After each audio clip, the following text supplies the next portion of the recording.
Pride and Prejudice by Jane Austen. Chapter 1. It is a truth universally acknowledged that a single man in possession of a good fortune must be in want of a wife.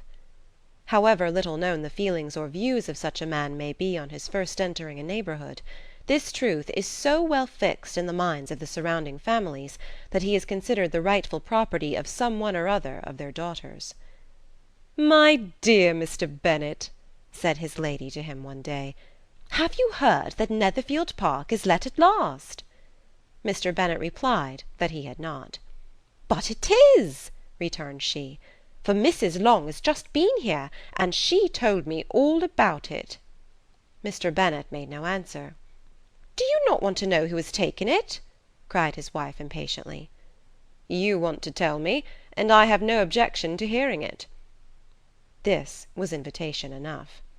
"Why, my dear, you must know Mrs. Long says that Netherfield is taken by a young man of large fortune from the north of England, that he came down on Monday in a chaise and four to see the place, and was so much delighted with it that he agreed with Mr. Morris immediately, that he is to take possession before Michaelmas, and some of his servants are to be in the house by the end of next week." "What is his name?" "Bingley." "Is he married or single?" "Oh, single, my dear, to be sure. A single man of large fortune, 4,000 or 5,000 a year. What a fine thing for our girls!" "How so? How can it affect them?" "My dear Mr. Bennet," replied his wife, "how can you be so tiresome? You must know that I am thinking of his marrying one of them." "Is that his design in settling here?" "Design! Nonsense! How can you talk so? But it is very likely that he may fall in love with one of them, and therefore you must visit him as soon as he comes." "I see no occasion for that. You and the girls may go, or you may send them by themselves, which perhaps will be still better, for as you are as handsome as any of them, Mr. Bingley may like you the best of the party." "My dear, you flatter me. I certainly have had my share of beauty, but I do not pretend to be anything extraordinary now. When a woman has 5 grown-up daughters, she ought to give over thinking of her own beauty." "In such cases a woman has not often much beauty to think of." "But, my dear, you must indeed go and see Mr. Bingley when he comes into the neighbourhood." "It is more than I engage for, I assure you." "But consider your daughters. Only think what an establishment it would be for one of them. Sir William and Lady Lucas are determined to go, merely on that account, for in general, you know, they visit no newcomers. Indeed you must go, for it will be impossible for us to visit him if you do not." "You are over-scrupulous, surely. I dare say Mr. Bingley will be very glad to see you, and I will send a few lines by you to assure him of my very hearty consent to his marrying whichever he chooses of the girls, though I must throw in a good word for my little Lizzy." "I desire you will do no such thing. Lizzy is not a bit better than the others, and I am sure she is not half so handsome as Jane, nor half so good-humoured as Lydia. But you are always giving her the preference." "They have none of them much to recommend them," replied he. "They are all silly and ignorant like other girls, but Lizzy has something more of quickness than her sisters." "Mr. Bennet, how can you abuse your own children in such a way? You take delight in vexing me. You have no compassion for my poor nerves." "You mistake me, my dear. I have a high respect for your nerves. They are my old friends. I have heard you mention them with consideration these last 20 years at least." "Oh, you do not know what I suffer." "But I hope you'll get over it, and live to see many young men of 4,000 a year come into the neighbourhood." "It will be no use to us if 20 such should come, since you will not visit them." "Depend upon it, my dear, that when there are 20, I will visit them all." Mr. Bennet was so odd a mixture of quick parts, sarcastic humour, reserve, and caprice, that the experience of 23 years had been insufficient to make his wife understand his character. Her mind was less difficult to develop. She was a woman of mean understanding, little information, and uncertain temper. When she was discontented, she fancied herself nervous. The business of her life was to get her daughters married, Its solace was visiting and news. Chapter 2.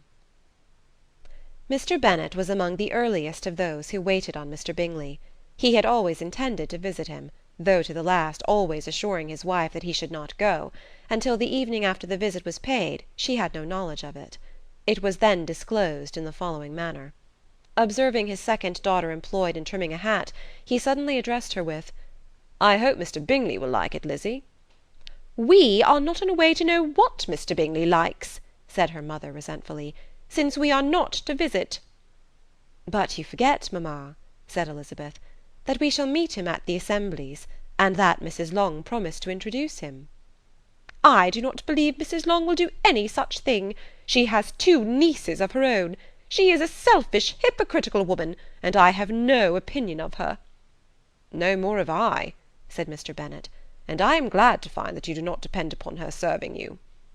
Mrs. Bennet deigned not to make any reply, but, unable to contain herself, began scolding one of her daughters.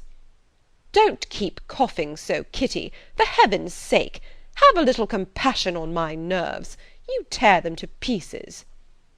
"Kitty has no discretion in her coughs," said her father. "She times them ill." "I do not cough for my own amusement," replied Kitty fretfully. "When is your next ball to be, Lizzie?" "To-morrow fortnight." "Ay, so it is," cried her mother, "and Mrs. Long does not come back till the day before, so it will be impossible for her to introduce him, for she will not know him herself." "Then, my dear, you may have the advantage of your friend, and introduce Mr. Bingley to her." "Impossible, Mr. Bennet, impossible, when I am not acquainted with him myself. How can you be so teasing?" "I honour your circumspection. A fortnight's acquaintance is certainly very little. One cannot know what a man really is by the end of a fortnight. But if we do not venture, somebody else will, and after all Mrs. Long and her daughters must stand their chance, and therefore, as she will think it an act of kindness, if you decline the office, I will take it on myself." The girls stared at their father. Mrs. Bennet said only, "Nonsense, nonsense!" "What can be the meaning of that emphatic exclamation?" cried he. "Do you consider the forms of introduction, and the stress that is laid on them, as nonsense? I cannot quite agree with you there. What say you, Mary? For you are a young lady of deep reflection, I know, and read great books, and make extracts." Mary wished to say something sensible, but knew not how. "While Mary is adjusting her ideas," he continued, "let us return to Mr. Bingley." "I am sick of Mr. Bingley," cried his wife. "I am sorry to hear that. But why did you not tell me that before? If I had known as much this morning, I certainly would not have called on him. It is very unlucky, but as I have actually paid the visit, we cannot escape the acquaintance now." The astonishment of the ladies was just what he wished, that of Mrs. Bennet perhaps surpassing the rest, though when the first tumult of joy was over, she began to declare that it was what she had expected all the while. "How good it was in you, my dear Mr. Bennet! But I knew I should persuade you at last. I was sure you loved your girls too well to neglect such an acquaintance. Well, how pleased I am! And it is such a good joke, too, that you should have gone this morning, and never said a word about it till now." "Now, Kitty, you may cough as much as you choose," said Mr. Bennet, and as he spoke he left the room, fatigued with the raptures of his wife. "What an excellent father you have, girls!" said she, when the door was shut. "I do not know how you will ever make him amends for his kindness, or me either, for that matter. At our time of life it is not so pleasant, I can tell you, to be making new acquaintances every day, but for your sakes we would do anything. Lydia, my love, though you are the youngest, I dare say Mr. Bingley will dance with you at the next ball." "Oh," said Lydia stoutly, "I am not afraid, for though I am the youngest, I'm the tallest." The rest of the evening was spent in conjecturing how soon he would return Mr. Bennet's visit, and determining when they should ask him to dinner. Chapter 3. Not all that Mrs. Bennet, however, with the assistance of her 5 daughters, could ask on the subject, was sufficient to draw from her husband any satisfactory description of Mr. Bingley. They attacked him in various ways, with barefaced questions, ingenious suppositions, and distant surmises; but he eluded the skill of them all, and they were at last obliged to accept the second-hand intelligence of their neighbour, Lady Lucas. Her report was highly favourable. Sir William had been delighted with him. He was quite young, wonderfully handsome, extremely agreeable, and, to crown the whole, he meant to be at the next assembly with a large party. Nothing could be more delightful. To be fond of dancing was a certain step towards falling in love, and very lively hopes of Mr. Bingley's heart were entertained. "If I can but see one of my daughters happily settled at Netherfield," said Mrs. Bennet to her husband, "and all the others equally well married, I shall have nothing to wish for." In a few days Mr. Bingley returned Mr. Bennet's visit, and sat about 10 minutes with him in his library. He had entertained hopes of being admitted to a sight of the young ladies, of whose beauty he had heard much, but he saw only the father. The ladies were somewhat more fortunate, for they had the advantage of ascertaining from an upper window that he wore a blue coat and rode a black horse. An invitation to dinner was soon afterwards dispatched, and already had Mrs. Bennet planned the courses that were to do credit to her housekeeping, when an answer arrived which deferred it all. Mr. Bingley was obliged to be in town the following day, and consequently unable to accept the honour of their invitation, etc. Mrs. Bennet was quite disconcerted. She could not imagine what business he could have in town so soon after his arrival in Hertfordshire, and she began to fear that he might be always flying about from one place to another, and never settled at Netherfield as he ought to be. Lady Lucas quieted her fears a little by starting the idea of his being gone to London only to get a large party for the ball, and a report soon followed that Mr. Bingley was to bring 12 ladies and 7 gentlemen with him to the assembly. The girls grieved over such a number of ladies, but were comforted the day before the ball by hearing that instead of 12 he brought only 6 with him from London, his 5 sisters and a cousin. And when the party entered the assembly room it consisted of only 5 altogether: Mr. Bingley, his 2 sisters, the husband of the eldest, and another young man. Mr. Bingley was good-looking and gentlemanlike. He had a pleasant countenance, and easy unaffected manners. His sisters were fine women, with an air of decided fashion. His brother-in-law, Mr. Hurst, merely looked the gentleman, but his friend Mr. Darcy soon drew the attention of the room by his fine tall person, handsome features, noble mien, and the report which was in general circulation within 5 minutes after his entrance, of his having 10,000 a year. The gentlemen pronounced him to be a fine figure of a man, the ladies declared he was much handsomer than Mr. Bingley, and he was looked at with great admiration for about half the evening, till his manners gave a disgust which turned the tide of his popularity, for he was discovered to be proud, to be above his company, and above being pleased, and not all his large estate in Derbyshire could then save him from having a most forbidding disagreeable countenance, and being unworthy to be compared with his friend. Mr. Bingley had soon made himself acquainted with all the principal people in the room. He was lively and unreserved, danced every dance, was angry that the ball closed so early, and talked of giving one himself at Netherfield. Such amiable qualities must speak for themselves. What a contrast between him and his friend! Mr. Darcy danced only once with Mrs. Hurst and once with Miss Bingley, declined being introduced to any other lady, and spent the rest of the evening in walking about the room, speaking occasionally to one of his own party. His character was decided. He was the proudest, most disagreeable man in the world, and everybody hoped that he would never come there again. Amongst the most violent against him was Mrs. Bennet, whose dislike of his general behaviour was sharpened into particular resentment by his having slighted one of her daughters. Elizabeth Bennet had been obliged, by the scarcity of gentlemen, to sit down for 2 dances, and during part of that time Mr. Darcy had been standing near enough for her to hear a conversation between him and Mr. Bingley, who came from the dance for a few minutes, to press his friend to join it. "Come, Darcy," said he, "I must have you dance.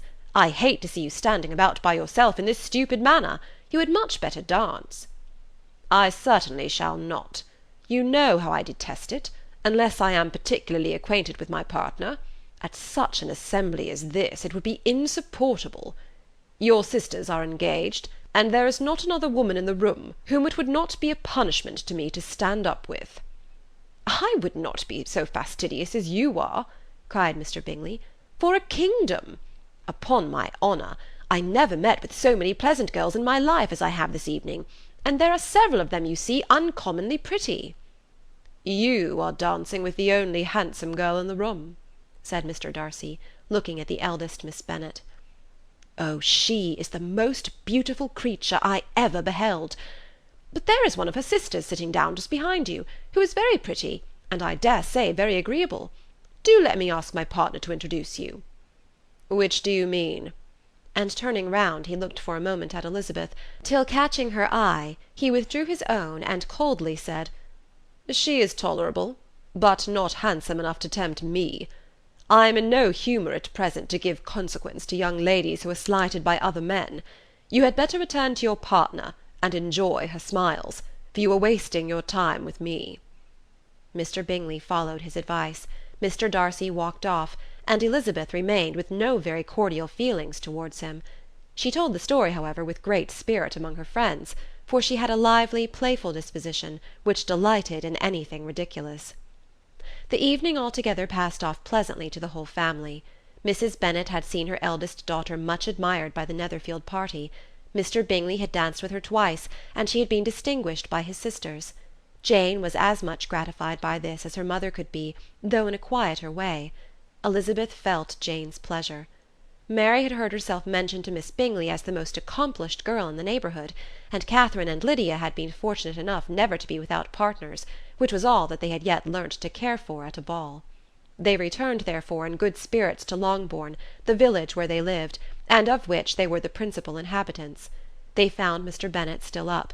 With a book he was regardless of time, and on the present occasion he had a good deal of curiosity as to the events of an evening which had raised such splendid expectations. He had rather hoped that his wife's views on the stranger would be disappointed, but he soon found out that he had a different story to hear. "Oh, my dear Mr. Bennet," as she entered the room, "we have had a most delightful evening, a most excellent ball. I wish you had been there. Jane was so admired, nothing could be like it. Everybody said how well she looked, and Mr. Bingley thought her quite beautiful, and danced with her twice. Only think of that, my dear, he actually danced with her twice, and she was the only creature in the room that he asked a second time. First of all he asked Miss Lucas. I was so vexed to see him stand up with her. But, however, he did not admire her at all, indeed nobody can, you know. And he seemed quite struck with Jane as she was going down the dance. So he inquired who she was, and got introduced, and asked her for the next two. Then the 2/3 he danced with Miss King, and the 2/4 with Maria Lucas, and the 2/5 with Jane again, and the 2/6 with Lizzie, and the Boulanger—" "If he had any compassion for me," cried her husband impatiently, "he would not have danced half so much. For God's sake, say no more of his partners. Oh, that he had sprained his ankle in the first dance!" "Oh, my dear, I am quite delighted with him. He is so excessively handsome, and his sisters are charming women. I never in my life saw anything more elegant than their dresses. I dare say the lace upon Mrs. Hurst's gown—" Here she was interrupted again. Mr. Bennet protested against any description of finery. She was therefore obliged to seek another branch of the subject, and related, with much bitterness of spirit and some exaggeration, the shocking rudeness of Mr. Darcy. "But I can assure you," she added, "that Lizzie does not lose much by not suiting his fancy, for he is a most disagreeable, horrid man, not at all worth pleasing. So high and so conceited that there was no enduring him. He walked here and he walked there, fancying himself so very great, not handsome enough to dance with.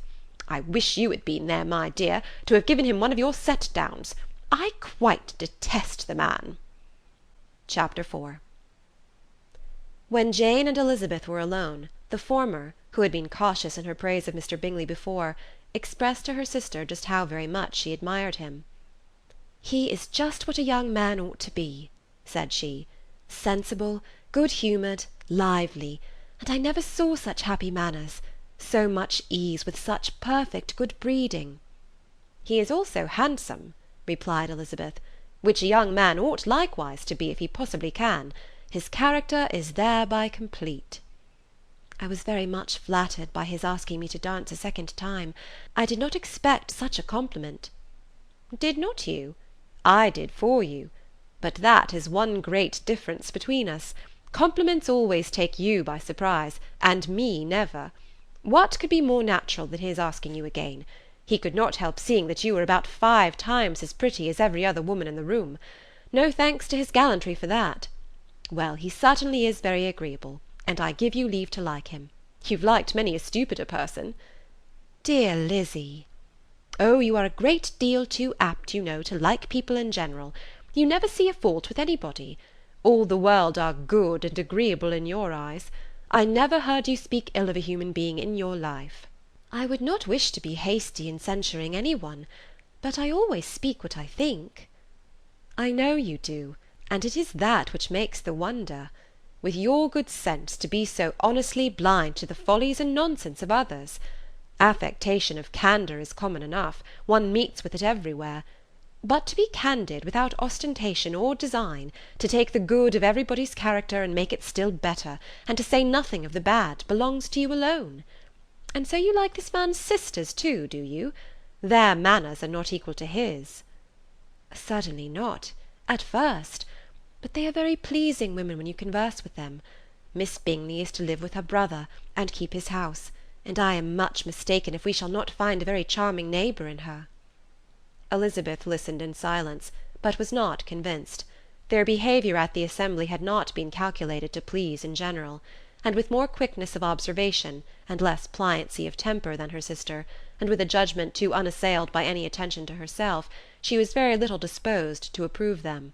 They were in fact very fine ladies, not deficient in good humour when they were pleased, nor in the power of making themselves agreeable when they chose it, but proud and conceited. They were rather handsome, had been educated in one of the first private seminaries in town, had a fortune of £20,000, were in the habit of spending more than they ought, and of associating with people of rank, and were therefore in every respect entitled to think well of themselves, and meanly of others. They were of a respectable family in the north of England, a circumstance more deeply impressed on their memories than that their brother's fortune and their own had been acquired by trade. Mr. Bingley inherited property to the amount of nearly £100,000 from his father, who had intended to purchase an estate, but did not live to do it. Mr. Bingley intended it likewise, and sometimes made choice of his county, but as he now was provided with a good house and the liberty of a manor, it was doubtful to many of those who best knew the easiness of his temper whether he might not spend the remainder of his days at Netherfield, and leave the next generation to purchase. His sisters were anxious for his having an estate of his own, but though he was now only established as a tenant, Miss Bingley was by no means unwilling to preside at his table, nor was Mrs. Hurst, who had married a man of more fashion than fortune, less disposed to consider his house as her home when it suited her. Mr. Bingley had not been of age 2 years, when he was tempted by an accidental recommendation to look at Netherfield House. He did look at it, and into it for half an hour, was pleased with the situation and the principal rooms, satisfied with what the owner said in its praise, and took it immediately. Between him and Darcy there was a very steady friendship, in spite of great opposition of character. Bingley was endeared to Darcy by the easiness, openness, and ductility of his temper, though no disposition could offer a greater contrast to his own, and though with his own he never appeared dissatisfied. On the strength of Darcy's regard, Bingley had the firmest reliance, and of his judgment the highest opinion. In understanding, Darcy was the superior. Bingley was by no means deficient, but Darcy was clever. He was at the same time haughty, reserved, and fastidious, and his manners, though well bred, were not inviting. In that respect his friend had greatly the advantage. Bingley was sure of being liked wherever he appeared. Darcy was continually giving offence.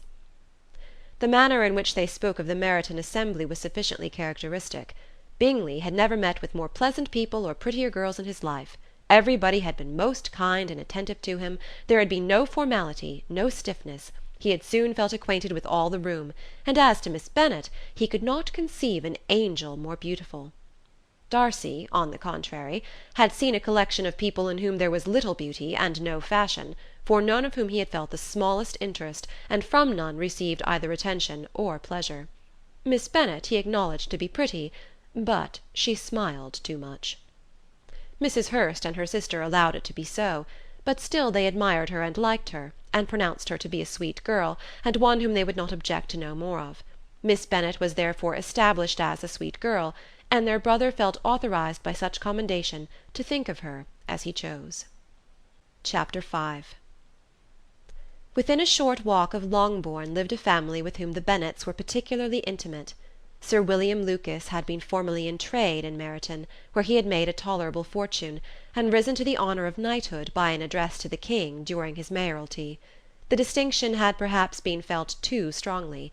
It had given him a disgust to his business, and to his residence in a small market town, and in quitting them both he had removed with his family to a house about a mile from Meryton, denominated from that period Lucas Lodge, where he could think with pleasure of his own importance, and, unshackled by business, occupy himself solely in being civil to all the world. For, though elated by his rank, it did not render him supercilious.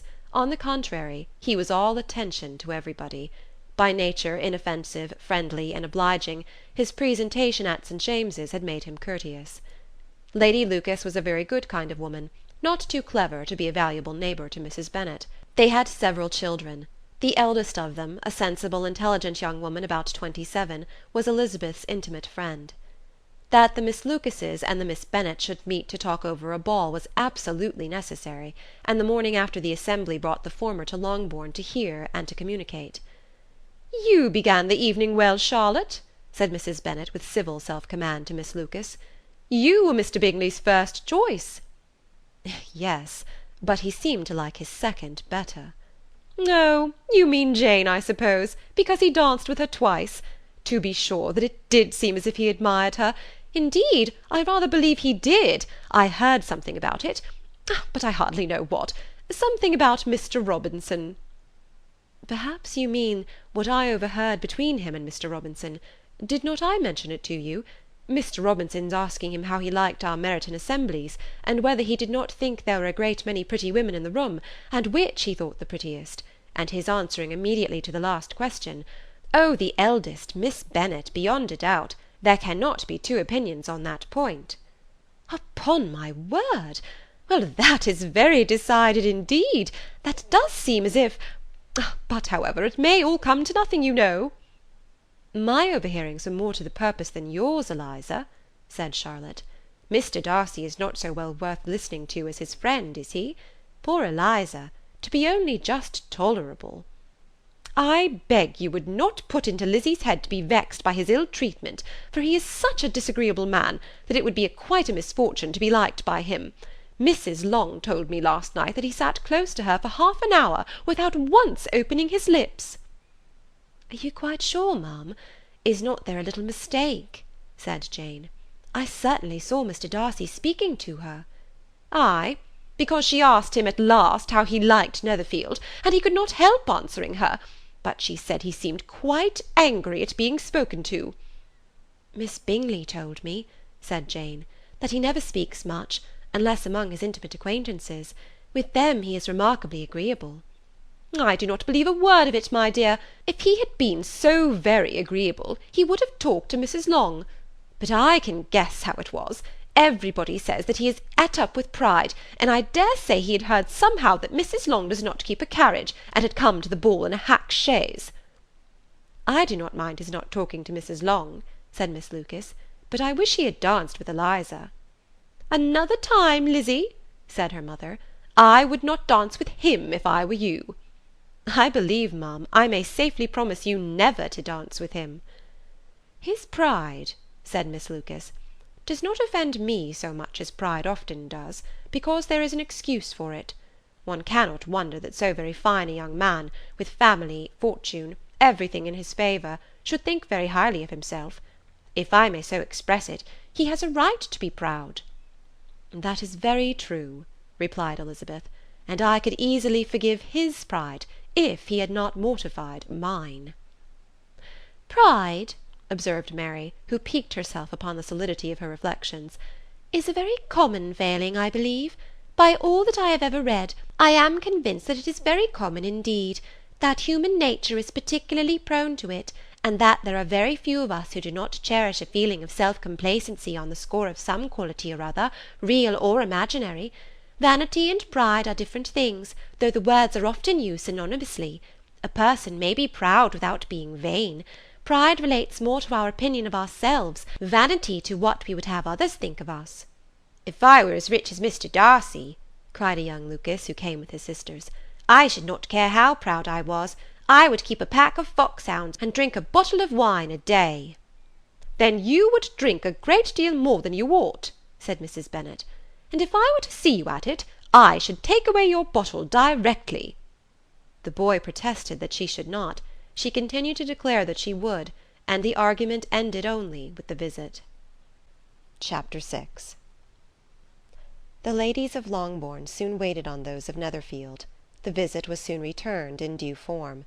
Miss Bennet's pleasing manners grew on the good will of Mrs. Hurst and Miss Bingley, and though the mother was found to be intolerable, and the younger sisters not worth speaking to, a wish of being better acquainted with them was expressed towards the two eldest. By Jane this attention was received with the greatest pleasure, but Elizabeth still saw superciliousness in their treatment of everybody, hardly excepting even her sister, and could not like them; though their kindness to Jane, such as it was, had a value as arising in all probability from the influence of their brother's admiration. It was generally evident, whenever they met, that he did admire her, and to her it was equally evident that Jane was yielding to the preference which she had begun to entertain for him from the first, and was in a way to be very much in love. But she considered with pleasure that it was not likely to be discovered by the world in general, since Jane united, with great strength of feeling, a composure of temper and a uniform cheerfulness of manner which would guard her from the suspicions of the impertinent. She mentioned this to her friend Miss Lucas. "It may perhaps be pleasant," replied Charlotte, "to be able to impose on the public in such a case, but it is sometimes a disadvantage to be so very guarded. If a woman conceals her affection with the same skill from the object of it, she may lose the opportunity of fixing him, and it will then be but poor consolation to believe the world equally in the dark. There is so much of gratitude or vanity in almost every attachment, that it is not safe to leave any to itself. We can all begin freely, a slight preference is natural enough, but there are very few of us who have heart enough to be really in love without encouragement. In 9 cases out of 10 a woman had better show more affection than she feels. Bingley likes your sister undoubtedly, but he may never do more than like her, if she does not help him on." "But she does help him on, as much as her nature will allow. If I can perceive her regard for him, he must be a simpleton indeed not to discover it too." "Remember, Eliza, that he does not know Jane's disposition as you do." "But if a woman is partial to a man, and does not endeavour to conceal it, he must find it out." "Perhaps he must, if he sees enough of her. But though Bingley and Jane meet tolerably often, it is never for many hours together, and as they always see each other in large mixed parties, it is impossible that every moment should be employed in conversing together. Jane should therefore make the most of every half hour in which she can command his attention. When she is secure of him, there will be more leisure for falling in love as much as she chooses." "Your plan is a good one," said Elizabeth, "where nothing is in question but the desire of being well married; and if I were determined to get a rich husband, or any husband, I dare say I should adopt it. But these are not Jane's feelings. She is not acting by design. As yet she cannot even be certain of the degree of her own regard, nor of its reasonableness. She has known him only a fortnight. She danced 4 dances with him at Meryton, she saw him one morning at his own house, and has since dined with him in company 4 times. This is not quite enough to make her understand his character." "Not as you represent it. Had she merely dined with him, she might only have discovered whether he had a good appetite. But you must remember that 4 evenings have also been spent together, and 4 evenings may do a great deal." "Yes, these 4 evenings have enabled them to ascertain that they both like 21 better than commerce, but with respect to any other leading characteristic, I do not imagine that much has been unfolded." "Well," said Charlotte, "I wish Jane success with all my heart, and if she were married to him to-morrow, I should think she had as good a chance of happiness as if she were to be studying his character for a 12-month. Happiness in marriage is entirely a matter of chance. If the dispositions of the parties are ever so well known to each other, or ever so similar beforehand, it does not advance their felicity in the least. They always continue to grow sufficiently unlike afterwards to have their share of vexation, and it is better to know as little as possible of the defects of the person with whom you are to pass your life." "You make me laugh, Charlotte, but it is not sound. You know it is not sound, and that you would never act in this way yourself." Occupied in observing Mr. Bingley's attentions to her sister, Elizabeth was far from suspecting that she was herself becoming an object of some interest in the eyes of his friend. Mr. Darcy had at first scarcely allowed her to be pretty. He had looked at her without admiration at the ball, and when they next met, he looked at her only to criticise. But no sooner had he made it clear to himself and his friends that she hardly had a good feature in her face, than he began to find it was rendered uncommonly intelligent by the beautiful expression of her dark eyes. To this discovery succeeded some others equally mortifying. Though he had detected with a critical eye more than one failure of perfect symmetry in her form, he was forced to acknowledge her figure to be light and pleasing, and in spite of his asserting that her manners were not those of the fashionable world, he was caught by their easy playfulness. Of this she was perfectly unaware. To her he was only the man who made himself agreeable nowhere, and who had not thought her handsome enough to dance with. He began to wish to know more of her, and as a step towards conversing with her himself, attended to her conversation with others. His doing so drew her notice. It was at Sir William Lucas's, where a large party were assembled. "What does Mr. Darcy mean," said she to Charlotte, "by listening to my conversation with Colonel Forster?" "That is a question which only Mr. Darcy can answer." "But if he does it any more, I shall certainly let him know that I see what he is about. He has a very satirical eye, and if I do not begin by being impertinent myself, I shall soon grow afraid of him." On his approaching them soon afterwards, though without seeming to have any intention of speaking, Miss Lucas defied her friend to mention such a subject to him, which immediately provoking Elizabeth to do it, she turned to him and said, "Did you not think, Mr. Darcy, that I expressed myself uncommonly well just now, when I was teasing Colonel Forster to give us all a ball at Meryton?" "With great energy. But it is always a subject which makes a lady energetic." "You are severe on us." "It will be her turn soon to be teased," said Miss Lucas. "I am going to open the instrument, Eliza, and you know what follows." "You are a very strange creature by way of a friend, always wanting me to play and sing before anybody and everybody. If my vanity had taken a musical turn, you would have been invaluable. But as it is, I would really rather not sit down before those who must be in the habit of hearing the very best performers." On Miss Lucas's persevering, however, she added, "Very well, if it must be so, it must." And gravely glancing at Mr. Darcy, "There is a fine old saying, which everybody here is of course familiar with, 'Keep your breath to cool your porridge,' and I shall keep mine to swell my song." Her performance was pleasing, though by no means capital. After a song or two, and before she could reply to the entreaties of several that she would sing again, she was eagerly succeeded at the instrument by her sister Mary, who having, in consequence of being the only plain one in the family, worked hard for knowledge and accomplishments, was always impatient for display. Mary had neither genius nor taste, and though vanity had given her application, it had given her likewise a pedantic air and conceited manner, which would have injured a higher degree of excellence than she had reached. Elizabeth, easy and unaffected, had been listened to with much more pleasure, though not playing half so well; and Mary, at the end of a long concerto, was glad to purchase praise and gratitude by Scotch and Irish airs, at the request of her younger sisters, who, with some of the Lucases and 2 or 3 officers, joined eagerly in dancing at one end of the room. Mr. Darcy stood near them in silent indignation at such a mode of passing the evening, to the exclusion of all conversation, and was too much engrossed by his thoughts to perceive that Sir William Lucas was his neighbour, till Sir William thus began. "What a charming amusement for young people this is, Mr. Darcy! There is nothing like dancing, after all. I consider it as one of the first refinements of polished society." "Certainly, sir. And it has the advantage also of being in vogue among the less polished societies of the world. Every savage can dance." Sir William only smiled. "Your friend performs delightfully," he continued after a pause, on seeing Bingley join the group, "and I doubt not that you are an adept in the science yourself, Mr. Darcy." "You saw me dance at Meryton, I believe, sir?" "Yes, indeed, and received no inconsiderable pleasure from the sight. Do you often dance at St. James's?" "Never, sir." "Do you not think it would be a proper compliment to the place?" It is a compliment which I never pay to any place if I can avoid it. You have a house in town, I conclude? Mr. Darcy bowed. I had once had some thought of fixing in town myself, for I am fond of superior society, but I did not feel quite certain that the air of London would agree with Lady Lucas.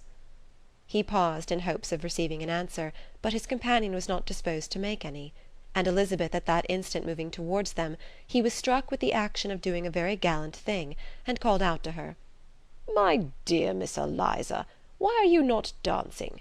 Mr. Darcy, you must allow me to present this young lady to you as a very desirable partner. You cannot refuse to dance, I am sure, when so much beauty is before you." And taking her hand, he would have given it to Mr. Darcy, who, though extremely surprised, was not unwilling to receive it, when she instantly drew back, and said with some discomposure to Sir William, "Indeed, sir, I have not the least intention of dancing. I entreat you not to suppose that I moved this way in order to beg for a partner." Mr. Darcy, with grave propriety, requested to be allowed the honour of her hand, but in vain. Elizabeth was determined, nor did Sir William at all shake her purpose by his attempt at persuasion. "You excelled so much in the dance, Miss Eliza, that it is cruel to deny me the happiness of seeing you, and though this gentleman dislikes the amusement in general, he can have no objection, I am sure, to oblige us for 1/2 hour." "Mr. Darcy is all politeness," said Elizabeth, smiling. "He is, indeed, but considering the inducement, my dear Miss Eliza, we cannot wonder at his complaisance, for who would object to such a partner?" Elizabeth looked archly, and turned away. Her resistance had not injured her with the gentleman, and he was thinking of her with some complacency, when thus accosted by Miss Bingley. "I can guess the subject of your reverie." "I should imagine not." "You are considering how insupportable it would be to pass many evenings in this manner, in such society, and indeed I am quite of your opinion. I was never more annoyed. The insipidity, and yet the noise, the nothingness, and yet the self-importance of all those people. What would I give to hear your strictures on them?" "Your conjecture is totally wrong, I assure you. My mind was more agreeably engaged. I have been meditating on the very great pleasure which a pair of fine eyes in the face of a pretty woman can bestow." Miss Bingley immediately fixed her eyes on his face, and desired he would tell her what lady had the credit of inspiring such reflections. Mr. Darcy replied with great intrepidity, "Miss Elizabeth Bennet." "Miss Elizabeth Bennet?" repeated Miss Bingley. "I am all astonishment. How long has she been such a favourite? And pray, when am I to wish you joy?"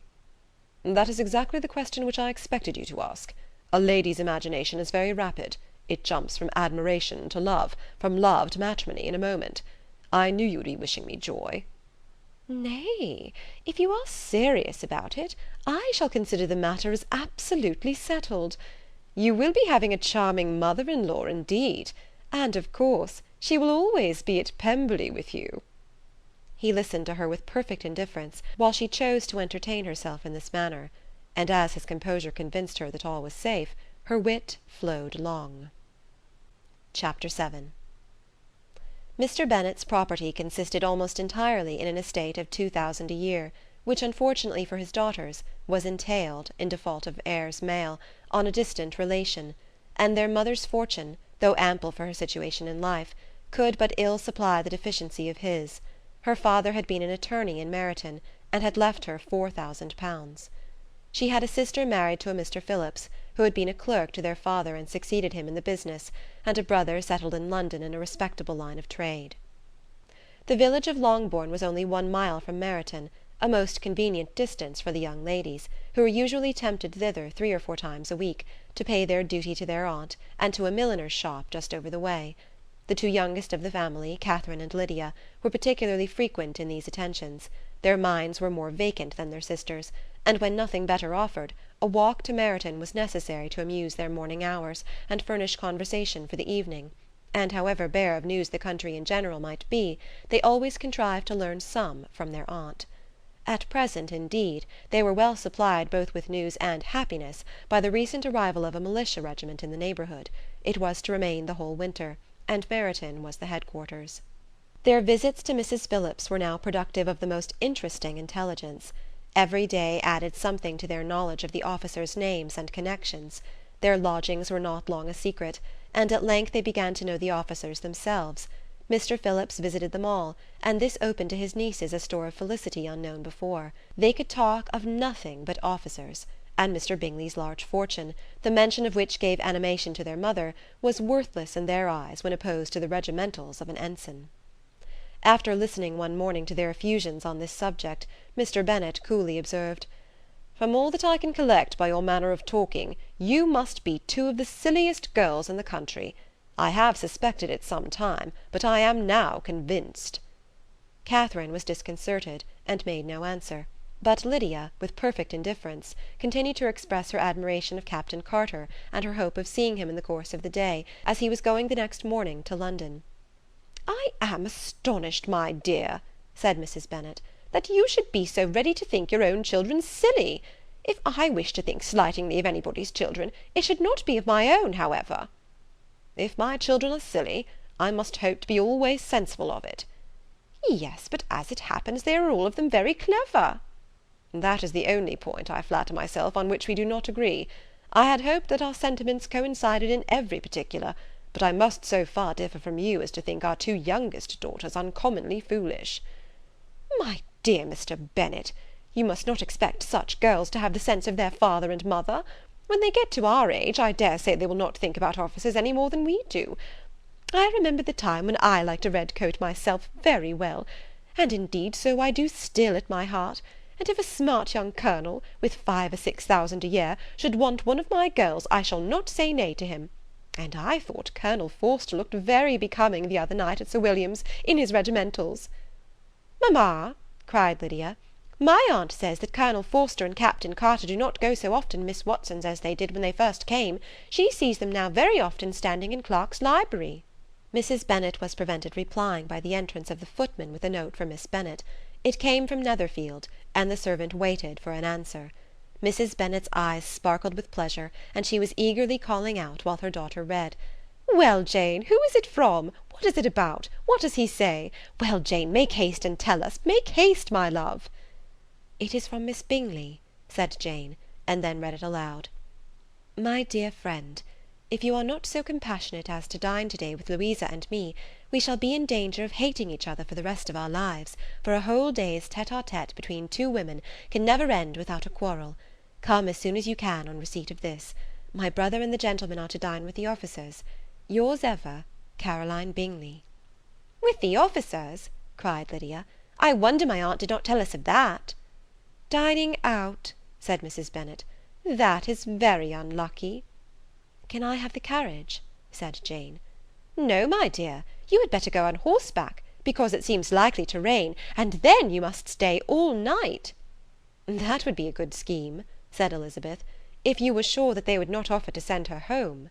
"Oh, but the gentlemen will have Mr. Bingley's chaise to go to Meryton, and the Hursts have no horses to theirs." "I had much rather go in the coach." "But, my dear, your father cannot spare the horses, I am sure. They are wanted in the farm, Mr. Bennet, are they not?" "They are wanted in the farm much oftener than I can get them." "But if you have got them to-day," said Elizabeth, "my mother's purpose will be answered." She did at last extort from her father an acknowledgment that the horses were engaged. Jane was therefore obliged to go on horseback, and her mother attended her to the door with many cheerful prognostics of a bad day. Her hopes were answered. Jane had not been gone long before it rained hard. Her sisters were uneasy for her, but her mother was delighted. The rain continued the whole evening without intermission. Jane certainly could not come back. "This was a lucky idea of mine indeed," said Mrs. Bennet more than once, as if the credit of making it rain were all her own. Till the next morning, however, she was not aware of all the felicity of her contrivance. Breakfast was scarcely over when a servant from Netherfield brought the following note for Elizabeth. "My dearest Lizzy, I find myself very unwell this morning, which I suppose is to be imputed to my getting wet through yesterday. My kind friends will not hear of my returning till I am better. They insist also on my seeing Mr. Jones, therefore do not be alarmed if you should hear of his having been to see me, and excepting a sore throat and headache, there is not much the matter with me. Yours, etc. "Well, my dear," said Mr. Bennet, when Elizabeth had read the note aloud, If your daughter should have a dangerous fit of illness, if she should die, it would be a comfort to know that it was all in pursuit of Mr. Bingley, and under your orders." "Oh, I am not afraid of her dying. People do not die of little trifling colds. She will be taken good care of. As long as she stays there, it is all very well. I would go and see her if I could have the carriage." Elizabeth, feeling really anxious, was determined to go to her, though the carriage was not to be had. And as she was no horsewoman, walking was her only alternative. She declared her resolution. "How can you be so silly," cried her mother, "as to think of such a thing in all this dirt? You will not be fit to be seen when you get there." "I shall be very fit to see Jane, which is all I want." "Is this a hint to me, Lizzie," said her father, "to send for the horses?" "No, indeed. I do not wish to avoid the walk. The distance is nothing when one has a motive, only 3 miles. I shall be back by dinner." "I admire the activity of your benevolence," observed Mary, "but every impulse of feeling should be guided by reason, and in my opinion exertion should always be in proportion to what is required." "We will go as far as Meryton with you," said Catherine and Lydia. Elizabeth accepted their company, and the 3 young ladies set off together.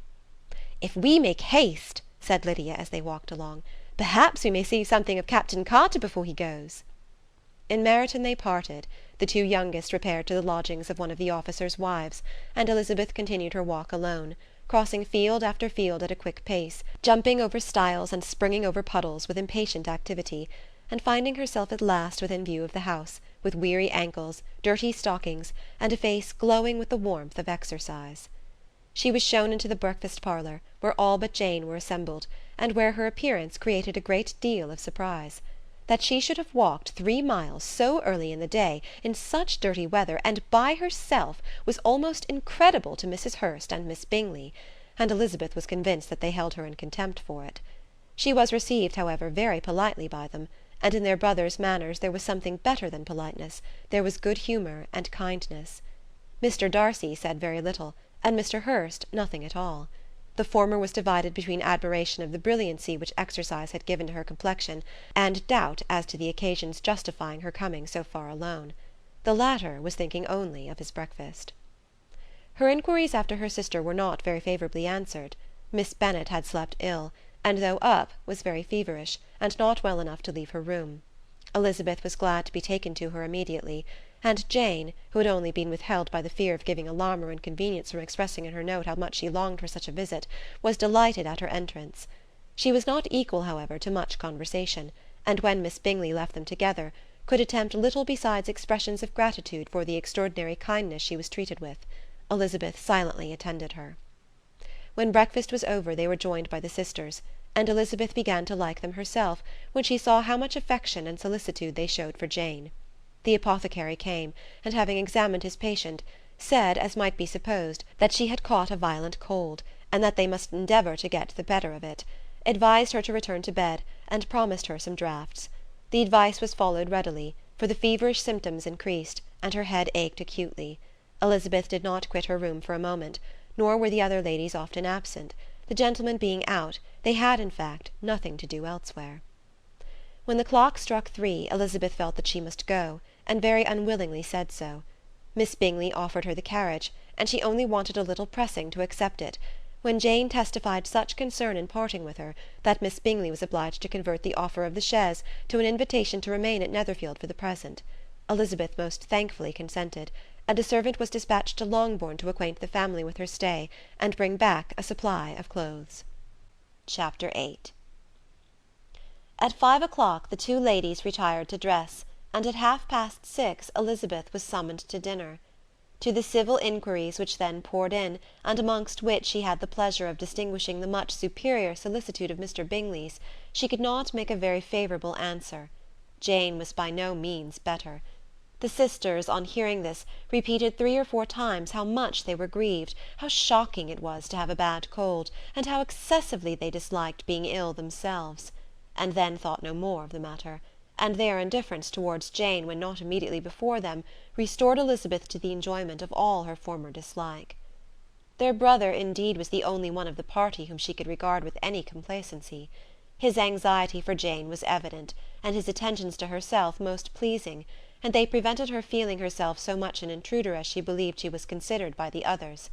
She had very little notice from any but him. Miss Bingley was engrossed by Mr. Darcy, her sister scarcely less so, and as for Mr. Hurst, by whom Elizabeth sat, he was an indolent man, who lived only to eat, drink, and play at cards, who, when he found her to prefer a plain dish to a ragout, had nothing to say to her. When dinner was over, she returned directly to Jane, and Miss Bingley began abusing her as soon as she was out of the room. Her manners were pronounced to be very bad indeed, a mixture of pride and impertinence. She had no conversation, no style, no beauty. Mrs. Hurst thought the same, and added, "She has nothing, in short, to recommend her, but being an excellent walker. I shall never forget her appearance this morning. She really looked almost wild." "She did indeed, Louisa. I could hardly keep my countenance. Very nonsensical to come at all. Why must she be scampering about the country, because her sister had a cold? Her hair so untidy, so blowsy. Oh, yes, and her petticoat. I hope you saw her petticoat, 6 inches deep in mud, I am absolutely certain, and the gown which had been let down to hide it not doing its office." "Your picture may be very exact, Louisa," said Bingley, "but all this was lost upon me. I thought Miss Elizabeth Bennet looked remarkably well when she came into the room this morning. Her dirty petticoat quite escaped my notice." "You observed it, Mr. Darcy, I am sure," said Miss Bingley, "and I am inclined to think that you would not wish to see your sister make such an exhibition." "Certainly not." "To walk 3 miles, or 4 miles, or 5 miles, whatever it is, above her ankles in dirt, and alone, quite alone! What could she mean by it? It seems to me to show an abominable sort of conceited independence, a most country town indifference to decorum." "It shows an affection for her sister that is very pleasing," said Bingley. "I am afraid, Mr. Darcy," observed Miss Bingley in a half whisper, "that this adventure has rather affected your admiration of her fine eyes." "Not at all," he replied. "They were brightened by the exercise." A short pause followed this speech, and Mrs. Hurst began again. "I have an excessive regard for Miss Jane Bennet. She is really a very sweet girl, and I wish with all my heart she were well settled. But with such a father and mother, and such low connections, I am afraid there is no chance of it." "I think I have heard you say that their uncle is an attorney on Meryton." "Yes, and they have another, who lives somewhere near Cheapside." "That is capital," added her sister, and they both laughed heartily. "If they had uncles enough to fill all Cheapside," cried Bingley, "it would not make them one jot less agreeable." "But it must very materially lessen their chances of marrying men of any consideration in the world," replied Darcy. To this speech Bingley made no answer, but his sisters gave it their hearty assent, and indulged their mirth for some time at the expense of their dear friend's vulgar relations. With a renewal of tenderness, however, they returned to her room on leaving the dining parlour, and sat with her till summoned to coffee. She was still very poorly, and Elizabeth would not quit her at all, till late in the evening, when she had the comfort of seeing her asleep, and when it seemed to her rather right than pleasant that she should go downstairs herself. On entering the drawing-room she found the whole party at loo, and was immediately invited to join them, but suspecting them to be playing high, she declined it, and making her sister the excuse, said she would amuse herself, for the short time she could stay below, with a book.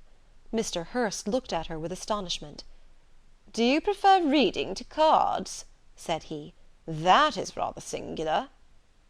"Miss Eliza Bennet," said Miss Bingley, "despises cards. She is a great reader, and has no pleasure in anything else."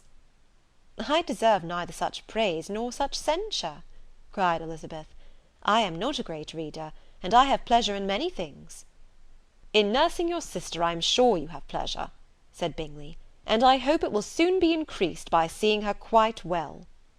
Elizabeth thanked him from her heart, and then walked towards the table where a few books were lying.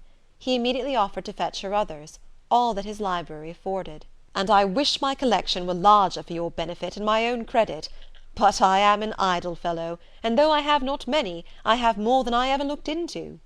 Elizabeth assured him that she could suit herself perfectly with those in the room. "I am astonished," said Miss Bingley, "that my father should have left so small a collection of books. What a delightful library you have at Pemberley, Mr. Darcy!" "It ought to be good," he replied. "It has been the work of many generations." "And then you have added so much to it yourself. You are always buying books." "I cannot comprehend the neglect of a family library in such days as these." "Neglect! I am sure you neglect nothing that can add to the beauties of that noble place. Charles, when you build your house, I wish it may be half as delightful as Pemberley." "I wish it may." "But I would really advise you to make your purchase in that neighbourhood, and take Pemberley for a kind of model. There is not a finer county in England than Derbyshire." "With all my heart. I will buy Pemberley itself, if Darcy will sell it." "I am talking of possibilities, Charles." "Upon my word, Caroline, I should think it more possible to get Pemberley by purchase than by imitation." Elizabeth was so much caught with what passed as to leave her very little attention for her book, and soon laying it wholly aside, she drew near the card table, and stationed herself between Mr. Bingley and his eldest sister, to observe the game. "Is Miss Darcy much grown since the spring?" said Miss Bingley. "Will she be as tall as I am?" "I think she will. She is now about Miss Elizabeth Bennet's height, or rather taller." "How I long to see her again! I never met with anybody who delighted me as much. Such a countenance, such manners, and so extremely accomplished for her age. Her performance on the pianoforte is exquisite." "It is amazing to me," said Bingley, "how young ladies can have patience to be so very accomplished as they all are." "All young ladies accomplished! My dear Charles, what do you mean?" "Yes, all of them, I think. They all paint tables, cover screens, and net purses. I scarcely know any one who cannot do all this, and I am sure I never heard a young lady spoken of for the first time without being informed that she was very accomplished." "Your list of the common extent of accomplishments," said Darcy, "has too much truth. The word is applied to many a woman who deserves it no otherwise than by netting a purse or covering a screen. But I am very far from agreeing with you in your estimation of ladies in general. I cannot boast of knowing more than half a dozen in the whole range of my acquaintance that are really accomplished." "Nor I am sure," said Miss Bingley. "Then," observed Elizabeth, "you must comprehend a great deal in your idea of an accomplished woman." "Yes, I do comprehend a great deal in it." "Oh, certainly," cried his faithful assistant. "No one can really be esteemed accomplished who does not greatly surpass what is usually met with. A woman must have a thorough knowledge of music, singing, drawing, dancing, and the modern languages, to deserve the word; and besides all this, she must possess a certain something in her air and manner of walking, the tone of her voice, her address and expressions, or the word will be but half deserved." "All this she must possess," added Darcy, "and to all this she must yet add something more substantial, in the improvement of her mind by extensive reading." "I am no longer surprised at your knowing only 6 accomplished women. I rather wonder now at your knowing any." "Are you so severe upon your own sex to doubt the possibility of all this?" "I never saw such a woman. I never saw such capacity, and taste, and application, and elegance, as you describe united." Mrs. Hurst and Miss Bingley both cried out against the injustice of her implied doubt, and were both protesting that they knew many women who answered this description, when Mr. Hurst called them to order, with bitter complaints of their inattention to what was going forward. As all conversation was thereby at an end, Elizabeth soon afterwards left the room. "Elizabeth Bennet," said Miss Bingley, when the door was closed on her, "is one of those young ladies who seek to recommend themselves to the other sex by undervaluing their own, and with many men, I dare say, it succeeds; but, in my opinion, it is a paltry device, a very mean art." "Undoubtedly," replied Darcy, to whom this remark was chiefly addressed, "there is a meanness in all the arts which ladies sometimes condescend to employ for captivation. Whatever bears affinity to cunning is despicable." Miss Bingley was not so entirely satisfied with this reply as to continue the subject. Elizabeth joined them again, only to say that her sister was worse, and that she could not leave her. Bingley urged Mr. Jones being sent for immediately, while his sisters, convinced that no country advice could be of any service, recommended an express to town for one of the most eminent physicians. This she would not hear of, but she was not so unwilling to comply with their brother's proposal, and it was settled that Mr. Jones should be sent for early in the morning, if Miss Bennet were not decidedly better. Bingley was quite uncomfortable. His sisters declared that they were miserable. They solaced their wretchedness, however, by duets after supper, while he could find no better relief to his feelings than by giving his housekeeper directions that every attention might be paid to the sick lady and her sister. Chapter 9. Elizabeth passed the chief of the night in her sister's room, and in the morning had the pleasure of being able to send a tolerable answer to the inquiries which she very early received from Mr. Bingley by a housemaid, and some time afterwards from the two elegant ladies who waited on his sisters. In spite of this amendment, however, she requested to have a note sent to Longbourn, desiring her mother to visit Jane, and form her own judgment of her situation. The note was immediately dispatched, and its contents as quickly complied with. Mrs. Bennet, accompanied by her two youngest girls, reached Netherfield soon after the family breakfast. Had she found Jane in any apparent danger, Mrs. Bennet would have been very miserable; but being satisfied on seeing her that her illness was not alarming, she had no wish of her recovering immediately, as her restoration to health would probably remove her from Netherfield. She would not listen, therefore, to her daughter's proposal of being carried home. Neither did the apothecary, who arrived about the same time, think it at all advisable. After sitting a little while with Jane, on Miss Bingley's appearance and invitation, the mother and three daughters all attended her into the breakfast parlour. Bingley met them with hopes that Mrs. Bennet had not found Miss Bennet worse than she expected. "Indeed I have, sir," was her answer. "She is a great deal too ill to be moved. Mr. Jones says we must not think of moving her. We must trespass a little longer on your kindness." "Removed?" cried Bingley. "It must not be thought of. My sister, I am sure, will not hear of her removal." "You may depend upon it, madam," said Miss Bingley with cold civility, "that Miss Bennet will receive every possible attention while she remains with us." Mrs. Bennet was profuse in her acknowledgments.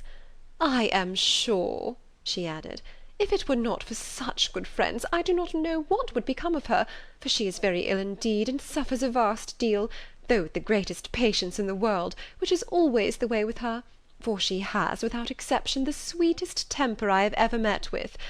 I often tell my other girls that they are nothing to her. You have a sweet room here, Mr. Bingley, and a charming prospect over the gravel walk. I do not know a place in the country that is equal to Netherfield. You will not think of quitting it in a hurry, I hope, though you have but a short lease."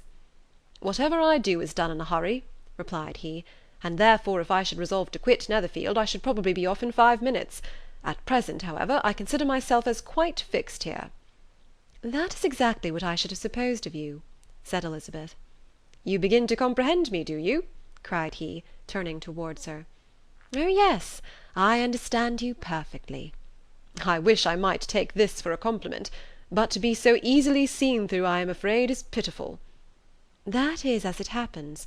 It does not follow that a deep, intricate character is more or less estimable than such a one as yours."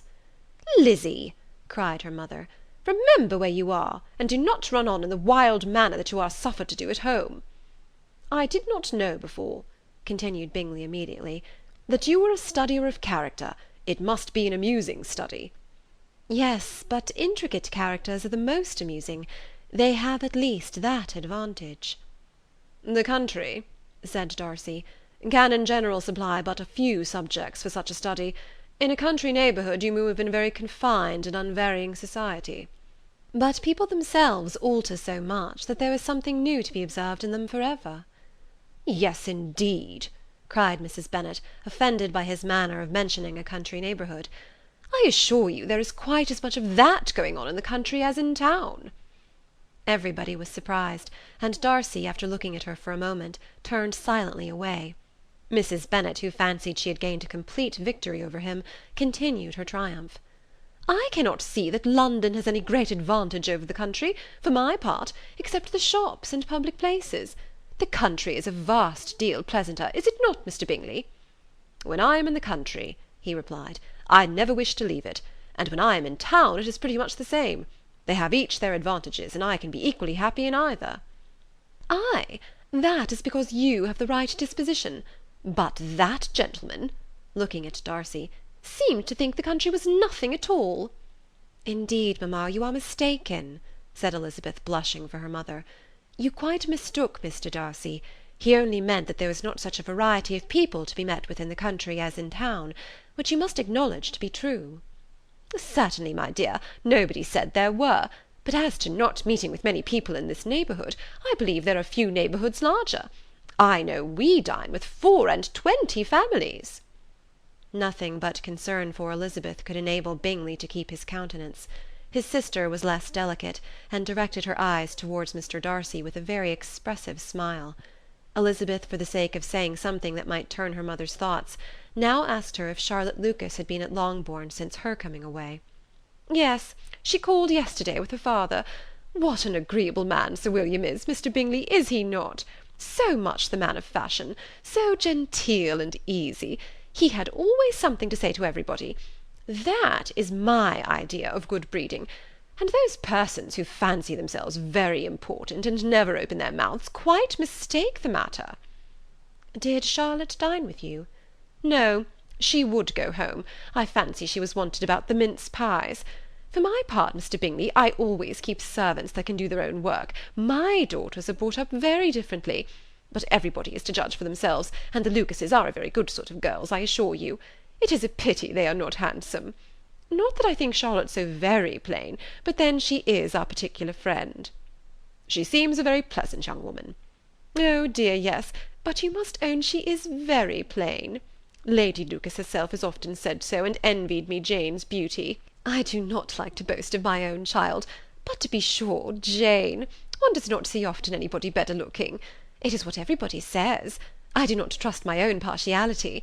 When she was only 15, there was a man at my brother Gardiner's in town so much in love with her that my sister-in-law was sure he would make her an offer before we came away. But, however, he did not. Perhaps he thought her too young. However, he wrote some verses on her, and very pretty they were." "And so ended his affection," said Elizabeth impatiently. "There has been many a one, I fancy, overcome in the same way. I wonder who first discovered the efficacy of poetry in driving away love." "I have been used to consider poetry as the food of love," said Darcy. "Of a fine, stout, healthy love it may. Everything nourishes what is strong already. But if it be only a slight, thin sort of inclination, I am convinced that one good sonnet will starve it entirely away." Darcy only smiled, and the general pause which ensued made Elizabeth tremble lest her mother should be exposing herself again. She longed to speak, but could think of nothing to say, and after a short silence Mrs. Bennet began repeating her thanks to Mr. Bingley for his kindness to Jane, with an apology for troubling him also with Lizzie. Mr. Bingley was unaffectedly civil in his answer, and forced his younger sister to be civil also, and say what the occasion required. She performed her part indeed without much graciousness, but Mrs. Bennet was satisfied, and soon afterwards ordered her carriage. Upon this signal, the youngest of her daughters put herself forward. The two girls had been whispering to each other during the whole visit, and the result of it was, that the youngest should tax Mr. Bingley with having promised on his first coming into the county to give a ball at Netherfield. Lydia was a stout, well-grown girl of 15, with a fine complexion and good-humoured countenance, a favourite with her mother, whose affection had brought her into public at an early age. She had high animal spirits, and a sort of natural self-consequence, which the attention of the officers, to whom her uncle's good dinners and her own easy manners recommended her, had increased into assurance. She was very equal, therefore, to address Mr. Bingley on the subject of the ball, and abruptly reminded him of his promise, adding that it would be the most shameful thing in the world if he did not keep it. His answer to this sudden attack was delightful to their mother's ear. "I am perfectly ready, I assure you, to keep my engagement, and when your sister is recovered, you shall, if you please, name the very day of the ball. But you would not wish to be dancing when she is ill." Lydia declared herself satisfied. "Oh yes, it would be much better to wait till Jane was well, and by that time most likely Captain Carter would be at Meryton again. And when you have given your ball," she added, "I shall insist on their giving one also. I shall tell Colonel Forster it will be quite a shame if he does not." Mrs. Bennet and her daughters then departed, and Elizabeth returned instantly to Jane, leaving her own and her relations' behaviour to the remarks of the two ladies and Mr. Darcy, the latter of whom, however, could not be prevailed on to join in their censure of her, in spite of all Miss Bingley's witticisms on fine eyes. Chapter 10. The day passed much as the day before had done. Mrs. Hurst and Miss Bingley had spent some hours of the morning with the invalid, who continued, though slowly, to mend, and in the evening Elizabeth joined their party in the drawing-room. The loo table, however, did not appear. Mr. Darcy was writing, and Miss Bingley, seated near him, was watching the progress of his letter and repeatedly calling off his attention by messages to his sister. Mr. Hurst and Mr. Bingley were at piquet, and Mrs. Hurst was observing their game. Elizabeth took up some needlework, and was sufficiently amused in attending to what passed between Darcy and his companion. The perpetual commendations of the lady, either on his handwriting, or on the evenness of the lines, or on the length of his letter, with the perfect unconcern with which her praises were received, formed a curious dialogue, and was exactly in union with her opinion of each. "How delighted Miss Darcy will be to receive such a letter!" He made no answer. "You write uncommonly fast." "You are mistaken. I write rather slowly."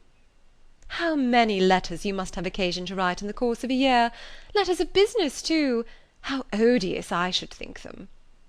"It is fortunate, then, that they fall to my lot instead of yours." "Pray tell your sister that I long to see her." "I have already told her so once by your desire." "I am afraid you do not like your pen. Let me mend it for you. I mend pens remarkably well." "Thank you, but I always mend my own." "How can you contrive to write so even?" He was silent.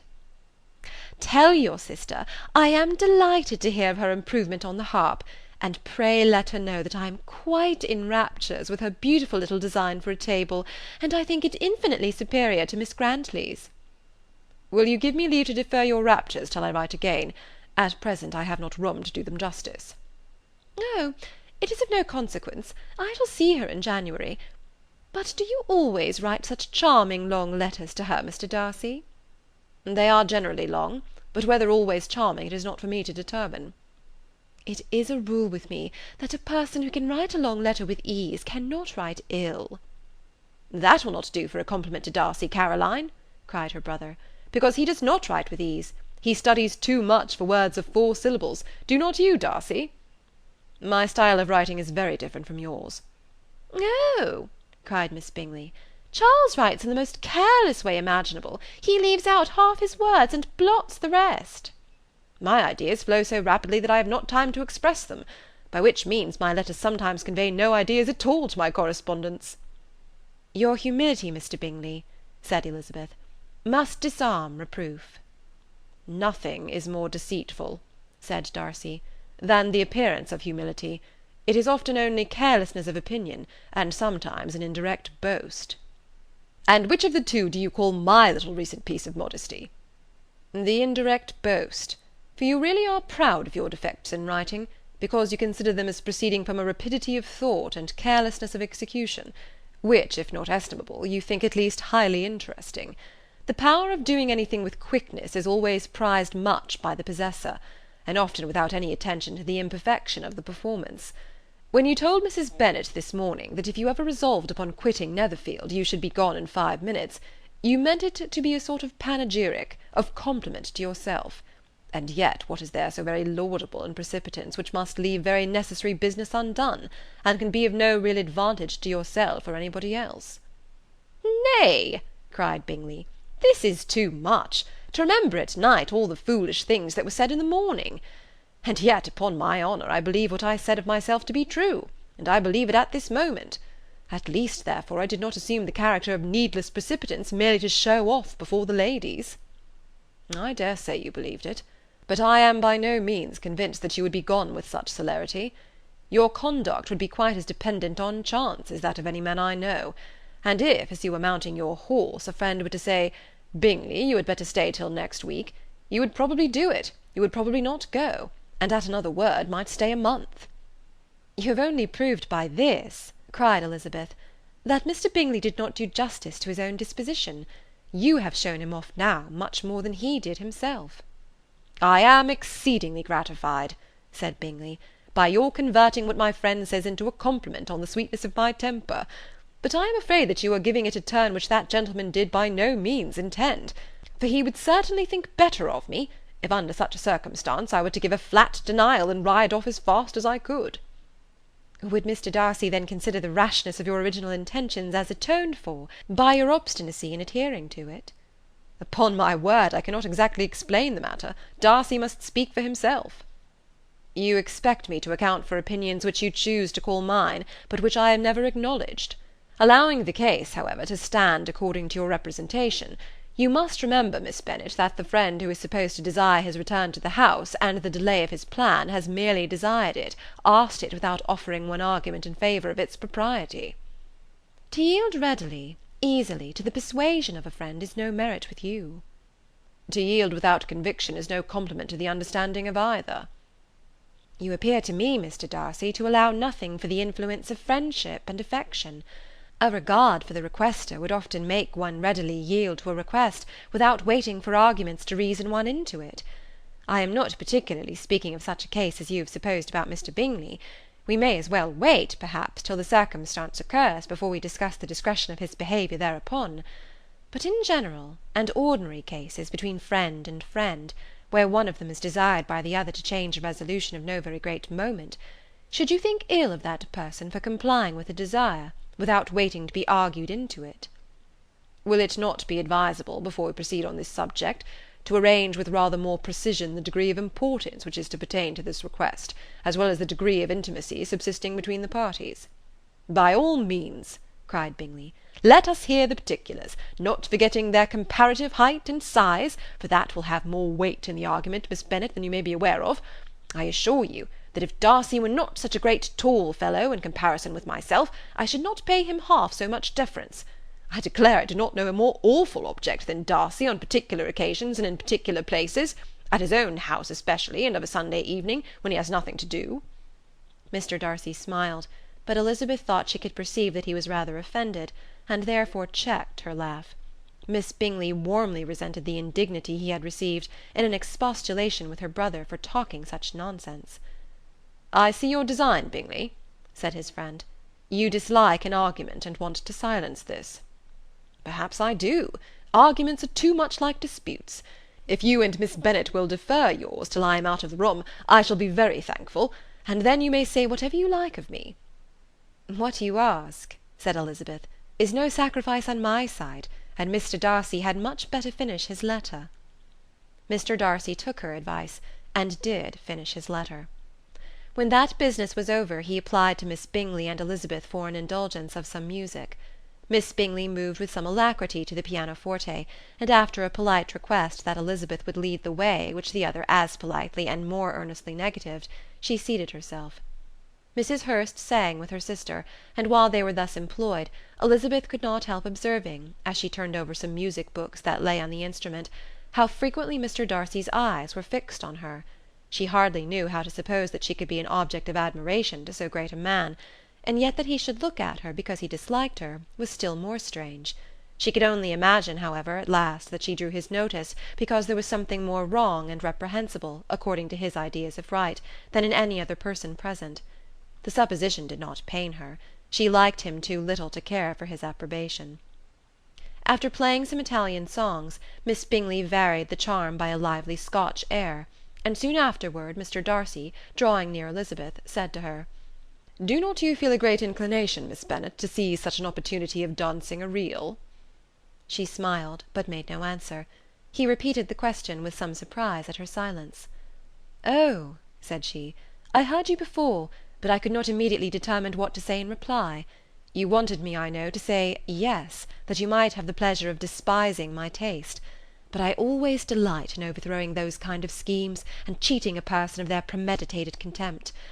I have therefore made up my mind to tell you that I do not want to dance a reel at all, and now despise me if you dare." "Indeed, I do not dare." Elizabeth, having rather expected to affront him, was amazed at his gallantry, but there was a mixture of sweetness and archness in her manner which made it difficult for her to affront anybody, and Darcy had never been so bewitched by any woman as he was by her. He really believed, that if it were not for the inferiority of her connections, he should be in some danger. Miss Bingley saw, or suspected enough to be jealous, and her great anxiety for the recovery of her dear friend Jane received some assistance from her desire of getting rid of Elizabeth. She often tried to provoke Darcy into disliking her guest by talking of their supposed marriage, and planning his happiness in such an alliance. "I hope," said she, as they were walking together in the shrubbery the next day, "you will give your mother-in-law a few hints, when this desirable event takes place, as to the advantage of holding her tongue, and, if you can compass it, do cure the younger girls of running after officers. And, if I may mention so delicate a subject, endeavour to check that little something bordering on conceit and impertinence which your lady possesses." "Have you anything else to propose for my domestic felicity?" "Oh, yes, do let the portraits of your uncle and aunt Phillips be placed in the gallery at Pemberley. Put them next to your great-uncle the judge. They are in the same profession, you know, only in different lines. As for your Elizabeth's picture, you must not have it taken, for what painter could do justice to those beautiful eyes?" "It would not be easy indeed to catch their expression, but their colour and shape, and the eyelashes, so remarkably fine, might be copied." At that moment they were met from another walk by Mrs. Hurst and Elizabeth herself. "I did not know that you intended to walk," said Miss Bingley, in some confusion, lest they had been overheard. "You used us abominably ill," answered Mrs. Hurst, "running away without telling us that you were coming out." Then, taking the disengaged arm of Mr. Darcy, she left Elizabeth to walk by herself. The path just admitted three. Mr. Darcy felt their rudeness, and immediately said, "This walk is not wide enough for our party. We had better go into the avenue." But Elizabeth, who had not the least inclination to remain with them, laughingly answered, "No, no, stay where you are. You are charmingly grouped, and appear to uncommon advantage.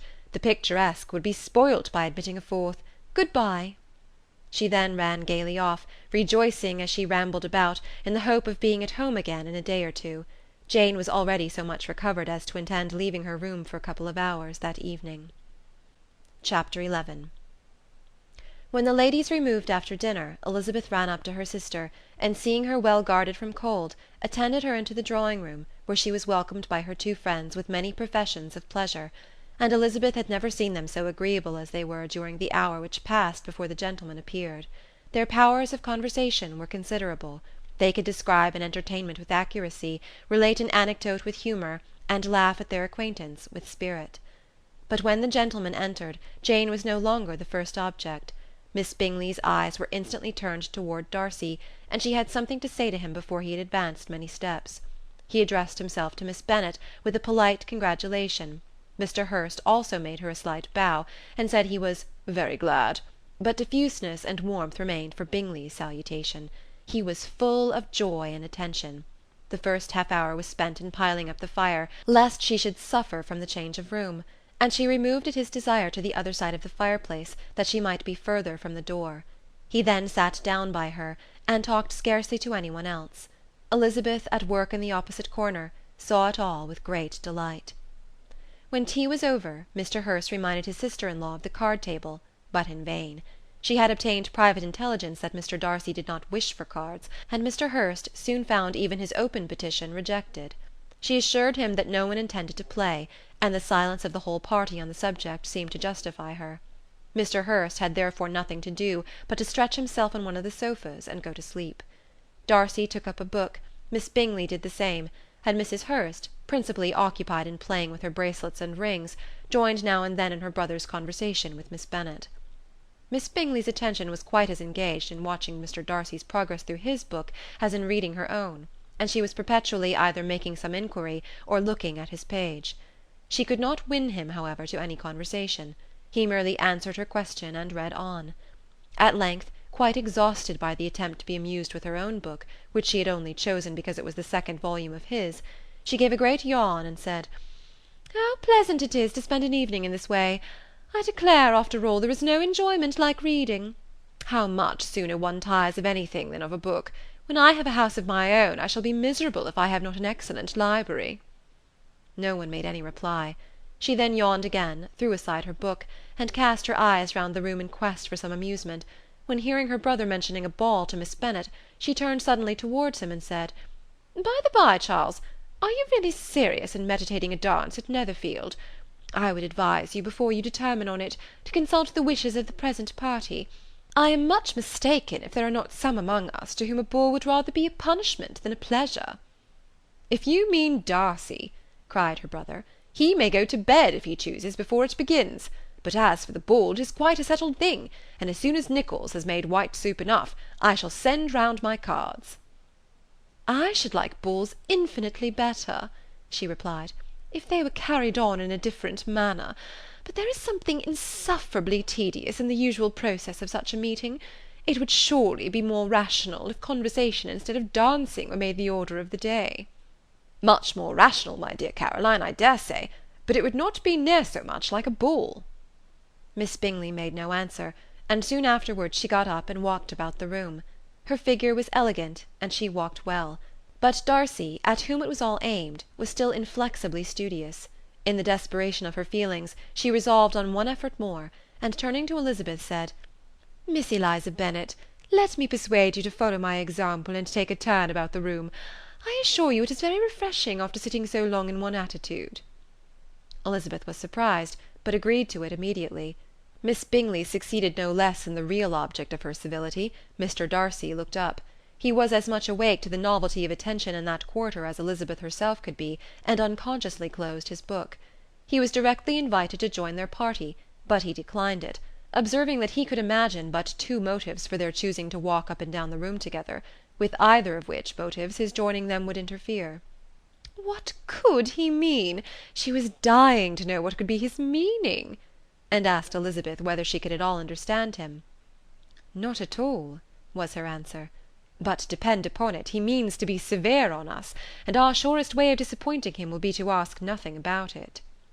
Miss Bingley, however, was incapable of disappointing Mr. Darcy in anything, and persevered therefore in requiring an explanation of his two motives. "I have not the smallest objection to explaining them," said he, as soon as she allowed him to speak.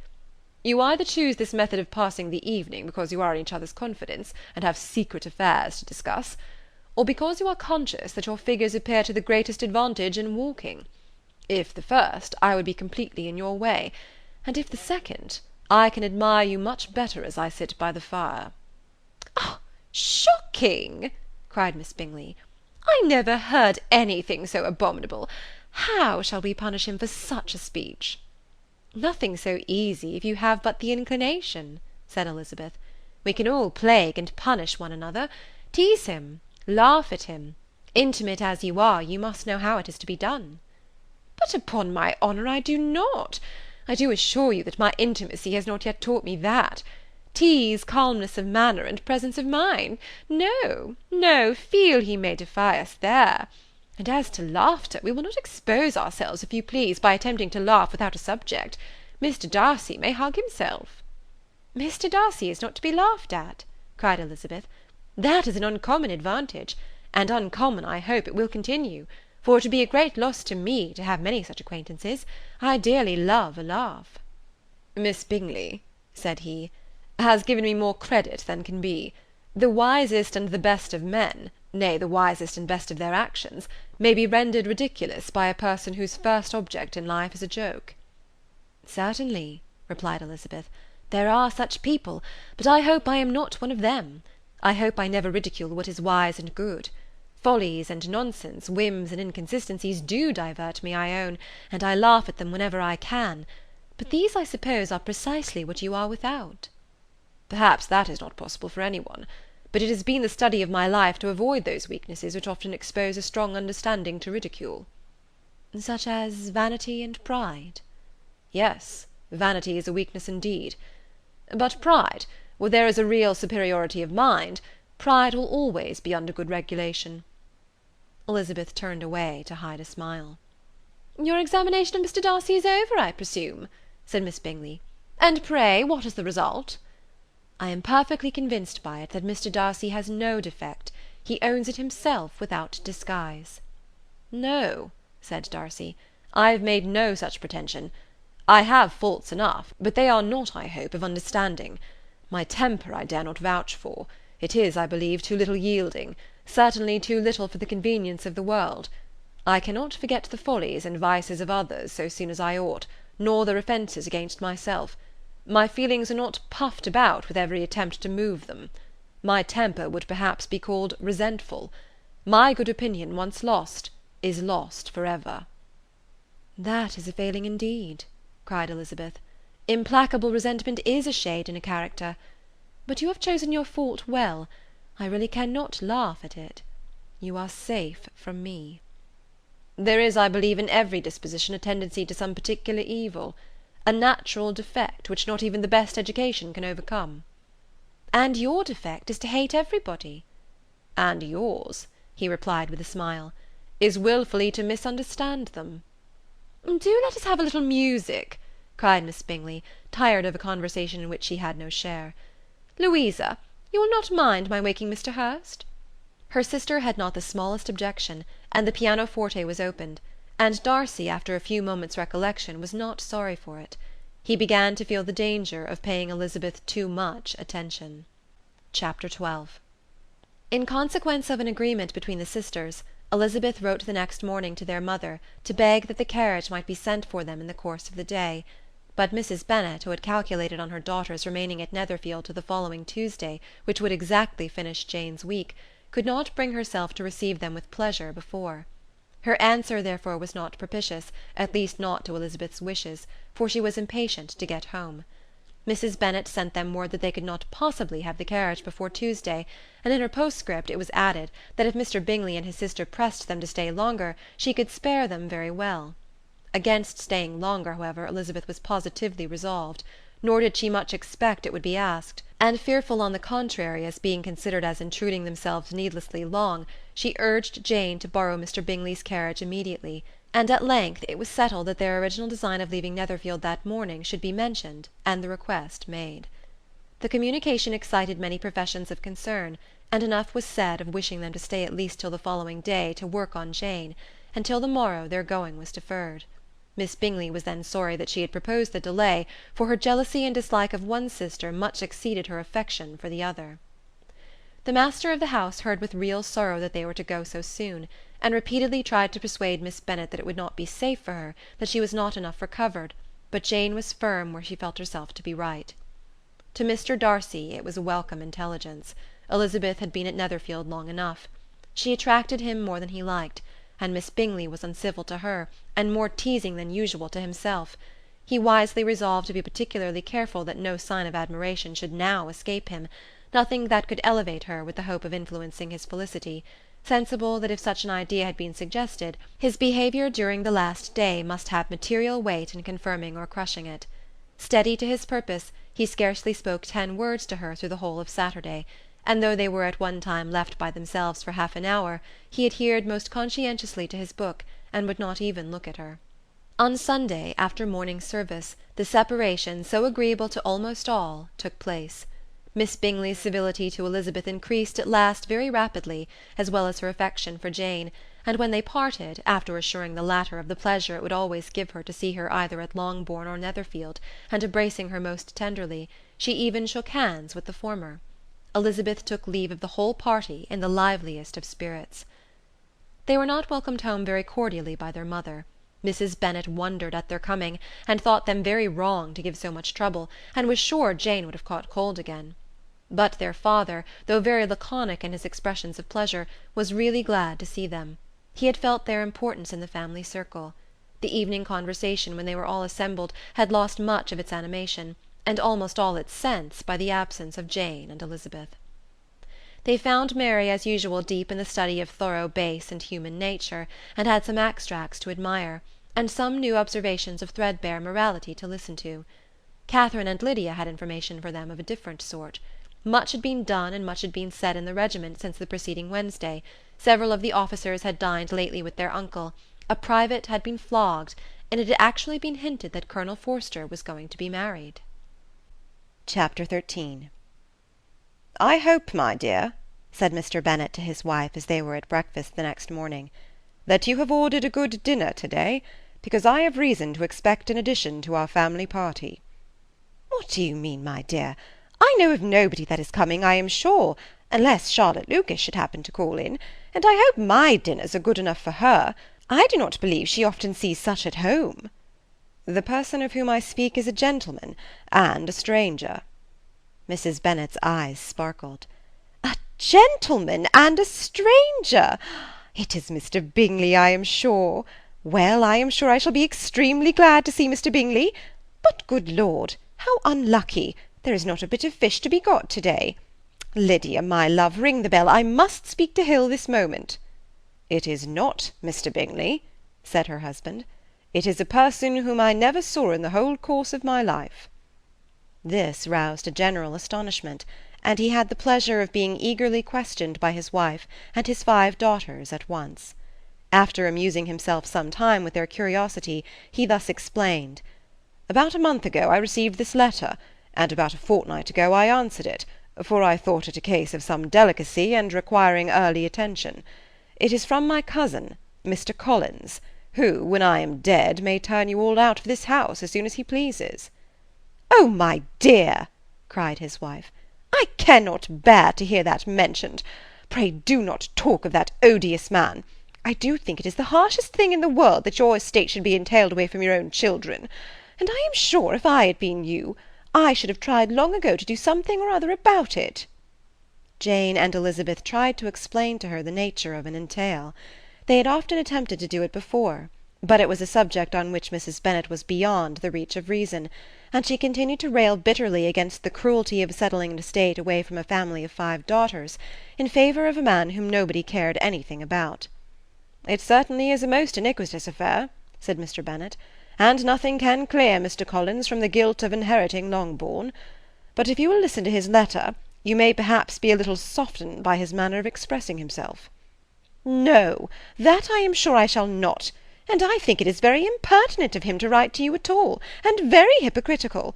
I hate such false friends. Why could he not keep on quarrelling with you, as his father did before him?" "Why, indeed, he does seem to have had some filial scruples on that head, as you will hear." "Hunsford, near Westerham, Kent, 15th October. "Dear Sir, the disagreement subsisting between yourself and my late honoured father always gave me much uneasiness, and since I have had the misfortune to lose him, I have frequently wished to heal the breach, but for some time I was kept back by my own doubts, fearing lest it might seem disrespectful to his memory for me to be on good terms with any one with whom it had always pleased him to be at variance. There, Mrs. Bennet. My mind, however, is now made up on the subject, for having received ordination at Easter, I have been so fortunate as to be distinguished by the patronage of the Right Honourable Lady Catherine de Bourgh, widow of Sir Lewis de Bourgh, whose bounty and beneficence has preferred me to the valuable rectory of this parish, where it shall be my earnest endeavour to demean myself with grateful respect towards her ladyship, and be ever ready to perform those rites and ceremonies which are instituted by the Church of England. As a clergyman, moreover, I feel it my duty to promote and establish the blessing of peace in all families within the reach of my influence, and on these grounds I flatter myself that my present overtures are highly commendable, and that the circumstance of my being next in the entail of Longbourn estate will be kindly overlooked on your side, and not lead you to reject the offered olive branch. I cannot be otherwise than concerned at being the means of injuring your amiable daughters, and beg leave to apologize for it, as well as to assure you of my readiness to make them every possible amends. But of this hereafter. If you should have no objection to receive me into your house, I propose myself the satisfaction of waiting on you and your family Monday, November 18th, by 4 o'clock, and shall probably trespass on your hospitality till the Saturday se'nnight following, which I can do without any inconvenience, as Lady Catherine is far from objecting to my occasional absence on a Sunday, provided that some other clergyman is engaged to do the duty of the day. I remain, dear sir, with respectful compliments to your lady and daughters, your well-wisher and friend, William Collins." "At 4 o'clock, therefore, we may expect this peace-making gentleman," said Mr. Bennet, as he folded up the letter. "He seems to be a most conscientious and polite young man, upon my word, and I doubt not will prove a valuable acquaintance, especially if Lady Catherine should be so indulgent as to let him come to us again." There is some sense in what he says about the girls, however, and if he is disposed to make them any amends, I shall not be the person to discourage him." "Though it is difficult," said Jane, "to guess in what way he can mean to make us the atonement he thinks our due. The wish is certainly to his credit." Elizabeth was chiefly struck by his extraordinary deference for Lady Catherine, and his kind intention of christening, marrying, and burying his parishioners whenever it were required. "He must be an oddity, I think," said she. "I cannot make him out. There is something very pompous in his style. And what can he mean by apologizing for being next in the entail? We cannot suppose he would help it if he could. Could he be a sensible man, sir?" "No, my dear, I think not. I have great hopes of finding him quite the reverse. There is a mixture of civility and self-importance in his letter which promises well. I am impatient to see him." "In point of composition," said Mary, "the letter does not seem defective. The idea of the olive branch, perhaps, is not wholly new, yet I think it is well expressed." To Catherine and Lydia, neither the letter nor its writer were in any degree interesting. It was next to impossible that their cousin should come in a scarlet coat, and it was now some weeks since they had received pleasure from the society of a man in any other colour. As for their mother, Mr. Collins's letter had done away much of her ill will, and she was preparing to see him with a degree of composure which astonished her husband and daughters. Mr. Collins was punctual to his time, and was received with great politeness by the whole family. Mr. Bennet, indeed, said little, but the ladies were ready enough to talk, and Mr. Collins seemed neither in need of encouragement nor inclined to be silent himself. He was a tall, heavy-looking young man of 25. His air was grave and stately, and his manners were very formal. He had not been long seated before he complimented Mrs. Bennet on having so fine a family of daughters, said he had heard much of their beauty, but that in this instance fame had fallen short of the truth, and added that he did not doubt her seeing them all in due time disposed of in marriage. This gallantry was not much to the taste of some of his hearers, but Mrs. Bennet, who quarrelled with no compliments, answered most readily. "You are very kind, I am sure, and I wish with all my heart it may prove so, for else they will be destitute enough. Things are settled so oddly." "You allude, perhaps, to the entail of this estate." "Ah, sir, I do indeed. It is a grievous affair to my poor girls, you must confess. Not that I mean to find fault with you, for such things I know are all chance in this world. There is no knowing how estates will go when once they come to be entailed." "I am very sensible, madam, of the hardship to my fair cousins, and could say much on the subject, but that I am cautious of appearing forward and precipitate. But I can assure the young ladies that I come prepared to admire them. At present I will not say more, but perhaps when we are better acquainted—" He was interrupted by a summons to dinner, and the girls smiled on each other. They were not the only objects of Mr. Collins's admiration. The hall, the dining-room, and all its furniture, were examined and praised, and his commendation of everything would have touched Mrs. Bennet's heart, but for the mortifying supposition of his viewing it all as his own future property. The dinner, too, in its turn, was highly admired, and he begged to know to which of his fair cousins the excellency of its cooking was owing. But he was set right there by Mrs. Bennet, who assured him with some asperity that they were very well able to keep a good cook, and that her daughters had nothing to do in the kitchen. He begged pardon for having displeased her. In a softened tone she declared herself not at all offended, but he continued to apologize for about a quarter of an hour. Chapter 14. During dinner Mr. Bennet scarcely spoke at all, but when the servants were withdrawn, he thought it time to have some conversation with his guest, and therefore started a subject in which he expected him to shine, by observing that he seemed very fortunate in his patroness. Lady Catherine de Bourgh's attention to his wishes, and consideration for his comfort, appeared very remarkable. Mr. Bennet could not have chosen better.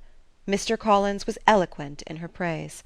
The subject elevated him to more than usual solemnity of manner, and with a most important aspect he protested that he had never in his life witnessed such behaviour in a person of rank, such affability and condescension, as he had himself experienced from Lady Catherine. She had been graciously pleased to approve of both of the discourses which she had already had the honour of preaching before her. She had also asked him twice to dine at Rosings, and had sent for him only the Saturday before to make up her pool of quadrille in the evening. Lady Catherine was reckoned proud by many people he knew, but he had never seen anything but affability in her. She had always spoken to him as she would to any other gentleman. She made not the smallest objection to his joining in the society of the neighbourhood, nor to his leaving the parish occasionally for a week or two to visit his relations. She had even condescended to advise him to marry as soon as he could, provided he chose with discretion, and had once paid him a visit in his humble parsonage, where she had perfectly approved all the alterations he had been making, and had even vouchsafed to suggest some herself, some shelves in the closet upstairs. "That is all very proper and civil, I am sure," said Mrs. Bennet, "and I dare say she is a very agreeable woman. It is a pity that great ladies in general are not more like her. Does she live near you, sir?" The garden in which stands my humble abode is separated only by a lane from Rosings Park, her ladyship's residence. "I think you said she was a widow, sir. Has she any family?" "She has only one daughter, the heiress of Rosings, and of very extensive property." "Ah," said Mrs. Bennet, shaking her head, "then she is better off than many girls. And what sort of young lady is she? Is she handsome?" "She is a most charming young lady indeed.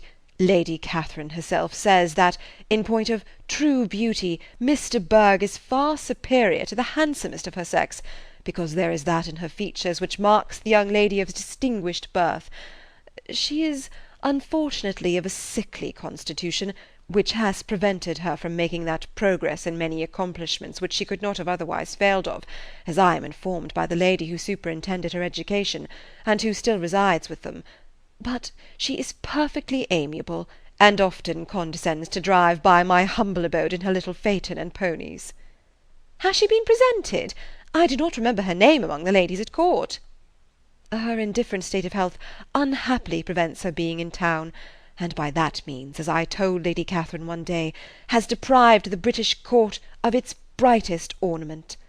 Her ladyship seemed pleased with the idea, and you may imagine that I am happy on every occasion to offer those little delicate compliments which are always acceptable to ladies. I have more than once observed to Lady Catherine that her charming daughter seemed born to be a duchess, and that the most elevated rank, instead of giving her consequence, would be adorned by her. These are the kind of little things which please her ladyship, and it is a sort of attention which I conceive myself peculiarly bound to pay." "You judge very properly," said Mr. Bennet, "and it is happy for you that you possess the talent of flattering with delicacy. May I ask whether these pleasing attentions proceed from the impulse of the moment, or are they the result of previous study?" "They arise chiefly from what is passing at the time, and though I sometimes amuse myself with suggesting and arranging such little elegant compliments as may be adapted to ordinary occasions, I always wish to give them as unstudied an air as possible." Mr. Bennet's expectations were fully answered. His cousin was as absurd as he had hoped, and he listened to him with the keenest enjoyment, maintaining at the same time the most resolute composure of countenance, and, except in an occasional glance at Elizabeth, requiring no partner in his pleasure. By tea-time, however, the dose had been enough, and Mr. Bennet was glad to take his guest into the drawing-room again, and when tea was over, glad to invite him to read aloud to the ladies. Mr. Collins readily assented, and a book was produced, but on beholding it, for everything announced it to be from a circulating library, he started back, and, begging pardon, protested that he never read novels. Kitty stared at him, and Lydia exclaimed. Other books were produced, and after some deliberation he chose Fordyce's Sermons. Lydia gaped as he opened the volume, and before he had, with very monotonous solemnity, read 3 pages, she interrupted him with, "Do you know, mamma, that my uncle Phillips talks of turning away Richard, and if he does, Colonel Forster will hire him. My aunt told me so herself on Saturday. I shall walk to Meryton to-morrow to hear more about it, and to ask when Mr. Denny comes back from town." Lydia was bid by her 2 eldest sisters to hold her tongue, but Mr. Collins, much offended, laid aside his book, and said, "I have often observed how little young ladies are interested by books of a serious stamp, though written solely for their benefit. It amazes me, I confess, for certainly there can be nothing so advantageous to them as instruction. But I will no longer importune my young cousin." Then, turning to Mr. Bennet, he offered himself as his antagonist at backgammon. Mr. Bennet accepted the challenge, observing that he acted very wisely in leaving the girls to their own trifling amusements. Mrs. Bennet and her daughters apologized most civilly for Lydia's interruption, and promised that it should not occur again, if he would resume his book. But Mr. Collins, after assuring them that he bore his young cousin no ill will, and should never resent her behaviour as any affront, seated himself at another table with Mr. Bennet, and prepared for backgammon. Chapter 15. Mr. Collins was not a sensible man, and the deficiency of nature had been but little assisted by education or society, the greatest part of his life having been spent under the guidance of an illiterate and miserly father; and though he belonged to one of the universities, he had merely kept the necessary terms, without forming at it any useful acquaintance. The subjection in which his father had brought him up had given him originally great humility of manner, but it was now a good deal counteracted by the self-conceit of a weak head, living in retirement, and the consequential feelings of early and unexpected prosperity. A fortunate chance had recommended him to Lady Catherine de Bourgh when the living of Hunsford was vacant, and the respect which he felt for her high rank, and his veneration for her as his patroness, mingling with a very good opinion of himself, of his authority as a clergyman, and his right as a rector, made him altogether a mixture of pride and obsequiousness, self-importance and humility. Having now a good house and a very sufficient income, he intended to marry, and in seeking a reconciliation with the Longbourn family he had a wife in view, as he meant to choose one of the daughters, if he found them as handsome and amiable as they were represented by common report. This was his plan of amends, of atonement, for inheriting their father's estate, and he thought it an excellent one, full of eligibility and suitableness, and excessively generous and disinterested on his own part. His plan did not vary on seeing them. Miss Bennet's lovely face confirmed his views, and established all his strictest notions of what was due to seniority, and for the first evening she was his settled choice.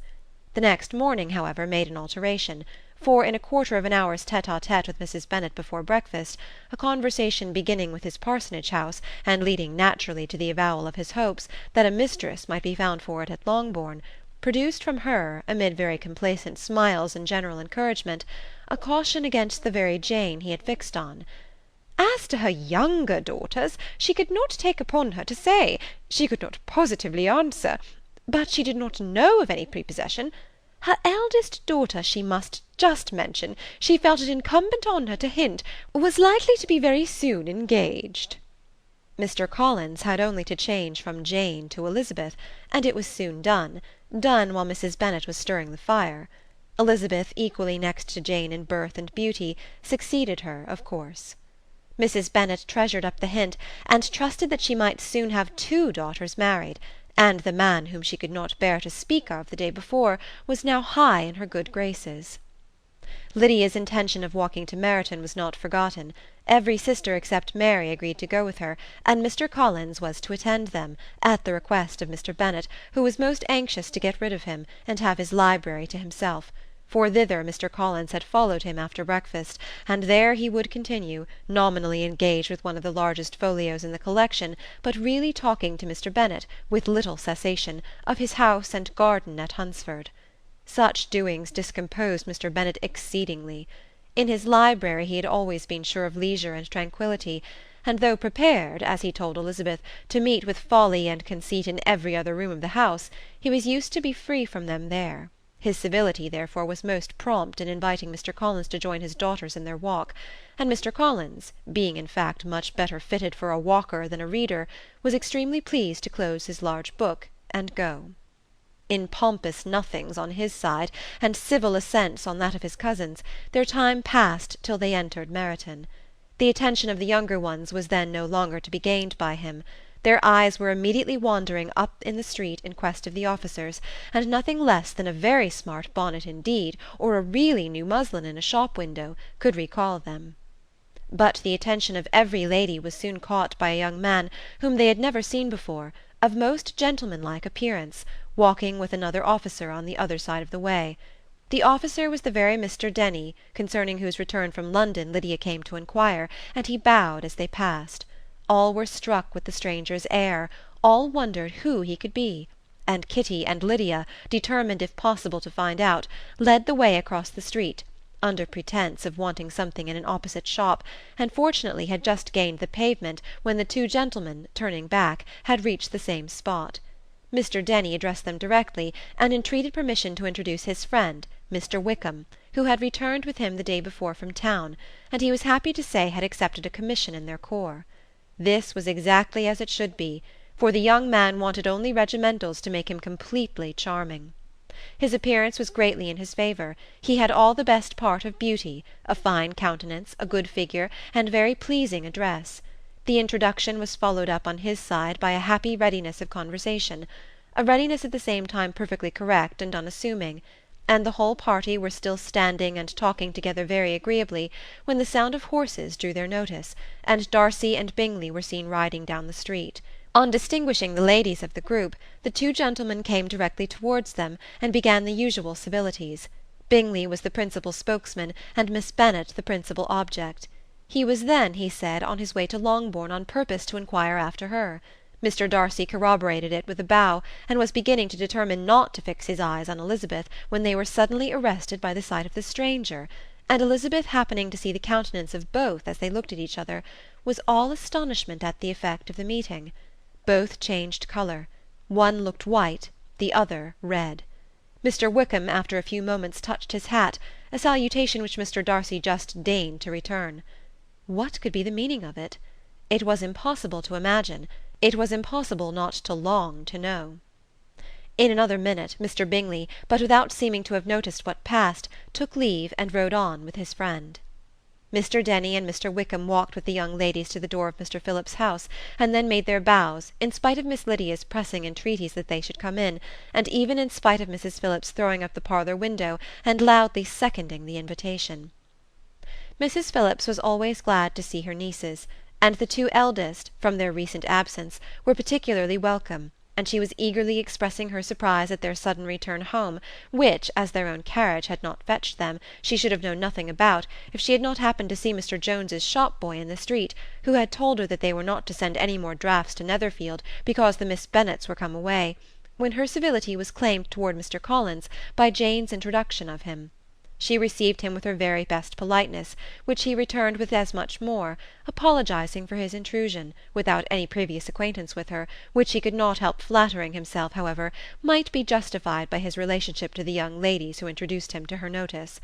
Mrs. Phillips was quite awed by such an excess of good breeding, but her contemplation of one stranger was soon put to an end by exclamations and inquiries about the other, of whom, however, she could only tell her nieces what they already knew, that Mr. Denny had brought him from London, and that he was to have a lieutenant's commission in the shire.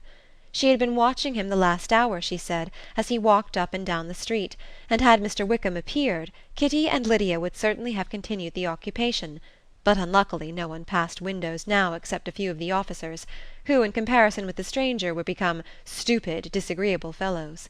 Some of them were to dine with the Phillipses the next day, and their aunt promised to make her husband call on Mr. Wickham and give him an invitation also, if the family from Longbourn would come in the evening. This was agreed to, and Mrs. Phillips protested that they would have a nice, comfortable, noisy game of lottery tickets, and a little bit of hot supper afterwards. The prospect of such delights was very cheering, and they parted in mutual good spirits. Mr. Collins repeated his apologies in quitting the room, and was assured with unwearying civility that they were perfectly needless. As they walked home, Elizabeth related to Jane what she had seen pass between the two gentlemen, but though Jane would have defended either or both, had they appeared to be in the wrong, she could no more explain such behaviour than her sister. Mr. Collins, on his return, highly gratified Mrs. Bennet by admiring Mrs. Phillips's manners and politeness. He protested that, except Lady Catherine and her daughter, he had never seen a more elegant woman, for she had not only received him with the utmost civility, but even pointedly included him in her invitation for the next evening, although utterly unknown to her before. Something, he supposed, might be attributed to his connection with them, but yet he had never met with so much attention in the whole course of his life. Chapter 16. As no objection was made to the young people's engagement with their aunt, and all Mr. Collins's scruples of leaving Mr. and Mrs. Bennet for a single evening during his visit were most steadily resisted, the coach conveyed him and his 5 cousins at a suitable hour to Meryton, and the girls had the pleasure of hearing, as they entered the drawing-room, that Mr. Wickham had accepted their uncle's invitation, and was then in the house. When this information was given, and they had all taken their seats, Mr. Collins was at leisure to look around him and admire, and he was so much struck with the size and furniture of the apartment that he declared he might almost have supposed himself in the small summer breakfast-parlour at Rosings, a comparison that did not at first convey much gratification, but when Mrs. Phillips understood from him what Rosings was, and who was its proprietor, when she had listened to the description of only one of Lady Catherine's drawing-rooms, and found that the chimney-piece alone had cost £800, she felt all the force of the compliment, and would hardly have resented a comparison with the housekeeper's room.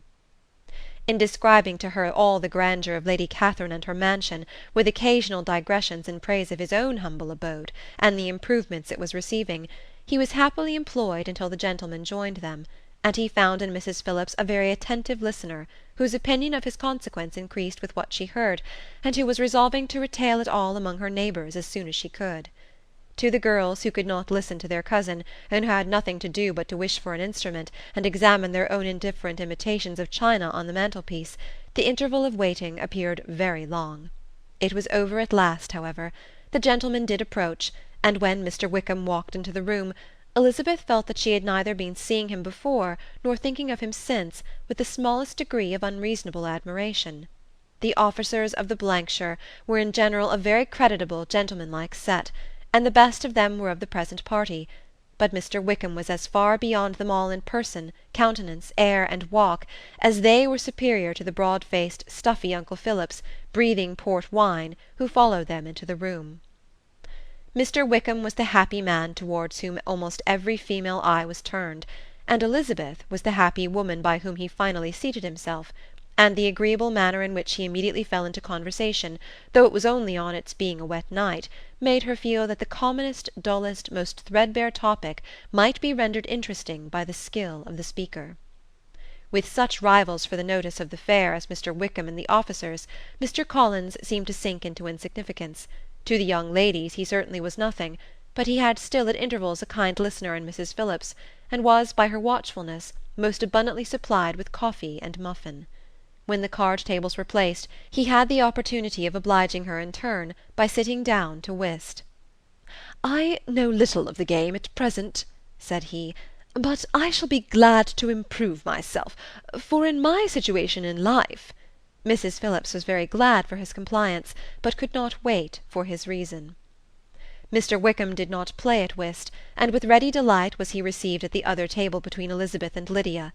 At first there seemed danger of Lydia's engrossing him entirely, for she was a most determined talker, but being likewise extremely fond of lottery tickets, she soon grew too much interested in the game, too eager in making bets and exclaiming after prizes, to have attention for any one in particular. Allowing for the common demands of the game, Mr. Wickham was therefore at leisure to talk to Elizabeth, and she was very willing to hear him, though what she chiefly wished to hear she could not hope to be told, the history of his acquaintance with Mr. Darcy. She dared not even mention that gentleman. Her curiosity, however, was unexpectedly relieved. Mr. Wickham began the subject himself. He inquired how far Netherfield was from Meryton, and after receiving her answer, asked in a hesitating manner how long Mr. Darcy had been staying there. "About a month," said Elizabeth, and then, unwilling to let the subject drop, added, "He is a man of very large property in Derbyshire, I understand." "Yes," replied Mr. Wickham. "His estate there is a noble one, a clear 10,000 per annum. You could not have met with a person more capable of giving you certain information on that head than myself, for I have been connected with his family in a particular manner from my infancy." Elizabeth could not but look surprised. "You may well be surprised, Miss Bennet, at such an assertion, after seeing, as you probably might, the very cold manner of our meeting yesterday. Are you much acquainted with Mr. Darcy?" "As much as I ever wished to be," cried Elizabeth very warmly. "I have spent 4 days in the same house with him, and I think him very disagreeable." "I have no right to give my opinion," said Wickham, "as to his being agreeable or otherwise. I am not qualified to form one. I have known him too long and too well to be a fair judge. It is impossible for me to be impartial. But I believe your opinion of him would in general astonish, and perhaps you would not express it quite so strongly anywhere else.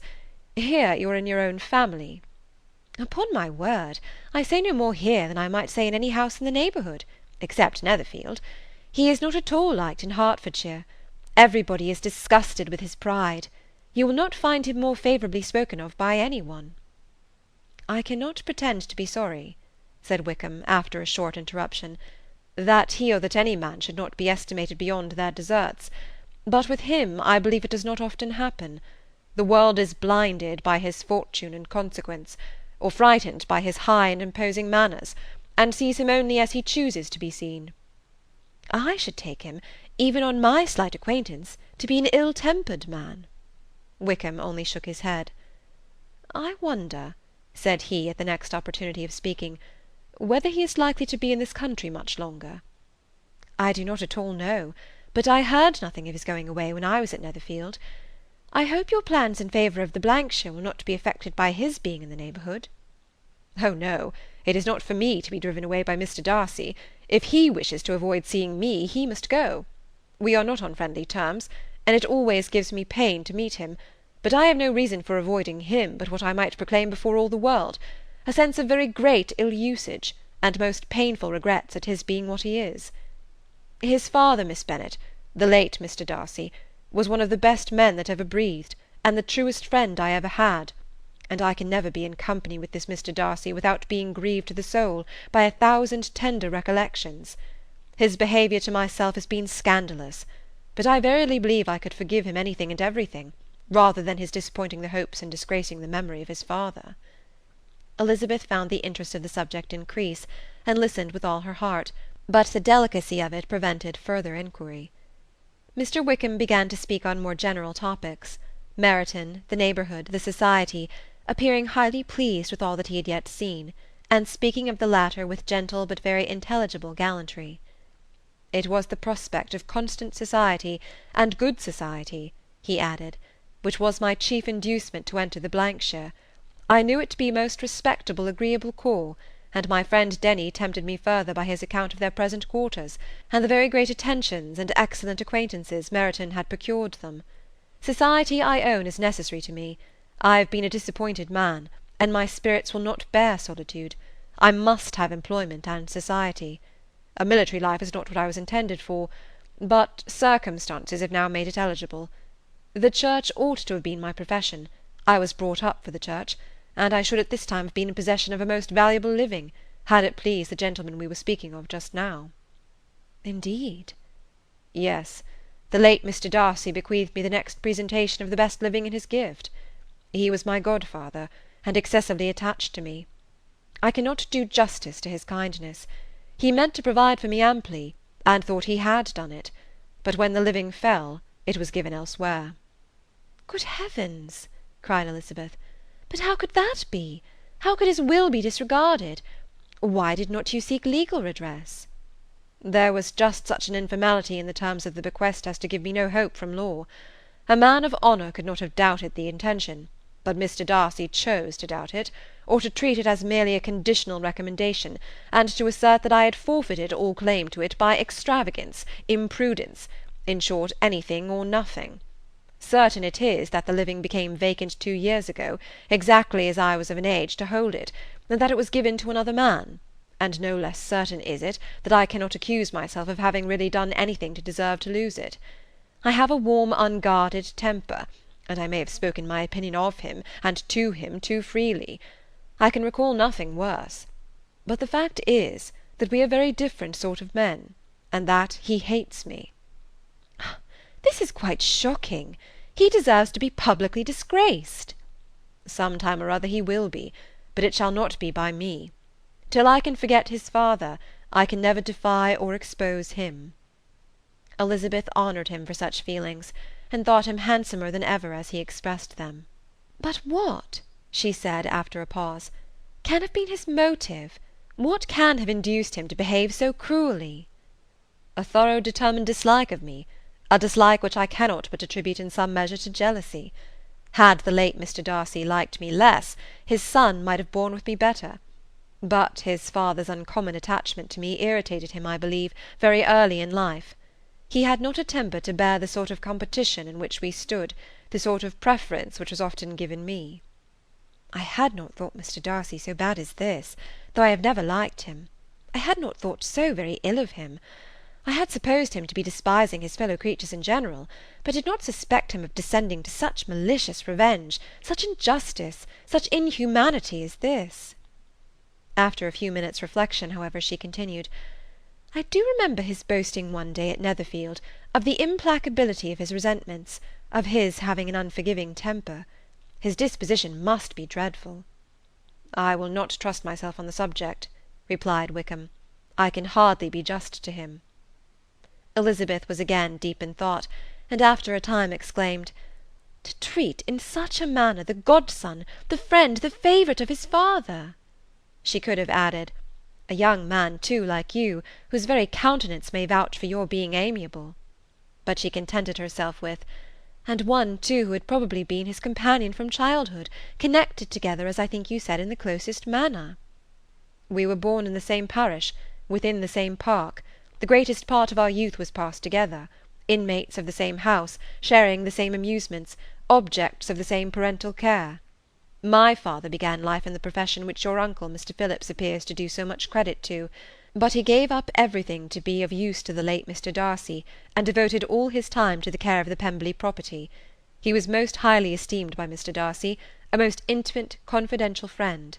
Mr. Darcy often acknowledged himself to be under the greatest obligations to my father's active superintendence, and when, immediately before my father's death, Mr. Darcy gave him a voluntary promise of providing for me, I am convinced that he felt it to be as much a debt of gratitude to him as of his affection to myself. How strange! cried Elizabeth. How abominable! I wonder that the very pride of this Mr. Darcy has not made him just to you. If from no better motive, that he should not have been too proud to be dishonest, for dishonesty I must call it. It is wonderful, replied Wickham, for almost all his actions may be traced to pride, and pride had often been his best friend. It has connected him nearer with virtue than with any other feeling. But we are none of us consistent, and in his behaviour to me there were stronger impulses even than pride. Can such abominable pride as his have ever done him good? Yes, it has often led him to be liberal and generous, to give his money freely, to display hospitality, to assist his tenants and relieve the poor. Family pride and filial pride, for he is very proud of what his father was, have done this. Not to appear to disgrace his family, or lose the influence of the Pemberley house, is a powerful motive. He has also brotherly pride, which with some brotherly affection makes him a very kind and careful guardian of his sister, and you will hear him generally cried up as the most attentive and best of brothers. What sort of a girl is Miss Darcy? He shook his head. I wish I could call her amiable. It gives me pain to speak ill of a Darcy. But she is too much like her brother, very, very proud. As a child she was affectionate and pleasing, and extremely fond of me, and I have devoted hours and hours to her amusement. But she is nothing to me now. She is a handsome girl, about 15 or 16, and I understand highly accomplished. Since her father's death her home has been London, where a lady lives with her and superintends her education. After many pauses and many trials of other subjects, Elizabeth could not help reverting once more to the first, and saying, I am astonished at his intimacy with Mr. Bingley. How can Mr. Bingley, who seems good humour itself, and is, I really believe, truly amiable, be in friendship with such a man? How can they suit each other? Do you know Mr. Bingley? Not at all. He is a sweet-tempered, amiable, charming man. He cannot know what Mr. Darcy is. Probably not, but Mr. Darcy can please where he chooses. He does not want abilities. He can be a conversable companion if he thinks it worth his while. Among those who are at all his equals in consequence, he is a very different man from what he is to the less prosperous. His pride never deserts him, but with the rich he is liberal-minded, just, sincere, rational, honourable, and perhaps agreeable, allowing something for fortune and figure. The whist party soon afterwards breaking up, the players gathered round the other table, and Mr. Collins took his station between his cousin Elizabeth and Mrs. Phillips. The usual inquiries as to his success was made by the latter. It had not been very great. He had lost every point, but when Mrs. Phillips began to express her concern thereupon, he assured her with much earnest gravity that it was not of the least importance, that he considered the money as a mere trifle, and begged that she would not make herself uneasy. "I know very well, madam," said he, "that when persons sit down to a card-table they must take their chances of these things, and happily I am not in such circumstances as to make 5 shillings any object. There are undoubtedly many who could not say the same, but, thanks to Lady Catherine de Bourgh, I am removed far beyond the necessity of regarding little matters." Mr. Wickham's attention was caught, and after observing Mr. Collins for a few moments, he asked Elizabeth in a low voice whether her relation was very intimately acquainted with the family of de Bourgh. "Lady Catherine de Bourgh," she replied, "has very lately given him a living. I hardly know how Mr. Collins was first introduced to her notice, but he certainly has not known her long." "You know, of course, that Lady Catherine de Bourgh and Lady Anne Darcy were sisters. Consequently, she is aunt to the present Mr. Darcy." "No, indeed, I did not. I knew nothing at all of Lady Catherine's connections. I never heard of her existence till the day before yesterday." "Her daughter, Miss de Bourgh, will have a very large fortune, and it is believed that she and her cousin will unite the 2 estates." This information made Elizabeth smile, as she thought of poor Miss Bingley. Vain indeed must be all her attentions, vain and useless her affection for his sister and her praise of himself, if he were already self-destined for another. "Mr. Collins," said she, "speaks highly both of Lady Catherine and her daughter, but from some particulars that he has related of her ladyship, I suspect his gratitude misleads him, and that in spite of her being his patroness, she is an arrogant, conceited woman." "I believe her to be both in a great degree," replied Wickham. "I have not seen her for many years, but I very well remember that I never liked her, and that her manners were dictatorial and insolent. She has the reputation of being remarkably sensible and clever, but I rather believe she derives part of her abilities from her rank and fortune, part from her authoritative manner, and the rest from the pride for her nephew, who chooses that every one connected with him should have an understanding of the first class." Elizabeth allowed that he had given a very rational account of it, and they continued talking together, with mutual satisfaction, till supper put an end to cards, and gave the rest of the ladies their share of Mr. Wickham's attentions. There could be no conversation in the noise of Mrs. Phillips's supper party, but his manners recommended him to everybody. Whatever he said was well said, and whatever he did, done gracefully. Elizabeth went away with her head full of him. She could think of nothing but of Mr. Wickham, and of what he had told her, all the way home. But there was not time for her even to mention his name as they went, for neither Lydia nor Mr. Collins were once silent. Lydia talked incessantly of lottery tickets, of the fish she had lost and the fish she had won, and Mr. Collins in describing the civility of Mr. and Mrs. Phillips, protesting that he did not in the least regard his losses at whist, enumerating all the dishes at supper, and repeatedly fearing that he crowded his cousins, had more to say than he could well manage before the carriage stopped at Longbourn House. Chapter 17. Elizabeth related to Jane the next day what had passed between Mr. Wickham and herself. Jane listened with astonishment and concern. She knew not how to believe that Mr. Darcy could be so unworthy of Mr. Bingley's regard, and yet it was not in her nature to question the veracity of a young man of such amiable appearance as Wickham. The possibility of his having endured such unkindness was enough to interest all her tender feelings, and nothing remained therefore to be done but to think well of them both, to defend the conduct of each, and throw into the account of accident or mistake whatever could not be otherwise explained. "They have both," said she, "been deceived, I dare say, in some way or other, of which we can form no idea. Interested people have perhaps misrepresented each to the other. It is, in short, impossible for us to conjecture the causes or circumstances which may have alienated them, without actual blame on either side." "Very true indeed. And now, my dear Jane, what have you got to say on behalf of the interested people who have probably been concerned in the business? Do clear them too, or we shall be obliged to think ill of somebody." "Laugh as much as you choose, but you will not laugh me out of my opinion. My dearest Lizzy, but do consider in what a disgraceful light it places Mr. Darcy, to be treating his father's favourite in such a manner, one whom his father had promised to provide for. It is impossible. No man of common humanity, no man who had any value for his character, could be capable of it.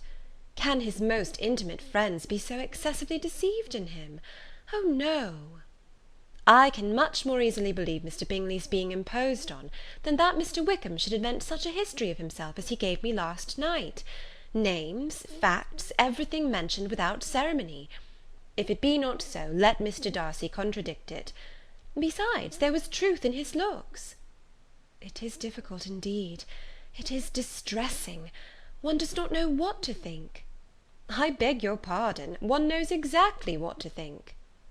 But Jane could think with certainty on only one point, that Mr. Bingley, if he had been imposed on, would have much to suffer when the affair became public. The two young ladies were summoned from the shrubbery where this conversation passed, by the arrival of the very persons of whom they had been speaking. Mr. Bingley and his sisters came to give their personal invitation for the long-expected ball at Netherfield, which was fixed for the following Tuesday. The two ladies were delighted to see their dear friend again, called it an age since they had met, and repeatedly asked what she had been doing with herself since their separation. To the rest of the family they paid little attention, avoiding Mrs. Bennet as much as possible, saying not much to Elizabeth, and nothing at all to the others. They were soon gone again, rising from their seats with an activity which took their brother by surprise, and hurrying off as if eager to escape from Mrs. Bennet's civilities. The prospect of the Netherfield ball was extremely agreeable to every female of the family. Mrs. Bennet chose to consider it as given in compliment to her eldest daughter, and was particularly flattered by receiving the invitation from Mr. Bingley himself, instead of a ceremonious card. Jane pictured to herself a happy evening in the society of her two friends, and the attentions of her brother; and Elizabeth thought with pleasure of dancing a great deal with Mr. Wickham, and of seeing a confirmation of everything in Mr. Darcy's look and behaviour. The happiness anticipated by Catherine and Lydia depended less on any single event or on any particular person, for though they each, like Elizabeth, meant to dance half the evening with Mr. Wickham, he was by no means the only partner who could satisfy them, and a ball was, at any rate, a ball. And even Mary could assure her family that she had no disinclination for it. "While I can have my mornings to myself," said she, "it is enough. I think it is no sacrifice to join occasionally in evening engagements. Society has claims on us all, and I profess myself one of those who consider intervals of recreation and amusement as desirable for everybody." Elizabeth's spirits were so high on this occasion, that though she did not often speak unnecessarily to Mr. Collins, she could not help asking him whether he intended to accept Mr. Bingley's invitation, and if he did, whether he would think it proper to join in the evening's amusement; and she was rather surprised to find that he entertained no scruple whatever on that head, and was very far from dreading a rebuke, either from the Archbishop or Lady Catherine de Bourgh, by venturing to dance. "I am by no means of the opinion, I assure you," said he, "that a ball of this kind, given by a young man of character, to respectable people, can have any evil tendency; and I am so far from objecting to dancing myself, that I shall hope to be honoured with the hands of all my fair cousins in the course of the evening; and I take this opportunity of soliciting yours, Miss Elizabeth, for the first two dances especially, a preference which I trust my cousin Jane will attribute to the right cause, and not to any disrespect for her." Elizabeth felt herself completely taken in. She had fully proposed being engaged by Mr. Wickham for those very dances, and to have Mr. Collins instead. Her liveliness had never been worse timed. There was no help for it, however. Mr. Wickham's happiness and her own were perforce delayed a little longer, and Mr. Collins' proposal accepted with as good a grace as she could. She was not the better pleased with his gallantry from the idea it suggested of something more. It now first struck her that she was selected from among her sisters as worthy of being mistress of Hunsford Parsonage, and of assisting to form a quadrille table at Rosings, in the absence of more eligible visitors. The idea soon reached a conviction, as she observed his increasing civilities toward herself, and heard his frequent attempt at a compliment on her wit and vivacity; and though more astonished than gratified herself by this effect of her charms, it was not long before her mother gave her to understand that the probability of their marriage was extremely agreeable to her. Elizabeth, however, did not choose to take the hint, being well aware that a serious dispute must be the consequence of any reply. Mr. Collins might never make the offer, and till he did, it was useless to quarrel about him.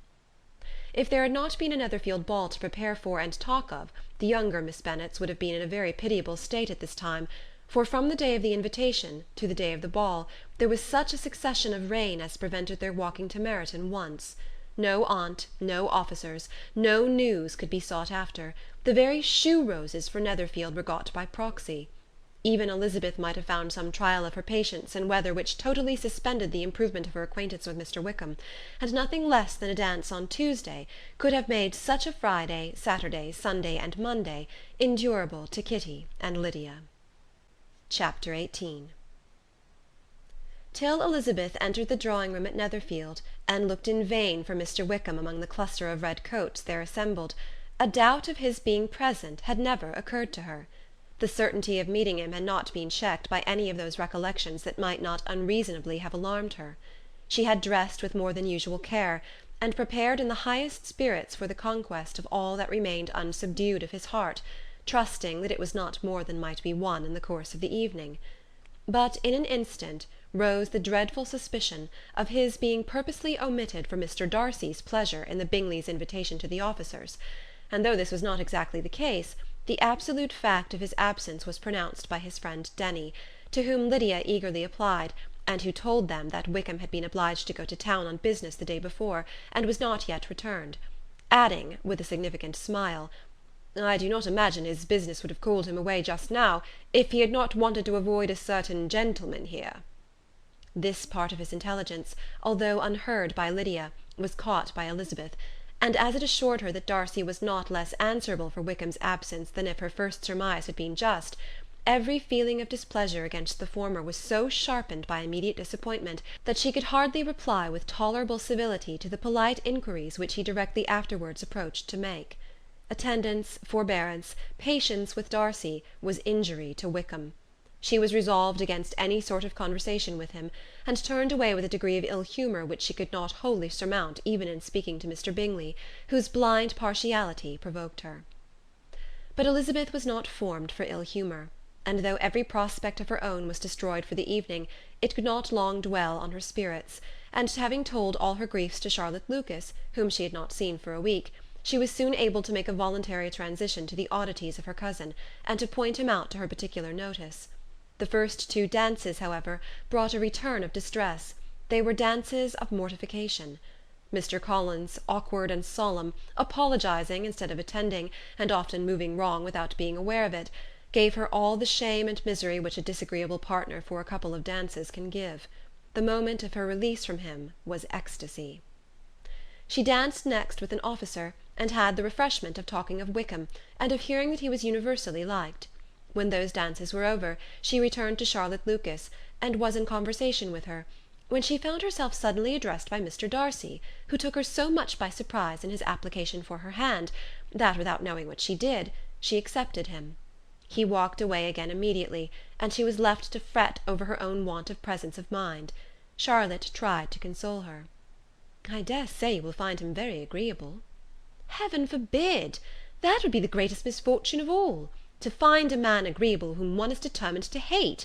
Do not wish me such an evil." When the dancing recommenced, however, and Darcy approached to claim her hand, Charlotte could not help cautioning her in a whisper not to be a simpleton, and allow her fancy for Wickham to make her appear unpleasant in the eyes of a man of 10 times his consequence. Elizabeth made no answer, and took her place in the set, amazed at the dignity to which she was arrived in being allowed to stand opposite to Mr. Darcy, and reading in her neighbours' looks their equal amazement in beholding it.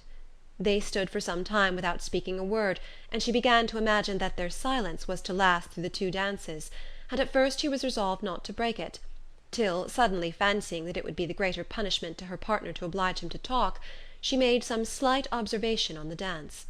He replied, and was again silent. After a pause of some minutes, she addressed him a second time with, "It is your turn to say something now, Mr. Darcy. I talked about the dance, and you ought to make some sort of remark on the size of the room, or the number of couples." He smiled, and assured her that whatever she wished him to say should be said. Very well, that reply will do for the present. Perhaps by and by I may observe that private balls are much pleasanter than public ones. But now we may be silent. Do you talk by rule, then, while you are dancing? Sometimes. One must speak a little, you know. It would look odd to be entirely silent for half an hour together, and yet, for the advantage of some, conversation ought to be so arranged as they might have the trouble of saying as little as possible.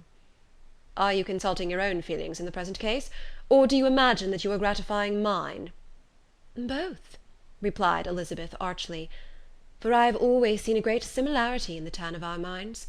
We are each of an unsocial, taciturn disposition, unwilling to speak unless we expect to say something that will amaze the whole room, and be handed down to posterity with all the éclat of a proverb.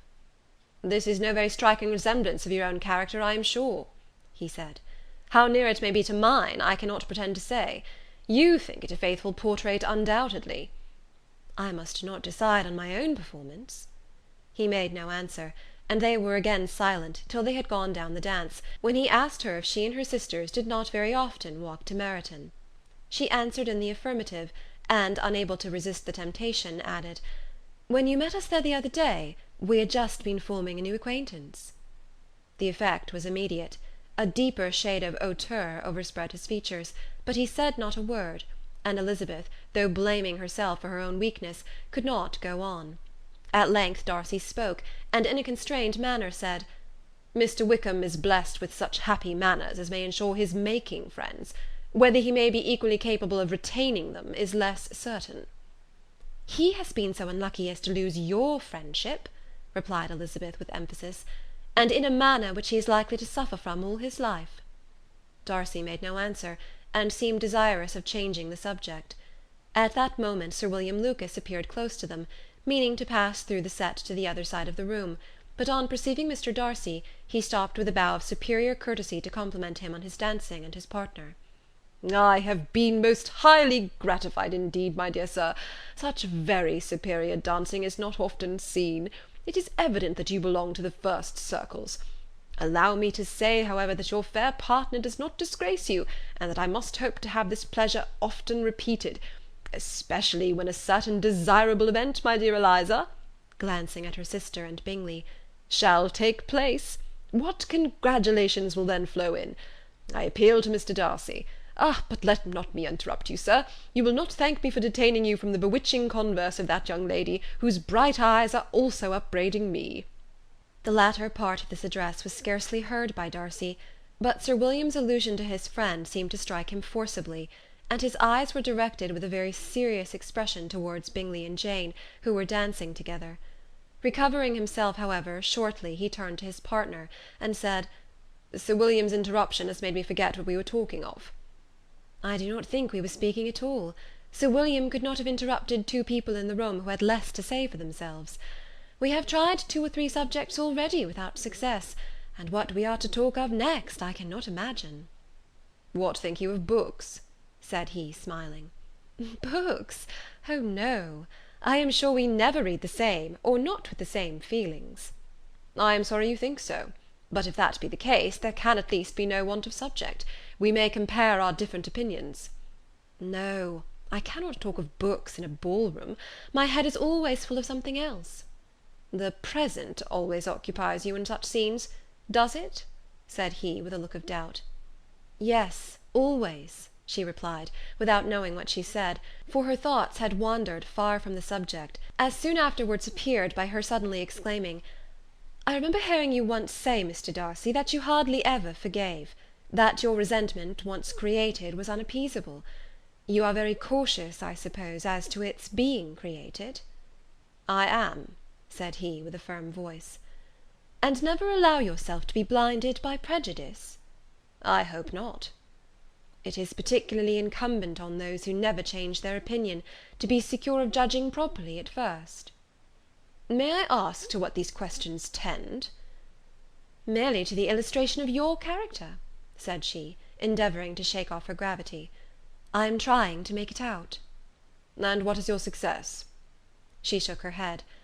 "I do not get on at all. I hear such different accounts of you as to puzzle me exceedingly." "I can readily believe," answered he gravely, that reports may vary greatly with respect to me, and I could wish, Miss Bennet, that you were not to sketch my character at the present moment, as there is reason for fear that the performance would reflect no credit on either." "But if I do not take your likeness now, I may never have another opportunity." "I would by no means suspend any pleasure of yours," he coldly replied. She said no more, and they went down the other dance and parted in silence, and on each side dissatisfied, though not to an equal degree; for in Darcy's breast there was a tolerable powerful feeling towards her, which soon procured her pardon, and directed all his anger against another. They had not long separated, when Miss Bingley came towards her, and with an expression of civil disdain accosted her. "So, Miss Eliza, I hear you are quite delighted with George Wickham. Your sister has been talking to me about him, and asking me 1,000 questions, and I find that the young man quite forgot to tell you, among his other communication, that he was the son of old Wickham, the late Mr. Darcy's steward. Let me recommend you, however, as a friend, not to give implicit confidence to all his assertions; for as to Mr. Darcy's using him ill, it is perfectly false; for, on the contrary, he has always been remarkably kind to him, though George Wickham has treated Mr. Darcy in a most infamous manner.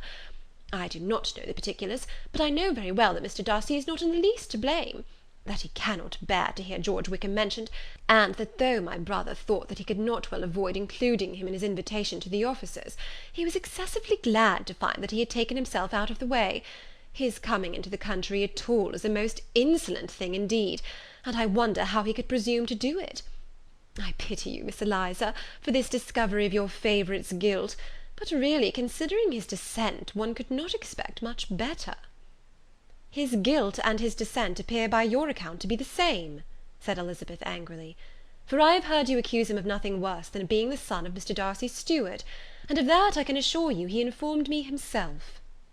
"I beg your pardon," replied Miss Bingley, turning away with a sneer. "Excuse my interference, it was kindly meant." "Insolent girl," said Elizabeth to herself, "you are much mistaken if you expect to influence me by such a paltry attack as this. I see nothing in it but your own wilful ignorance and the malice of Mr. Darcy." She then sought out her eldest sister, who was undertaken to make inquiries on the same subject of Bingley. Jane met her with a smile of such sweet complacency, a glow of such happy expression, as sufficiently marked how well she was satisfied with the occurrences of the evening.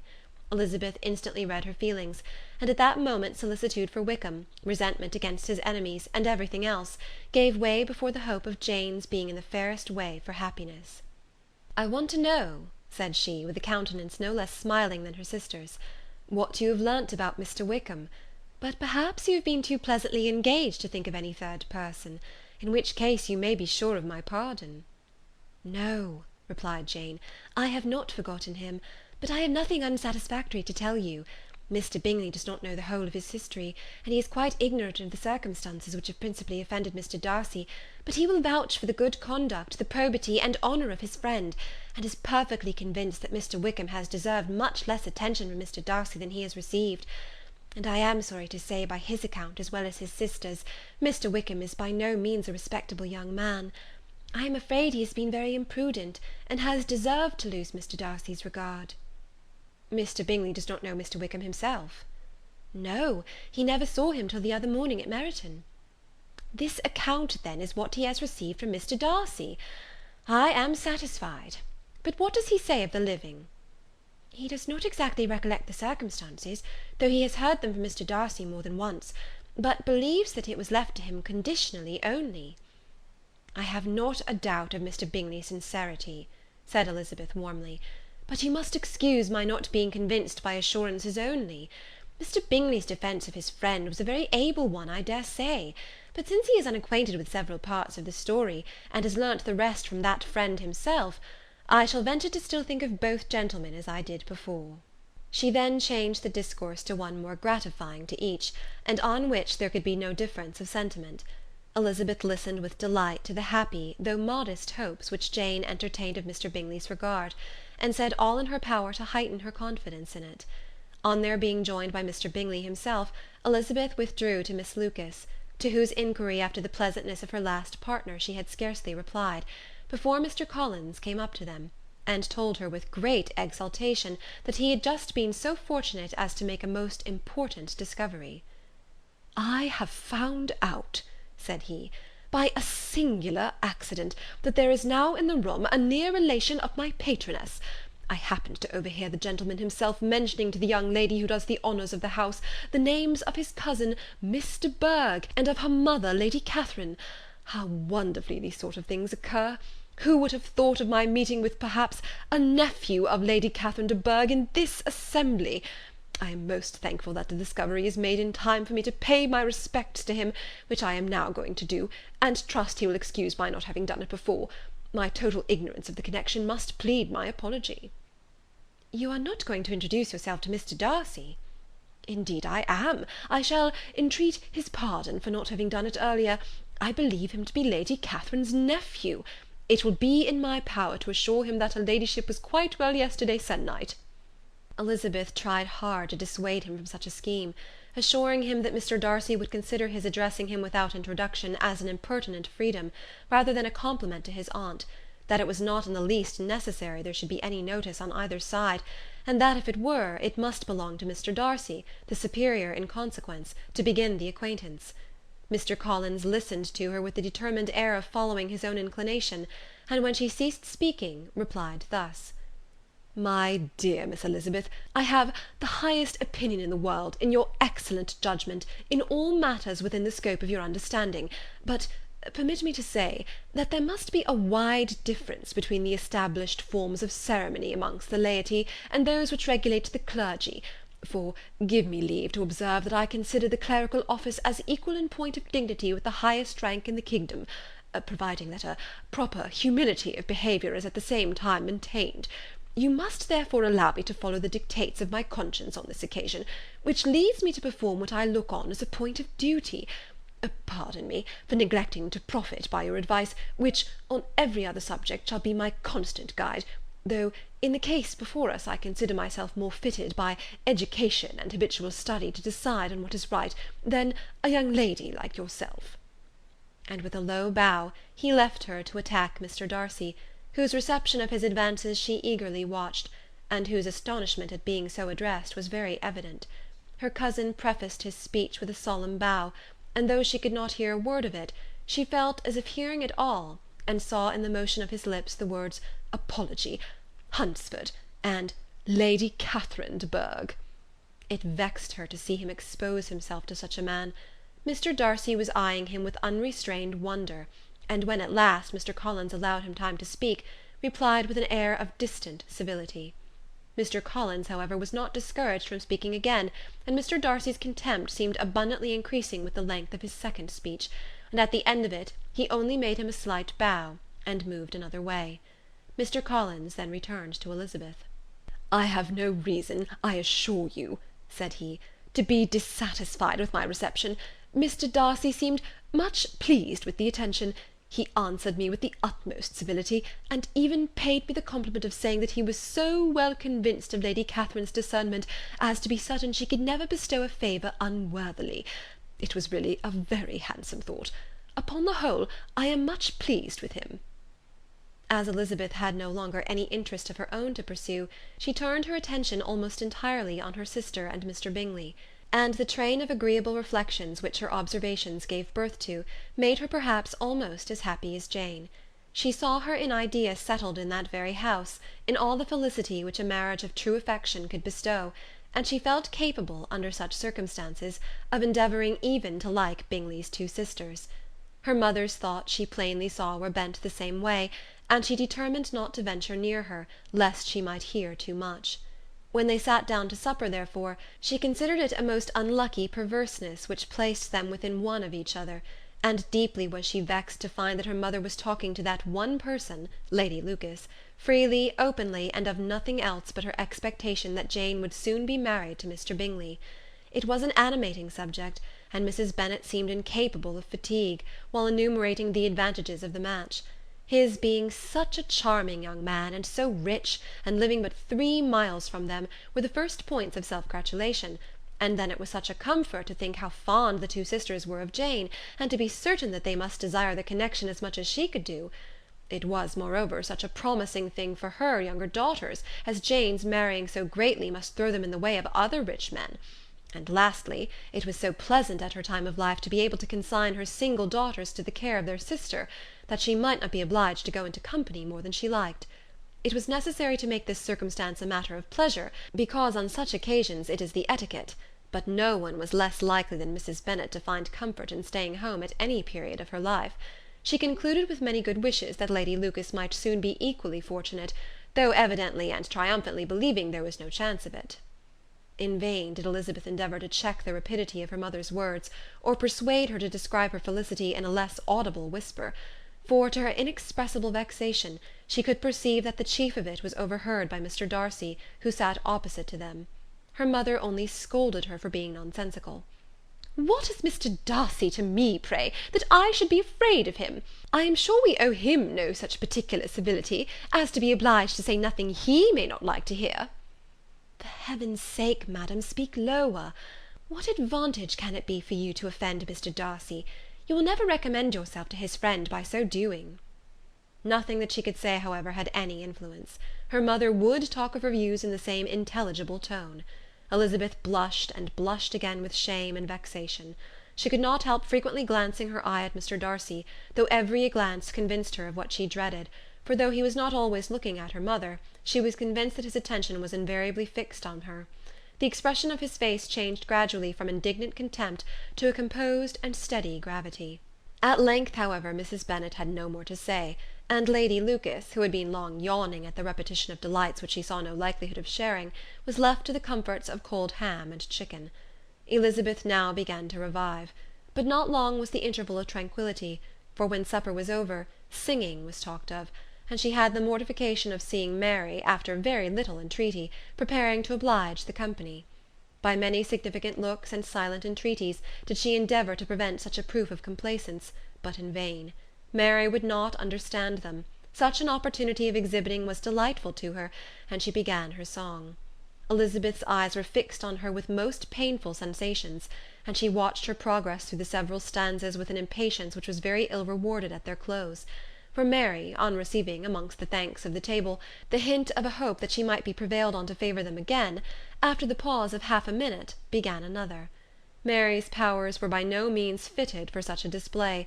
Her voice was weak, and her manner affected. Elizabeth was in agonies. She looked at Jane, to see how she bore it, but Jane was very composedly talking to Bingley. She looked at his two sisters, and saw them making signs of derision at each other, and at Darcy, who continued, however, imperturbably grave. She looked at her father to entreat his interference, lest Mary should be singing all night. He took the hint, and when Mary had finished her second song, said aloud, "That will do extremely well, child. You have delighted us long enough. Let the other young ladies have time to exhibit." Mary, though pretending not to hear, was somewhat disconcerted, and Elizabeth, sorry for her, and sorry for her father's speech, was afraid her anxiety had done no good. Others of the party were now applied to. "If I," said Mr. Collins, "was so fortunate as to be able to sing, I should have great pleasure, I am sure, in obliging the company with an air, for I consider music as a very innocent diversion, and perfectly compatible with the profession of a clergyman. I do not mean, however, to assert that we can be justified in devoting too much of our time to music, for there are certainly other things to be attended to. The rector of a parish has much to do. In the first place, he must make such an agreement for tithes as may be beneficial to himself, and not offensive to his patron. He must write his own sermons, and the time that remains will not be too much for his parish duties, and the care and improvement of his dwelling, which he cannot be excused from making as comfortable as possible. And I do not think it of light importance that he should have attentive and conciliatory manner towards everybody, especially towards those to whom he owes his preferment. I cannot acquit him of that duty, nor could I think well of the man who should omit an occasion of testifying his respect towards anybody connected with the family." And with a bow to Mr. Darcy, he concluded his speech, which had been spoken so loud as to be heard by half the room. Many stared, many smiled, but no one looked more amused than Mr. Bennet himself, while his wife seriously commended Mr. Collins for having spoken so sensibly, and observed in a half whisper to Lady Lucas that he was a remarkably clever, good kind of young man. To Elizabeth it appeared that, had her family made an agreement to expose themselves as much as they could during the evening, it would have been impossible for them to play their parts with more spirit or finer success, and happy did she think it for Bingley and her sister that some of the exhibition had escaped his notice, and that his feelings were not of a sort to be much distressed by the folly which he must have witnessed. That his two sisters and Mr. Darcy, however, should have such an opportunity of ridiculing her relations was bad enough, and she could not determine whether the silent contempt of the gentlemen or the insolent smiles of the ladies were more intolerable. The rest of the evening brought her little amusement. She was teased by Mr. Collins, who continued most perseveringly by her side, and though he could not prevail on her to dance with him again, put it out of her power to dance with others. In vain did she entreat him to stand up with somebody else, and offer to introduce him to any young lady in the room. He assured her that as to dancing he was perfectly indifferent to it, that his chief object was by delicate attentions to recommend himself to her, and that he should therefore make a point of remaining close to her the whole evening. There was no arguing upon such a project. She owed her greatest relief to her friend Miss Lucas, who often joined them, and good-naturedly engaged Mr. Collins' conversation to herself. She was at least free from the offence of Mr. Darcy's further notice, though often standing within a very short distance of her, quite disengaged, he never came near enough to speak. She felt it to be the probable consequence of her allusions to Mr. Wickham, and rejoiced in it. The Longbourn party were the last of all the company to depart, and by a manoeuvre of Mrs. Bennet had to wait for their carriage a quarter of an hour after everybody else was gone, which gave them time to see how heartily they were wished away by some of the family. Mrs. Hurst and her sister scarcely opened their mouths, except to complain of fatigue, and were evidently impatient to have the house to themselves. They repulsed every attempt of Mrs. Bennet at conversation, and by doing so threw a languor over the whole party, which was very little relieved by the long speeches of Mr. Collins, who was complimenting Mr. Bingley and his sisters on the elegance of their entertainment, and the hospitality and politeness which had marked their behaviour to their guests. Darcy said nothing at all. Mr. Bennet, in equal silence, was enjoying the scene. Mr. Bingley and Jane were standing together, a little detached from the rest, and talked only to each other. Elizabeth preserved as steady a silence as either Mrs. Hurst or Miss Bingley, and even Lydia was too much fatigued to utter more than the occasional exclamation of "Lord, how tired I am!" accompanied by a violent yawn. When at length they arose to take leave, Mrs. Bennet was most pressingly civil in her hope of seeing the whole family soon at Longbourn, and addressed herself especially to Mr. Bingley, to assure him how happy he would make them by eating a family dinner with them at any time, without the ceremony of a formal invitation. Bingley was all grateful pleasure, and he readily engaged for taking the earliest opportunity of waiting on her, after his return from London, whither he was obliged to go the next day for a short time. Mrs. Bennet was perfectly satisfied, and quitted the house under the delightful persuasion that, allowing for the necessary preparation of settlements, new carriages, and wedding clothes, she should undoubtedly see her daughter settled at Netherfield in the course of 3 or 4 months. Of having another daughter married to Mr. Collins she thought with equal certainty, and with considerable, though not equal, pleasure. Elizabeth was the least dear to her of all her children, and though the match and the man were quite good enough for her, the worth of each was eclipsed by Mr. Bingley and Netherfield. Chapter 19. The next day opened a new scene at Longbourn. Mr. Collins made his declaration in form. Having resolved to do it without loss of time, as his leave of absence extended only to the following Saturday, and having no feelings of diffidence to make it distressing to himself even at the moment, he set about it in a very orderly manner, with all the observances which he supposed a regular part of the business. On finding Mrs. Bennet, Elizabeth, and one of the younger girls together soon after breakfast, he addressed the mother in these words: "May I hope, madam, for your interest with your fair daughter Elizabeth, when I solicit for the honour of a private audience with her in the course of this morning?" Before Elizabeth had time for anything but a blush of surprise, Mrs. Bennet answered instantly, "Oh dear, yes, certainly. I am sure Lizzie will be very happy. I am sure she can have no objection. Come, Kitty, I want you upstairs." And gathering her work together, she was hastening away, when Elizabeth called out, "Dear madam, do not go. I beg you will not go. Mr. Collins must excuse me. He can have nothing to say to me that anybody need not hear. I am going away myself." "No, no nonsense, Lizzie. I desire you to stay where you are." and upon Elizabeth seeming really with vexed and embarrassed looks about to escape, she added, "Lizzie, I insist upon your staying and hearing Mr. Collins."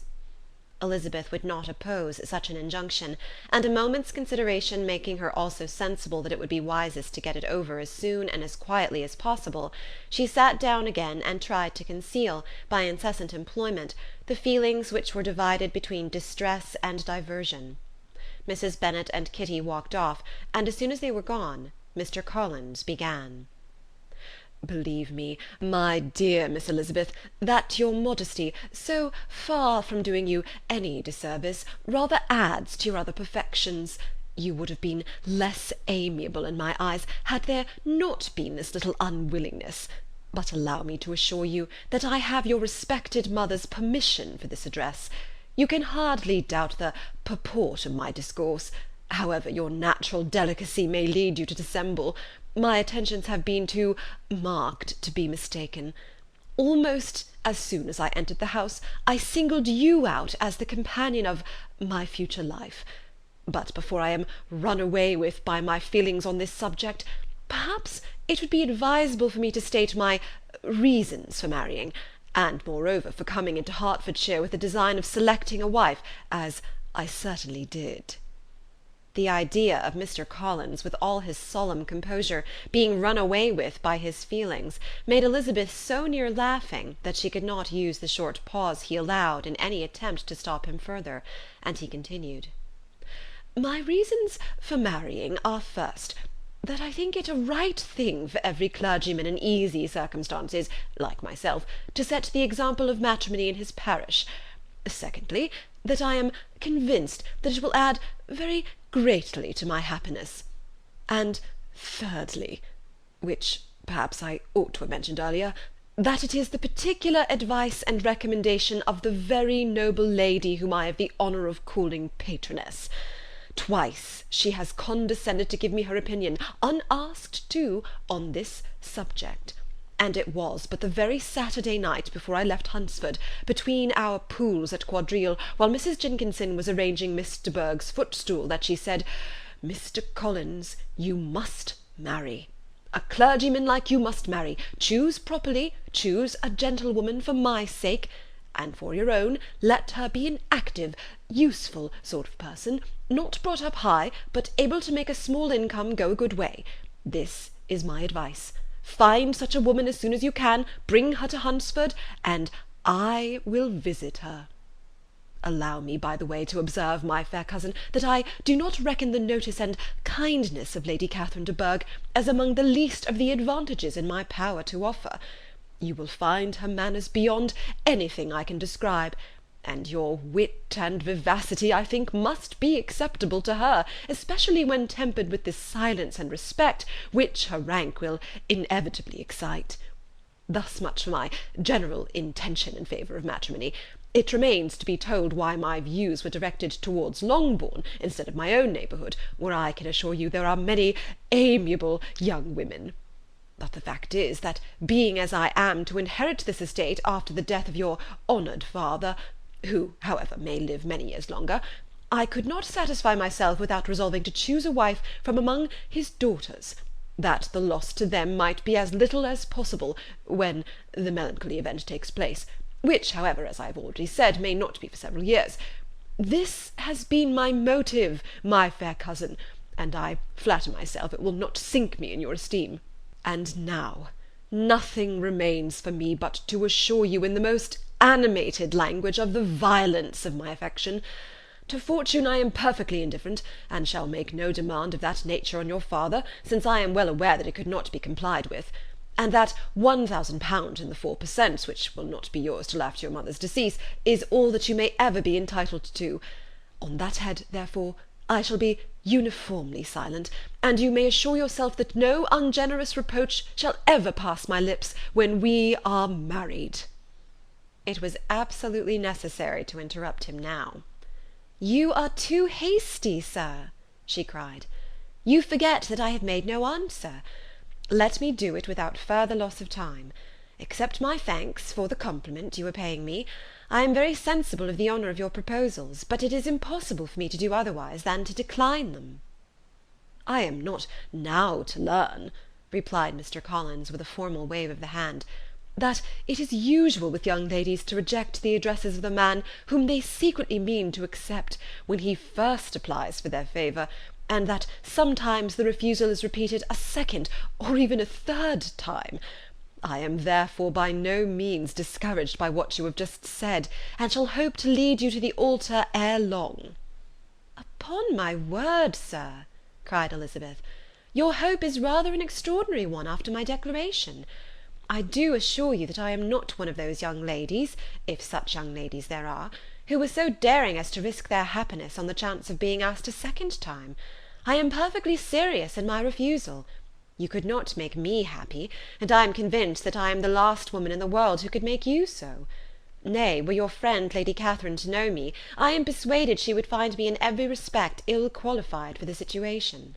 "Were it certain that Lady Catherine would think so," said Mr. Collins very gravely, "but I cannot imagine that her ladyship would at all disapprove of you, and you may be certain when I have the honour of seeing her again, I shall speak in the very highest terms of your modesty, economy, and other amiable qualifications."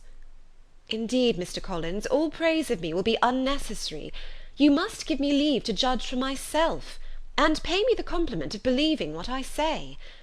I wish you very happy and very rich, and by refusing your hand do all in my power to prevent your being otherwise.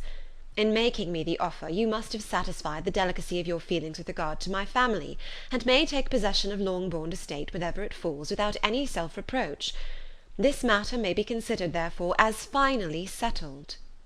And rising as she thus spoke, she would have quitted the room, had Mr. Collins not thus addressed her.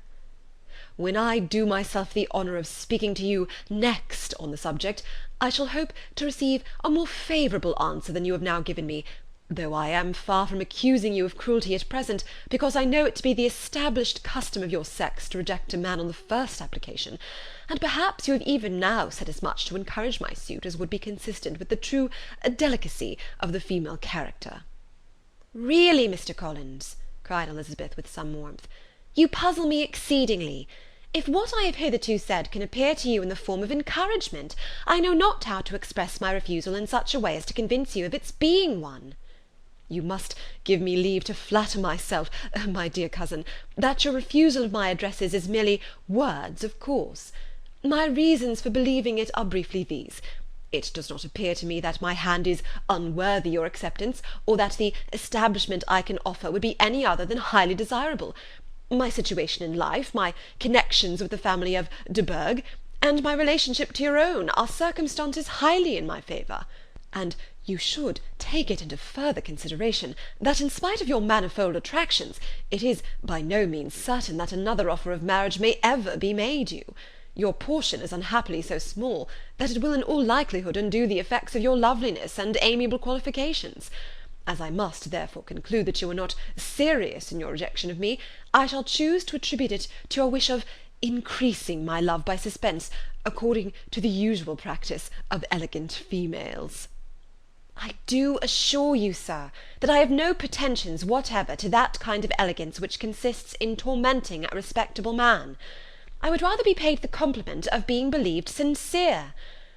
I thank you again and again for the honour you have done me in your proposals, but to accept them is absolutely impossible. My feelings in every respect forbid it. Can I speak plainer? Do not consider me now as an elegant female intending to plague you, but as a rational creature, speaking the truth from her heart." "You are uniformly charming," cried he, with an air of awkward gallantry, "and I am persuaded that when sanctioned by the express authority of both your excellent parents, my proposal will not fail of being acceptable." To such perseverance in wilful self-deception Elizabeth would make no reply, and immediately and in silence withdrew, determined, if he persisted in considering her repeated refusals as flattering encouragement, to apply to her father, whose negative mind might be uttered in such a manner as to be decisive, and whose behaviour at least could not be mistaken for the affectation and coquetry of an elegant female. Chapter 20. Mr. Collins was not left long to the silent contemplation of his successful love, for Mrs. Bennet, having dawdled about in the vestibule to watch for the end of the conference, no sooner saw Elizabeth open the door and with quick step pass her towards the staircase, than she entered the breakfast-room, and congratulated both him and herself in warm terms on the happy prospect of their near connection. Mr. Collins received and returned these felicitations with equal pleasure, and then proceeded to relate the particulars of their interview, with the result of which he trusted he had every reason to be satisfied, since the refusal which his cousin had steadfastly given him would naturally flow from her bashful modesty and the genuine delicacy of her character. This information, however, startled Mrs. Bennet. She would have been glad to be equally satisfied that her daughter had meant to encourage him by protesting against his proposals, but she dared not believe it, and could not help saying so. "But depend upon it, Mr. Collins," she added, "that Lizzie shall be brought to reason. I will speak to her about it directly. She is a very headstrong, foolish girl, and does not know her own interest, but I will make her know it." "Pardon me for interrupting you, madam," cried Mr. Collins, "but if she really is headstrong and foolish, I know not whether she would altogether be a very desirable wife to a man in my situation, who naturally looks for happiness in the marriage state. If, therefore, she actually persists in rejecting my suit, perhaps it were better not to force her into accepting me, because, if liable to such defects of temper, she could not contribute much to my felicity." "Sir, you quite misunderstand me," said Mrs. Bennet, alarmed. "Lizzie is only headstrong in such matters as these. In everything else she is as good-natured a girl as ever lived. I will go directly to Mr. Bennet, and we shall very soon settle it with her, I am sure."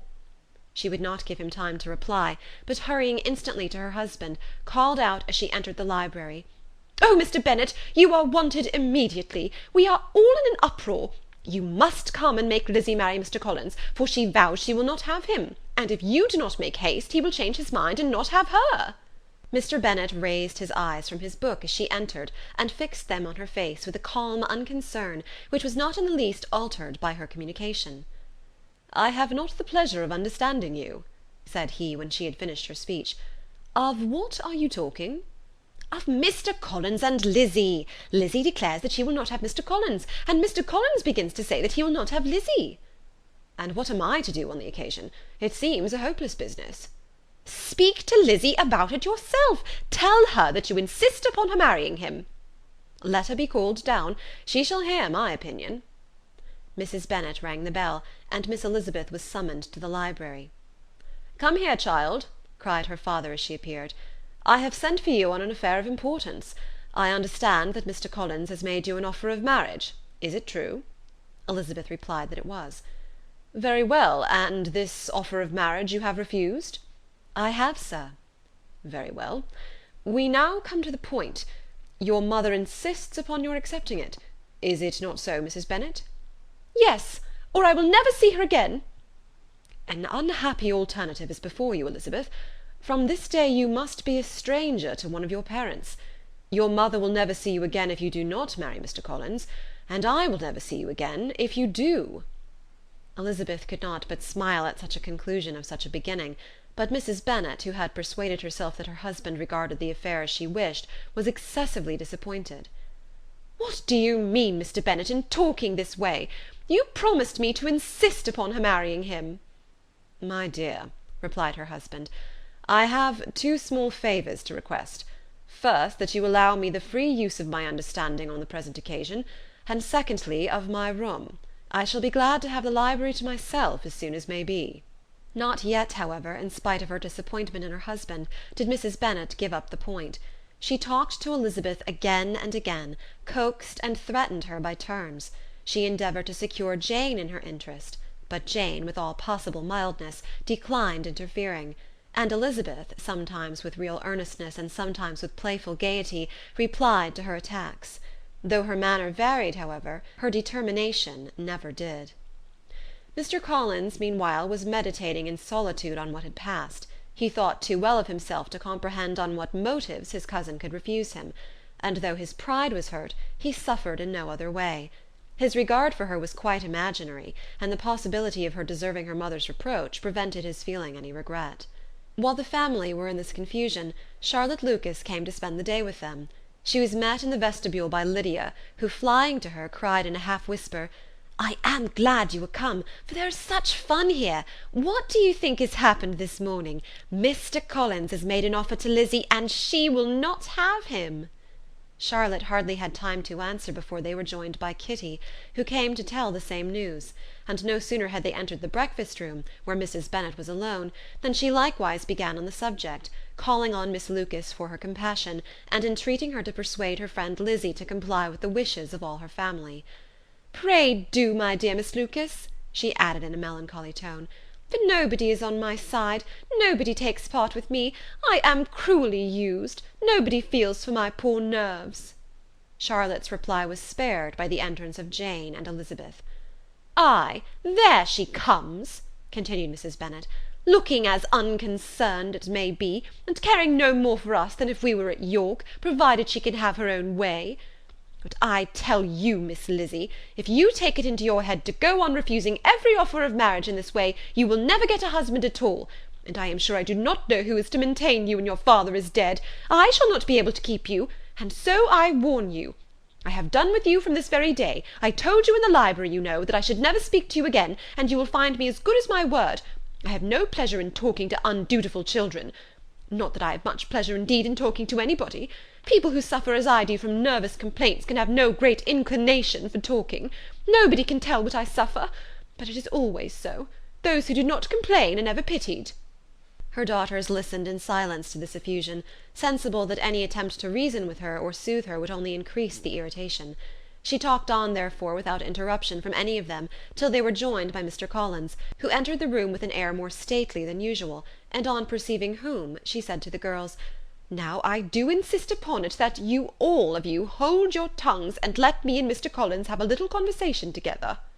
Elizabeth passed quietly out of the room, Jane and Kitty following, but Lydia stood her ground, determined to hear all she could; and Charlotte, detained first by the civility of Mr. Collins, whose inquiries after herself and all her family were very minute, and then by a little curiosity, satisfied herself with walking to the window and pretending not to hear.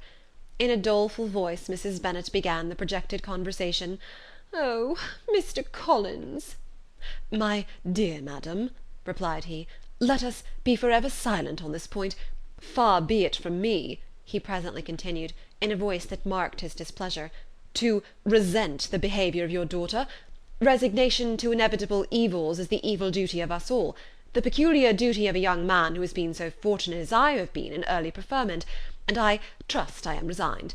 Perhaps not the less so far from feeling a doubt of my positive happiness, had my fair cousin honoured me with her hand, for I have often observed that resignation is never so perfect as when the blessing denied begins to lose somewhat of its value in our estimation.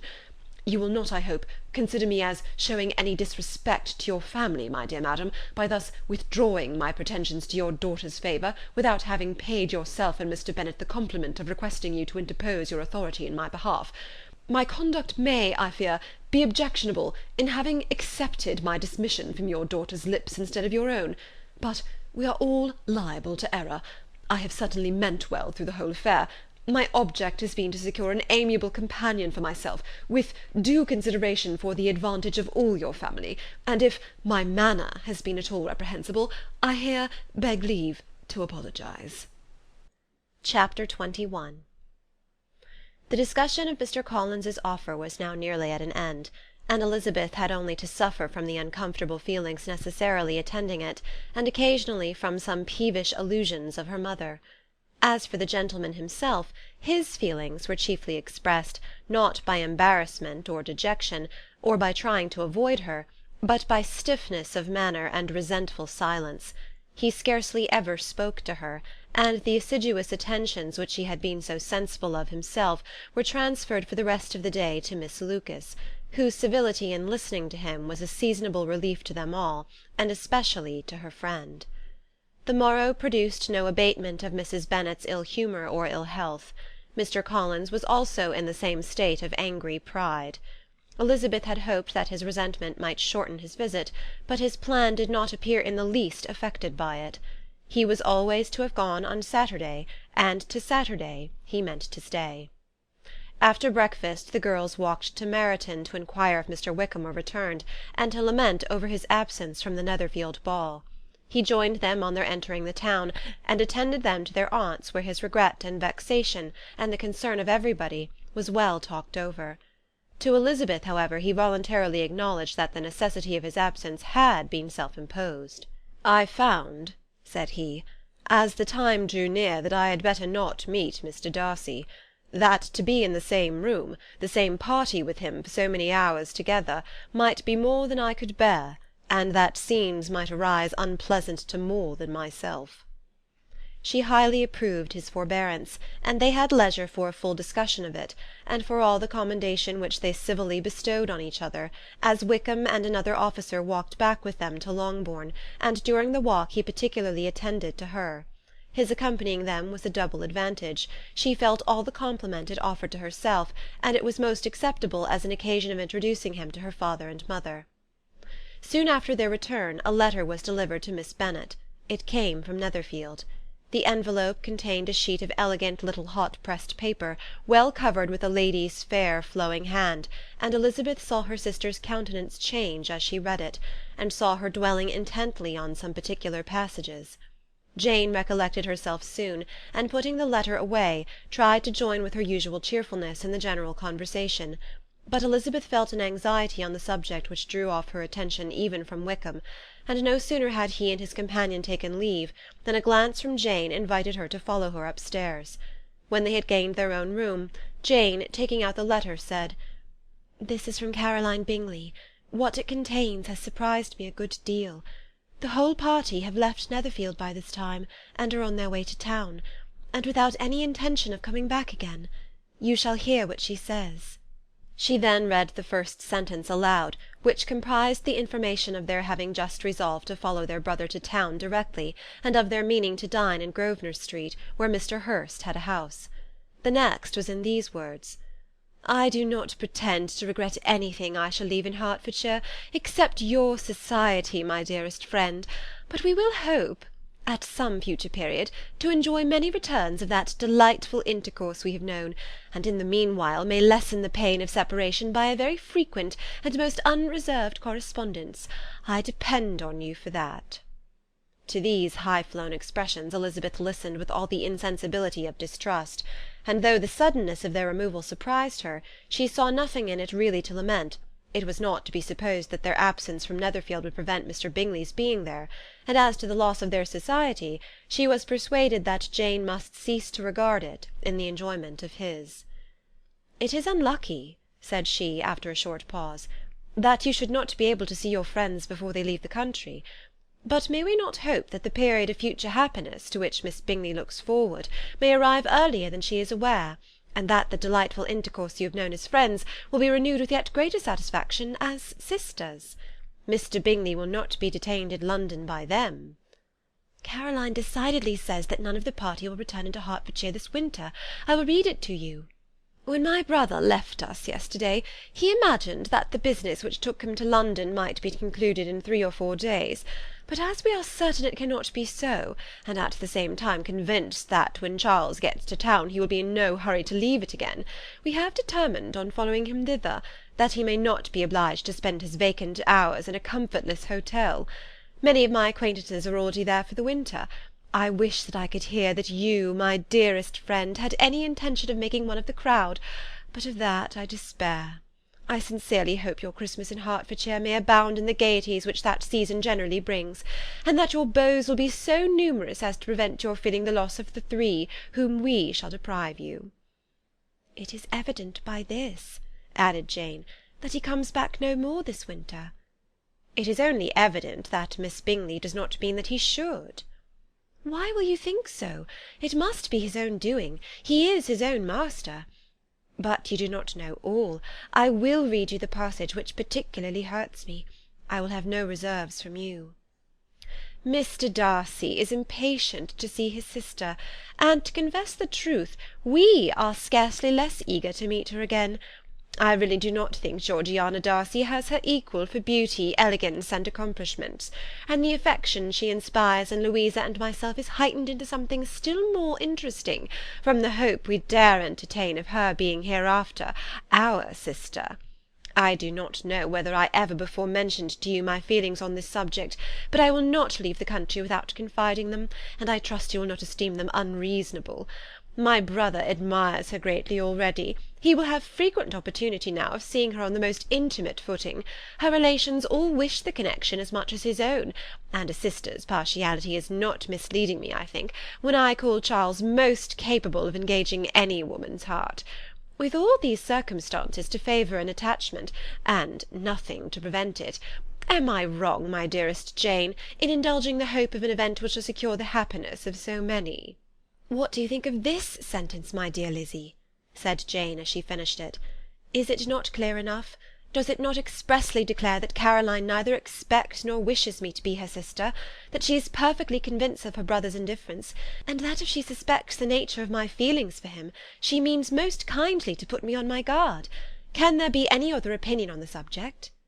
"Yes, there can, for mine is totally different. Will you hear it?" "Most willingly." "You shall have it in a few words. Miss Bingley sees that her brother is in love with you, and wants him to marry Miss Darcy.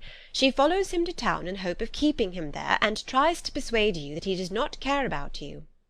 Jane shook her head. "Indeed, Jane, you ought to believe me. No one who has ever seen you together can doubt his affection. Miss Bingley, I am sure, cannot. She is not such a simpleton. Could she have seen half as much love in Mr. Darcy for herself, she would have ordered her wedding clothes. But the case is this, we are not rich enough or grand enough for them, and she is the more anxious to get Miss Darcy for her brother, from the notion that when there has been one intermarriage, she may have less trouble in achieving a second, in which there is certainly some ingenuity, and I dare say it would succeed, if Miss de Bourgh were out of the way. But, my dearest Jane, you cannot seriously imagine that because Miss Bingley tells you her brother greatly admires Miss Darcy, he is in the smallest degree less sensible of your merit than when he took leave of you on Tuesday, or that it will be in her power to persuade him that, instead of being in love with you, he is very much in love with her friend." "If we thought alike of Miss Bingley," replied Jane, "your representation of all this might make me quite easy, but I know the foundation is unjust. Caroline is incapable of wilfully deceiving any one, and all that I can hope in this case is that she is deceiving herself." "That is right. You could not have started a more happy idea, since you will not take comfort in mine. Believe her to be deceived, by all means. You have now done your duty by her, and must fret no longer." "But, my dear sister, can I be happy, even supposing the best, in accepting a man whose sisters and friends are all wishing him to marry elsewhere?" "You must decide for yourself," said Elizabeth, "and if, upon mature deliberation, you find that the misery of disobliging his two sisters is more than equivalent to the happiness of being his wife, I advise you by all means to refuse him." "How can you talk so?" said Jane, faintly smiling. "You must know that though I should be exceedingly grieved at their disapprobation, I could not hesitate." "I did not think you would, and that being the case, I cannot consider your situation with much compassion." "But if he returns no more this winter, my choice will never be required. 1,000 things may arise in 6 months." The idea of his returning no more Elizabeth treated with the utmost contempt. It appeared to her merely the suggestion of Caroline's interested wishes, and she could not for a moment suppose that those wishes, however openly or artfully spoken, could influence a young man so totally independent of every one. She represented to her sister as forcibly as possible what she felt on the subject, and had soon the pleasure of seeing its happy effect. Jane's temper was not desponding, and she was gradually led to hope, though the diffidence of affection sometimes overcame the hope, that Bingley would return to Netherfield and answer every wish of her heart. They agreed that Mrs. Bennet should only hear of the departure of the family, without being alarmed on the score of the gentleman's conduct, but even this partial communication gave her a great deal of concern, and she bewailed it as exceedingly unlucky that the ladies should happen to go away just as they were all getting so intimate together. After lamenting it, however, at some length, she had the consolation that Mr. Bingley would soon be down again, and soon dining at Longbourn, and the conclusion of all was the comfortable declaration that though he had been invited only to a family dinner, she would take care to have 2 full courses. Chapter 22. The Bennets were engaged to dine with the Lucases, and again, during the chief of the day, was Miss Lucas so kind as to listen to Mr. Collins. Elizabeth took an opportunity of thanking her. "It keeps him in good humour," said she, "and I am more obliged to you than I can express." Charlotte assured her friend of her satisfaction in being useful, and that it amply repaid her for the little sacrifice of her time. This was very amiable, but Charlotte's kindness extended farther than Elizabeth had any conception of. Its object was nothing else than to secure her from any return of Mr. Collins's addresses by engaging them towards herself. Such was Miss Lucas's scheme, and appearances were so favourable that when they parted at night she would have felt almost secure of success if he had not been to leave Hertfordshire so very soon. But here she did injustice to the fire and independence of his character, for it led him to escape out of Longbourn House the next morning with admirable slyness, and hasten to Lucas Lodge to throw himself at her feet. He was anxious to avoid the notice of his cousins, from a conviction that if they saw him depart they could not fail to conjecture his design, and he was not willing to have the attempt known till its success might be known likewise. For though feeling almost secure, and with reason, for Charlotte had been tolerably encouraging, he was comparatively diffident since the adventure of Wednesday. His reception, however, was of the most flattering kind. Miss Lucas perceived him from an upper window as he walked towards the house, and instantly set out to meet him accidentally in the lane. But little had she dared to hope that so much love and eloquence awaited her there. In as short a time as Mr. Collins's long speeches would allow, everything was settled between them to the satisfaction of both, and as they entered the house he earnestly entreated her to name the day that was to make him the happiest of men, and though such a solicitation must be waived for the present, the lady felt no inclination to trifle with his happiness. The stupidity with which he was favoured by nature must guard his courtship from any charm that could make a woman wish for its continuance, and Miss Lucas, who accepted him solely from the pure and disinterested desire of an establishment, cared not how soon that establishment were gained. Sir William and Lady Lucas were speedily applied to for their consent, and it was bestowed with a most joyful alacrity. Mr. Collins's present circumstances made it a most eligible match for their daughter, to whom they could give little fortune, and his prospects of future wealth were exceedingly fair.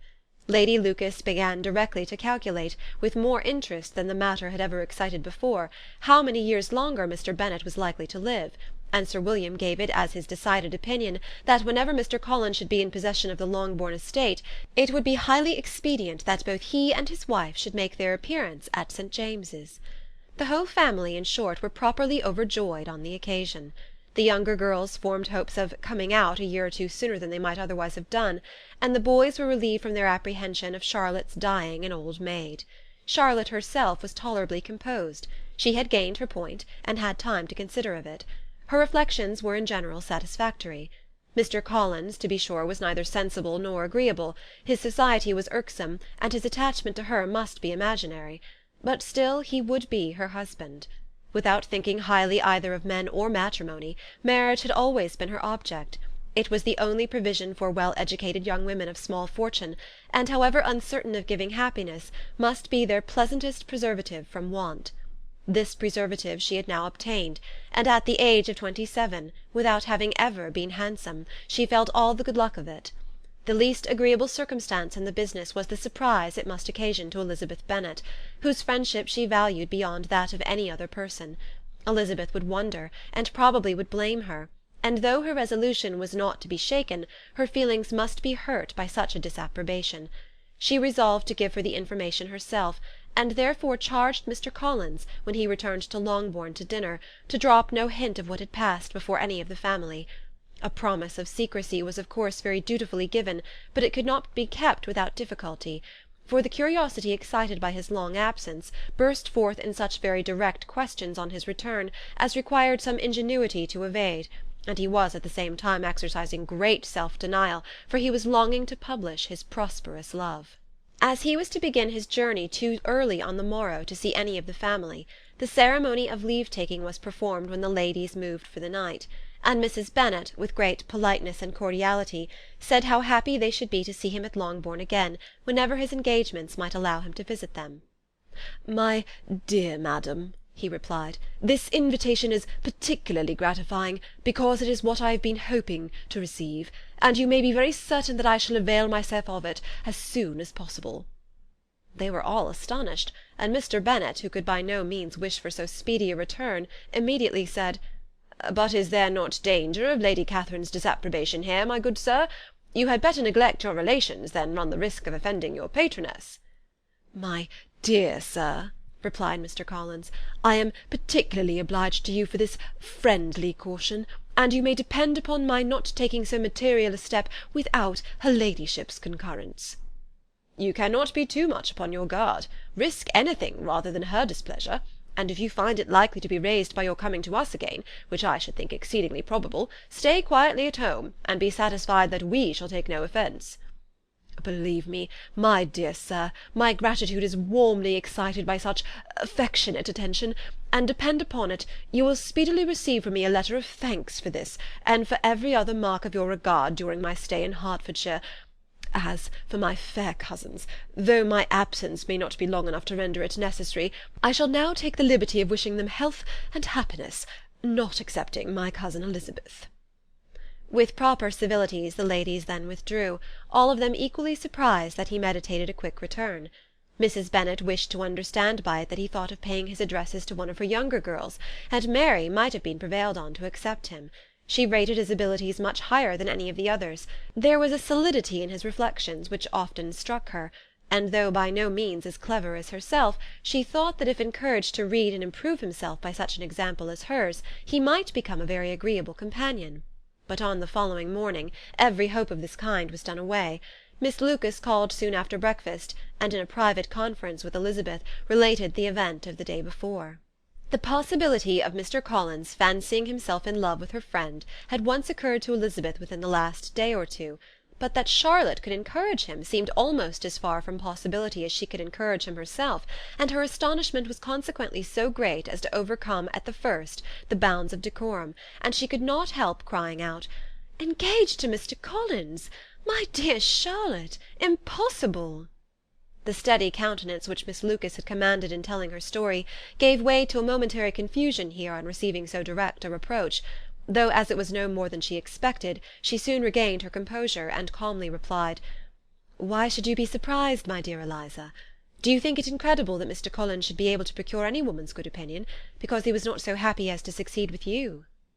But Elizabeth had now recollected herself, and making a strong effort for it, was able to assure with tolerable firmness that the prospect of their relationship was highly grateful to her, and that she wished her all imaginable happiness.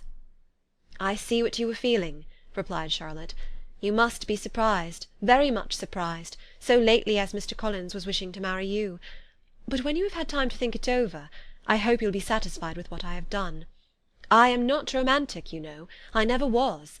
I ask only a comfortable home, and considering Mr. Collins' character, connection, and situation in life, I am convinced that my chance of happiness with him is as fair as most people can boast on entering the marriage state." Elizabeth quietly answered, "Undoubtedly," and after an awkward pause they returned to the rest of the family. Charlotte did not stay much longer, and Elizabeth was then left to reflect on what she had heard. It was a long time before she became at all reconciled to the idea of so unsuitable a match. The strangeness of Mr. Collins making 2 offers of marriage within 3 days was nothing in comparison of his being now accepted. She had always felt that Charlotte's opinion of matrimony was not exactly like her own, but she had not supposed it to be possible that, when called into action, she would have sacrificed every better feeling to worldly advantage. Charlotte, the wife of Mr. Collins, was a most humiliating picture. And to the pang of a friend disgracing herself and sunk in her esteem was added the distressing conviction that it was impossible for that friend to be tolerably happy in the lot she had chosen. Chapter 23. Elizabeth was sitting with her mother and sisters, reflecting on what she had heard, and doubting whether she was authorized to mention it, when Sir William Lucas himself appeared, sent by his daughter, to announce her engagement to the family. With many compliments to them, and much self-gratulation on the prospect of a connection between the houses, he unfolded the matter, to an audience not merely wondering, but incredulous. For Mrs. Bennet, with more perseverance than politeness, protested he must be entirely mistaken, and Lydia, always unguarded and often uncivil, boisterously exclaimed, "Good Lord! Sir William, how can you tell such a story? Do not you know that Mr. Collins wants to marry Lizzie?" Nothing less than the complacence of a courtier could have borne without anger such treatment, but Sir William's good breeding carried him through it all, and though he begged leave to be positive as to the truth of his information, he listened to all their impertinence with the most forbearing courtesy. Elizabeth, feeling it incumbent on her to relieve him from so unpleasant a situation, now put herself forward to confirm his account by mentioning her prior knowledge of it from Charlotte herself, and endeavoured to put a stop to the exclamations of her mother and sisters by the earnestness of her congratulations to Sir William, in which she was readily joined by Jane, and by making a variety of remarks on the happiness that might be expected from the match, the excellent character of Mr. Collins, and the convenient distance of Hunsford from London. Mrs. Bennet was in fact too much overpowered to say a great deal while Sir William remained, but no sooner had he left them than her feelings found a rapid vent. In the first place, she persisted in disbelieving the whole of the matter. Secondly, she was very sure that Mr. Collins had been taken in. Thirdly, she trusted that they would never be happy together. And fourthly, that the match might be broken off. Two inferences, however, were plainly deduced from the whole. One, that Elizabeth was the real cause of the mischief, and the other that she herself had been barbarously misused by them all, and on these 2 points she principally dwelt during the rest of the day. Nothing could console and nothing could appease her. Nor did that day wear out her resentment. A week elapsed before she could see Elizabeth without scolding her. A month passed away before she could speak to Sir William or Lady Lucas without being rude, and many months were gone before she could at all forgive their daughter. Mr. Bennet's emotions were much more tranquil on the occasion, and such as he did experience he pronounced to be of a most agreeable sort, for it gratified him, he said, to discover that Charlotte Lucas, whom he had been used to think tolerably sensible, was as foolish as his wife, and more foolish than his daughter. Jane confessed herself a little surprised at the match, but she said less of her astonishment than of her earnest desire for their happiness, nor could Elizabeth persuade her to consider it as improbable. Kitty and Lydia were far from envying Miss Lucas, for Mr. Collins was only a clergyman, and it affected them in no other way than as a piece of news to spread at Meryton. Lady Lucas could not be insensible of triumph on being able to retort on Mrs. Bennet the comfort of having a daughter well married, and she called at Longbourn rather oftener than usual to say how happy she was, though Mrs. Bennet's sour looks and ill-natured remarks might have been enough to drive happiness away. Between Elizabeth and Charlotte there was restraint which kept them mutually silent on the subject, and Elizabeth felt persuaded that no real confidence could ever subsist between them again. Her disappointment in Charlotte made her turn with fonder regard to her sister, of whose rectitude and delicacy she was sure her opinion could never be shaken, and for whose happiness she grew daily more anxious, as Bingley had now been gone a week, and nothing more was heard of his return. Jane had sent Caroline an early answer to her letter, and was counting the days till she might reasonably hope to hear again. The promised letter of thanks from Mr. Collins arrived on Tuesday, addressed to their father, and written with all the solemnity of gratitude which a 12-month's abode in the family might have prompted. After discharging his conscience on that head, he proceeded to inform them, with many rapturous expressions, of his happiness in having obtained the affection of their amiable neighbour, Miss Lucas, and then explained that it was merely with the view of enjoying her society that he had been so ready to close with their kind wish of seeing him again at Longbourn, whither he hoped to be able to return on Monday fortnight. For Lady Catherine, he added, so heartily approved his marriage, that she wished it to take place as soon as possible, which he trusted would be an unanswerable argument with his amiable Charlotte to name an early day for making him the happiest of men. Mr. Collins' return into Hertfordshire was no longer a matter of pleasure to Mrs. Bennet. On the contrary, she was as much disposed to complain of it as her husband. It was very strange that he should come to Longbourn instead of to Lucas Lodge. It was also very inconvenient, and exceedingly troublesome. She hated having visitors in the house while her health was so indifferent, and lovers were of all people the most disagreeable. Such were the gentle murmurs of Mrs. Bennet, and they gave way only to the greater distress of Mr. Bingley's continued absence. Neither Jane nor Elizabeth were comfortable on this subject. Day after day passed away without bringing any other tidings of him than the report which shortly prevailed in Meryton of his coming no more to Netherfield the whole winter, a report which highly incensed Mrs. Bennet, and which she never failed to contradict as a most scandalous falsehood. Even Elizabeth began to fear, not that Bingley was indifferent, but that his sisters would be successful in keeping him away. Unwilling as she was to admit an idea so destructive of Jane's happiness, and so dishonourable to the stability of her lover, she could not prevent its frequently occurring. The united efforts of his two unfeeling sisters and of his overpowering friend, assisted by the attractions of Miss Darcy and the amusements of London, might be too much, she feared, for the strength of his attachment. As for Jane, her anxiety under this suspense was of course more painful than Elizabeth's, but whatever she felt she was desirous of concealing, and between Elizabeth and herself, therefore, the subject was never alluded to. But as no such delicacy restrained her mother, an hour seldom passed in which she did not talk of Bingley, express her impatience for his arrival, or even require Jane to confess that if he did not come back she would think herself very ill-used. It needed all Jane's steady mildness to bear these attacks with tolerable tranquillity. Mr. Collins returned most punctually on Monday fortnight, but his reception at Longbourn was not quite so gracious as it had been on his first introduction. He was too happy, however, to need much attention, and luckily for the others the business of love-making relieved them from a great deal of his company. The chief of every day was spent by him at Lucas Lodge, and he sometimes returned to Longbourn only in time to make an apology for his absence before the family went to bed. Mrs. Bennet was really in a most pitiable state. The very mention of anything concerning the match threw her into an agony of ill-humour, and wherever she went she was sure of hearing it talked of. The sight of Miss Lucas was odious to her. As her successor in that house, she regarded her with jealous abhorrence. Whenever Charlotte came to see them, she concluded her to be anticipating the hour of possession, and whenever she spoke in a low voice to Mr. Collins, was convinced that they were talking of the Longbourn estate, and resolving to turn herself and her daughters out of the house as soon as Mr. Bennet were dead. She complained bitterly of all this to her husband. "Indeed, Mr. Bennet," said she, "it is very hard to think that Charlotte Lucas should ever be mistress of this house, and that I should be forced to make way for her, and live to see her take her place in it." "My dear, do not give way to such gloomy thoughts. Let us hope for better things. Let us flatter ourselves that I may be the survivor."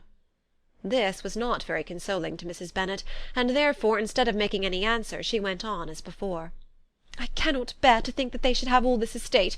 If it was not for the entail, I should not mind it." "What should not you mind?" "I should not mind anything at all." "Let us be thankful that you are preserved from a state of such insensibility." "I can never be thankful, Mr. Bennet, for anything about the entail. How any one should have the conscience to entail away an estate from one's own daughters, I cannot understand. And all for the sake of Mr. Collins, too. Why should he have it more than anybody else?" "I leave it to yourself to determine," said Mr. Bennet. Chapter 24. Miss Bingley's letter arrived, and put an end to doubt. The very first sentence conveyed the assurance of their being all settled in London for the winter, and concluded with her brother's regret at not having had time to pay his respects to his friends in Hertfordshire before he left the country.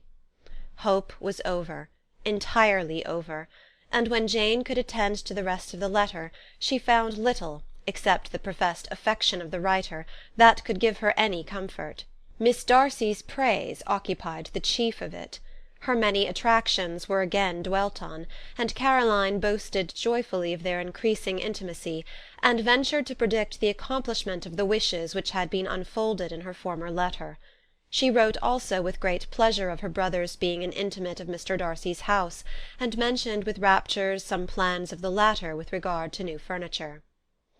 Elizabeth, to whom Jane very soon communicated the chief of all this, heard it in silent indignation. Her heart was divided between concern for her sister and resentment against all others. To Caroline's assertion of her brother's being partial to Miss Darcy she paid no credit.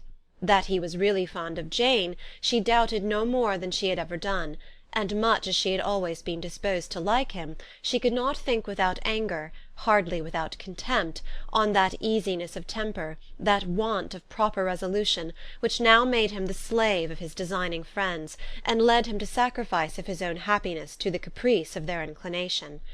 Had his own happiness, however, been the only sacrifice, he might have been allowed to sport with it in whatever manner he thought best, but her sister's was involved in it, as she thought he must be sensible himself. It was a subject, in short, on which reflection would be long indulged, and must be unavailing. She could think of nothing else, and yet whether Bingley's regard had really died away, or were suppressed by his friend's interference, whether he had been aware of Jane's attachment, or whether it had escaped his observation, whatever were the case, though her opinion of him must be materially affected by the difference, her sister's situation remained the same, her peace equally wounded. A day or two passed before Jane had courage to speak of her feelings to Elizabeth, but at last, on Mrs. Bennet's leaving them together, after a longer irritation than usual about Netherfield and its master, she could not help saying, "Oh, that my dear mother had more command over herself! She can have no idea of the pain she gives me by her continual reflections on him. But I will not repine. It cannot last long. He will be forgot, and we shall be as we were before." Elizabeth looked at her sister with incredulous solicitude, but said nothing. "You doubt me?" cried Jane, slightly colouring. "Indeed you have no reason. He may live in my memory as the most amiable man of my acquaintance, but that is all. I have nothing either to hope or fear, and nothing to reproach him with. Thank God, I have not that pain. A little time, therefore, I shall certainly try to get the better." With a stronger voice she soon added, "I have this comfort immediately, that it has not been more than an error of fancy on my side, and that it has done no harm to any one but myself." "My dear Jane," exclaimed Elizabeth, "you are too good. Your sweetness and disinterestedness are really angelic. I do not know what to say to you. I feel as if I had never done you justice, or loved you as you deserve." Miss Bennet eagerly disclaimed all extraordinary merit, and threw back the praise on her sister's warm affection. "Nay," said Elizabeth, "this is not fair. You wish to think all the world respectable, and are hurt if I speak ill of anybody. I only want to think you perfect, and you set yourself against it. Do not be afraid of my running into any excess, of my encroaching on your privilege of universal goodwill. You need not. There are few people whom I really love, and still fewer of whom I think well. The more I see of the world, the more am I dissatisfied with it, and every day confirms my belief of the inconsistency of all human characters, and of the little dependence that can be placed on the appearance of merit or sense. I have met with 2 instances lately. One I will not mention, the other is Charlotte's marriage. It is unaccountable, in every view it is unaccountable." "My dear Lizzy, do not give way to such feelings as these. They will ruin your happiness. You do not make allowance enough for difference of situation and temper. Consider Mr. Collins' respectability, and Charlotte's steady, prudent character. Remember that she is one of a large family, that, as to fortune, it is a most eligible match, and be ready to believe, for everybody's sake, that she may feel something like regard and esteem for our cousin." "To oblige you, I would try to believe almost anything, but no one else could be benefited by such a belief as this. For were I persuaded that Charlotte had any real regard for him, I should only think worse of her understanding than I now do of her heart. My dear Jane, Mr. Collins is a conceited, pompous, narrow-minded, silly man. You know he is, as well as I do. And you must feel, as well as I do, that the woman who married him cannot have a proper way of thinking. You shall not defend her, though it is Charlotte Lucas. You shall not, for the sake of one individual, change the meaning of principle and integrity, nor endeavour to persuade yourself or me that selfishness is prudence, and insensibility of danger security for happiness." "I must think your language too strong in speaking of both," replied Jane, "and I hope you will be convinced of it by seeing them happy together. But enough of this. You alluded to something else. You mentioned 2 instances. I cannot misunderstand you, but I entreat you, dear Lizzy, not to pain me by thinking that person to blame, and saying your opinion of him is sunk. We must not be so ready to fancy ourselves intentionally injured. We must not expect a lively young man to be always so guarded and circumspect. It is very often nothing but our own vanity that deceives us. Women fancy admiration means more than it does." "And men take care that they should." "If it is designedly done, they cannot be justified, but I have no idea of there being so much design in the world as some persons imagine." "I am far from attributing any part of Mr. Bingley's conduct to design," said Elizabeth, "but without scheming to do wrong, or to make others unhappy, there may be error, and there may be misery. Thoughtlessness, want of attention to other people's feelings, and want of resolution will do the business." "And do you impute it to either of those?" "Yes, to the last. But if I go on, I shall displease you by saying what I think of persons you esteem. Stop me whilst you can." "You persist, then, in supposing his sisters influence him?" "Yes, in conjunction with his friend." "I cannot believe it. Why should they try to influence him? They can only wish his happiness, and if he is attached to me, no other woman can secure it." "Your first position is false. They may wish many things besides his happiness. They may wish his increase of wealth and consequence. They may wish him to marry a girl who has all the importance of money, great connections, and pride." "Beyond a doubt they do wish him to choose Miss Darcy," replied Jane, But this may be from better feelings than you are supposing. They have known her much longer than they have known me. No wonder if they love her better. But whatever may be their own wishes, it is very unlikely that they should have opposed their brother's. What sister would think herself at liberty to do it, unless there was something very objectionable? If they believed him attached to me, they would not try to part us. If he were so, they could not succeed. By supposing such an affection, you make everybody acting unnaturally and wrong, and me most unhappy. Do not distress me by the idea. I am not ashamed of having been mistaken, or at least it is light, it is nothing in comparison of what I should feel in thinking ill of him or his sisters. Let me take it in the best light, in the light in which it may be understood." Elizabeth could not oppose such a wish, and from this time Mr. Bingley's name was scarcely ever mentioned between them. Mrs. Bennet still continued to wonder and repine at his returning no more, and though a day seldom passed in which Elizabeth did not account for it clearly, there was little chance of her ever considering it with less perplexity. Her daughter endeavoured to convince her of what she did not believe herself, that his attentions to Jane had been merely the effect of a common and transient liking, which ceased when he saw her no more. But though the probability of the statement was admitted at the time, she had the same story to repeat every day. Mrs. Bennet's best comfort was that Mr. Bingley must be down again in the summer. Mr. Bennet treated the matter differently. "So, Lizzy," said he one day, "your sister is crossed in love, I find. I congratulate her. Next to being married, a girl likes to be crossed in love a little now and then. It is something to think of, and it gives her a sort of distinction among her companions. When is your turn to come? You will hardly bear to be long outdone by Jane. Now is your time. Here are officers enough in Meryton to disappoint all the young ladies in the country. Let Wickham be your man. He is a pleasant fellow, and would jilt you creditably." "Thank you, sir, but a less agreeable man would satisfy me. We must not all expect Jane's good fortune." "True," said Mr. Bennet, "but it is a comfort to think that whatever of that kind may befall you, you have an affectionate mother who will make the most of it." Mr. Wickham's society was of material service in dispelling the gloom which the late perverse occurrences had thrown on many of the Longbourn family. They saw him often, and to his other recommendations was now added that of general unreserve. The whole of what Elizabeth had already heard, his claims on Mr. Darcy, and all that he had suffered from him, was now openly acknowledged and publicly canvassed, and everybody was pleased to know how much they had always disliked Mr. Darcy before they had known anything of the matter. Miss Bennet was the only creature who could suppose there might be any extenuating circumstances in the case, unknown to the society of Hertfordshire.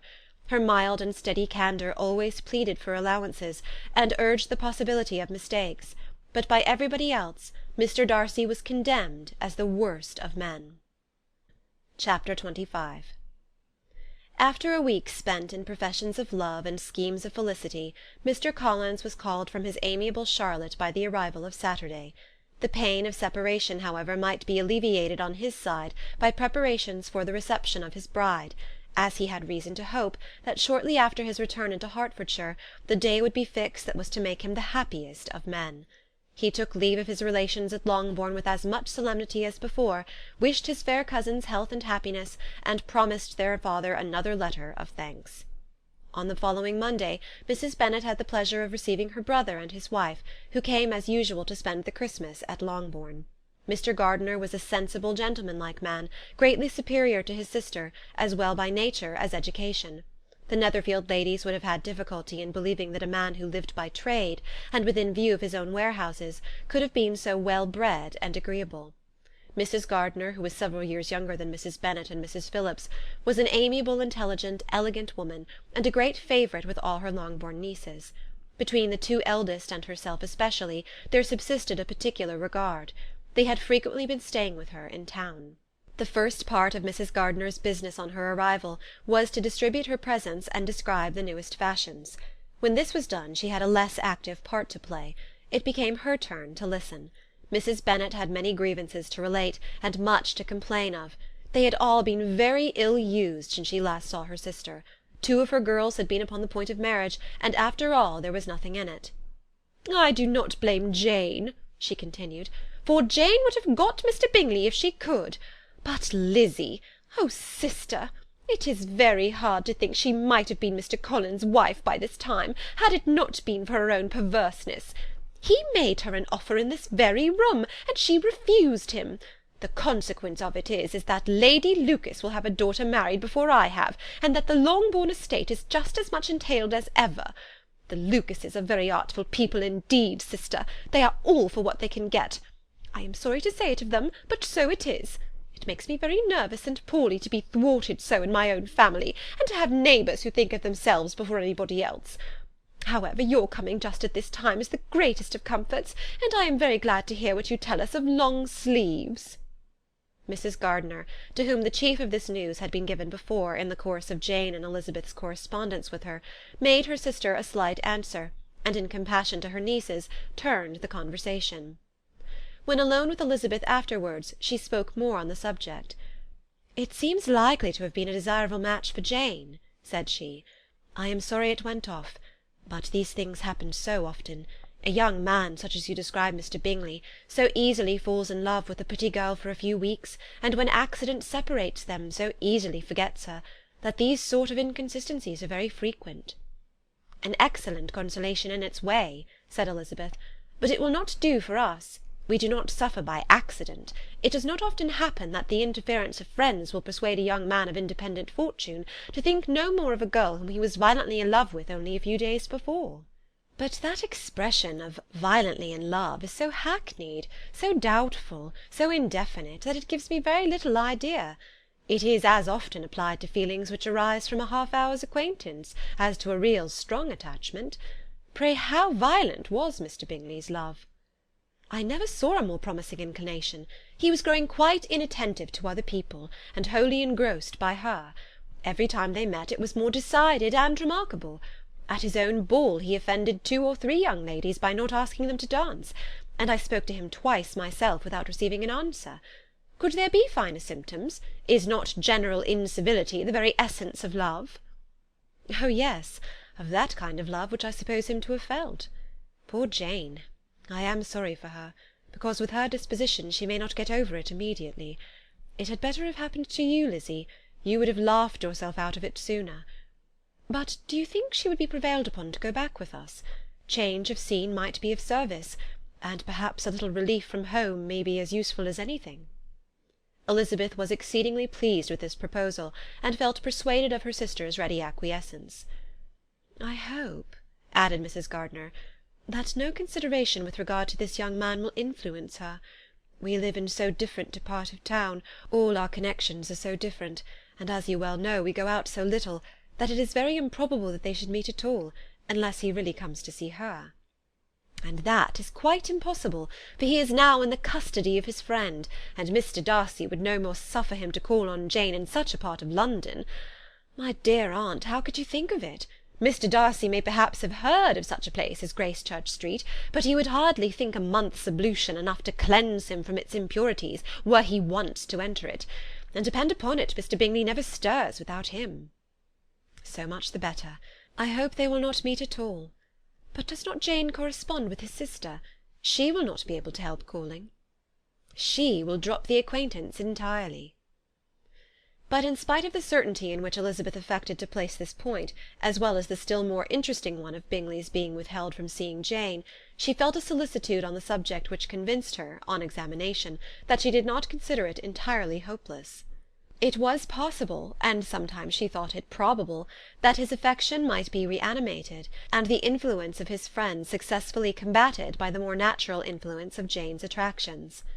Miss Bennet accepted her aunt's invitation with pleasure, and the Bingleys were no otherwise in her thoughts at the same time than as she hoped by Caroline's not living in the same house with her brother she might occasionally spend a morning with her, without any danger of seeing him. The Gardiners stayed a week at Longbourn, and what with the Phillipses, the Lucases, and the officers, there was not a day without its engagement. Mrs. Bennet had so carefully provided for the entertainment of her brother and sister that they did not once sit down to a family dinner. When the engagement was for home, some of the officers always made part of it, of which officers Mr. Wickham was sure to be one, and on these occasions Mrs. Gardiner, rendered suspicious by Elizabeth's warm commendation, narrowly observed them both. Without supposing them, from what she saw, to be very seriously in love, their preference of each other was plain enough to make her a little uneasy, and she resolved to speak to Elizabeth on the subject before she left Hertfordshire, and represent to her the imprudence of encouraging such an attachment. To Mrs. Gardiner, Wickham had one means of affording pleasure, unconnected with his general powers. About 10 or a dozen years ago, before her marriage, she had spent a considerable time in that very part of Derbyshire to which he belonged. They had therefore many acquaintances in common, and though Wickham had been little there since the death of Darcy's father, it was yet in his power to give her fresher intelligence of her former friends than she had been in the way of procuring. Mrs. Gardiner had seen Pemberley, and known the late Mr. Darcy by character perfectly well. Here consequently was an inexhaustible subject of discourse. In comparing her recollection of Pemberley with the minute description which Wickham could give, and in bestowing her tribute of praise on the character of its late possessor, she was delighting both him and herself. On being made acquainted with the present Mr. Darcy's treatment of him, she tried to remember some of that gentleman's reputed disposition when quite a lad, which might agree with it, and was confident at last that she recollected having heard Mr. Fitzwilliam Darcy formerly spoken of as a very proud, ill-natured boy. Chapter 26.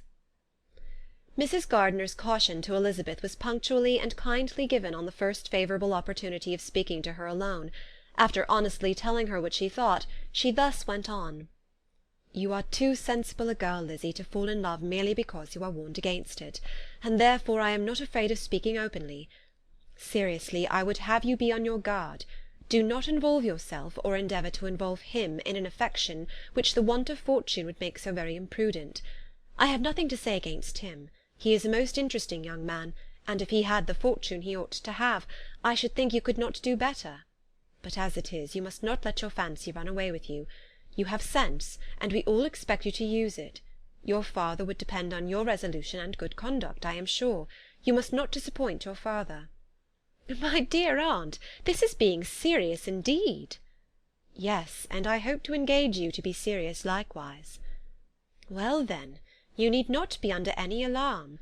I will take care of myself, and of Mr. Wickham too. He shall not be in love with me, if I can prevent it." "Elizabeth, you are not serious now." "I beg your pardon, I will try again. At present I am not in love with Mr. Wickham. No, I certainly am not. But he is, beyond all comparison, the most agreeable man I ever saw. And if he becomes really attached to me, I believe it will be better that he should not. I see the imprudence of it. Oh, that abominable Mr. Darcy! My father's opinion of me does me the greatest honour, and I should be miserable to forfeit it. My father, however, is partial to Mr. Wickham. In short, my dear aunt, I should be very sorry to be the means of making any of you unhappy. But since we see every day that where there is affection, young people are seldom withheld by immediate want of fortune from entering into engagements with each other, how can I promise to be wiser than so many of my fellow creatures if I am tempted? Or how am I even to know that it would be wisdom to resist? All that I can promise you, therefore, is not to be in a hurry. I will not be in a hurry to believe myself his first object. When I am in company with him, I will not be wishing. In short, I will do my best." "Perhaps it will be as well if you discourage his coming here so very often. At least you should not remind your mother of inviting him." "As I did the other day," said Elizabeth with a conscious smile. "Very true, it will be wise in me to refrain from that. But do not imagine that he is always here so often. It is on your account that he has been so frequently invited this week. You know my mother's ideas as to the necessity of constant company for her friends. But really, and upon my honour, I will try to do what I think to be the wisest. And now I hope you are satisfied." Her aunt assured her that she was, and Elizabeth having thanked her for the kindness of her hints, they parted, a wonderful instance of advice being given on such a point, without being resented. Mr. Collins returned into Hertfordshire soon after it had been quitted by the Gardiners and Jane, but as he took up his abode with the Lucases, his arrival was no great inconvenience to Mrs. Bennet. His marriage was now fast approaching, and she was at length so far resigned as to think it inevitable, and even repeatedly to say, in an ill-natured tone, that she "wished they might be happy." Thursday was to be the wedding day, and on Wednesday Miss Lucas paid her farewell visit, and when she rose to take leave, Elizabeth, ashamed of her mother's ungracious and reluctant good wishes, sincerely affected herself, accompanied her out of the room. As they went downstairs together, Charlotte said, "I shall depend on hearing from you very often, Eliza." "That you certainly shall." "And I have another favour to ask you. Will you come and see me?" "We shall often meet, I hope, in Hertfordshire." "I am not likely to leave Kent for some time. Promise me, therefore, to come to Hunsford." Elizabeth could not refuse, though she foresaw little pleasure in the visit. "My father and Maria are coming to me in March," added Charlotte, "and I hope you will consent to be of the party. Indeed, Eliza, you will be as welcome as either of them." The wedding took place. The bride and bridegroom set off for Kent from the church door, and everybody had as much to say or to hear on the subject as usual. Elizabeth soon heard from her friend, and their correspondence was as regular and frequent as it had ever been. That it should be equally unreserved was impossible. Elizabeth could never address her without feeling that all the comfort of intimacy was over, and though determined not to slacken as a correspondent, it was for the sake of what had been rather than what was. Charlotte's first letters were received with a good deal of eagerness. There could not but be curiosity to know how she would speak of her new home, how she would like Lady Catherine, and how happy she would dare pronounce herself to be; though, when the letters were read, Elizabeth felt that Charlotte expressed herself on every point exactly as she might have foreseen. She wrote cheerfully, seemed surrounded with comforts, and mentioned nothing which she could not praise. The house, furniture, and neighbourhood, and roads were all to her taste, and Lady Catherine's behaviour was most friendly and obliging. It was Mr. Collins's picture of Hunsford and Rosings rationally softened, and Elizabeth perceived that she must wait for her own visit there to know the rest. Jane had already written a few lines to her sister to announce their safe arrival in London, and when she wrote again, Elizabeth hoped it would be in her power to say something of the Bingleys. Her impatience for this second letter was as well rewarded as impatience generally is. Jane had been a week in town without either seeing or hearing from Caroline. She accounted for it, however, by supposing that her last letter to her friend from Longbourn had by some accident been lost. "My aunt," she continued, "is going to-morrow into that part of the town, and I shall take the opportunity of calling in Grosvenor Street." She wrote again when the visit was paid, and she had seen Miss Bingley. "I did not think Caroline in spirits," were her words, "but she was very glad to see me, and reproached me for giving her no notice of my coming to London. I was right, therefore, my last letter had never reached her. I inquired after their brother, of course. He was well, but so much engaged with Mr. Darcy that they scarcely ever saw him. I found that Miss Darcy was expected to dinner. I wish I could see her. My visit was not long, as Caroline and Mrs. Hurst were going out. I dare say I shall see them soon here." Elizabeth shook her head over this letter. It convinced her that accident only could discover to Mr. Bingley her sister's being in town. 4 weeks passed away, and Jane saw nothing of him. She endeavoured to persuade herself that she did not regret it, but she could no longer be blind to Miss Bingley's inattention. After waiting at home every morning for a fortnight, and inventing every evening a fresh excuse for her, the visitor did at last appear, but the shortness of her stay, and yet more, the alteration of her manner would allow Jane to deceive herself no longer.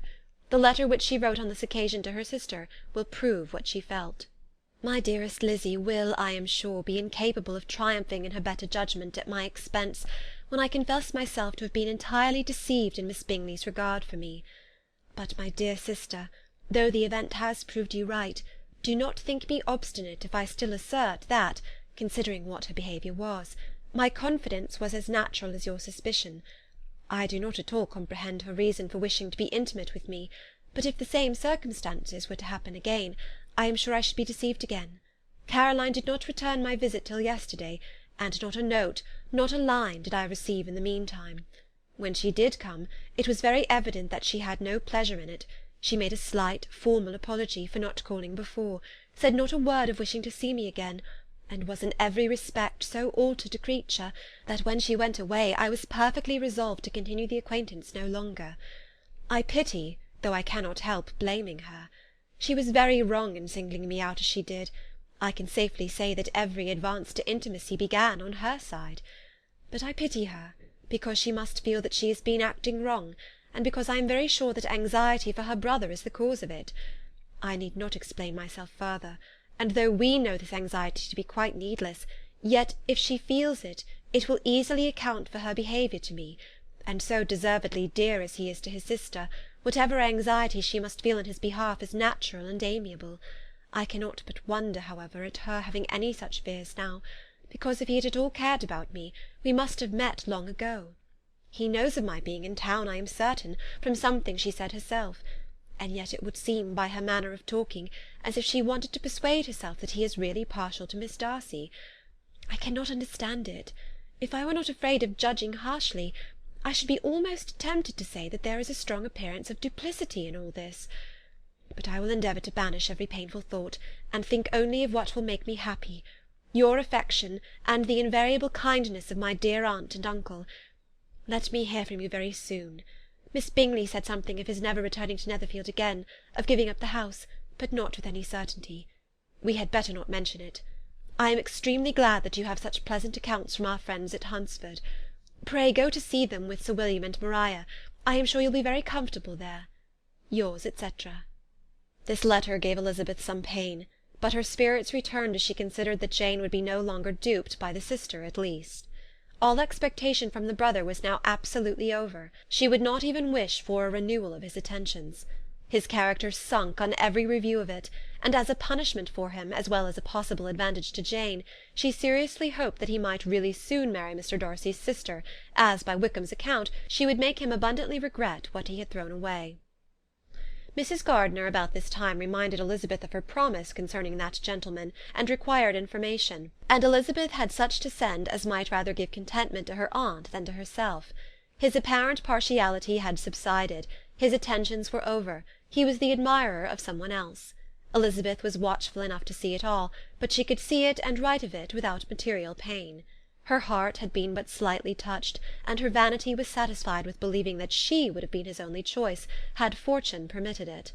The sudden acquisition of £10,000 was the most remarkable charm of the young lady to whom he was now rendering himself agreeable; but Elizabeth, less clear-sighted perhaps in this case than in Charlotte's, did not quarrel with him for his wish of independence. Nothing, on the contrary, could be more natural, and while able to suppose that it cost him a few struggles to relinquish her, she was ready to allow it a wise and desirable measure for both, and could very sincerely wish him happy. All this was acknowledged to Mrs. Gardiner, and after relating the circumstances, she thus went on.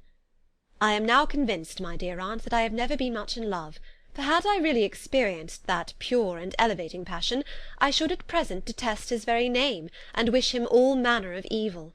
But my feelings are not only cordial towards him, they are even impartial towards Miss King. I cannot find out that I hate her at all, or that I am in the least unwilling to think her a very good sort of girl. There can be no love in all this. My watchfulness has been effectual, and though I certainly should be a more interesting object to all my acquaintances were I distractedly in love with him, I cannot say that I regret my comparative insignificance. Importance may sometimes be purchased too dearly. Kitty and Lydia take his defection much more to heart than I do. They are young in the ways of the world, and not yet open to the mortifying conviction that handsome young men must have something to live on as well as the plain." Chapter 27. With no greater events than these in the Longbourn family, and otherwise diversified by little beyond the walks to Meryton, sometimes dirty and sometimes cold, did January and February pass away. March was to take Elizabeth to Hunsford. She had not at first thought very seriously of going thither, but Charlotte, she soon found, was depending on the plan, and she gradually learned to consider it herself with greater pleasure as well as greater certainty. Absence had increased her desire of seeing Charlotte again, and weakened her disgust of Mr. Collins.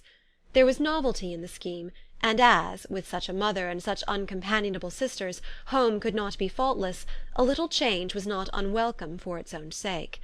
The journey would moreover give her a peep at Jane, and in short, as the time drew near, she would have been very sorry for any delay. Everything, however, went on smoothly, and was finally settled according to Charlotte's first sketch. She was to accompany Sir William and his second daughter.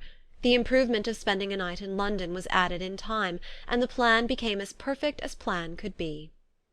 The only pain was in leaving her father, who would certainly miss her, and who, when it came to the point, so little liked her going that he told her to write to him, and almost promised to answer her letter. The farewell between herself and Mr. Wickham was perfectly friendly, on his side even more.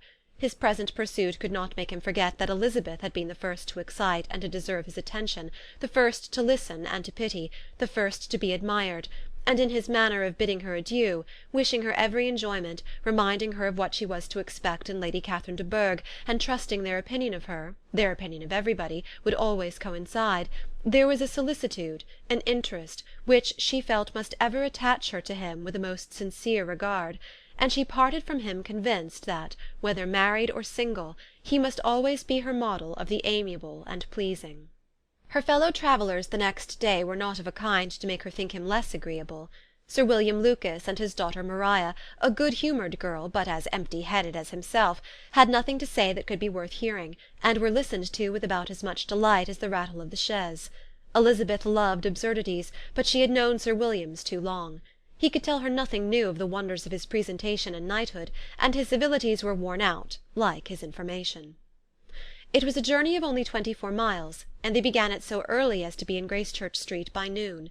As they drove to Mr. Gardiner's door, Jane was at a drawing-room window watching their arrival. When they entered the passage he was there to welcome them, and Elizabeth, looking earnestly in her face, was pleased to see it healthful and lovely as ever. On the stairs were a troop of little boys and girls, whose eagerness for their cousin's appearance would not allow them to wait in the drawing-room, and whose shyness, as they had not seen her for a twelvemonth, prevented their coming lower.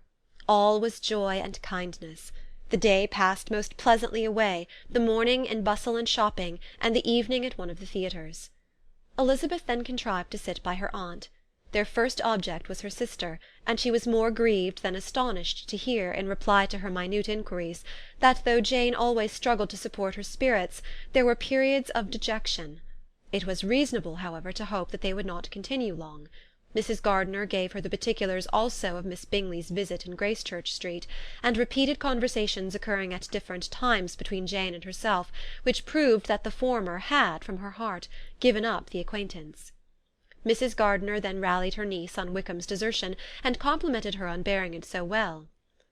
"But, my dear Elizabeth," she added, "what sort of a girl is Miss King? I should be sorry to think our friend mercenary." "Pray, my dear aunt, what is the difference in matrimonial affairs between the mercenary and the prudent motive? Where does discretion end and avarice begin?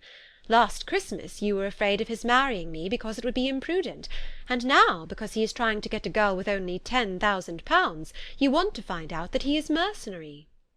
If you will only tell me what sort of girl Miss King is, I shall know what to think." "She is a very good sort of girl, I believe. I know no harm of her." "But he paid her not the smallest attention till her grandfather's death made her mistress of this fortune." "No, what should he?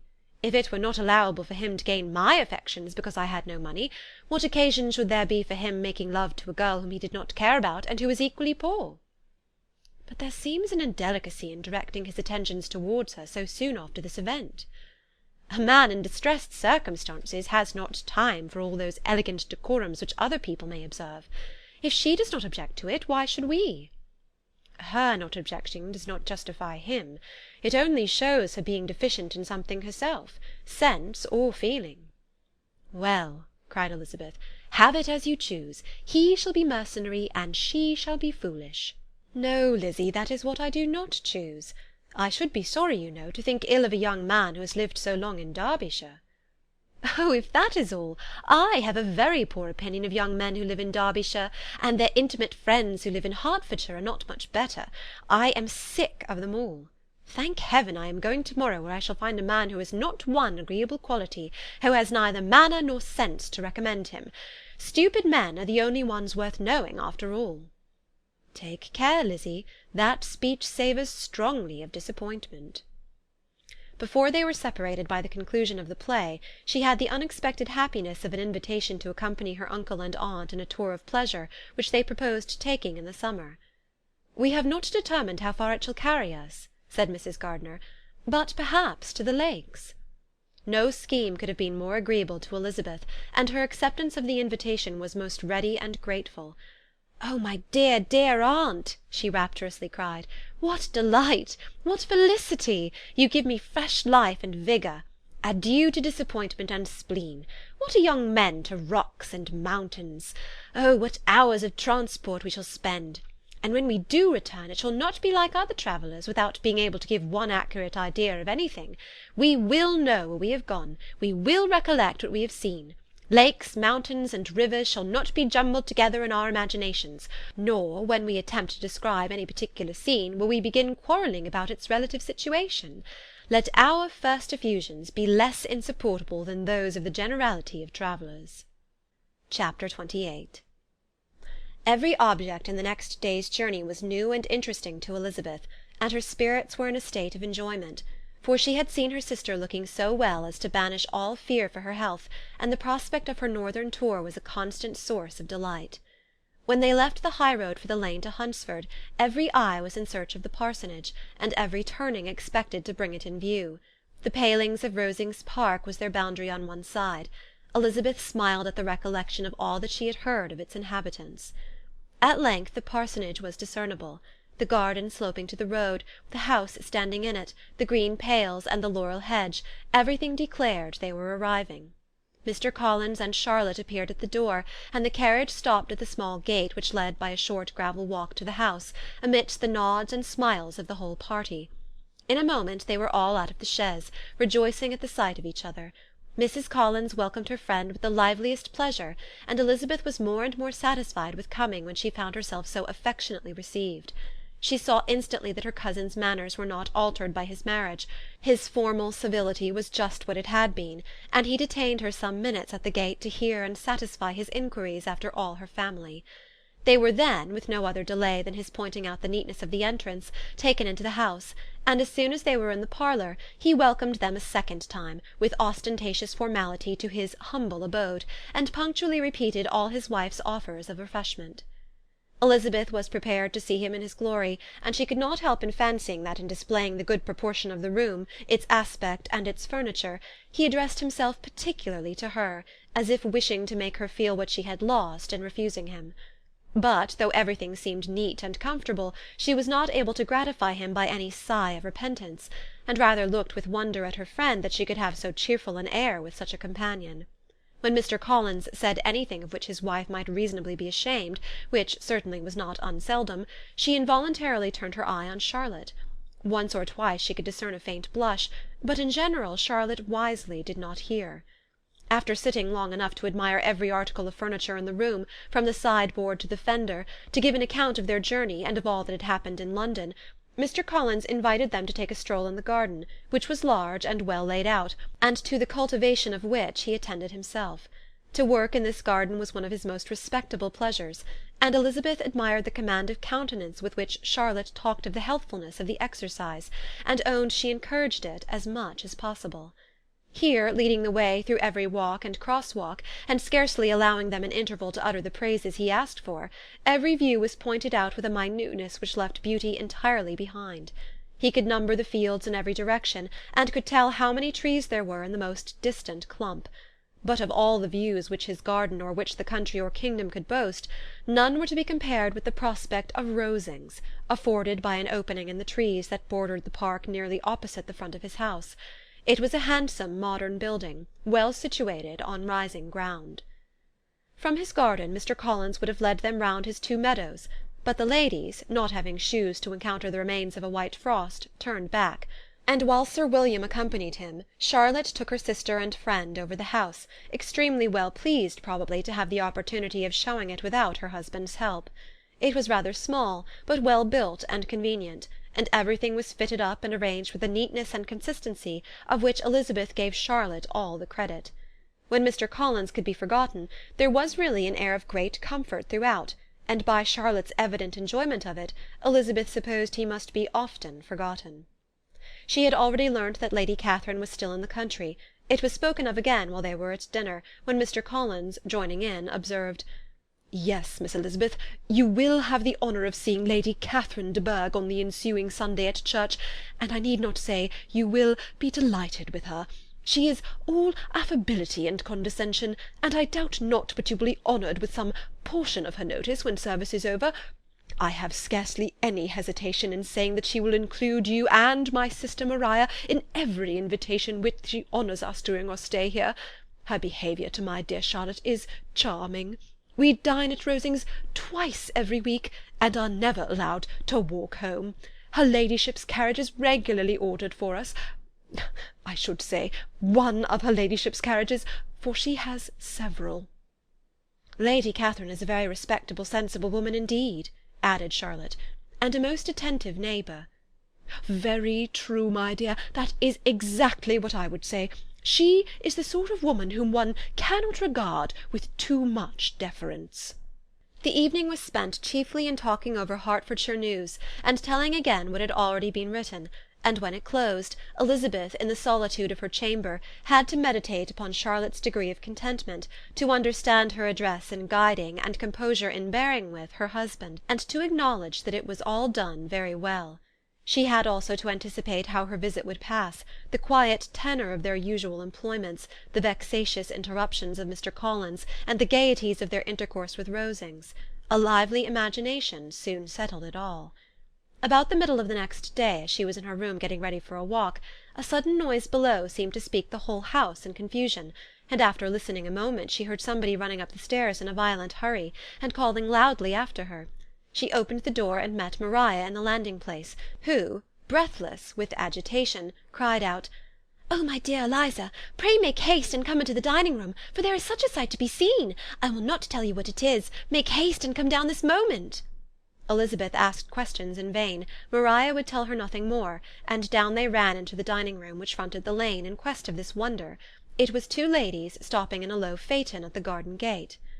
"And is this all?" cried Elizabeth. "I expected at least that the pigs were got into the garden, and here is nothing but Lady Catherine and her daughter." "La, my dear!" said Maria, quite shocked at the mistake.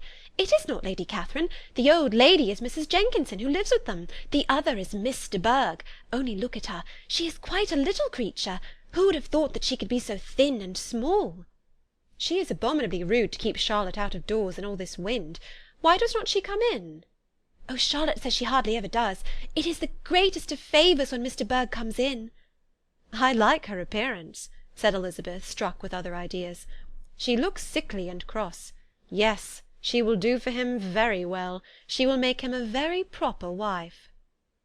Mr. Collins and Charlotte were both standing at the gate in conversation with the ladies, and Sir William, to Elizabeth's high diversion, was stationed in the doorway, in earnest contemplation of the greatness before him, and constantly bowing whenever Miss de Bourgh looked that way. At length there was nothing more to be said. The ladies drove on, and the others returned into the house. Mr. Collins no sooner saw the two girls than he began to congratulate them on their good fortune, which Charlotte explained by letting them know that the whole party was asked to dine at Rosings the next day. Chapter 29. Mr. Collins's triumph, in consequence of this invitation, was complete. The power of displaying the grandeur of his patroness to his wondering visitors, and of letting them see her civility towards himself and his wife, was exactly what he had wished for, and that an opportunity of doing it should be given so soon was such an instance of Lady Catherine's condescension as he knew not how to admire enough. "I confess," said he, "that I should not have been at all surprised by her ladyship's asking us on Sunday to drink tea and spend the evening at Rosings. I rather expected, from my knowledge of her affability, that it would happen. But who could have foreseen such an attention as this? Who could have imagined that we should receive an invitation to dine there? An invitation, moreover, including the whole party, so immediately after your arrival." "I am the less surprised at what has happened," replied Sir William, "from that knowledge of what the manners of the great really are, which my situation in life has allowed me to acquire. About the court, such instances of elegant breeding are not uncommon." Scarcely anything was talked of the whole day or next morning but their visit to Rosings. Mr. Collins was carefully instructing them in what they were to expect, that the sight of such rooms, so many servants, and so splendid a dinner, might not wholly overpower them.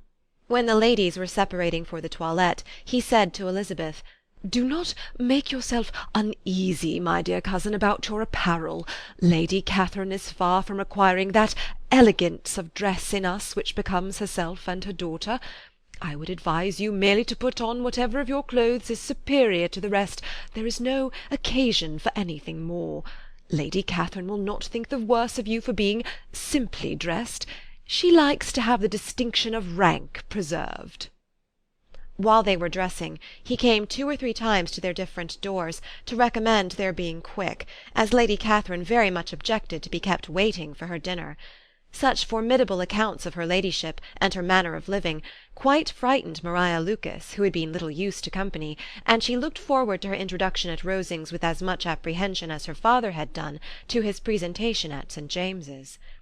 As the weather was fine, they had a pleasant walk of about half a mile across the park.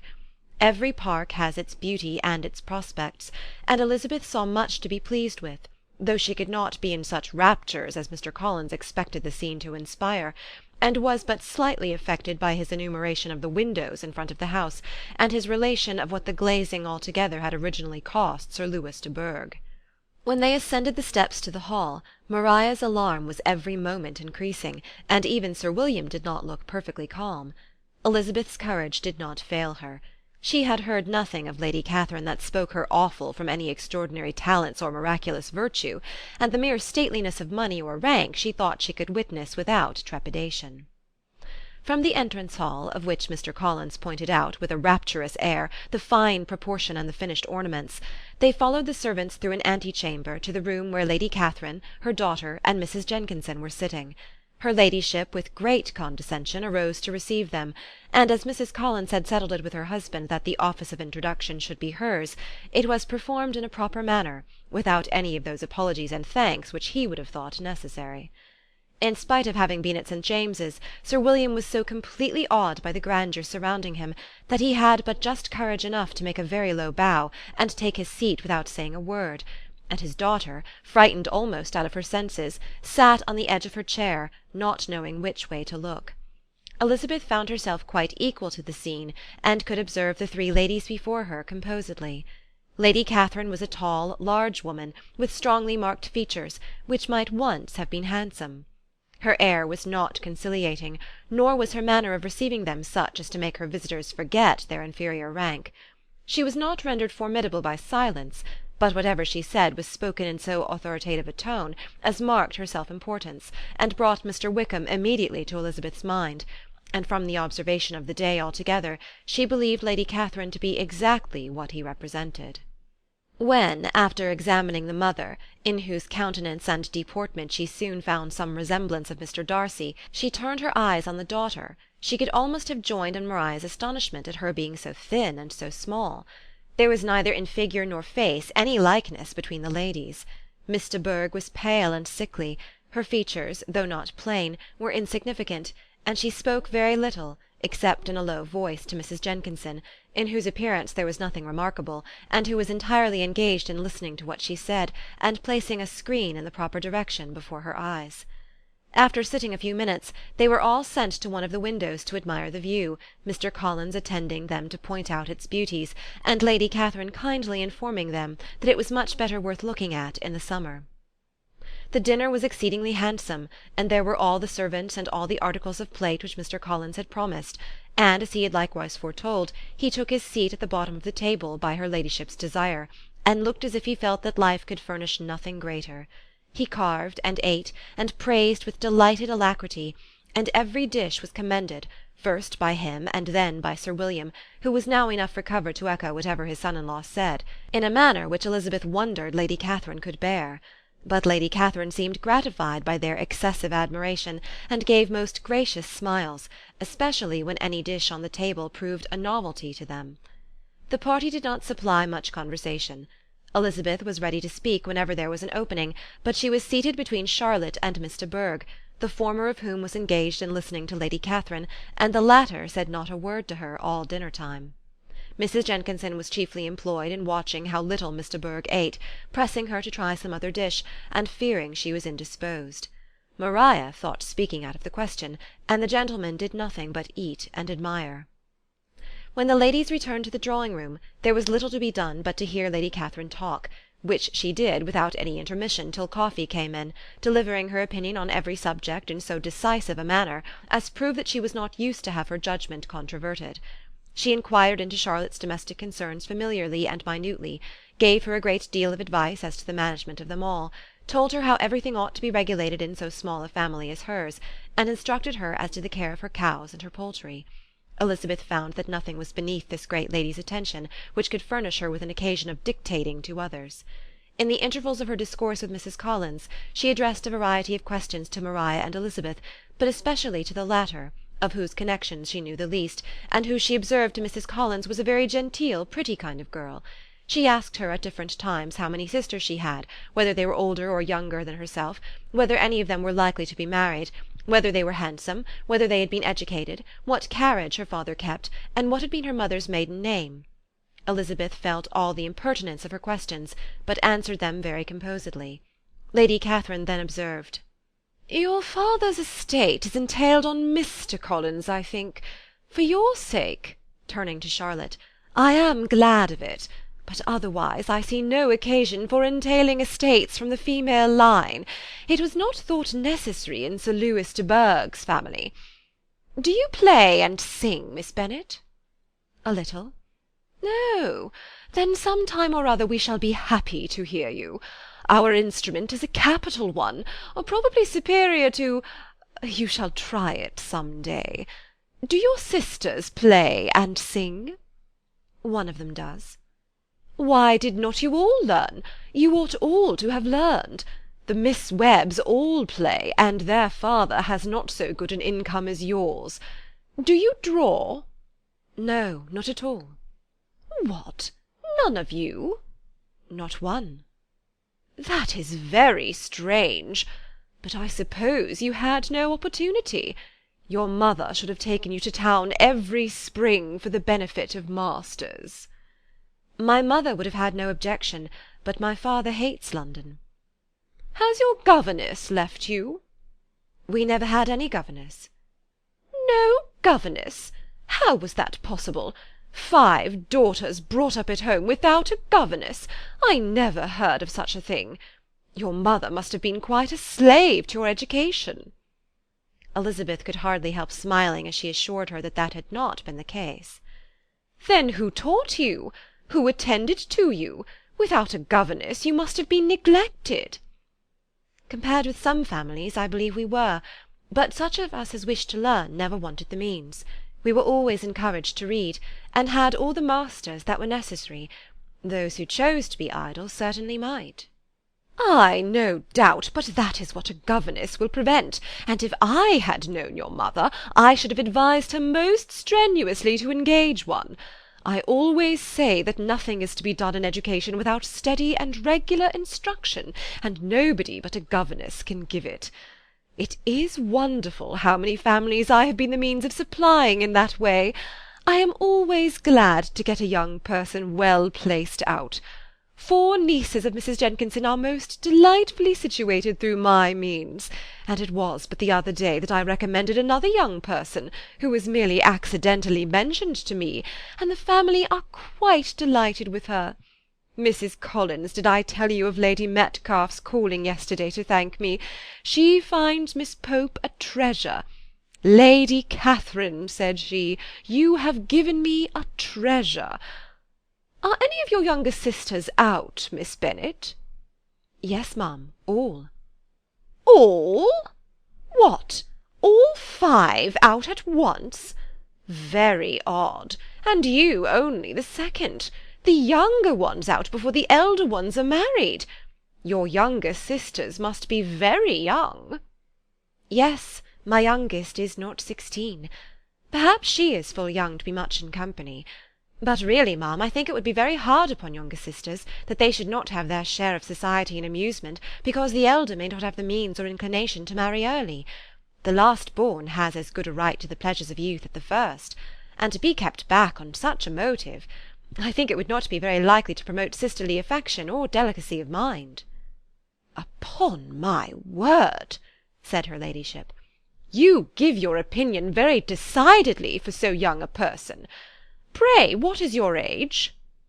"With 3 younger sisters grown up," replied Elizabeth, smiling, "your ladyship can hardly expect me to own it." Lady Catherine seemed quite astonished at not receiving a direct answer, and Elizabeth suspected herself to be the first creature who had ever dared to trifle with so much dignified impertinence. "You cannot be more than 20, I am sure. Therefore you need not conceal your age." "I am not 21." When the gentlemen had joined them, and tea was over, the card tables were placed. Lady Catherine, Sir William, and Mr. and Mrs. Collins sat down to quadrille, and as Mr. Bourgh chose to play at casino, the 2 girls had the honour of assisting Mrs. Jenkinson to make up her party. Their table was superlatively stupid. Scarcely a syllable was uttered that did not relate to the game, except when Mrs. Jenkinson expressed her fears of Mr. Berg's being too hot or too cold, or having too much or too little light. A great deal more passed at the other table. Lady Catherine was generally speaking, stating the mistakes of the three others, or relating some anecdote of herself. Mr. Collins was employed in agreeing to everything her ladyship said, thanking her for every fish he won, and apologizing if he thought he won too many. Sir William did not say much. He was storing his memory with anecdotes and noble names. When Lady Catherine and her daughter had played as long as they chose, the tables were broken up, the carriage was offered to Mrs. Collins, gratefully accepted and immediately ordered. The party then gathered round the fire to hear Lady Catherine determine what weather they were to have on the morrow. From these instructions they were summoned by the arrival of the coach, and with many speeches of thankfulness on Mr. Collins' side, and as many bows on Sir William's, they departed. As soon as they had driven from the door, Elizabeth was called on by her cousin to give her opinion of all that she had seen at Rosings, which, for Charlotte's sake, she made more favourable than it really was. But her commendation, though costing her some trouble, could by no means satisfy Mr. Collins, and he was very soon obliged to take her ladyship's praise into his own hands. Chapter 30. Sir William stayed only a week at Hunsford, but his visit was long enough to convince him of his daughter's being most comfortably settled, and of her possessing such a husband and such a neighbour as were not often met with. While Sir William was with them, Mr. Collins devoted his morning to driving him out in his gig and showing him the country, but when he went away, the whole family returned to their usual employments, and Elizabeth was thankful to find that they did not see more of her cousin by the alteration, for the chief of the time between breakfast and dinner was now passed by him either at work in the garden, or in reading and writing, and looking out of the window in his own book-room, which fronted the road. The room in which the ladies sat was backwards. Elizabeth had at first rather wondered that Charlotte should not prefer the dining-parlour for common use. It was a better-sized room, and had a more pleasant aspect, but she soon saw that her friend had an excellent reason for what she did, for Mr. Collins would undoubtedly have been much less in his own apartment had they sat in one equally lively, and she gave Charlotte credit for the arrangement. From the drawing-room they could distinguish nothing in the lane, and were indebted to Mr. Collins for the knowledge of what carriages went along, and how often especially Miss de Bourgh drove by in her phaeton, which he never failed coming to inform them of, though it happened almost every day. She not unfrequently stopped at the parsonage, and had a few minutes' conversation with Charlotte, but was scarcely ever prevailed upon to get out.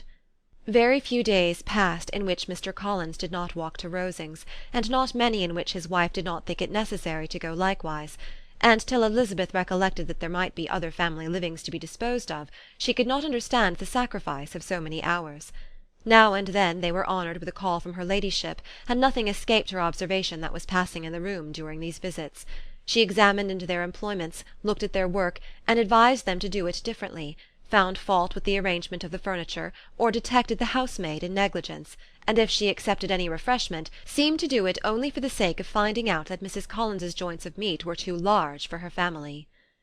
Elizabeth soon perceived that though this great lady was not in commission of the peace of the county, she was a most active magistrate in her own parish, the minutest concerns of which were carried to her by Mr. Collins, and whenever any of the cottagers were disposed to be quarrelsome, discontented, or too poor, she sallied forth into the village to settle their differences, silence their complaints, and scold them into harmony and plenty. The entertainment of dining at Rosings was repeated about twice a week, and allowing for the loss of Sir William, and there being only one card-table in the evening, every such entertainment was the counterpart of the first. Their other engagements were few, as the style of living in the neighbourhood in general was beyond Mr. Collins's reach. This, however, was no evil to Elizabeth, and upon the whole she spent her time comfortably enough. There were half-hours of pleasant conversation with Charlotte, and the weather was so fine for the time of year that she had often great enjoyment out of doors. Her favourite walk, and where she frequently went while the others were calling on Lady Catherine, was along the open grove which edged that side of the park where there was a nice sheltered path, which no one seemed to value but herself, and where she felt beyond the reach of Lady Catherine's curiosity. In this quiet way the first fortnight of her visit soon passed away. Easter was approaching, and the week preceding it was to bring an addition to the family at Rosings, which in so small a circle must be important.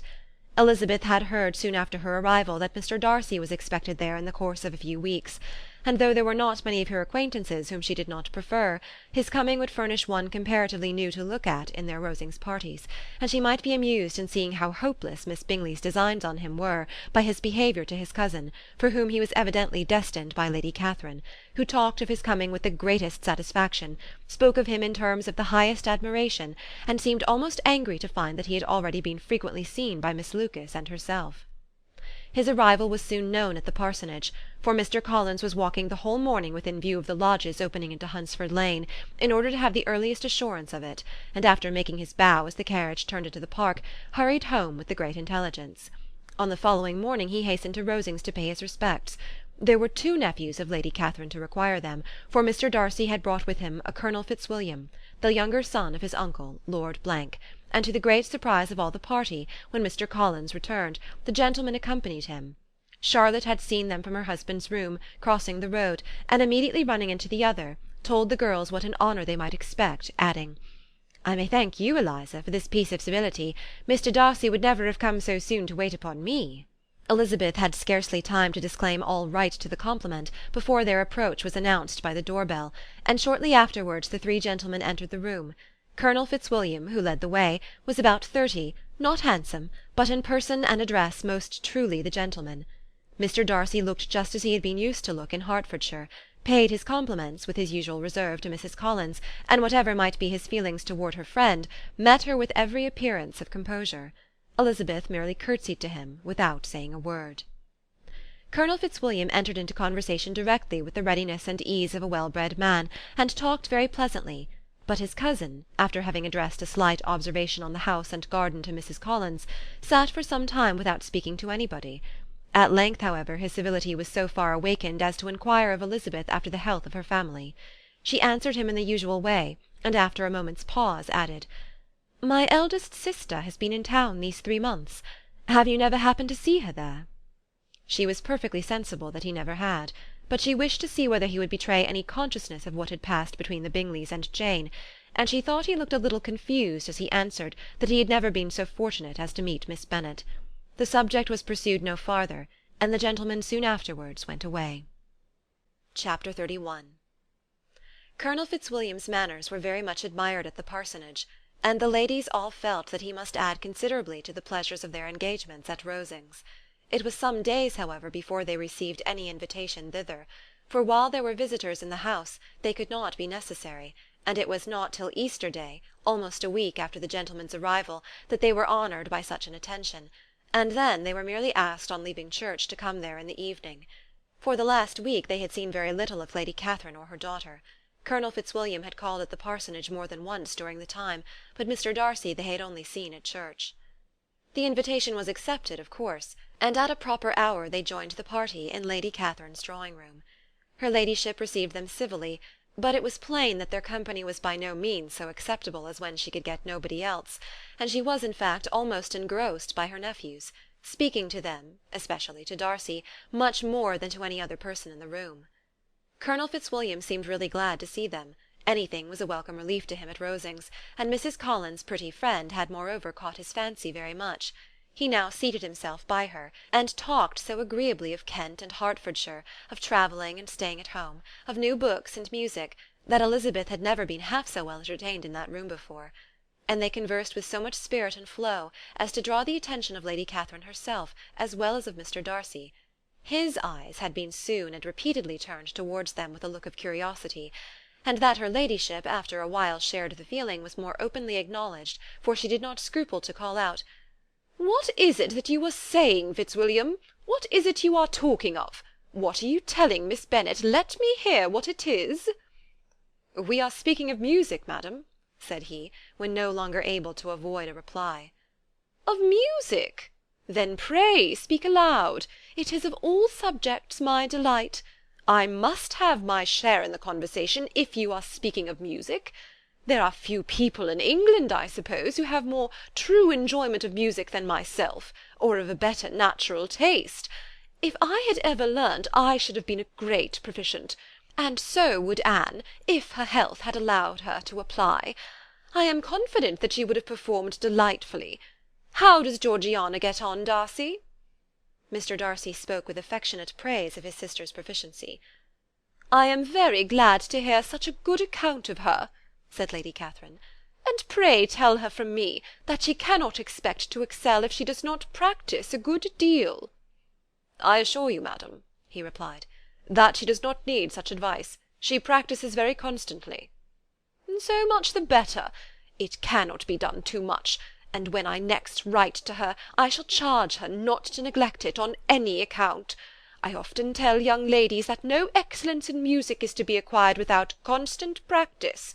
I have told Miss Bennet several times that she will never play really well unless she practises more, and though Mrs. Collins has no instrument, she is very welcome, as I have often told her, to come to Rosings every day and play on the pianoforte in Mrs. Jenkinson's room. She would be in nobody's way, you know, in that part of the house." Mr. Darcy looked a little ashamed of his aunt's ill-breeding, and made no answer. When coffee was over, Colonel Fitzwilliam reminded Elizabeth of having promised to play to him, and she sat down directly to the instrument. He drew a chair near her. Lady Catherine listened to half a song, and then talked as before to the other nephew, till the latter walked away from her, and making with his usual deliberation towards the pianoforte, stationed himself so as to command a full view of the fair performer's countenance. Elizabeth saw what he was doing, and at the first convenient pause, turned to him with an arch smile, and said, "You mean to frighten me, Mr. Darcy, by coming in all this state to hear me? I will not be alarmed, though your sister does play so well. There is a stubbornness about me that never can bear to be frightened at the will of others. My courage always rises at every attempt to intimidate me." "I shall not say you are mistaken," he replied, "because you could not really believe me to entertain any design of alarming you, and I have had the pleasure of your acquaintance long enough to know that you find great enjoyment in occasionally professing opinions which in fact are not your own." Elizabeth laughed heartily at this picture of herself, and said to Colonel Fitzwilliam, "Your cousin will give you a very pretty notion of me, and teach you not to believe a word I say. I am particularly unlucky in meeting with a person so able to expose my real character in a part of the world where I had hoped to pass myself off with some degree of credit. Indeed, Mr. Darcy, it is very ungenerous in you to mention all that you knew to my disadvantage in Hertfordshire, and give me leave to say, very impolitic too, for it is provoking me to retaliate, and such things may come out as will shock your relations to hear." "I am not afraid of you," said he, smilingly. "Pray let me hear what you have to accuse him of," cried Colonel Fitzwilliam. "I should like to know how he behaves among strangers." "You shall hear, then, but prepare yourself for something very dreadful. The first time of my ever seeing him in Hertfordshire, you must know, was at a ball, and at this ball what do you think he did? He danced only 4 dances, though gentlemen were scarce, and to my certain knowledge more than one young lady was sitting down in want of a partner. Mr. Darcy, you cannot deny the fact." "I had not at that time the honour of knowing any lady in the assembly beyond my own party." "True, and nobody can ever be introduced in a ball-room. Well, Colonel Fitzwilliam, what do I play next? My fingers await your orders." "Perhaps," said Darcy, "I should have judged better, had I sought an introduction, but I am ill qualified to recommend myself to strangers." "Shall we ask your cousin the reason of this?" said Elizabeth, still addressing Colonel Fitzwilliam. "Shall we ask him why a man of sense and education, and who has lived in the world, is ill qualified to recommend himself to strangers?" "I can answer your question," said Fitzwilliam. "Without applying to him, it is because he will not give himself the trouble." "I certainly have not the talent which some people possess," said Darcy, "of conversing easily with those I have never seen before. I cannot catch their tone of conversation, or appear interested in their concerns, as I often see done." "My fingers," said Elizabeth, "do not move over this instrument in the masterly manner which I see so many women's do. They have not the same force or rapidity, and do not produce the same expression. But then I have always supposed it to be my own fault, because I will not take the trouble of practising. It is not that I do not believe my fingers as capable as any other woman's of superior execution."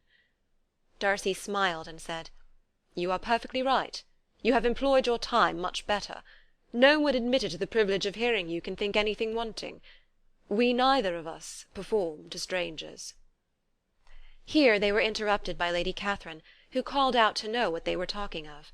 Elizabeth immediately began playing again. Lady Catherine approached, and after listening for a few minutes, said to Darcy, Miss Bennet would not play at all amiss if she practised more, and could have the advantage of a London master. She has a very good notion of fingering, though her taste is not equal to Anne's. Anne would have been a delightful performer, had her health allowed her to learn." Elizabeth looked at Darcy to see how cordially he assented to his cousin's praise, but neither at that moment, nor at any other, could she discern any symptom of love, and from the whole of his behaviour to Miss de Bourgh she derived this comfort for Miss Bingley, that he might have been just as likely to marry her had she been his relation. Lady Catherine continued her remarks on Elizabeth's performance, mixing with them many instructions on execution and taste. Elizabeth received them with all the forbearance of civility, and at the request of the gentlemen, remained at the instrument till her ladyship's carriage was ready to take them all home. Chapter 32. Elizabeth was sitting by herself the next morning, and writing to Jane while Mrs. Collins and Maria were gone on business into the village, when she was startled by a ring at the door, the certain signal of a visitor.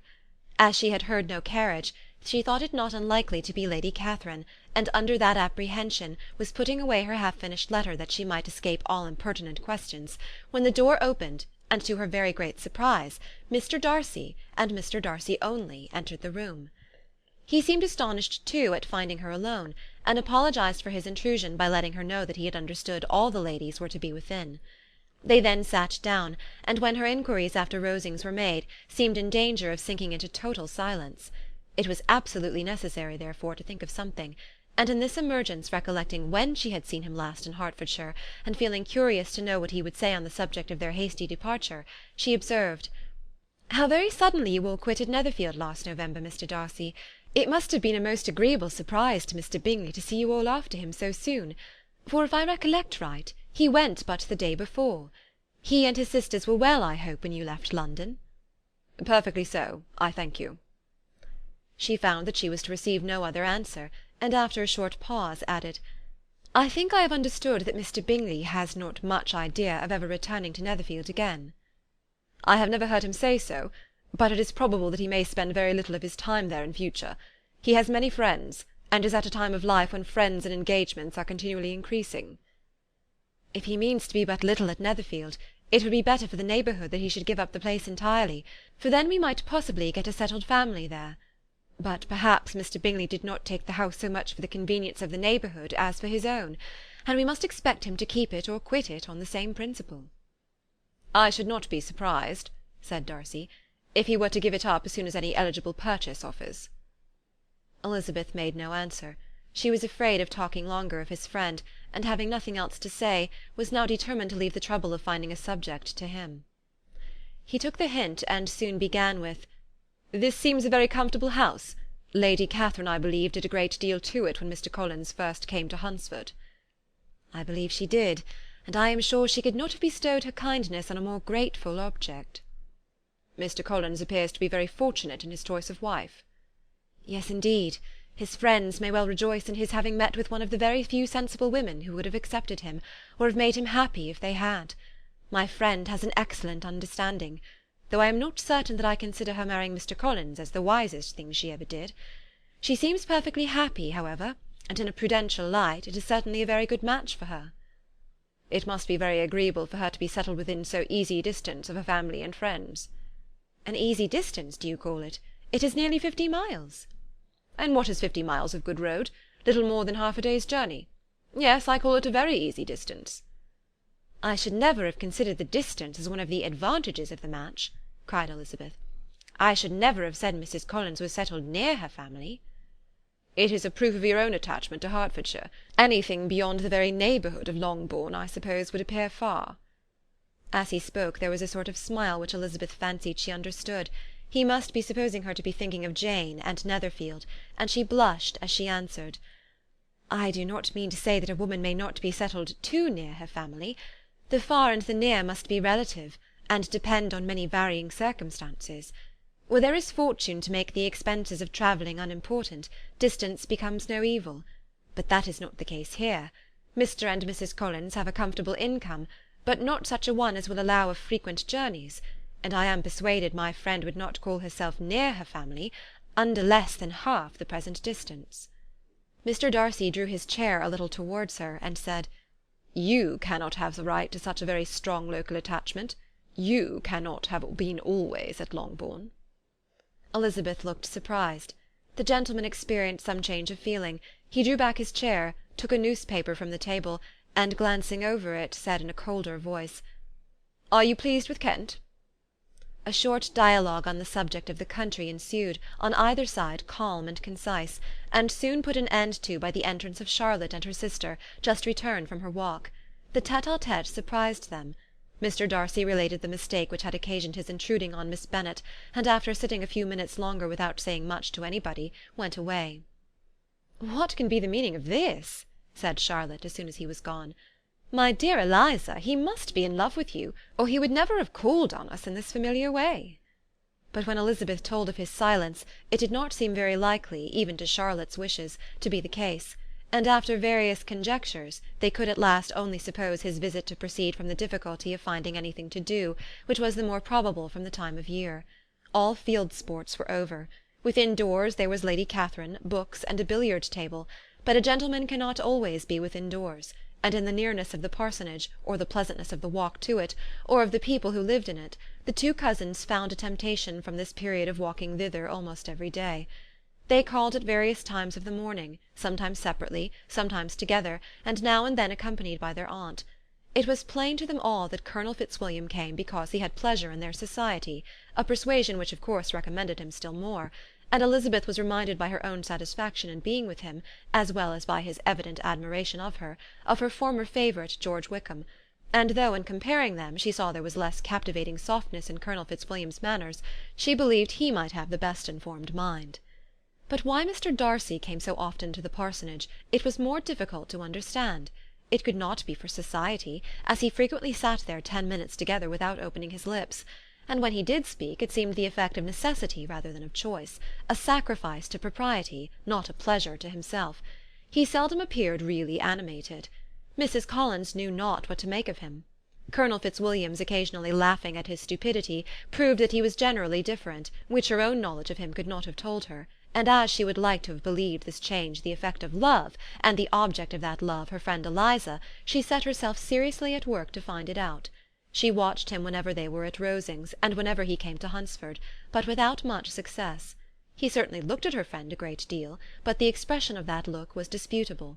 It was an earnest, steadfast gaze, but she often doubted whether there were much admiration in it, and sometimes it seemed nothing but absence of mind. She had once or twice suggested to Elizabeth the possibility of his being partial to her, but Elizabeth always laughed at the idea, and Mrs. Collins did not think it right to press the subject, from the danger of raising expectations which might only end in disappointment; for in her opinion it admitted not of a doubt that all her friend's dislike would vanish if she could suppose him to be in her power. In her kind schemes for Elizabeth, she sometimes planned her marrying Colonel Fitzwilliam. He was beyond comparison the most pleasant man; he certainly admired her, and his situation in life was most eligible; but, to counterbalance these advantages, Mr. Darcy had considerable patronage in the church, and his cousin could have none at all. Chapter 33. More than once did Elizabeth, in her ramble within the park, unexpectedly meet Mr. Darcy. She felt all the perverseness of the mischance that should bring him where no one else was brought, and, to prevent its ever happening again, took care to inform him at first that it was a favourite haunt of hers.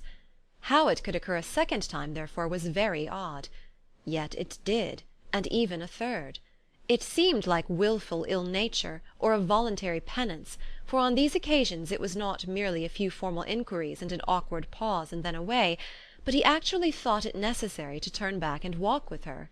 He never said a good deal, nor did she give herself the trouble of talking or of listening much; but it struck her in the course of their third rencontre that he was asking some odd unconnected questions, about her pleasure in being at Hunsford, her love of solitary walks, and her opinion of Mr. and Mrs. Collins' happiness; and that in speaking of Rosings, and her not perfectly understanding the house, he seemed to expect that whenever she came into Kent again she would be staying there too.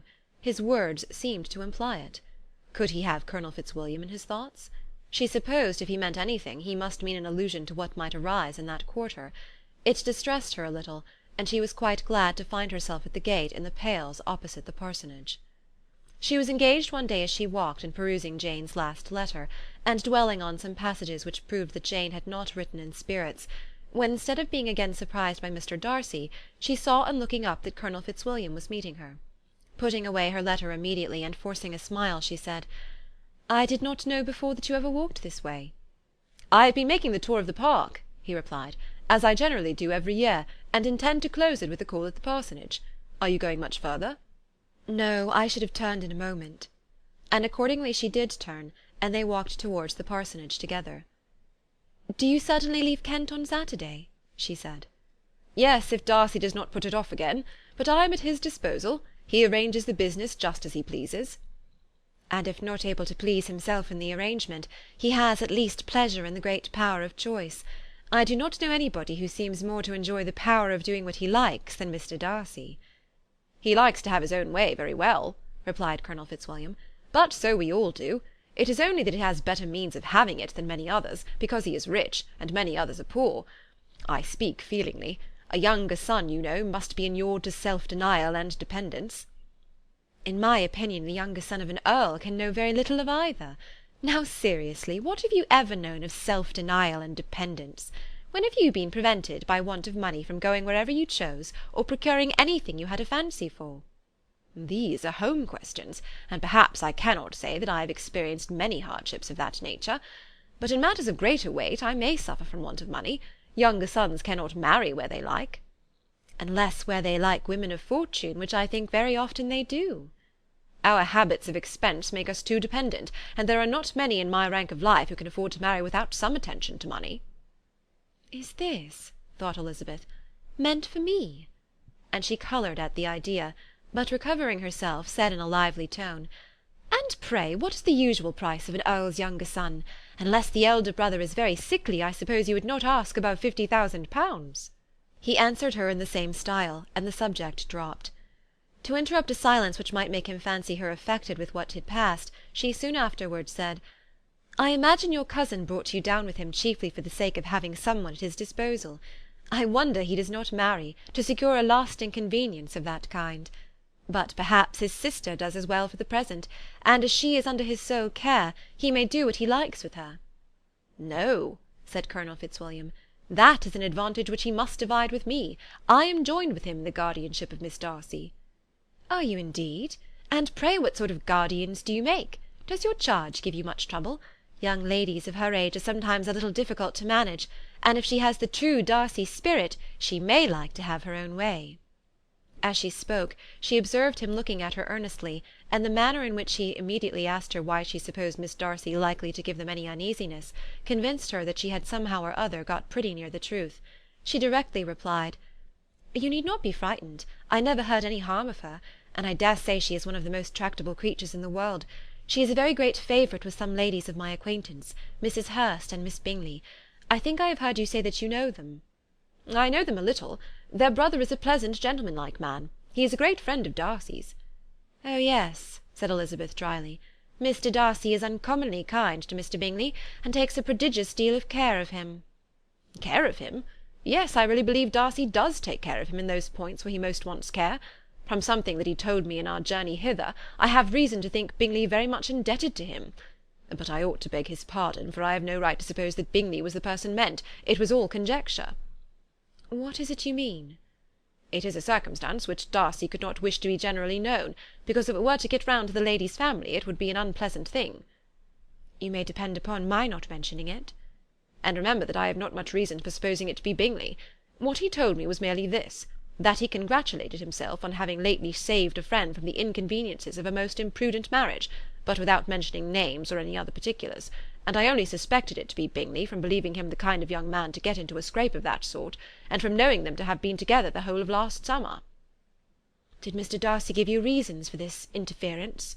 "I understood that there are some very strong objections against the lady." "And what arts did he use to separate them?"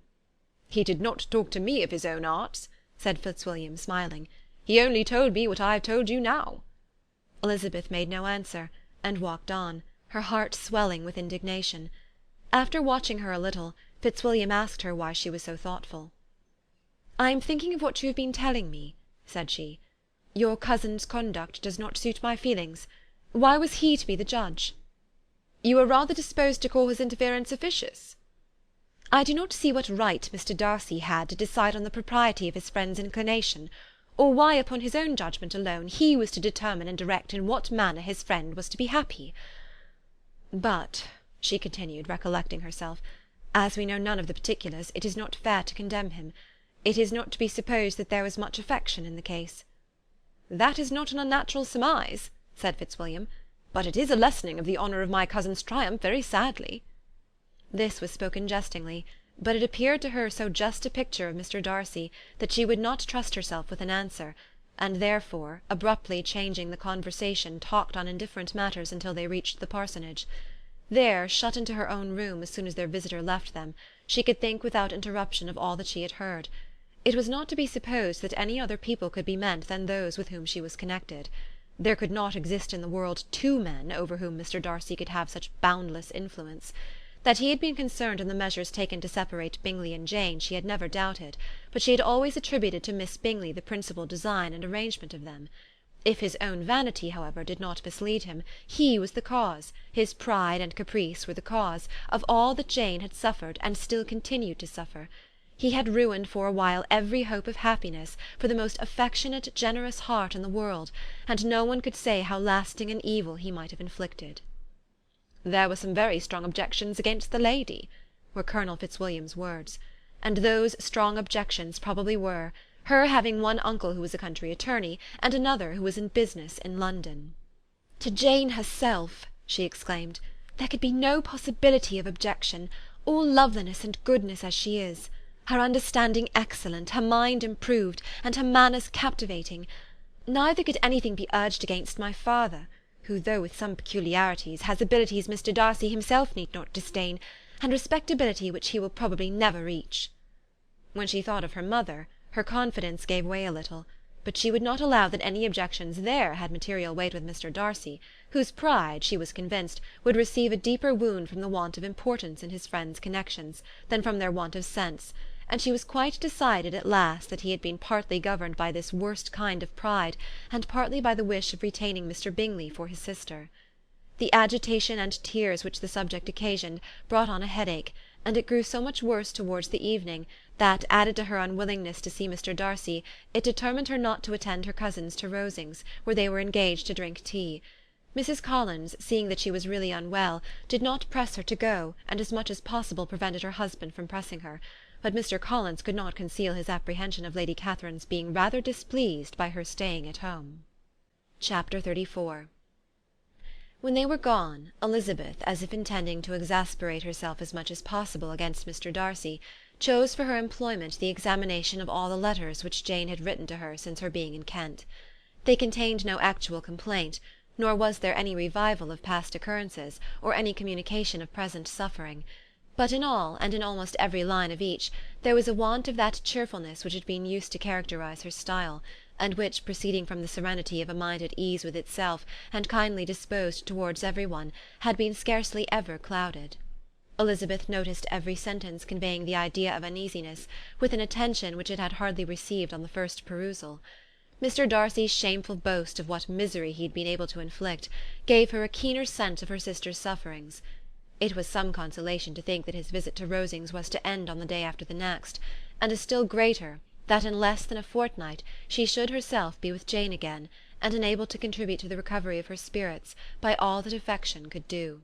She could not think of Darcy's leaving Kent without remembering that his cousin was to go with him, but Colonel Fitzwilliam had made it clear that he had no intentions at all, and agreeable as he was, she did not mean to be unhappy about him.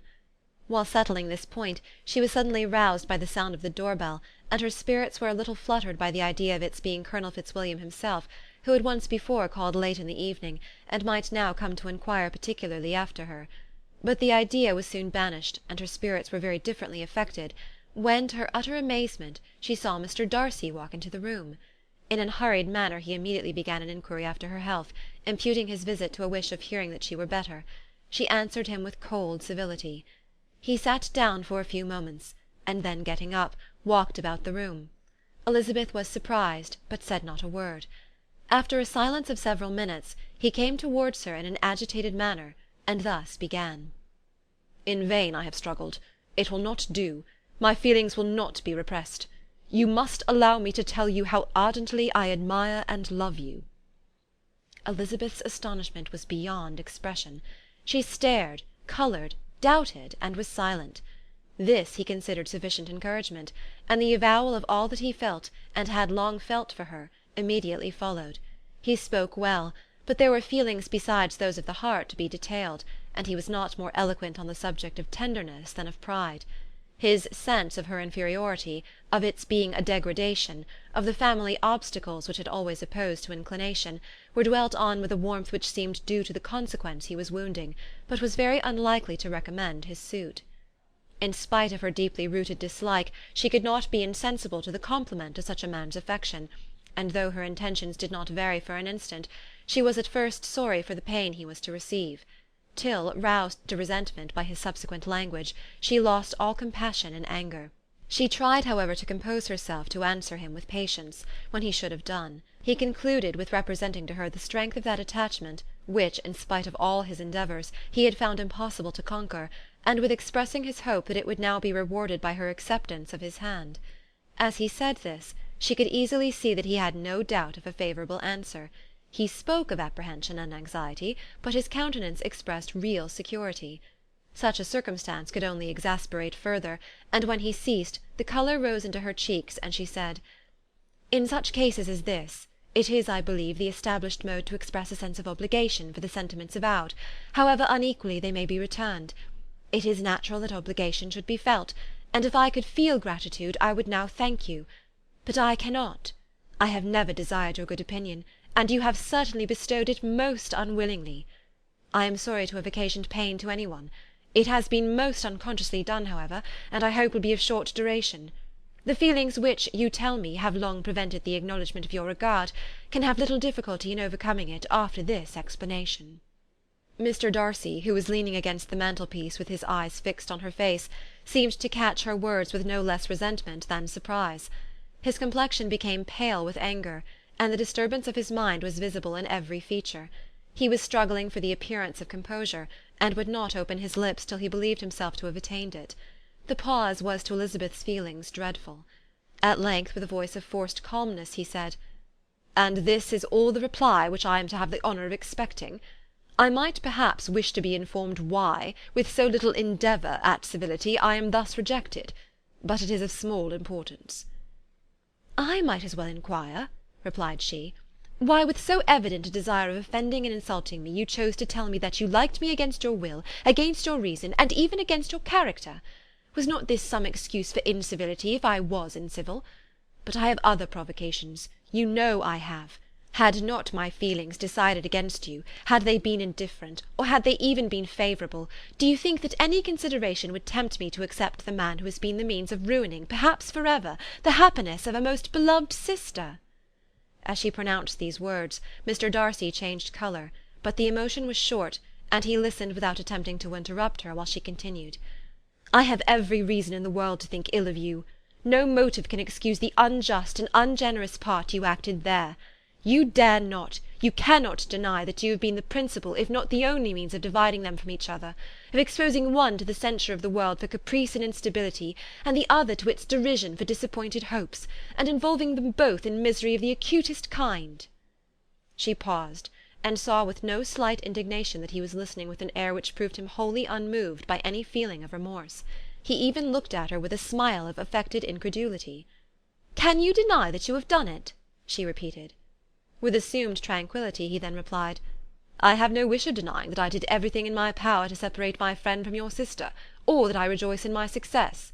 Towards him I have been kinder than towards myself." Elizabeth disdained the appearance of noticing this civil reflection, but its meaning did not escape, nor was it likely to conciliate her.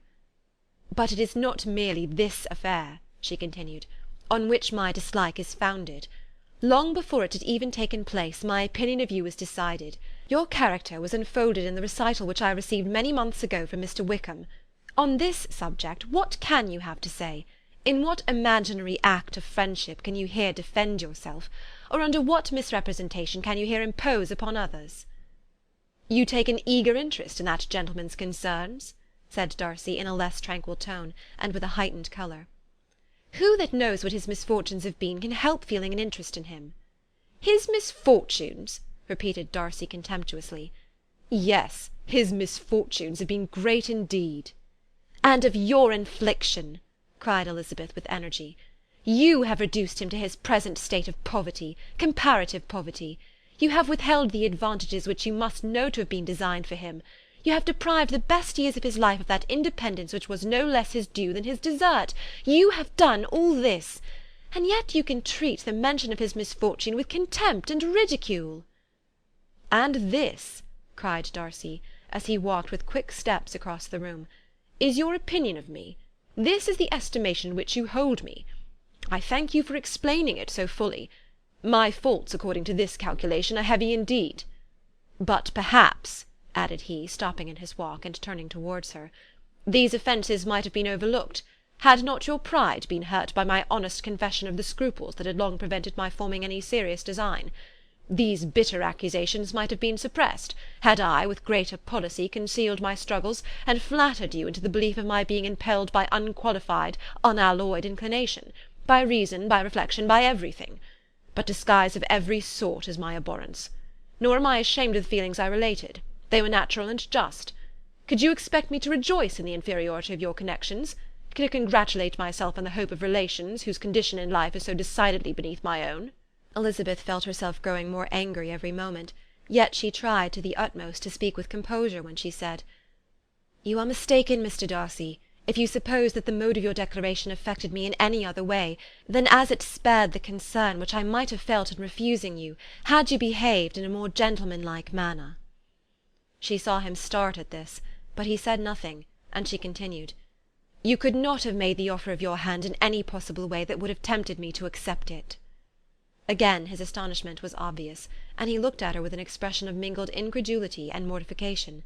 She went on, "From the very beginning, from the first moment, I may almost say, of my acquaintance with you, your manners, impressing me with the fullest belief of your arrogance, your conceit, and your selfish disdain for the feelings of others, were such as to form the groundwork of disapprobation, on which succeeding events have built so immovable a dislike. And I had not known you a month before I felt that you were the last man in the world whom I could ever be prevailed on to marry." "You have said quite enough, madam. I perfectly comprehend your feelings, and have now only to be ashamed of what my own have been.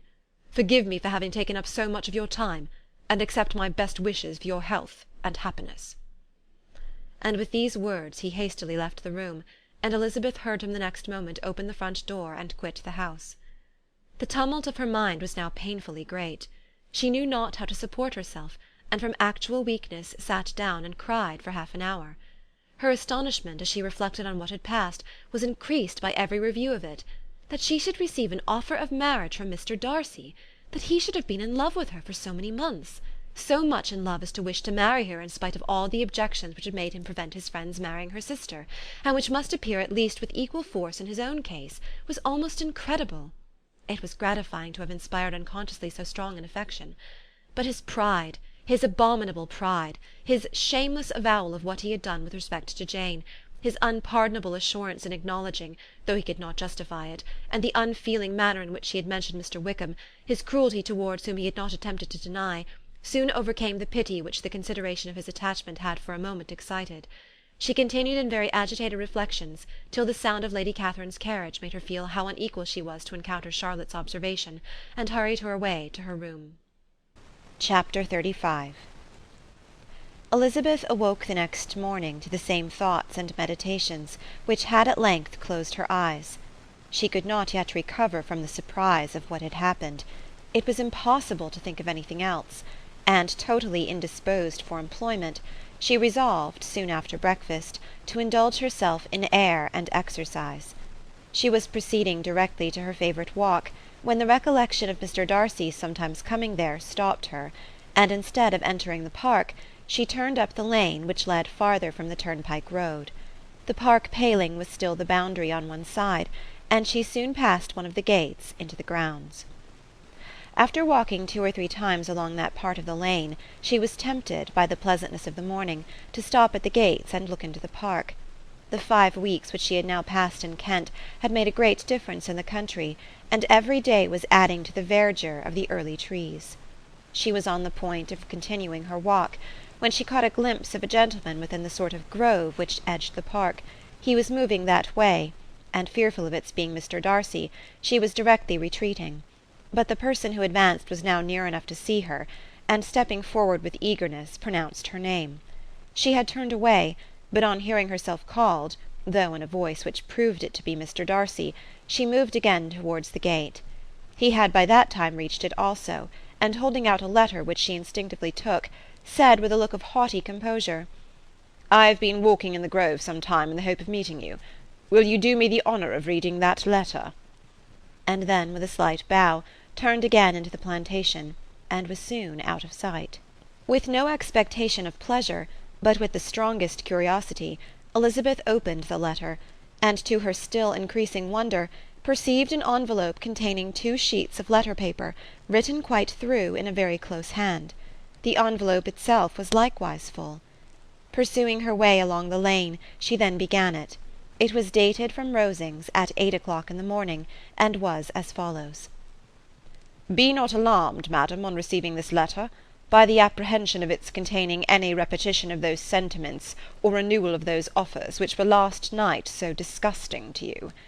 I write without any intention of paining you, or humbling myself, by dwelling on wishes which, for the happiness of both, cannot be too soon forgotten, and the effort which the formation and perusal of this letter must occasion should have been spared, had not my character required it to be written and read. You must, therefore, pardon the freedom with which I demand your attention. Your feelings, I know, will bestow it unwillingly, but I demand it of your justice. 2 offences of a very different nature, and by no means of equal magnitude, you last night laid to my charge. The first mentioned was, that regardless of the sentiments of either, I had detached Mr. Bingley from your sister, and the other, that I had, in defiance of various claims, in defiance of honour and humanity, ruined the immediate prosperity and blasted the prospects of Mr. Wickham. Wilfully and wantonly to have thrown off the companion of my youth, the acknowledged favourite of my father, a young man who had scarcely any other dependence than on our patronage, and who had been brought up to expect its exertion, would be a depravity, to which the separation of 2 young persons, whose affection could be the growth of only a few weeks, could bear no comparison. But from the severity of that blame which was last night so liberally bestowed, respecting each circumstance, I shall hope to be in the future secured, when the following account of my actions and their motives has been read. If, in the explanation of them, which is due to myself, I am under the necessity of relating feelings which may be offensive to yours, I can only say that I am sorry. The necessity must be obeyed, and further apology would be absurd. I had not long been in Hertfordshire, before I saw, in common with others, that Bingley preferred your elder sister to any other young woman in the country. But it was not till the evening of the dance at Netherfield that I had any apprehension of his feeling a serious attachment. I had often seen him in love before. At that ball, while I had the honour of dancing with you, I was first made acquainted, by Sir William Lucas's accidental information, that Bingley's attentions to your sister had given rise to a general expectation of their marriage. He spoke of it as a certain event of which the time alone could be undecided. From that moment I observed my friend's behaviour attentively, and I could then perceive that his partiality for Miss Bennet was beyond what I had ever witnessed in him. Your sister I also watched. Her look and manners were open, cheerful, and engaging as ever, but without any symptom of peculiar regard, and I remained convinced from the evening's scrutiny that though she received his attentions with pleasure, she did not invite them by any participation of sentiment. If you have not been mistaken here, I must have been in error. Your superior knowledge of your sister must make the latter probable. If it be so, if I have been misled by such error to inflict pain on her, your resentment has not been unreasonable. But I shall not scruple to assert that the serenity of your sister's countenance and air was such as might have given the most acute observer a conviction that, however amiable her temper, her heart was not likely to be easily touched. That I was desirous of believing her indifferent is certain, but I will venture to say that my investigation and decisions are not usually influenced by my hopes or fears. I did not believe her to be indifferent because I wished it. I believed it on impartial conviction, as truly I wished it in reason. My objections to the marriage were not merely those which I last night acknowledged to have the utmost force of passion to put aside, in my own case. The want of connection could not be so great an evil to my friend as to me. But there were other causes of repugnance, causes which, though still existing, and existing to an equal degree in both instances, I had myself endeavoured to forget, because they were not immediately before me. These causes must be stated, though briefly.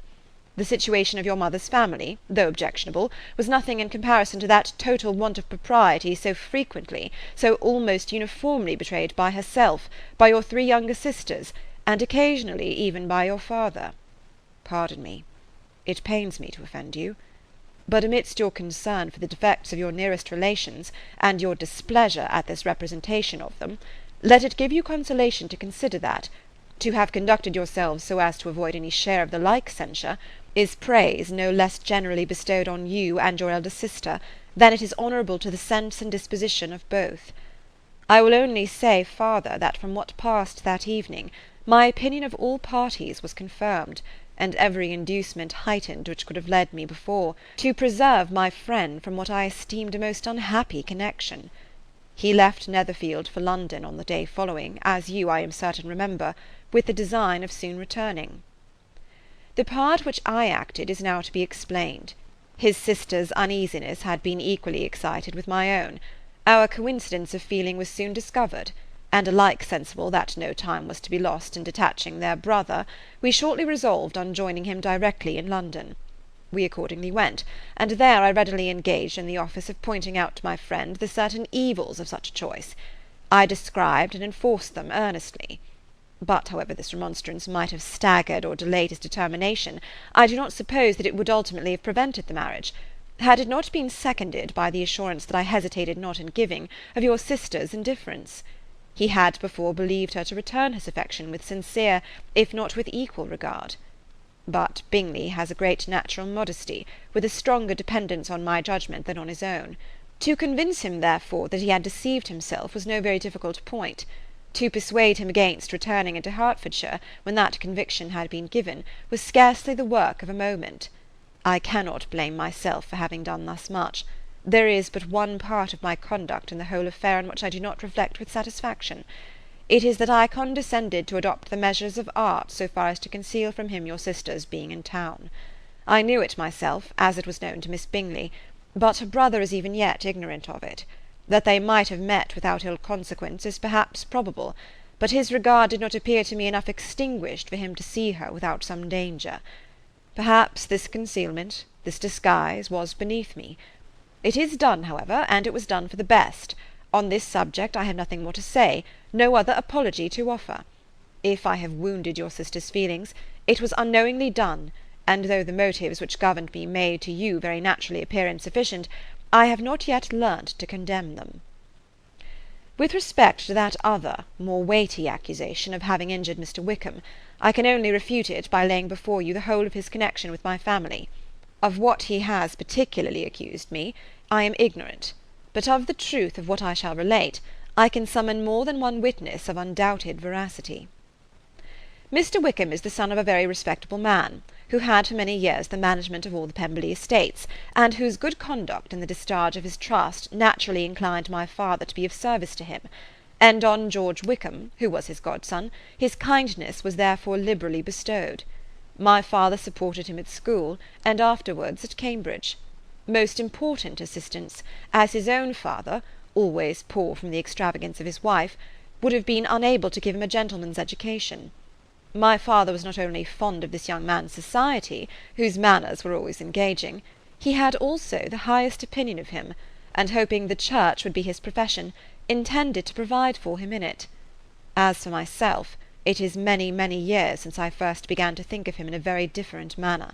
The vicious propensities, the want of principle, which he was careful to guard from the knowledge of his best friend, could not escape the observation of a young man of nearly the same age with himself, and who had opportunities of seeing him in unguarded moments, which Mr. Darcy could not have. Here again I shall give you pain, to what degree you only can tell. But whatever may be the sentiments which Mr. Wickham has created, a suspicion of their nature shall not prevent me from unfolding his real character. It adds even another motive. My excellent father died about 5 years ago, and his attachment to Mr. Wickham was to the last so steady that in his will he particularly recommended it to me to promote his advancement in the best manner that his profession might allow, and if he took orders, desired that a valuable family living might be his as soon as it became vacant. There was also a legacy of £1,000. His own father did not long survive mine, and within half a year from these events, Mr. Wickham wrote to inform me, that finally, having resolved against taking orders, he hoped I should not think it unreasonable for him to expect some more immediate pecuniary advantage, in lieu of the preferment, by which he could not be benefited. He had some intention, he added, of studying law, and I must be aware that the interest of £1,000 would be a very insufficient support therein. I rather wished than believed him to be sincere, but at any rate was perfectly ready to accede to his proposal. I knew that Mr. Wickham ought not to be a clergyman. The business was therefore soon settled. He resigned all claim to assistance in the church, were it possible that he could ever be in a situation to receive it, and accepted in return £3,000. All connection between us seemed now dissolved. I thought too ill of him to invite him to Pemberley, or admit his society in town. In town I believe he chiefly lived, but his studying the law was a mere pretence, and being now free from all restraint, his life was a life of idleness and dissipation. For about 3 years I heard little of him, but on the decease of the incumbent of the living which had been designed for him, he applied to me again by letter for the presentation. His circumstances, he assured me, and I had no difficulty in believing it, were exceedingly bad. He had found the law a most unprofitable study, and was now absolutely resolved on being ordained if I would present him to the living in question, of which he trusted there could be little doubt, as he was well assured that I had no other person to provide for, and I could not have forgotten my revered father's intentions. You will hardly blame me for refusing to comply with this entreaty, or for resisting every repetition to it. His resentment was in proportion to the distress of his circumstances, and he was doubtless as violent in his abuse of me to others, as in his reproaches to myself. After this period every appearance of acquaintance was dropped. How he lived I know not, but last summer he was again most painfully obtruded on my notice. I must now mention a circumstance which I would wish to forget myself, and which no obligation less than the present should induce me to unfold to any human being. Having said thus much, I feel no doubt of your secrecy. My sister, who is more than 10 years my junior, was left to the guardianship of my mother's nephew, Colonel Fitzwilliam, and myself. About a year ago she was taken from school, and an establishment formed for her in London, and last summer she went with the lady who presided over it to Ramsgate, and thither also went Mr. Wickham, undoubtedly by design, for there proved to have been a prior acquaintance between him and Mrs. Young, in whose character we were most unhappily deceived, and by her connivance and aid he so far recommended himself to Georgiana, whose affectionate heart retained a strong impression of his kindness to her as a child, that she was persuaded to believe herself in love, and to consent to an elopement. She was then but 15, which must be her excuse, and after stating her imprudence, I am happy to add, that I owed the knowledge of it to herself. I joined them unexpectedly a day or 2 before the intended elopement, and then Georgiana, unable to support the idea of grieving and offending a brother whom she almost looked up to as a father, acknowledged the whole to me. You may imagine what I felt, and how I acted. Regard for my sister's credit and feelings prevented any public exposure, but I wrote to Mr. Wickham, who left the place immediately, and Mrs. Young was of course removed from her charge.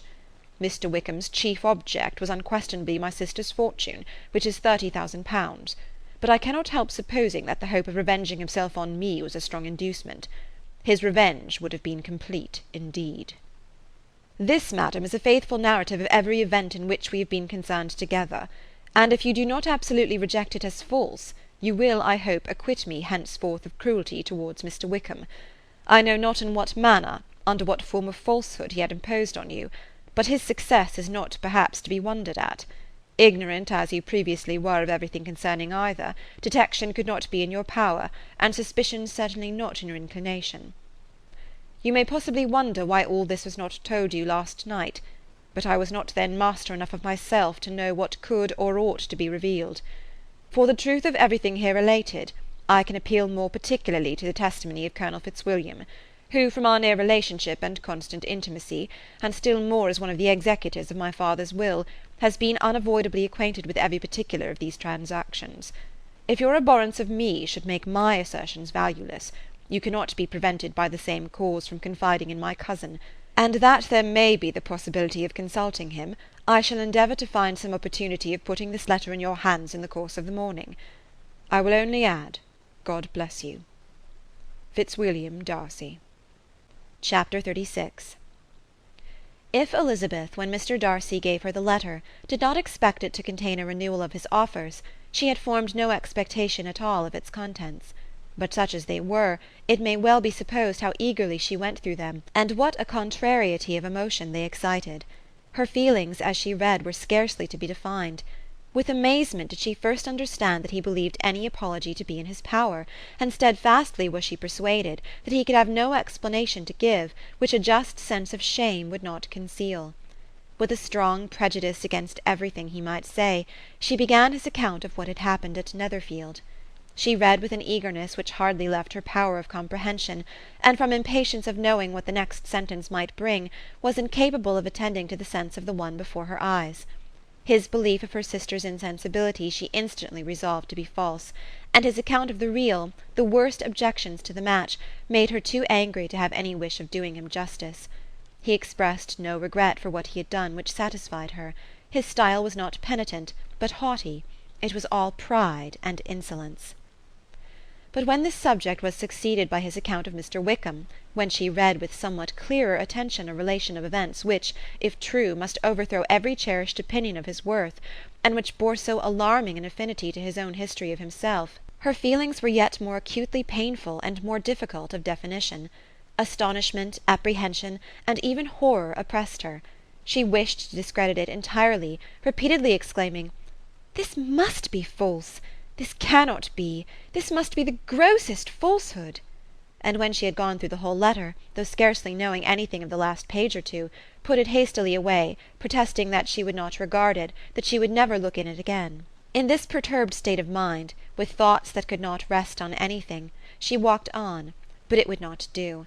In half a minute the letter was unfolded again, and collecting herself as well as she could, she again began the mortifying perusal of all that related to Wickham, and commanded herself so far as to examine the meaning of every sentence. The account of his connection with the Pemberley family was exactly what he had related himself, and the kindness of the late Mr. Darcy, though she had not before known its extent, agreed equally well with his own words. So far each recital confirmed the other, but when she came to the will, the difference was great. What Wickham had said of the living was fresh in her memory, and as she recalled his very words, it was impossible not to feel that there was gross duplicity on one side or the other, and for a few moments she flattered herself that her wishes did not err. But when she read and re-read with the closest attention, the particulars immediately following of Wickham's resigning all pretences to the living, of his receiving in lieu so considerable a sum as £3,000, again was she forced to hesitate. She put down the letter, weighed every circumstance with what she meant to be impartiality, deliberated on the probability of each statement, but with little success. On both sides it was only assertion. Again she read on, but every line proved more clearly that the affair, which she had believed it impossible that any contrivance could so represent as to render Mr. Darcy's conduct in it less than infamous, was capable of a turn which must make him entirely blameless throughout the whole. The extravagance and general profligacy which he scrupled not to lay at Mr. Wickham's charge exceedingly shocked her, the more so as she could bring no proof of its injustice. She had never heard of him before his entrance into the Blankshire militia, in which he had engaged at the persuasion of the young man who, on meeting him accidentally in town, had there renewed a slight acquaintance. Of his former way of life nothing had been known in Hertfordshire but what he told himself. As to his real character, had information been in her power, she had never felt a wish of inquiring. His countenance, voice, and manner had established him at once in the possession of every virtue. She tried to recollect some instance of goodness, some undistinguished trait of integrity or benevolence, that might rescue him from the attacks of Mr. Darcy, or at least, by the predominance of virtue, atone for those casual errors under which she would endeavour to class what Mr. Darcy had described as the idleness and vice of many years' continuance. But no such recollection befriended her. She could see him instantly before her, in every charm of air and address, but she could remember no more substantial good than the general approbation of the neighbourhood, and the regard which his social powers had gained him in the mess. After pausing on this point a considerable while, she once more continued to read. But alas! The story which followed, of his designs on Miss Darcy, received some confirmation from what had passed between Colonel Fitzwilliam and herself only the morning before, and at last she was referred for the truth of every particular to Colonel Fitzwilliam himself, from whom she had previously received the information of his near concern in all his cousin's affairs, and whose character she had no reason to question. At one time she had almost resolved on applying to him, but the idea was checked by the awkwardness of the application, and at length wholly banished by the conviction that Mr. Darcy would never have hazarded such a proposal if he had not been well assured of his cousin's corroboration. She perfectly remembered everything that had passed in conversation between Wickham and herself, in their first evening at Mr. Phillips's. Many of his expressions were still fresh in her memory. She was now struck with the impropriety of such communications to a stranger, and wondered it had escaped her before. She saw the indelicacy of putting himself forward as he had done, and the inconsistency of his professions with his conduct. She remembered that he had boasted of having no fear of seeing Mr. Darcy, that Mr. Darcy might leave the country, but that he should stand his ground. Yet he had avoided the Netherfield ball the very next week. She remembered also that, till the Netherfield family had quitted the country, he had told his story to no one but herself, and that after their removal it had been everywhere discussed, that he had then no reserves, no scruples in sinking Mr. Darcy's character, though he had assured her that respect for the father would always prevent his exposing the son. How differently did everything now appear in which he was concerned! His attentions to Miss King were now the consequence of views solely and hatefully mercenary, and the mediocrity of her fortune proved no longer the moderation of his wishes, but his eagerness to grasp at anything. His behaviour to herself could now have had no tolerable motive. He had either been deceived with regard to her fortune, or had been gratifying his vanity by encouraging the preference which she believed she had most incautiously shown. Every lingering struggle in his favour grew fainter and fainter, and in farther justification of Mr. Darcy, she could not but allow Mr. Bingley, when questioned by Jane, had long ago asserted his blamelessness in the affair, that proud and repulsive as were his manners, she had never, in the whole course of their acquaintance, an acquaintance which had latterly brought them much together, and given her a sort of intimacy with his ways, seen anything that betrayed him to be unprincipled or unjust, anything that spoke him of irreligious or immoral habits, that among his own connections he was esteemed and valued, that even Wickham had allowed him merit as a brother, and that she had often heard him speak so affectionately of his sister as to prove him capable of some amiable feeling, that had his actions been what Mr. Wickham represented them, so gross a violation of everything right could hardly have been concealed from the world, and that friendship between a person capable of it and such an amiable man as Mr. Bingley was incomprehensible. She grew absolutely ashamed of herself. Of neither Darcy nor Wickham could she think without feeling she had been blind, partial, prejudiced, absurd. "How despicably have I acted!" she cried. "I who prided myself on my discernment, I who have valued myself on my abilities, who have often disdained the generous candour of my sister, and gratified my vanity in useless or blameable mistrust. How humiliating is this discovery! Yet how just a humiliation! Had I been in love, I could not have been more wretchedly blind. But vanity, not love, has been my folly. Pleased with the preference of one, and offended by the neglect of the other, on the very beginning of our acquaintance, I have courted prepossession and ignorance, and driven reason away, where either were concerned. Till this moment I never knew myself." From herself to Jane, from Jane to Bingley, her thoughts were in a line which soon brought to her recollection that Mr. Darcy's explanation there had appeared very insufficient, and she read it again. Widely different was the effect of a second perusal. How could she deny that credit to his assertions in one instance which she had been obliged to give it in the other? He declared himself to be totally unsuspicious of her sister's attachment, and she could not help remembering what Charlotte's opinion had always been. Neither could she deny the justice of his description of Jane. She felt that Jane's feelings, though fervent, were little displayed, and that there was a constant complacency in her air and manner not often united with great sensibility. When she came to that part of the letter in which her family were mentioned in terms of such mortifying yet merited reproach, her sense of shame was severe. The justice of the charge struck her too forcibly for denial, and the circumstances to which he particularly alluded as having passed at the Netherfield ball, and as confirming all his first disapprobation, could not have made a stronger impression on his mind than on hers. The compliment to herself and her sister was not unfelt.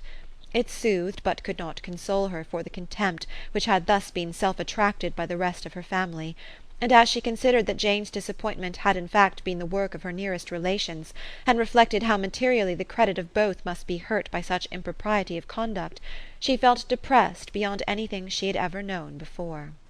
After wandering along the lane for 2 hours, giving way to every variety of thought, to reconsidering events, determining probabilities, and reconciling herself, as well as she could, to a change so sudden and so important, fatigue, and a recollection of her long absence, made her at length return home, and she entered the house with the wish of appearing cheerful as usual, and the resolution of repressing such reflections as must make her unfit for conversation.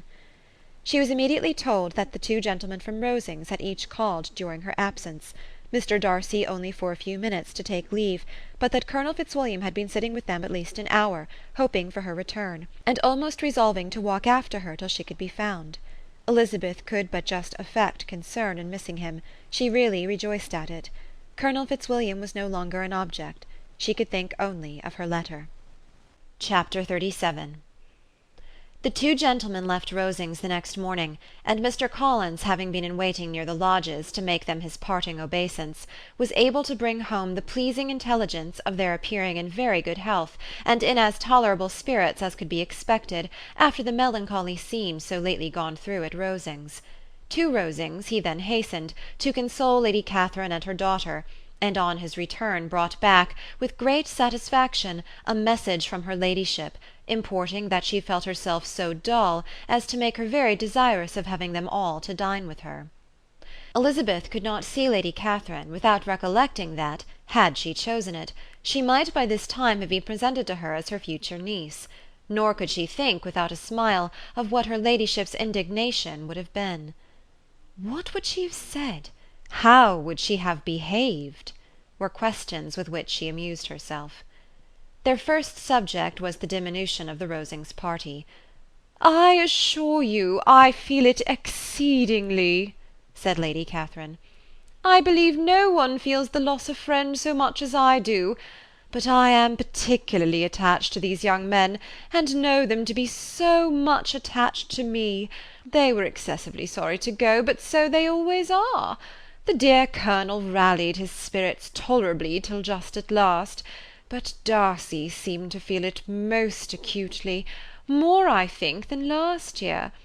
His attachment to Rosings certainly increases." Mr. Collins had a compliment and an allusion to throw in here, which were kindly smiled on by the mother and daughter. Lady Catherine observed after dinner that Miss Bennet seemed out of spirits, and immediately accounting for it by herself, by supposing that she did not like to go home again so soon, she added, "But if that is the case, you must write to your mother and beg that you may stay a little longer. Mrs. Collins will be very glad of your company, I am sure." "I am much obliged to your ladyship for your kind invitation," replied Elizabeth, "but it is not in my power to accept it. I must be in town next Saturday." "Why, at that rate, you will have been here only 6 weeks. I expected you to stay 2 months. I told Mrs. Collins so before you came. There can be no occasion for your going so soon. Mrs. Bennet could certainly spare you for another fortnight." "But my father cannot.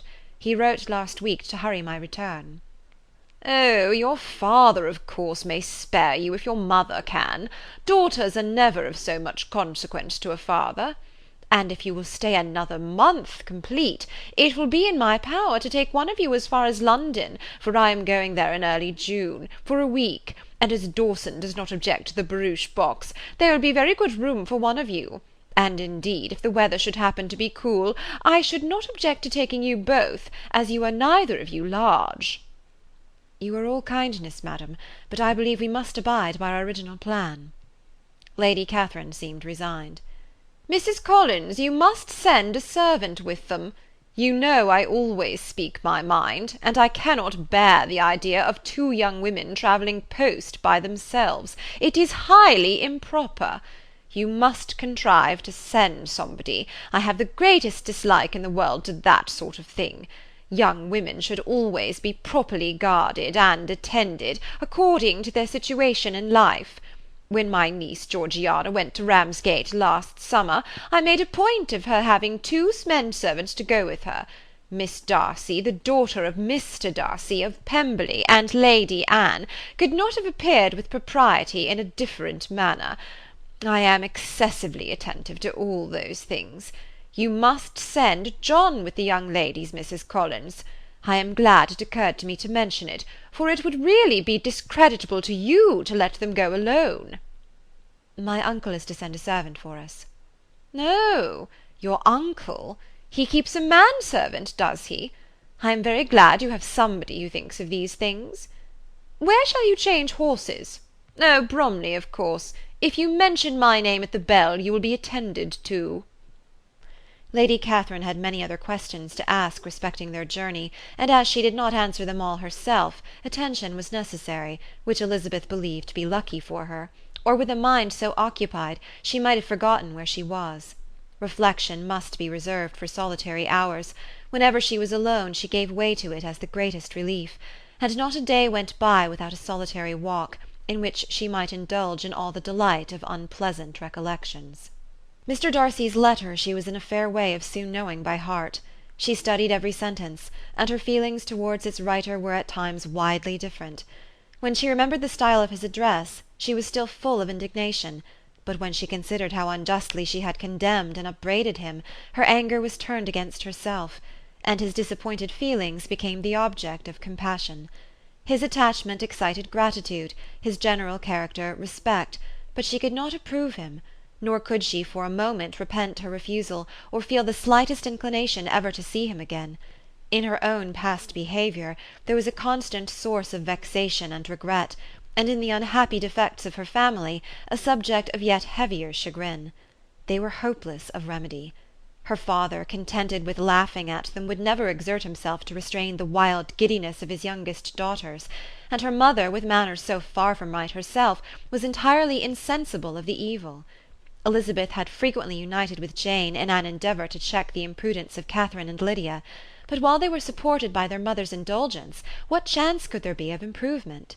Catherine, weak-spirited, irritable, and completely under Lydia's guidance, had been always affronted by their advice, and Lydia, self-willed and careless, would scarcely give them a hearing. They were ignorant, idle, and vain. While there was an officer in Meryton they would flirt with him, and while Meryton was within a walk of Longbourn they would be going there for ever. Anxiety on Jane's behalf was another prevailing concern, and Mr. Darcy's explanation, by restoring Bingley to all her former good opinion, heightened the sense of what Jane had lost. His affection was proved to have been sincere, and his conduct cleared of all blame, unless any could attach to the implicitness of his confidence in his friend.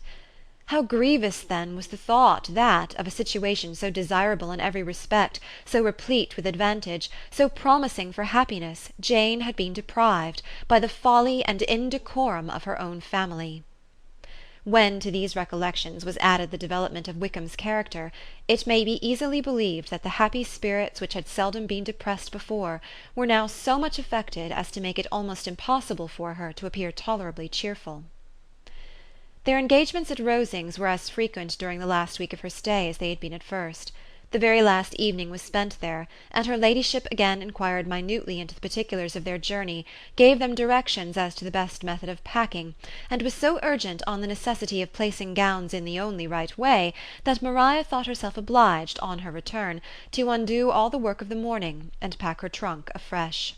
When they parted, Lady Catherine, with great condescension, wished them a good journey, and invited them to come to Hunsford again next year, and Miss de Bourgh exerted herself so far as to curtsy and hold out her hand to both. Chapter 38. On Saturday morning Elizabeth and Mr. Collins met for breakfast a few minutes before the others appeared, and he took the opportunity of paying the parting civilities which he deemed indispensably necessary. "I know not, Miss Elizabeth," said he, "whether Mrs. Collins has yet expressed her sense of your kindness in coming to us, but I am very certain you will not leave the house without receiving her thanks for it. The favour of your company has been much felt, I assure you. We know how little there is to tempt any one to our humble abode. Our plain manner of living, our small rooms and few domestics, and the little we see of the world, must make Hunsford extremely dull to a young lady like yourself, but I hope you will believe us grateful for the condescension, and that we have done everything in our power to prevent your spending your time unpleasantly." Elizabeth was eager with her thanks and assurances of happiness. She had spent 6 weeks with great enjoyment, and the pleasure of being with Charlotte, and the kind attentions she had received, must make her feel the obliged. Mr. Collins was gratified, and with a more smiling solemnity replied, "It gives me great pleasure to hear that you have passed your time not disagreeably. We have certainly done our best, and most fortunately having it in our power to introduce you to very superior society, and from our connection with Rosings, the frequent means of varying the humble home scene, I think we may flatter ourselves that your Hunsford visit cannot have been entirely irksome. Our situation with regard to Lady Catherine's family is indeed the sort of extraordinary advantage and blessing which few can boast.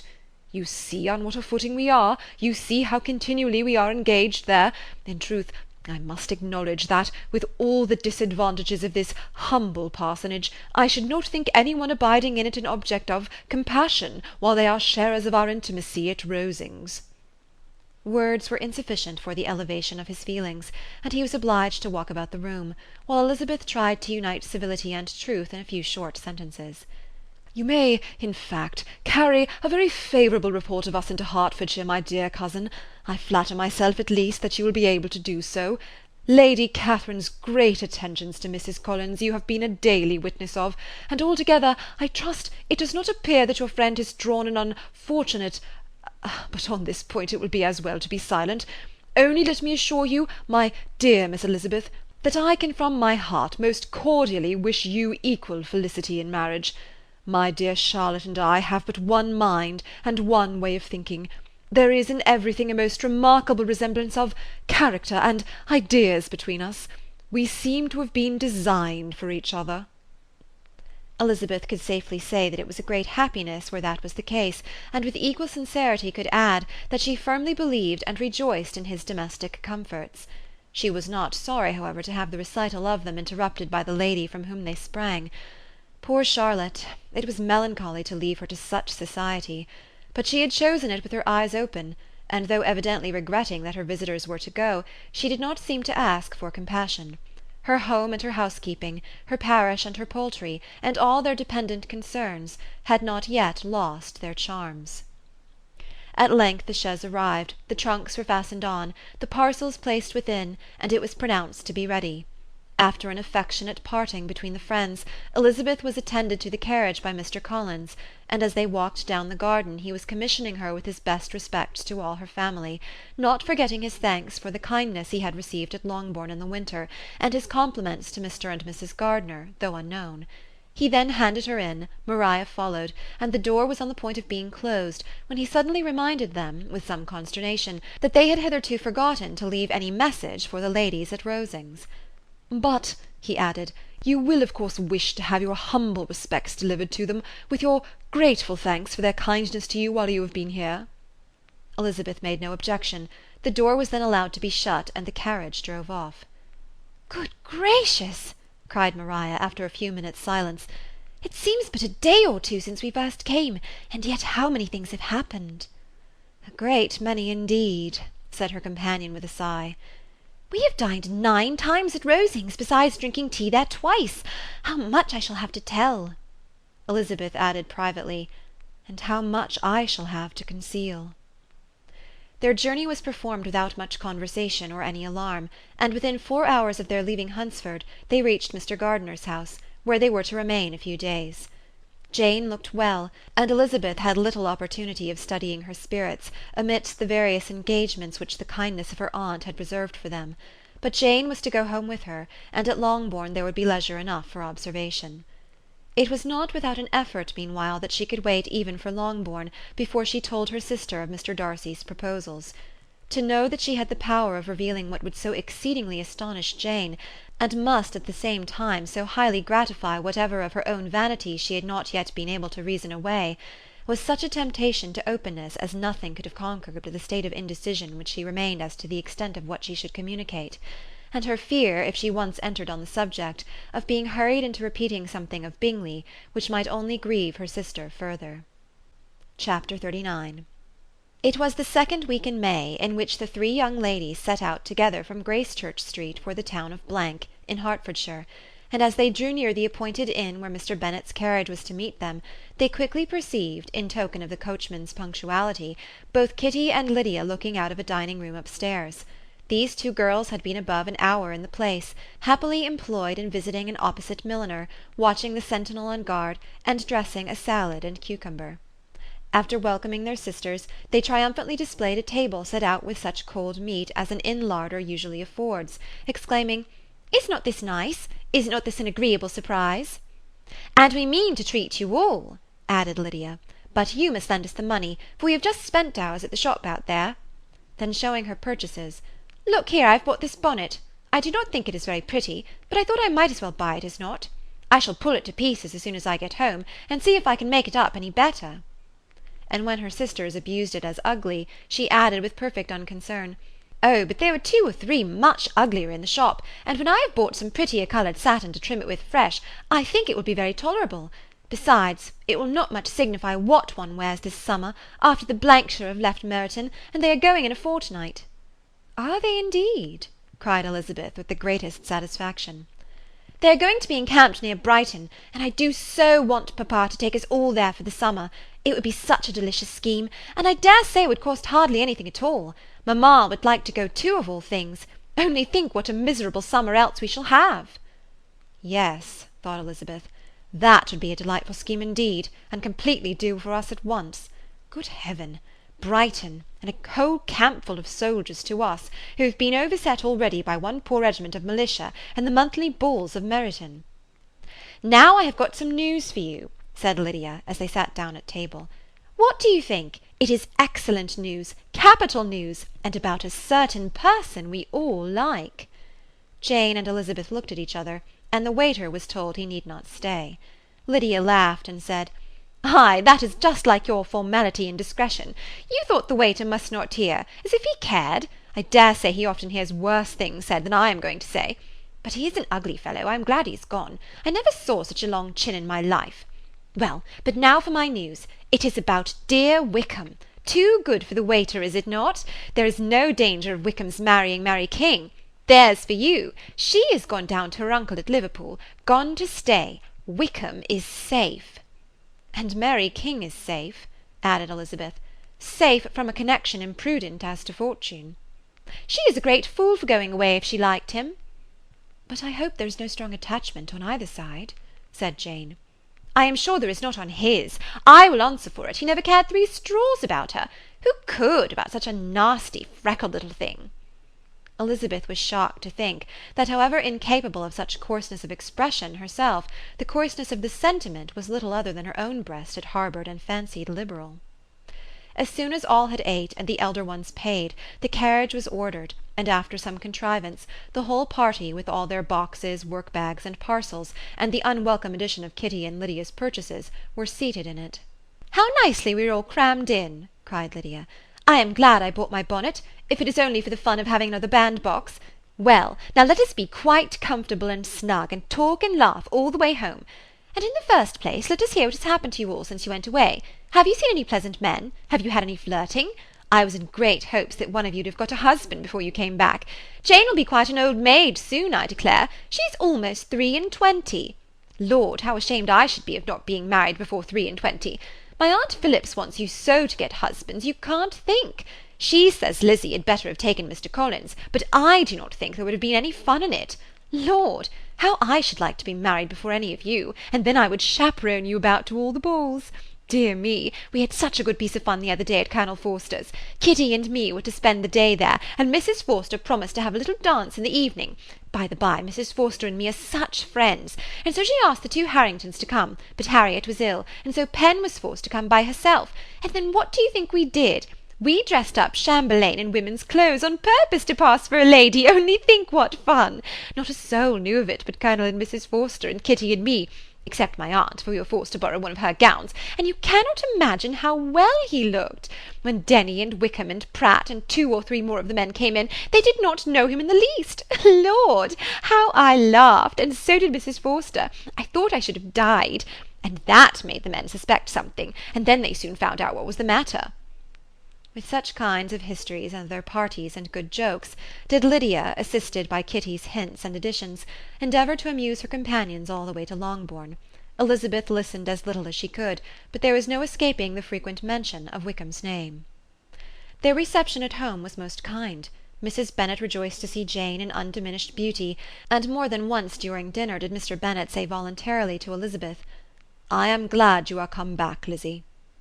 Their party in the dining-room was large, for almost all the Lucases came to meet Maria and hear the news, and various were the subjects that occupied them. Lady Lucas was inquiring of Maria after the welfare and poultry of her eldest daughter. Mrs. Bennet was doubly engaged, on the one hand collecting an account of the present fashions from Jane, who sat some way below her, and on the other retailing them all to the younger Lucases; and Lydia, in a voice rather louder than any other person's, was enumerating the various pleasures of the morning to anybody who would hear her. "Oh, Mary," said she, "I wish you had gone with us, for we had such fun! As we went along, Kitty and I drew up the blinds, and pretended there was nobody in the coach, and I should have gone so all the way, if Kitty had not been sick, and when we got to the George, I do think we behaved very handsomely, for we treated the other three with the nicest cold luncheon in the world, and if you would have gone, we would have treated you too. And then we came away, it was such fun! I thought we never should have got into the coach, I was ready to die of laughter.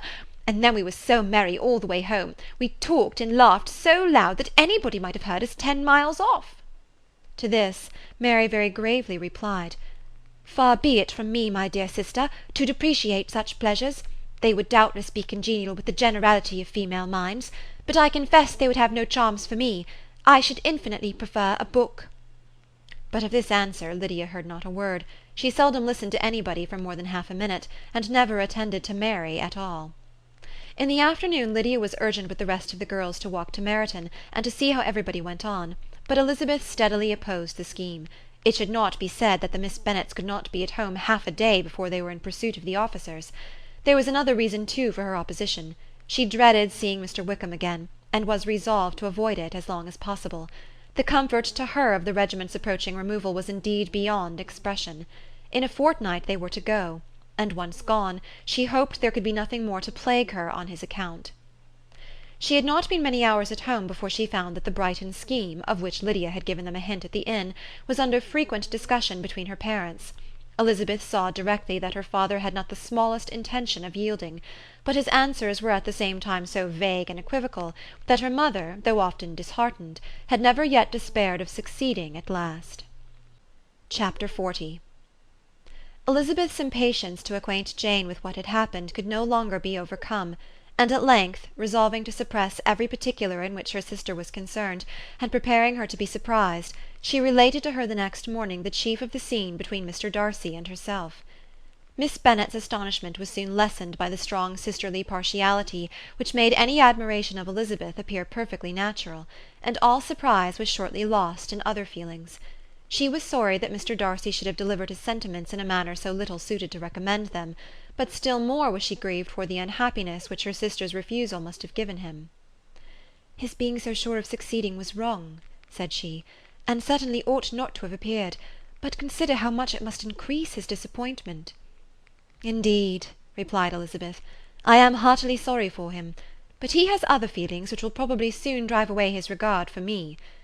You do not blame me, however, for refusing him?" "Blame you? Oh, no." "But you blame me for having spoken so warmly of Wickham?" "No, I do not know that you were wrong in saying what you did." "But you will know it when I tell you what happened the very next day." She then spoke of the letter, repeating the whole of its contents as far as they concerned George Wickham. What a stroke was this for poor Jane!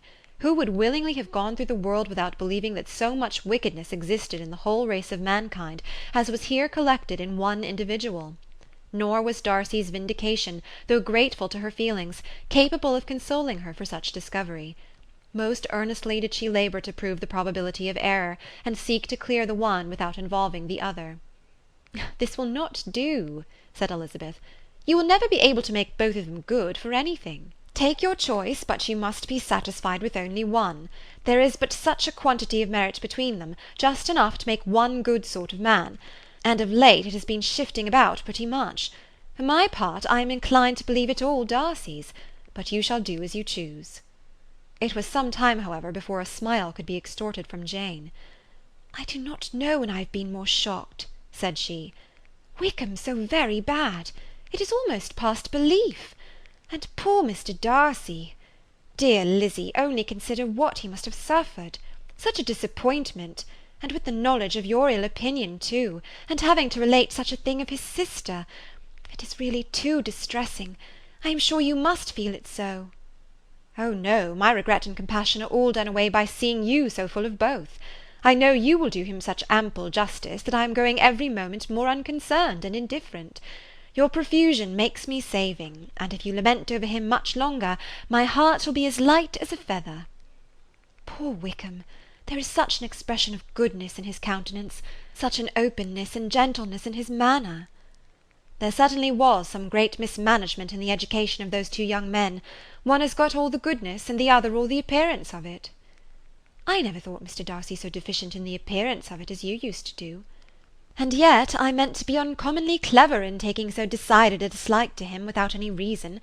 It is such a spur to one's genius, such an opening for wit, to have a dislike of that kind. One may be continually abusive without saying anything just, but one cannot be always laughing at a man without now and then stumbling on something witty." "Lizzy, when you first read that letter, I am sure you could not treat the matter as you do now." "Indeed, I could not. I was uncomfortable enough, I may say unhappy, and with no one to speak to about what I felt, no Jane to comfort me and say that I had not been so very weak and vain and nonsensical as I knew I had. Oh, how I wanted you! How unfortunate that you should have used so very strong expressions in speaking of Wickham to Mr. Darcy, for now they do appear so wholly undeserved." "Certainly. But the misfortune of speaking with bitterness is a most natural consequence of the prejudices I had been encouraging. There is one point on which I want your advice. I want to be told whether I ought, or ought not, to make our acquaintance in general understand Wickham's character." Miss Bennet paused a little, and then replied, "Surely there can be no occasion for exposing him so dreadfully. What is your opinion?" "That it ought not to be attempted. Mr. Darcy has not authorised me to make his communication public. On the contrary, every particular relative to his sister was meant to be kept as much as possible to myself, and if I endeavour to undeceive people as to the rest of his conduct, who will believe me? The general prejudice against Mr. Darcy is so violent, that it would be the death of half the good people in Meryton to attempt to place him in an amiable light. I am not equal to it. Wickham will soon be gone, and therefore it will not signify to anyone here what he really is. Some time hence it will all be found out, and then we may laugh at their stupidity in not knowing it before. At present I will say nothing about it." "You are quite right. To have his errors made public might ruin him for ever. He is now perhaps sorry for what he has done, and anxious to re-establish a character. We must not make him desperate." The tumult of Elizabeth's mind was allayed by this conversation. She had got rid of two of the secrets which had weighed on her for a fortnight, and was certain of a willing listener in Jane, whenever she might wish to talk again of either. But there was still something lurking behind, of which prudence forbade the disclosure. She dared not relate the other half of Mr. Darcy's letter, nor explain to her sister how sincerely she had been valued by her friend. Here was knowledge in which no one could partake, and she was sensible that nothing less than a perfect understanding between the parties could justify her in throwing off this last encumbrance of mystery. "And then," said she, "if that very improbable event should ever take place, I shall merely be able to tell what Bingley may tell in a much more agreeable manner himself. The liberty of communication cannot be mine till it has lost all its value." She was now, on being settled at home, at leisure to observe the real state of her sister's spirits. Jane was not happy. She still cherished a very tender affection for Bingley.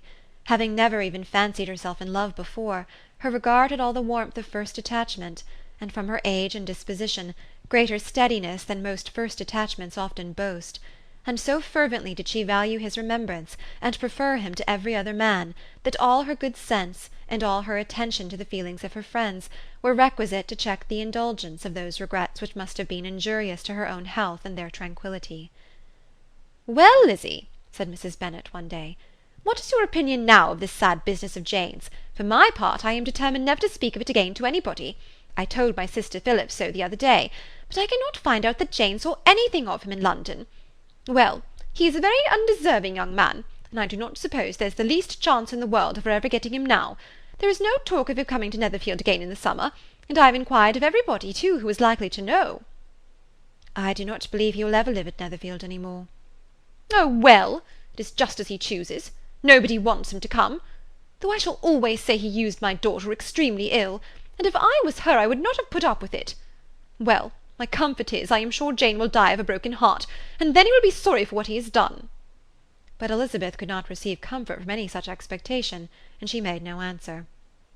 "Well, Lizzie," continued her mother soon afterwards, "so the Collinses live very comfortable, do they? Well, well, I only hope it will last. And what sort of table do they keep? Charlotte is an excellent manager, I dare say. If she is half as sharp as her mother, she is saving enough. There is nothing extravagant in their housekeeping, I dare say." "No, nothing at all." "A great deal of good management, depend upon it. Yes, yes, they will take care not to outrun their income. They will never be distressed for money. Well, much good may it do them. And so, I suppose, they often talk of having Longbourn when your father is dead. They look upon it quite as their own, I dare say, whenever that happens." "It was a subject which they could not mention before me." "No, it would have been strange if they had, but I make no doubt they often talk of it between themselves. Well, if they can be easy with an estate that is not lawfully their own, so much the better. I should be ashamed of having one that was only entailed on me." Chapter 41. The first week of their return was soon gone. The second began. It was the last of the regiment's stay in Meryton, and all the young ladies in the neighbourhood were drooping apace. The dejection was almost universal. The elder Miss Bennets alone were still able to eat, drink, and sleep, and pursue the usual course of their employments. Very frequently were they reproached for this insensibility by Kitty and Lydia, whose own misery was extreme, and who could not comprehend such hard-heartedness in any of the family. "Good heaven! What is to become of us? What are we to do?" would they often exclaim in the bitterness of woe. "How can you be so smiling, Lizzie?" Their affectionate mother shared all their grief. She remembered what she had herself endured on a similar occasion 25 years ago. "I am sure," said she, "I cried for 2 days together when Colonel Miller's regiment went away. I thought I should have broken my heart." "I am sure I shall break mine," said Lydia. "If one could but go to Brighton," observed Mrs. Bennet. "Oh yes, if one could but go to Brighton, but papa is so disagreeable." "A little sea-bathing would set me up for ever." "And my aunt Phillips is sure it would do me a great deal of good," added Kitty. Such were the kind of lamentations resounding perpetually through Longbourn House. Elizabeth tried to be diverted by them, but all sense of pleasure was lost in shame. She felt anew the justice of Mr. Darcy's objections, and never had she been so much disposed to pardon his interference in the views of his friend. But the gloom of Lydia's prospect was shortly cleared away, for she received an invitation from Mrs. Forster, the wife of the colonel of the regiment, to accompany her to Brighton. This invaluable friend was a very young woman, and very lately married. A resemblance in good humour and good spirits had recommended her and Lydia to each other, and out of their 3 months' acquaintance they had been intimate 2. The rapture of Lydia on this occasion, her adoration of Mrs. Forster, the delight of Mrs. Bennet, and the mortification of Kitty, are scarcely to be described. Wholly inattentive to her sister's feelings, Lydia flew about the house in restless ecstasy, calling for every one's congratulations, and laughing and talking with more violence than ever, whilst the luckless Kitty continued in the parlour repined at her fate in terms as unreasonable as her accent was peevish. "I cannot see why Mrs. Forster should not ask me as well as Lydia," said she. "Though I am not her particular friend, I have just as much right to be asked as she has, and more too, for I am 2 years older." In vain did Elizabeth attempt to make her reasonable, and Jane to make her resigned. As for Elizabeth herself, this invitation was so far from exciting in her the same feelings as in her mother and Lydia, that she considered it as the death warrant of all possibility of common sense for the latter, and detestable as such a step must make her were it known, she could not help secretly advising her father not to let her go. She represented to him all the improprieties of Lydia's general behaviour, the little advantage she could derive from the friendship of such a woman as Mrs. Forster, and the probability of her being yet more imprudent with such a companion at Brighton, where the temptations must be greater than at home. He heard her attentively, and then said, "Lydia will never be easy until she has exposed herself in some public place or other, and we can never expect her to do it with so little expense or inconvenience to her family as under the present circumstances." "If you were aware," said Elizabeth, "of the very great disadvantage to us all which must arise from the public notice of Lydia's unguarded and imprudent manner, nay, which has already arisen from it, I am sure you would judge differently in this affair." "Already arisen?" repeated Mr. Bennet. "What, has she frightened away some of your lovers? Poor little Lizzy! But do not be cast down. Such squeamish youths as cannot bear to be connected with a little absurdity are not worth a regret. Come, let me see the list of pitiful fellows who have been kept aloof by Lydia's folly." "Indeed you are mistaken. I have no such injuries to resent. It is not of particular, but of general evils, which I am now complaining.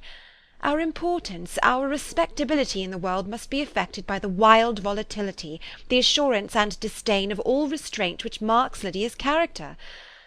Excuse me, for I must speak plainly.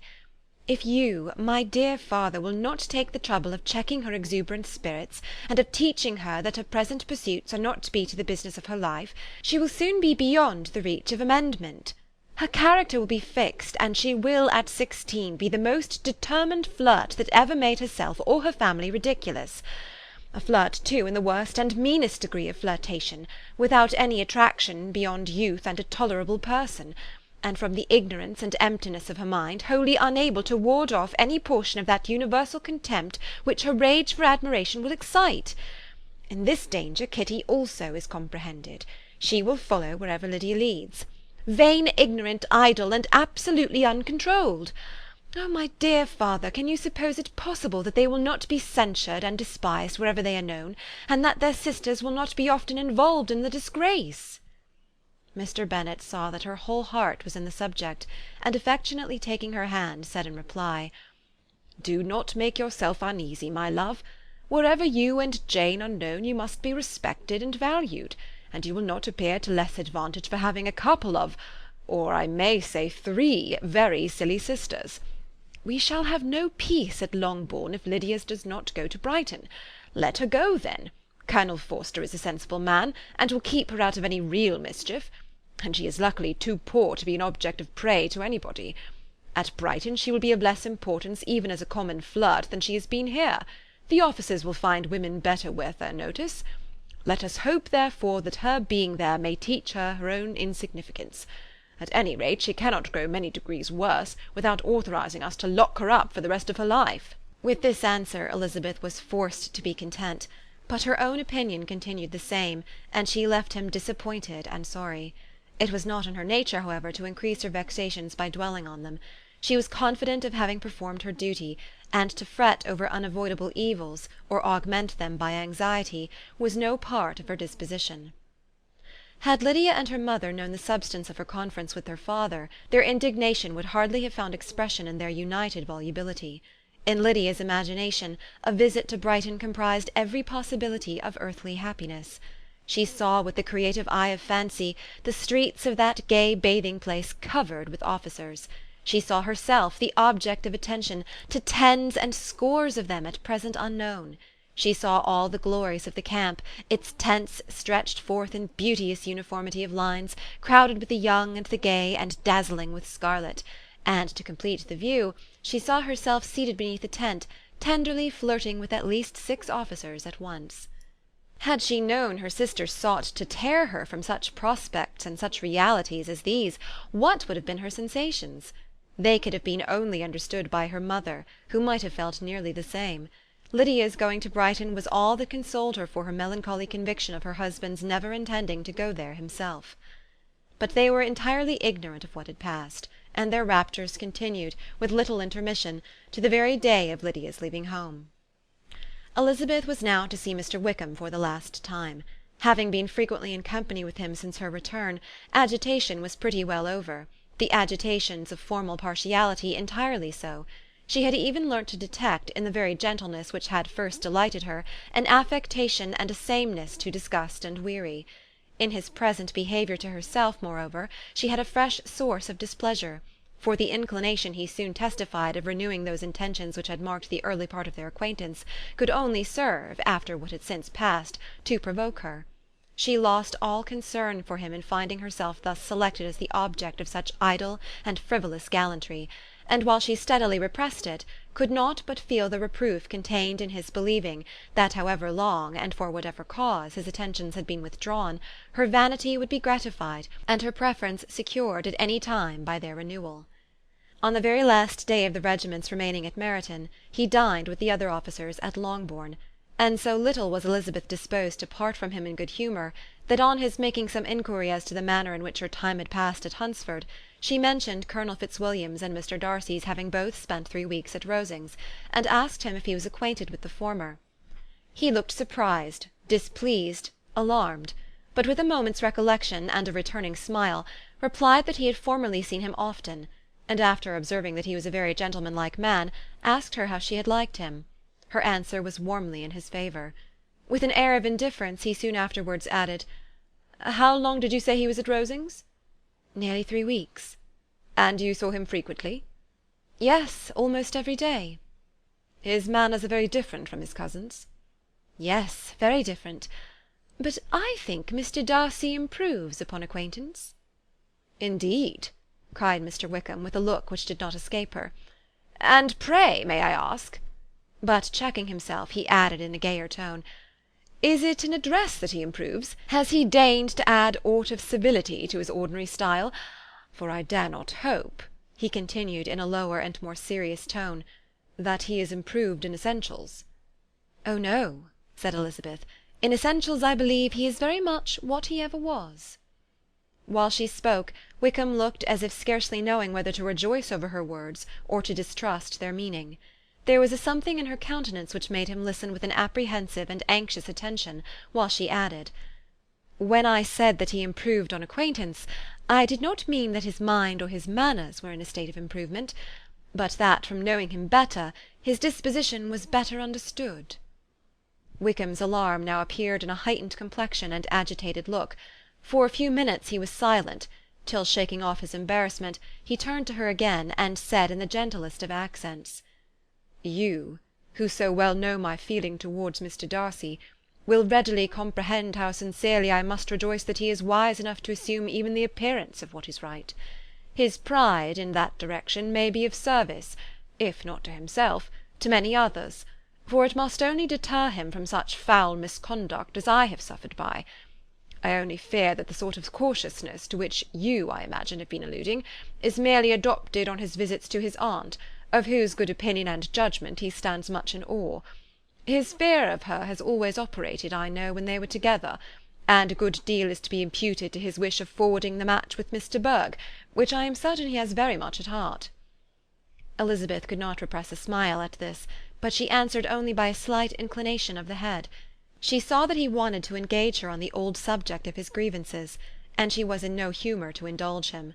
The rest of the evening passed with the appearance, on his side, of usual cheerfulness, but with no further attempt to distinguish Elizabeth, and they parted at last with mutual civility, and possibly a mutual desire of never meeting again.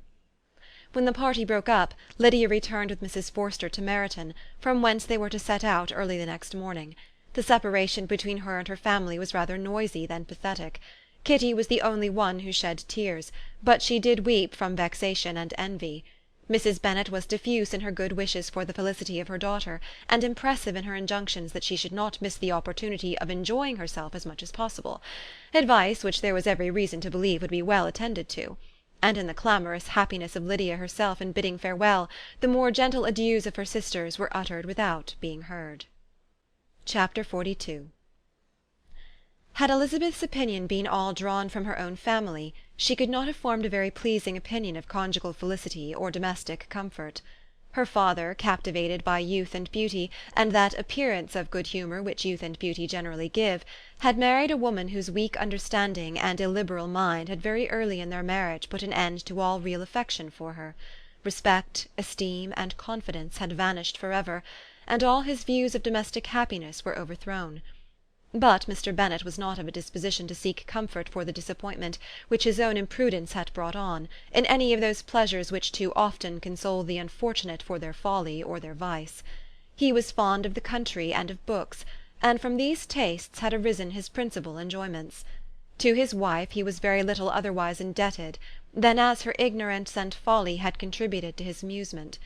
This is not the sort of happiness which a man would in general wish to owe to his wife, but where other powers of entertainment are wanting, the true philosopher will derive benefit from such as are given.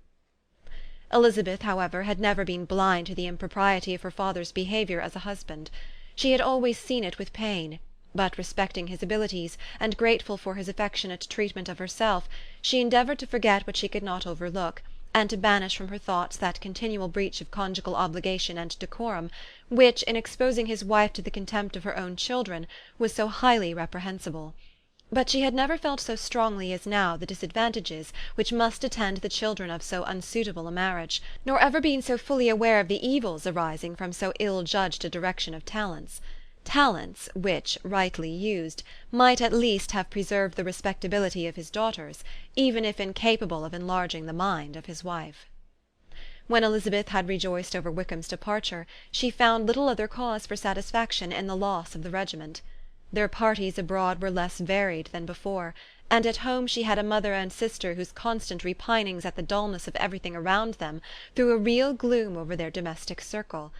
And though Kitty might in time regain her natural degree of sense, since the disturbers of her brain were removed, her other sister, from whose disposition greater evil might be apprehended, was likely to be hardened in all her folly and assurance by a situation of such double danger as a watering-place and a camp. Upon the whole, therefore, she found, what has been sometimes found before, that an event to which she had been looking forward with impatient desire did not, in taking place, bring all the satisfaction she had promised herself. It was consequently necessary to name some other period for the commencement of actual felicity, to have some other point on which her wishes and hopes might be fixed, and by again enjoying the pleasure of anticipation, console herself for the present, and prepare for another disappointment. Her tour to the Lakes was now the object of her happiest thoughts. It was the best consolation for all the uncomfortable hours which the discontentedness of her mother and Kitty made inevitable, and could she have included Jane in the scheme, every part of it would have been perfect. "But it is fortunate," thought she, "that I have something to wish for. Were the whole arrangement complete, my disappointment would be certain. But here, by carrying with me one ceaseless source of regret in my sister's absence, I may reasonably hope to have all my expectations of pleasure realized. A scheme of which every part promises delight can never be successful, and general disappointment is only warded off by the defence of some little peculiar vexation." When Lydia went away she promised to write very often and very minutely to her mother and Kitty, but her letters were always long expected and always very short. Those to her mother contained little else than that they were just returned from the library, where such and such officers had attended them, and where she had seen such beautiful ornaments as made her quite wild; that she had a new gown, or a new parasol, which she would have described more fully, but was obliged to leave off in a violent hurry, as Mrs. Forster called her, and they were going off to the camp; and from her correspondence with her sister there was still less to be learnt, for her letters to Kitty, though rather longer, were much too full of lines under the words to be made public. After the first fortnight or 3 weeks of her absence, health, good humour, and cheerfulness began to reappear at Longbourn. Everything wore a happier aspect. The families who had been in town for the winter came back again, and summer finery and summer engagements arose. Mrs. Bennet was restored to her usual querulous serenity, and by the middle of June Kitty was so much recovered as to be able to enter Meryton without tears, an event of such happy promise as to make Elizabeth hope that by the following Christmas she might be so tolerably reasonable as to not mention an officer above once a day, unless by some cruel and malicious arrangement at the War Office another regiment should be quartered in Meryton. The time fixed for the beginning of their northern tour was now fast approaching, and a fortnight only was wanting of it, when a letter arrived from Mrs. Gardiner, which at once delayed its commencement and curtailed its extent. Mr. Gardiner would be prevented by business from setting out till a fortnight later in July, and must be in London again within a month, and as that left too short a period for them to go so far and see so much as they had proposed, or at least to see it with the leisure and comfort they had built on, they were obliged to give up the Lakes, and substitute a more contracted tour, and, according to the present plan, were to go no farther northwards than Derbyshire. In that country there was enough to be seen to occupy the chief of their 3 weeks, and to Mrs. Gardiner it had a peculiarly strong attraction. The town where she had formerly passed some years of her life, and where they were now to spend a few days, was probably as great an object of her curiosity as all the celebrated beauties of Matlock, Chatsworth, Dovedale, or the Peak.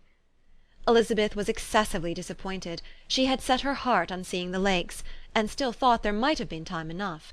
But it was her business to be satisfied, and certainly her temper to be happy, and all was soon right again. With the mention of Derbyshire there were many ideas connected. It was impossible for her to see the word without thinking of Pemberley and its owner.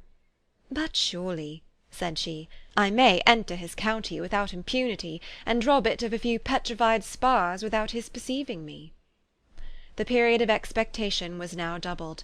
4 weeks were to pass away before her uncle and aunt's arrival. But they did pass away, and Mr. and Mrs. Gardiner, with their 4 children, did at length appear at Longbourn.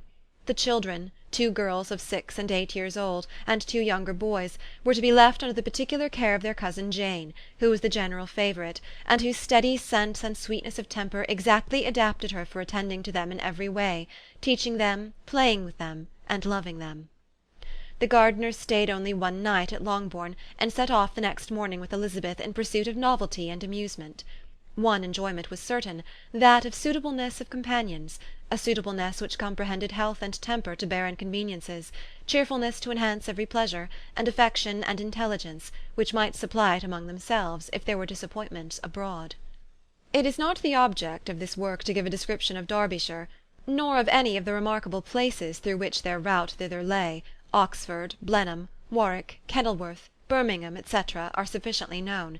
A small part of Derbyshire is all the present concern.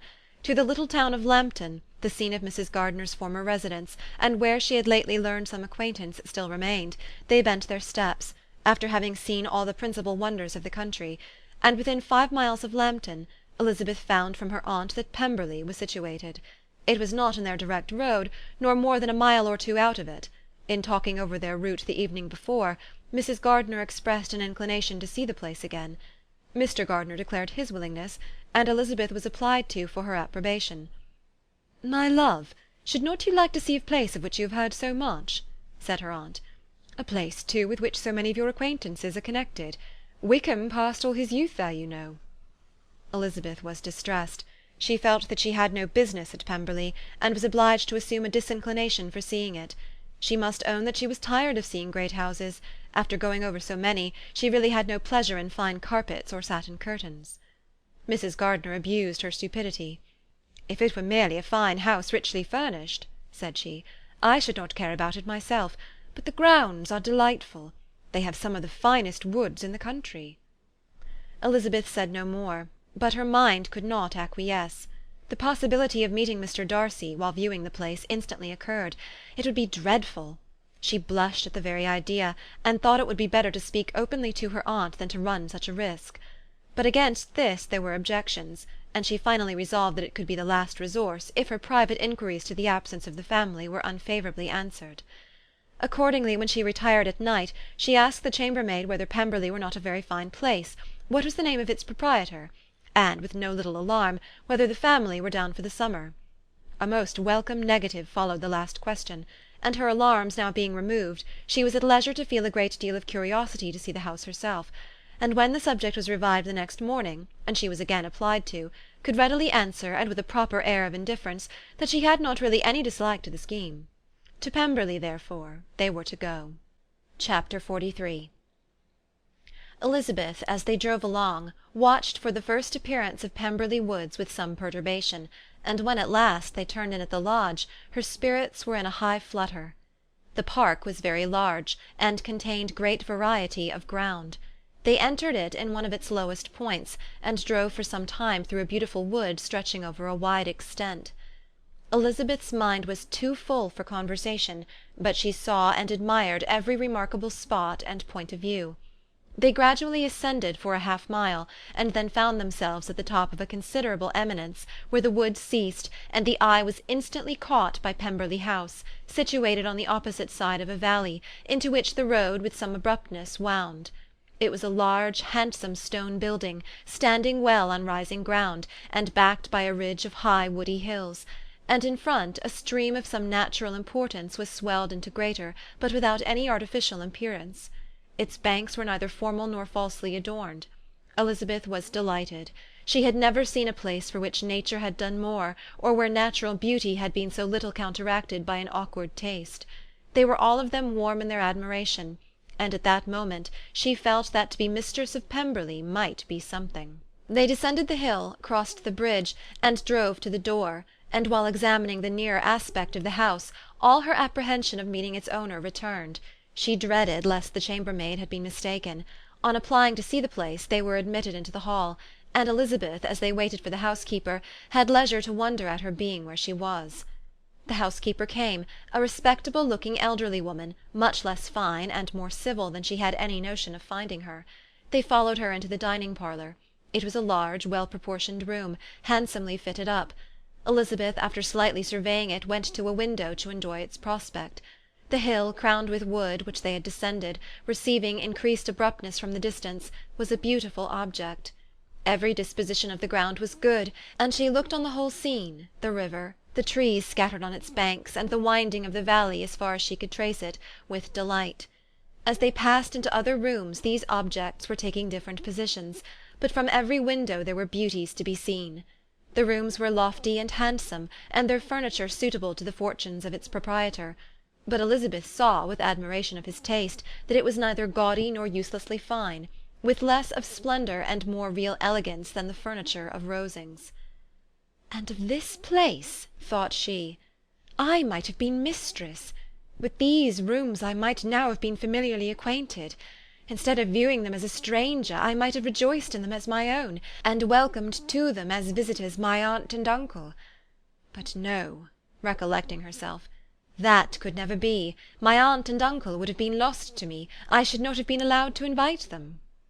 This was a lucky recollection. It saved her from something very like regret. She longed to inquire of the housekeeper whether her master was really absent, but had not the courage for it. At length, however, the question was asked by her uncle, and she turned away with alarm, while Mrs. Reynolds replied that he was, adding, "But we expect him to-morrow with a large party of friends." How rejoiced was Elizabeth that their own journey had not by any circumstance been delayed a day. Her aunt now called her to look at a picture. She approached, and saw the likeness of Mr. Wickham, suspended amongst several other miniatures, over the mantelpiece. Her aunt asked her smilingly how she liked it. The housekeeper came forward, and told them it was a picture of a young gentleman, the son of her late master's steward, who had been brought up by him at his own expense. "He is now gone into the army," she added, "but I am afraid he has turned out very wild." Mrs. Gardiner looked at her niece with a smile, but Elizabeth could not return it. "And that," said Mrs. Reynolds, pointing to another of the miniatures, "is my master, and very like him. It was drawn at the same time as the other, about 8 years ago." "I have heard much of your master's fine person," said Mrs. Gardiner, looking at the picture. "It is a handsome face. But, Lizzie, you can tell us whether it is like or not." Mrs. Reynolds' respect for Elizabeth seemed to increase on this intimation of her knowing her master.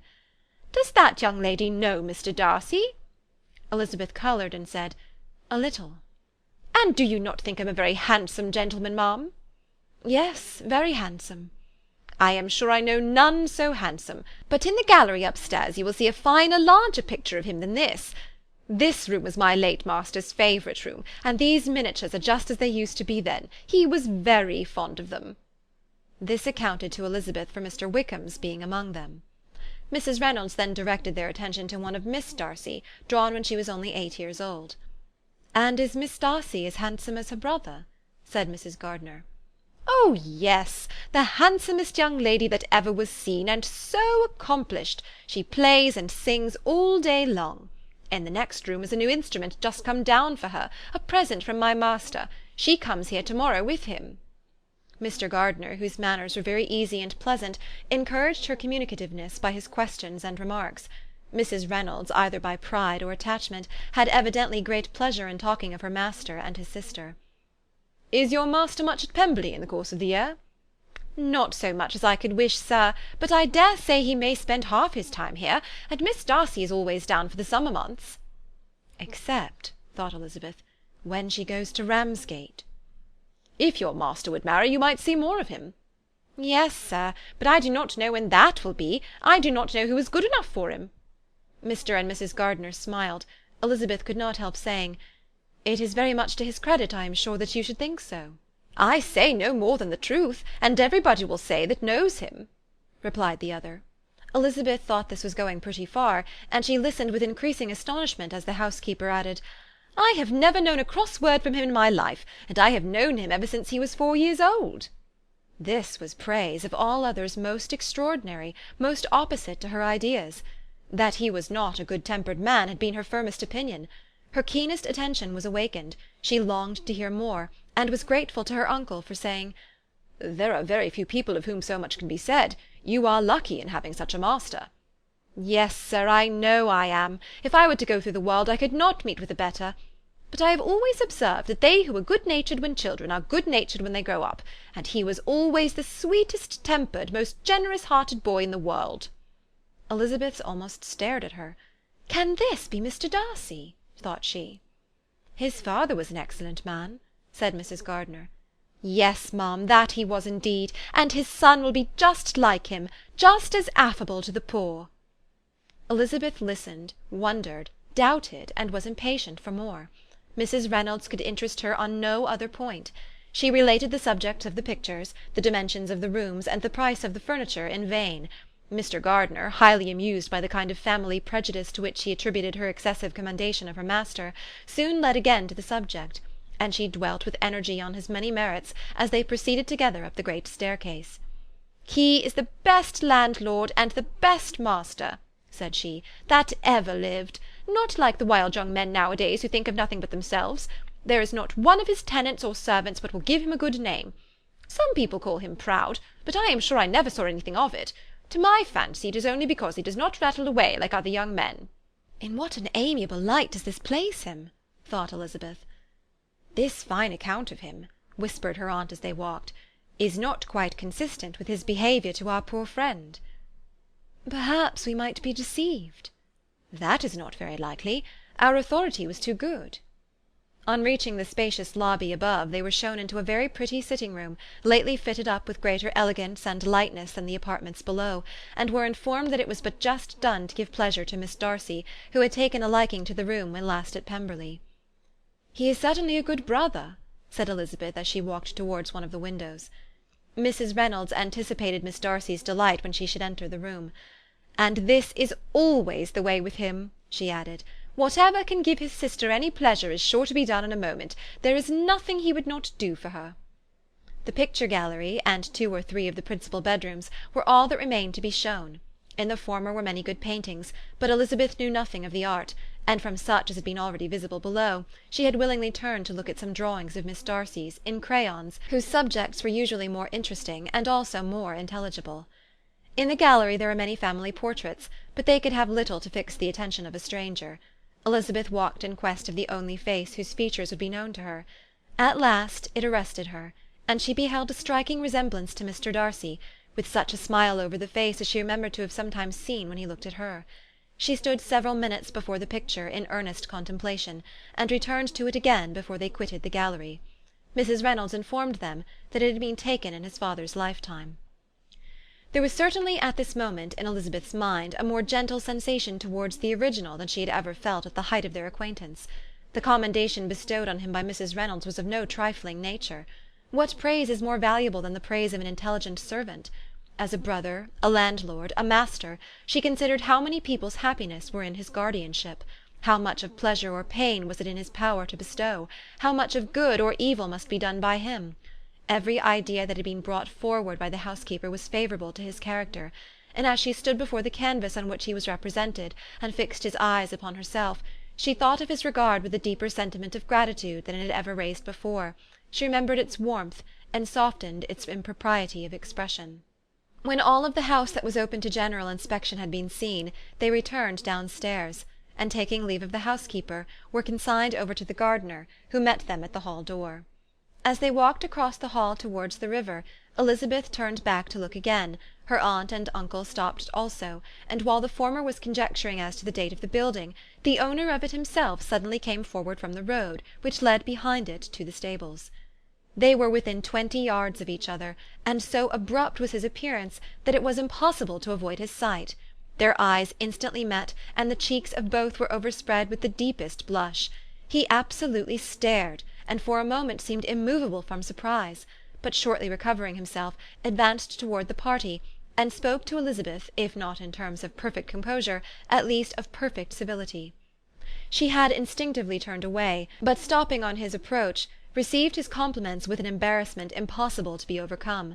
Had his first appearance, or his resemblance to the picture they had just been examining, been insufficient to assure the other two that they now saw Mr. Darcy, the gardener's expression of surprise on beholding his master must immediately have told it. They stood a little aloof while he was talking to their niece, who, astonished and confused, scarcely dared lift her eyes to his face, and knew not what answer she returned to his civil inquiries after her family. Amazed at the alteration of his manner since they last parted, every sentence that he uttered was increasing her embarrassment, and every idea of the impropriety of her being found there recurring to her mind. The few minutes in which they continued were some of the most uncomfortable in her life. Nor did he seem much more at ease. When he spoke, his accent had none of its usual sedateness, and he repeated his inquiries as to the time of her having left Longbourn, and of her having stayed in Derbyshire, so often, and in so hurried a way, as plainly spoke the distraction of his thoughts. At length every idea seemed to fail him, and after standing a few moments without saying a word, he suddenly recollected himself, and took leave. The others then joined her, and expressed admiration of his figure, but Elizabeth heard not a word, and wholly engrossed by her own feelings, followed them in silence. She was overpowered by shame and vexation. Her coming there was the most unfortunate, the most ill-judged thing in the world. How strange it must appear to him, and what a disgraceful light might it not strike so vain a man! It might seem as if she had purposely thrown herself in his way again. Oh, why did she come? Or why did he thus come a day before he was expected? Had they been only 10 minutes sooner, they should have been beyond the reach of his discrimination, for it was plain that he was that moment arrived, that moment alighted from his horse or his carriage. She blushed again and again over the perverseness of the meeting. And his behaviour, so strikingly altered, what could it mean? That he should even speak to her was amazing, but to speak with such civility, to inquire after her family! Never in her life had she seen his manners so little dignified, never had he spoken with such gentleness as on this unexpected meeting. What a contrast did it offer to his last address in Rosings Park, when he put his letter into her hand! She knew not what to think, or how to account for it. They had now entered a beautiful walk by the side of the water, and every step was bringing forward a nobler fall of ground, or a finer reach of the woods to which they were approaching. But it was some time before Elizabeth was sensible of any of it, and though she answered mechanically to the repeated appeals of her aunt and uncle, and seemed to direct her eyes to such objects as they pointed out, she distinguished no part of the scene. Her thoughts were all fixed on that one spot of Pemberley House, whichever it might be, where Mr. Darcy then was. She longed to know what at the moment was passing in his mind, in what manner he thought of her, and whether, in defiance of everything, she was still dear to him. Perhaps he had been civil only because he felt himself at ease, yet there had been that in his voice which was not like ease. Whether he had felt more of pain or of pleasure in seeing her she could not tell, but he certainly had not seen her with composure. At length, however, the remarks of her companions on her absence of mind aroused her, and she felt the necessity of appearing more like herself. They entered the woods, and bidding adieu to the river for a while, ascended some of the higher grounds, when in spots where the opening of the trees gave the eye power to wander were many charming views of the valley, the opposite hills, with the long range of woods overspreading many, and occasionally part of the stream. Mr. Gardiner expressed a wish of going round the whole park, but feared it might be beyond a walk. With a triumphant smile they were told that it was 10 miles round. It settled the matter, and they pursued the accustomed circuit, which brought them again after some time in a descent among hanging woods, to the edge of the water, and one of its narrowest parts. They crossed it by a simple bridge, in character with the general air of the scene.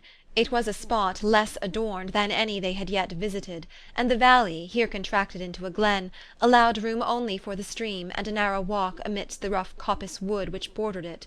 Elizabeth longed to explore its windings, but when they had crossed the bridge, and perceived their distance from the house, Mrs. Gardiner, who was not a great walker, could go no further, and thought only of returning to the carriage as quickly as possible.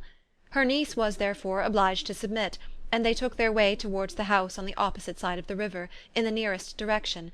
But their progress was slow, for Mr. Gardiner, though seldom able to indulge the taste, was very fond of fishing, and was so much engaged in watching the occasional appearance of some trout in the water, and talking to the man about them, that he advanced but little.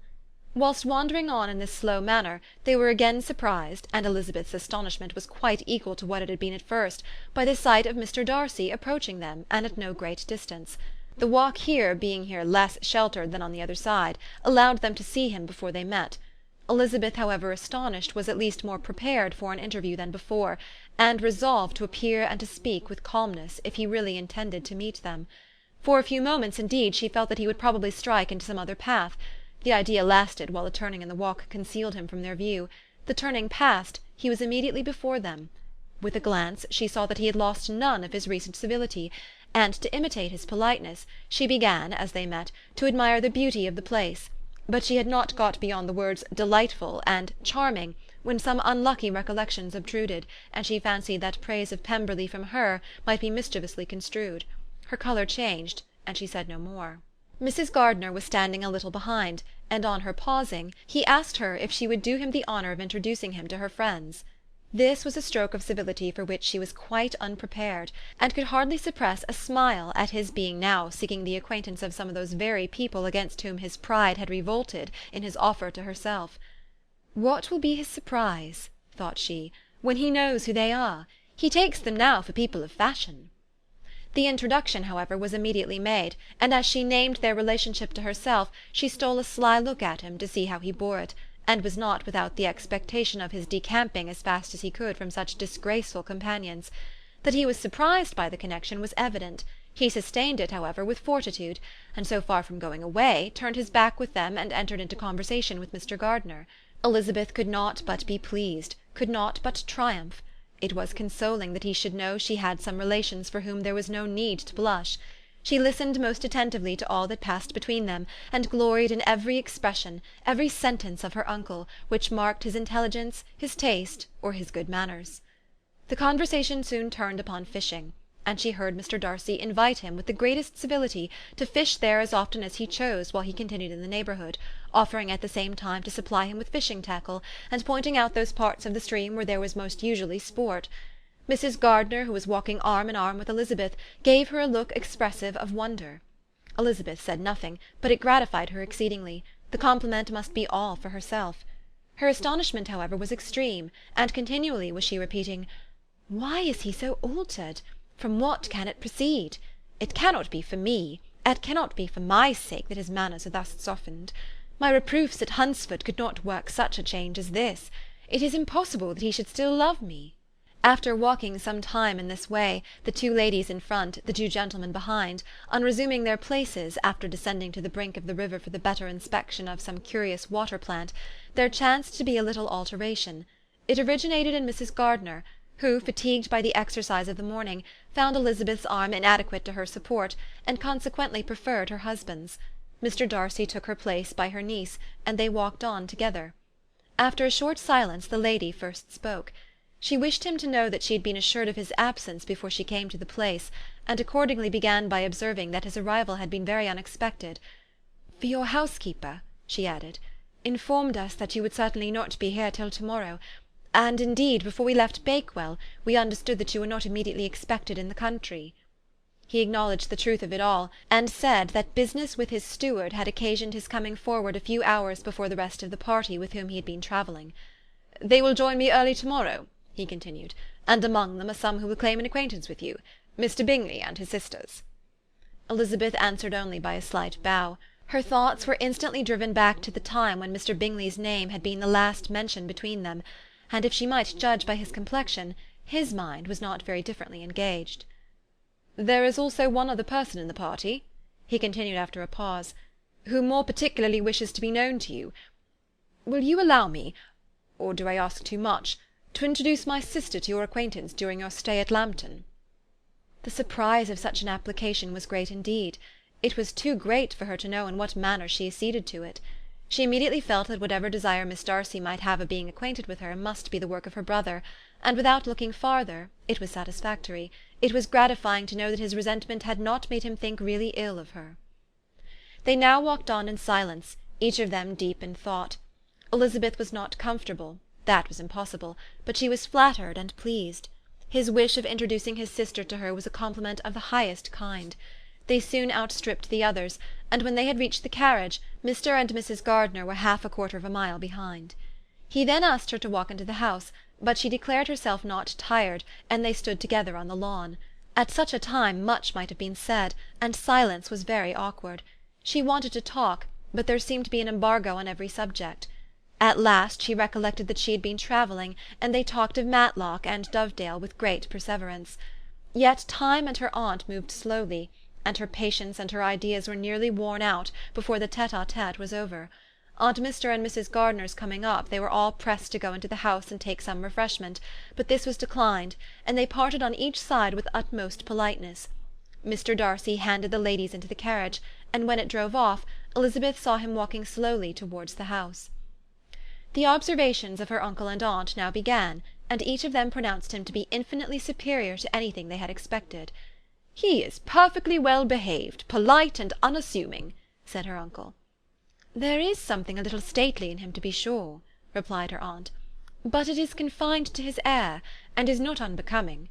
I can now say with the housekeeper, that though some people may call him proud, I have seen nothing of it." "I was never more surprised than by his behaviour to us. It was more than civil, it was really attentive, and there was no necessity for such attention. His acquaintance with Elizabeth was very trifling." "To be sure, Lizzie," said her aunt, "he is not so handsome as Wickham, or rather he has not Wickham's countenance, for his features are perfectly good. But how came you to tell me that he was so disagreeable?" Elizabeth excused herself as well as she could, said that she had liked him better when they had met in Kent than before, and that she had never seen him so pleasant as this morning. "But perhaps he may be a little whimsical in his civilities," replied her uncle. "Your great men often are, and I shall not take him at his word, as he might change his mind another day and warn me off his grounds." Elizabeth felt that they had entirely misunderstood his character, but said nothing. "From what we have seen of him," continued Mrs. Gardiner, "I really should not have thought that he could have behaved in so cruel a way by anybody as he has done by poor Wickham. He has not an ill-natured look. On the contrary, there is something pleasing about his mouth when he speaks, and there is something of dignity in his countenance that would not give one an unfavourable idea of his heart. But to be sure, the good lady who showed us his house did give him a most flaming character. I could hardly help laughing aloud sometimes. But he is a liberal master, I suppose, and that in the eye of a servant comprehends every virtue." Elizabeth here felt herself called on to say something in vindication of his behaviour to Wickham, and therefore gave them to understand, in as guarded a manner as she could, that by what she had heard from his relations in Kent, his actions were capable of a very different construction, and that his character was by no means so faulty, nor Wickham's so amiable as they had been considered in Hertfordshire. In confirmation of this, she related the particulars of all the pecuniary transactions in which they had been connected, without actually naming her authority, but stating it to be such as might be relied on. Mrs. Gardiner was surprised and concerned, but as they were now approaching the scene of her former pleasures, every idea gave way to the charm of recollection, and she was too much engaged in pointing out to her husband all the interesting spots in its environs to think of anything else. Fatigued as she had been by the morning's walk, they had no sooner dined than she set off again in quest of her former acquaintance, and the evening was spent in the satisfactions of an intercourse renewed after many years' discontinuance. The occurrences of the day were too full of interest to leave Elizabeth much attention for any of these new friends, and she could do nothing but think, and think with wonder, of Mr. Darcy's civility, and above all, of his wishing her to be acquainted with his sister. Chapter 44. Elizabeth had settled it that Mr. Darcy would bring his sister to visit her the very day after her reaching Pemberley, and was consequently resolved not to be out of sight of the inn the whole of that morning. But her conclusion was false, for on the very morning after their arrival at Lambton these visitors came. They had been walking about the place with some of their new friends, and were just returning to the inn to dress themselves for dining with the same family, when the sound of a carriage drew them to the window, and they saw a gentleman and a lady in a curricle driving up the street. Elizabeth, immediately recognizing the livery, guessed what it meant, and imparted no small degree of her surprise to her relations by acquainting them with the honour which she expected.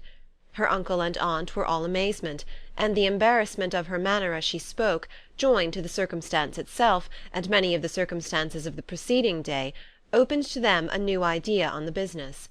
Nothing had ever suggested it before, but they felt that there was no other way of accounting for such attentions from such a quarter than by supposing a partiality for their niece. While these newly born notions were passing in their heads, the perturbation of Elizabeth's feelings was at every moment increasing. She was quite amazed at her own discomposure, but amongst other causes of disquiet, she dreaded lest the partiality of the brother should have said too much in her favour, and more than commonly anxious to please, she naturally suspected that every power of pleasing would fail her. She retreated from the window, fearful of being seen, and as she walked up and down the room, endeavouring to compose herself, saw such looks of inquiring surprise in her uncle and aunt as made everything worse. Miss Darcy and her brother appeared, and this formidable introduction took place. With astonishment did Elizabeth see that her new acquaintance was at least as much embarrassed as herself. Since her being at Lambton, she had heard that Miss Darcy was exceedingly proud, but the observation of a very few minutes convinced her that she was only exceedingly shy. She found it difficult to obtain even a word from her beyond a monosyllable. Miss Darcy was tall, and on a larger scale than Elizabeth, and though little more than 16, her figure was formed and her appearance womanly and graceful. She was less handsome than her brother, but there was sense and good humour in her face, and her manners were perfectly unassuming and gentle. Elizabeth, who had expected to find in her as acute and unembarrassed an observer as ever Mr. Darcy had been, was much relieved by discerning such different feelings. They had not long been together before Mr. Darcy told her that Bingley was also coming to wait on her, and she had barely time to express her satisfaction and prepare for such a visitor, when Bingley's quick step was heard on the stairs, and in a moment he entered the room. All Elizabeth's anger against him had been long done away, but had she still felt any, it could hardly have stood its ground against the unaffected cordiality with which he expressed himself on seeing her again. He inquired in a friendly, though general way, after her family, and looked and spoke with the same good-humoured ease that he had ever done. To Mr. and Mrs. Gardiner he was scarcely a less interesting personage than to herself. They had long wished to see him. The whole party before them, indeed, excited a lively attention. The suspicions which had just arisen of Mr. Darcy and their niece directed their observation towards each with an earnest though guarded inquiry, and they soon drew from those inquiries the full conviction that one of them at least knew what it was to love. Of the ladies' sensations they remained a little in doubt, but that the gentleman was overflowing with admiration was evident enough. Elizabeth, on her side, had much to do. She wanted to ascertain the feelings of each of her visitors, she wanted to compose her own, and to make herself agreeable to all, and in the latter object, where she feared most to fail, she was most sure of success, for those to whom she endeavoured to give pleasure were prepossessed in her favour. Bingley was ready, Georgiana was eager, and Darcy determined to be pleased.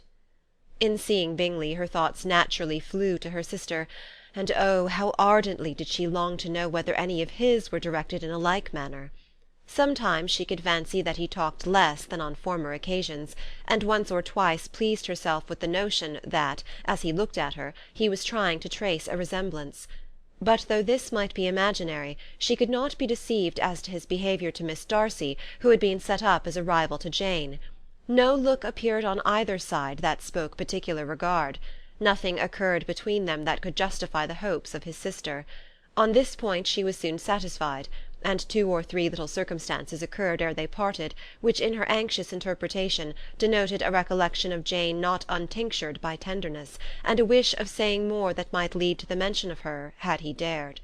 He observed to her at a moment when the others were talking together, and in a tone which had something of real regret, that "it was a very long time since he had had the pleasure of seeing her," and before she could reply he added, "It is above 8 months. We have not met since the 26th of November, when we were all dancing together at Netherfield." Elizabeth was pleased to find his memory so exact, and he afterwards took occasion to ask her, when unattended to by any of the rest, whether all her sisters were at Longbourn. There was not much in the question, nor in the preceding remark, but there was a look and a manner which gave them meaning. It was not often that she could turn her eyes on Mr. Darcy himself, but whenever she did catch a glimpse, She saw an expression of general complacence, and in all that he said she heard an accent so removed from hauteur or disdain of his companions as convinced her that the improvement of manners which she had yesterday witnessed, however temporary its existence might prove, had at least outlived one day. When she saw him thus seeking the acquaintance and courting the good opinion of people with whom any intercourse a few months ago would have been a disgrace, when she saw him thus civil, not only to herself, but to the very relations whom he had openly disdained, and recollected their last lively scene in Hunsford Parsonage, the difference, the change, was so great, and struck so forcibly on her mind, that she could hardly restrain her astonishment from being visible. Never, even in the company of his dear friends at Netherfield, or his dignified relations at Rosings, had she seen him so desirous to please, so free from self-consequence or unbending reserve, as now, when no importance could result from the success of his endeavours, and when even the acquaintance of those to whom his attentions were addressed would draw down the ridicule and censure of the ladies both of Netherfield and Rosings. Their visitors stayed with them above half an hour, and when they arose to depart, Mr. Darcy called on his sister to join him in expressing their wish of seeing Mr. and Mrs. Gardiner and Miss Bennet to dinner at Pemberley before they left the country. Miss Darcy, though with a diffidence which marked her little in the habit of giving invitations, readily obeyed. Mrs. Gardiner looked at her niece, desirous of knowing how she, whom the invitation most concerned, felt disposed as to its acceptance, but Elizabeth had turned away her head. Presuming, however, that this studied avoidance spoke rather a momentary embarrassment than any dislike of the proposal, and seeing in her husband, who was fond of society, a perfect willingness to accept it, she ventured to engage for their attendance, and the day after the next was fixed on. Bingley expressed great pleasure in the certainty of seeing Elizabeth again, having still a great deal to say to her, and many enquiries to make after all their Hertfordshire friends. Elizabeth, construing all this into a wish of hearing her speak of her sister, was pleased, and on this account, as well as some others, found herself, when their visitors left them, capable of considering the last half-hour with some satisfaction, though while it was passing, the enjoyment of it had been little. Eager to be alone, and fearful of inquiries or hints from her uncle and aunt, she stayed with them only long enough to hear their favourable opinion of Bingley, and then hurried away to dress. But she had no reason to fear Mr. and Mrs. Gardiner's curiosity. It was not their wish to force her communication. It was evident that she was much better acquainted with Mr. Darcy than they had before any idea of. It was evident that he was very much in love with her. They saw much to interest, but nothing to justify inquiry. Of Mr. Darcy it was now a matter of anxiety to think well, and as far as their acquaintance reached, there was no fault to find. They could not be untouched by his politeness, and had they drawn his character from their own feelings and his servant's report, without any reference to any other account, the circle in Hertfordshire to which he was known would not have recognized it for Mr. Darcy.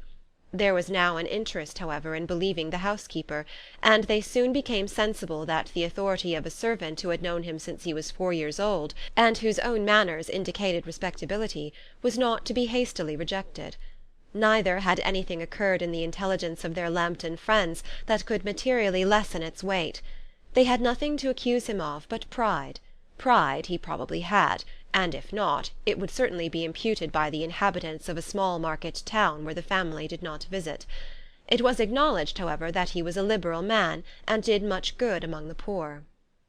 With respect to Wickham, the travellers soon found that he was not held there in much estimation, for though the chief of his concerns with the son of his patron were imperfectly understood, it was yet a well-known fact that, on his quitting Derbyshire, he had left many debts behind him, which Mr. Darcy had afterwards discharged.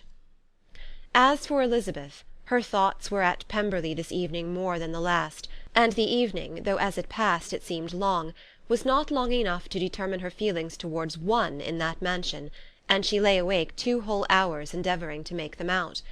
She certainly did not hate them. No, hatred had vanished long ago, and she had almost as long been ashamed of ever feeling a dislike against him that could be so called. The respect created by the conviction of his valuable qualities, though at first unwillingly admitted, had for some time ceased to be repugnant to her feeling, and it was now heightened into somewhat of a friendlier nature, by the testimony so highly in his favour, and bringing forward his disposition in so amiable a light, which yesterday had produced. But above all, above respect and esteem, there was a motive within her of goodwill which could not be overlooked. It was gratitude; gratitude not merely for having once loved her, but for loving her still well enough to forgive all the petulance and acrimony of her manner in rejecting him, and all the unjust accusations accompanying her rejection. He who, she had been persuaded, would avoid her as his greatest enemy, seemed, on this accidental meeting, most eager to preserve the acquaintance, and without any indelicate display of regard, or any peculiarity of manner, where their two selves only were concerned, was soliciting the good opinion of her friends, and bent on making her known to his sister. Such a change in a man of so much pride exciting not only astonishment but gratitude; for to love, ardent love, it must be attributed; and as such its impression on her was of a sort to be encouraged, as by no means unpleasing, though it could not be exactly defined. She respected, she esteemed, she was grateful to him, she felt a real interest in his welfare, and she only wanted to know how far she wished that welfare to depend upon herself, and how far it would be for the happiness of both that she should employ the power, which her fancy told her she still possessed, of bringing on her the renewal of his addresses. It had been settled in the evening between the aunt and the niece that such a striking civility as Miss Darcy's in coming to see them on the very day of her arrival at Pemberley, for she had reached it only to a late breakfast, ought to be imitated, though it could not be equalled, by some exertion of politeness on their side, and consequently that it would be highly expedient to wait on her at Pemberley the following morning. They were therefore to go. Elizabeth was pleased, though when she asked herself the reason, she had very little to say in reply. Mr. Gardiner left them soon after breakfast. The fishing scheme had been renewed the day before, and a positive engagement made of his meeting some of the gentlemen at Pemberley before noon. Chapter XLV. Convinced as Elizabeth now was that Miss Bingley's dislike of her had originated in jealousy, she could not help feeling how unwelcome her appearance at Pemberley must be to her, and was curious to know with how much civility on that lady's side the acquaintance would now be renewed. On reaching the house, they were shown through the hall into the saloon, whose northern aspect rendered it delightful for summer. Its windows opening to the ground admitted a most refreshing view of the high woody hills behind the house, and of the beautiful oaks and Spanish chestnuts which were scattered over the intermediate lawn. In this house they were received by Miss Darcy, who was sitting there with Mrs. Hurst and Miss Bingley, and the lady with whom she lived in London. Georgiana's reception of them was very civil, but attended with all the embarrassment which, though proceeding from shyness and the fear of doing wrong, would easily give to those who felt themselves inferior the belief of her being proud and reserved. Mrs. Gardiner and her niece, however, did her justice, and pitied her. By Mrs. Hurst and Miss Bingley they were noticed only by a curtsy, and on their being seated, a pause, awkward as such pauses must always be, succeeded for a few moments. It was first broken by Mrs. Annesley, a genteel, agreeable-looking woman, whose endeavour to introduce some kind of discourse proved her to be more truly well-bred than either of the others; and between her and Mrs. Gardiner, with occasional help from Elizabeth, the conversation was carried on.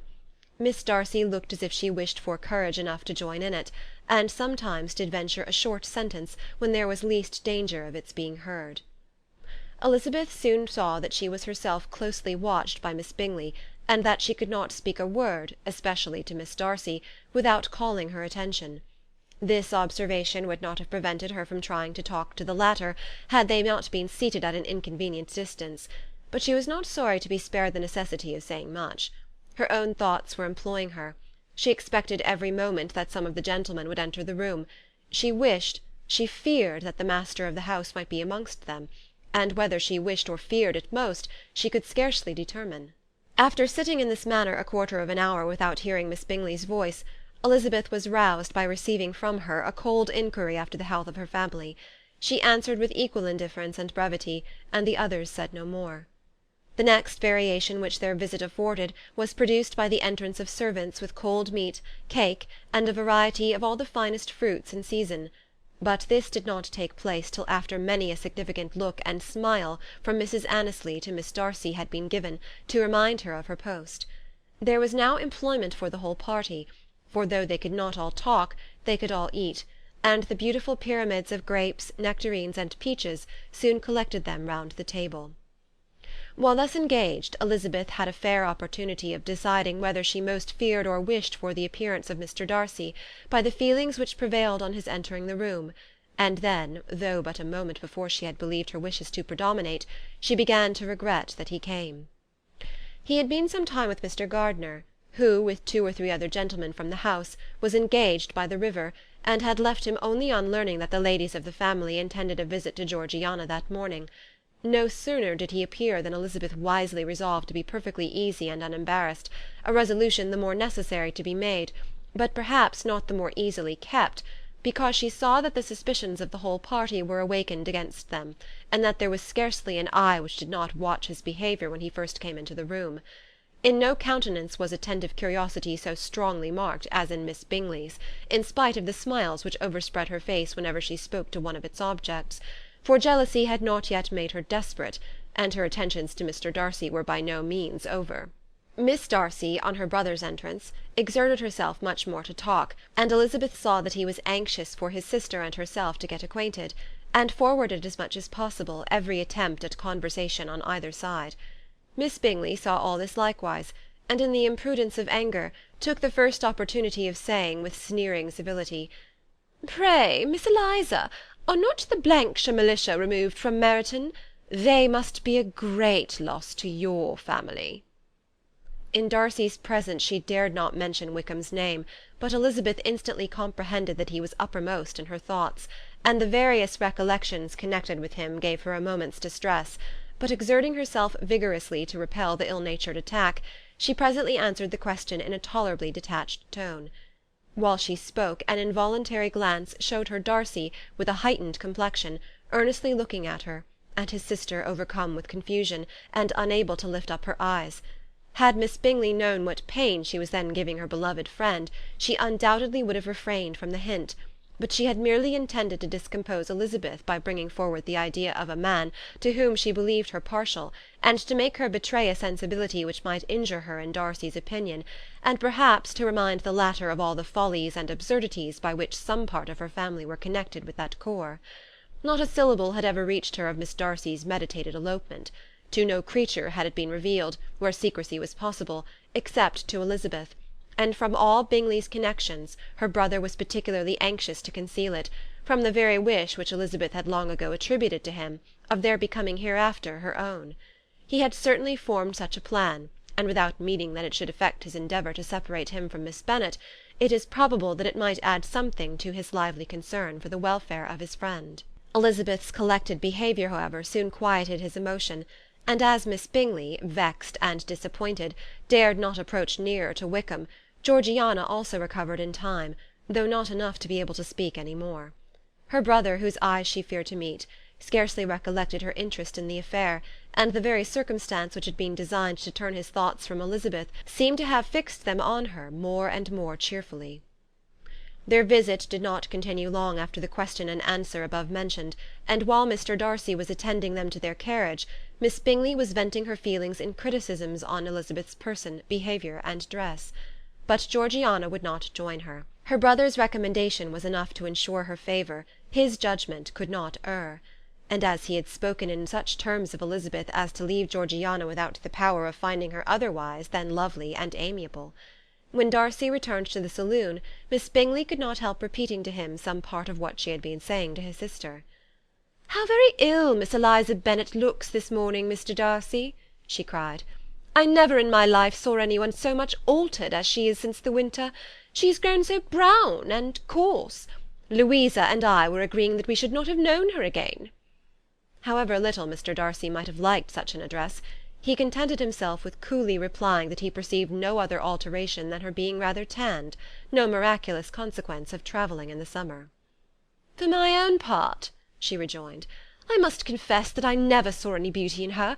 Her face is too thin, her complexion has no brilliancy, and her features are not at all handsome.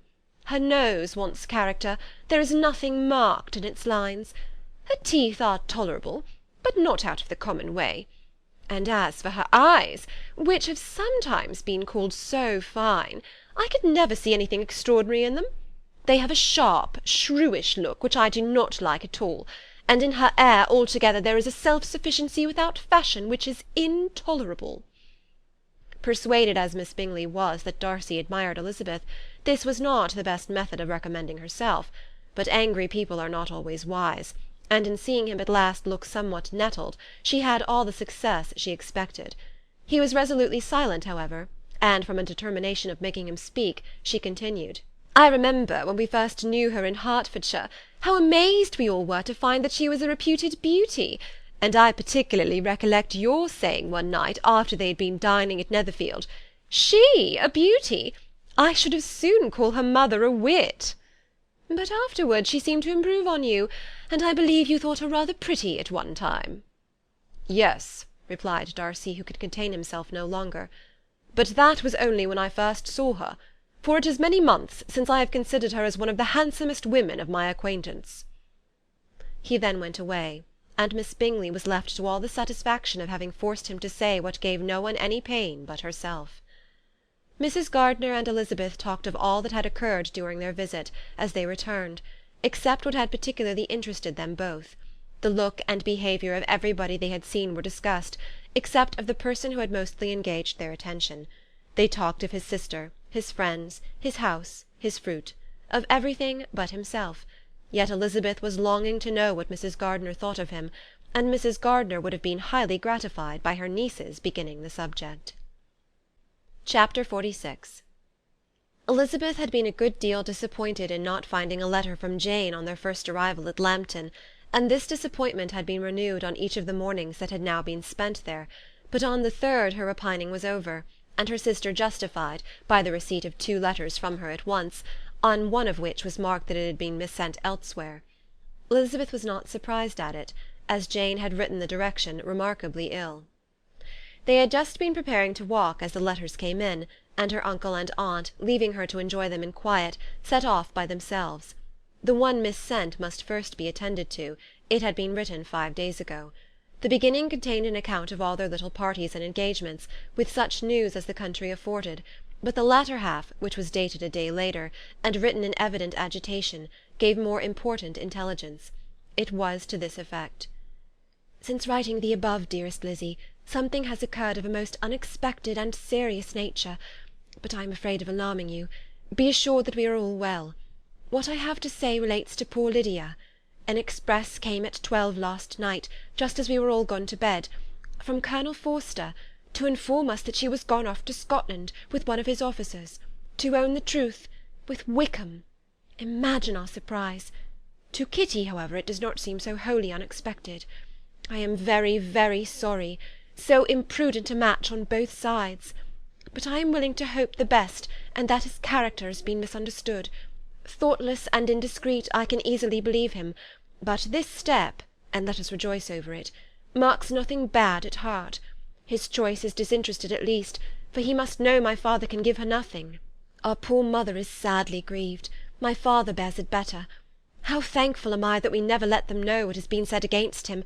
We must forget it ourselves. They were off Saturday night about 12, as is conjectured, but were not missed till yesterday morning at 8.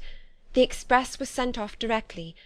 My dear Lizzy, they must have passed within 10 miles of us. Colonel Forster gives us reason to expect him here soon.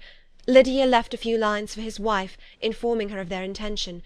I must conclude, for I cannot be long from our poor mother. I am afraid you will not be able to make it out, but I hardly know what I have written."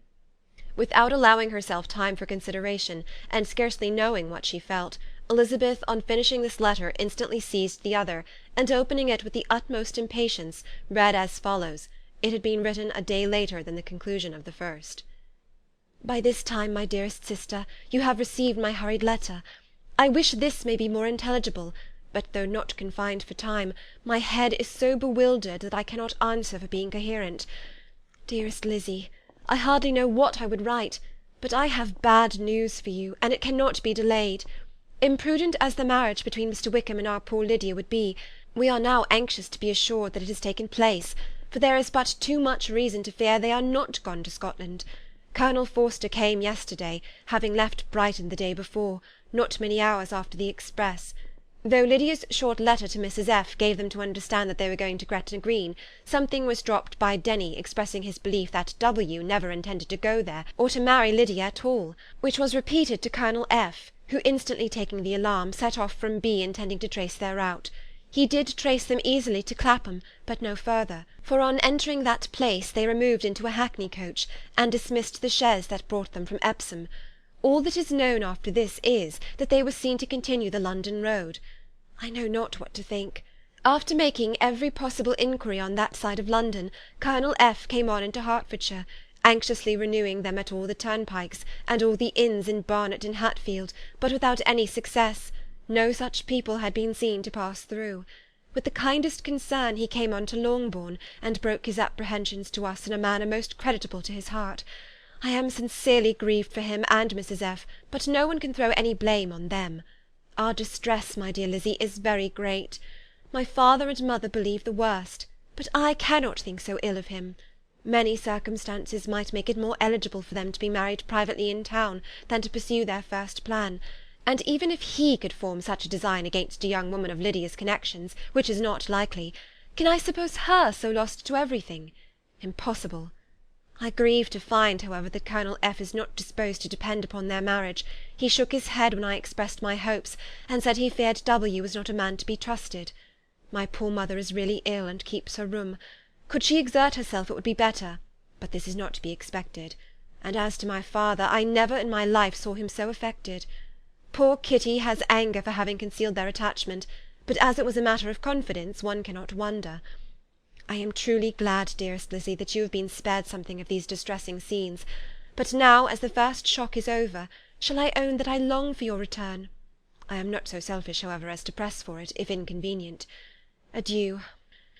I take up my pen again to do what I have just told you I would not, but circumstances are such that I cannot help earnestly begging you all to come here as soon as possible. I know my dear uncle and aunt so well that I am not afraid of requesting it, though I have still something more to ask of the former.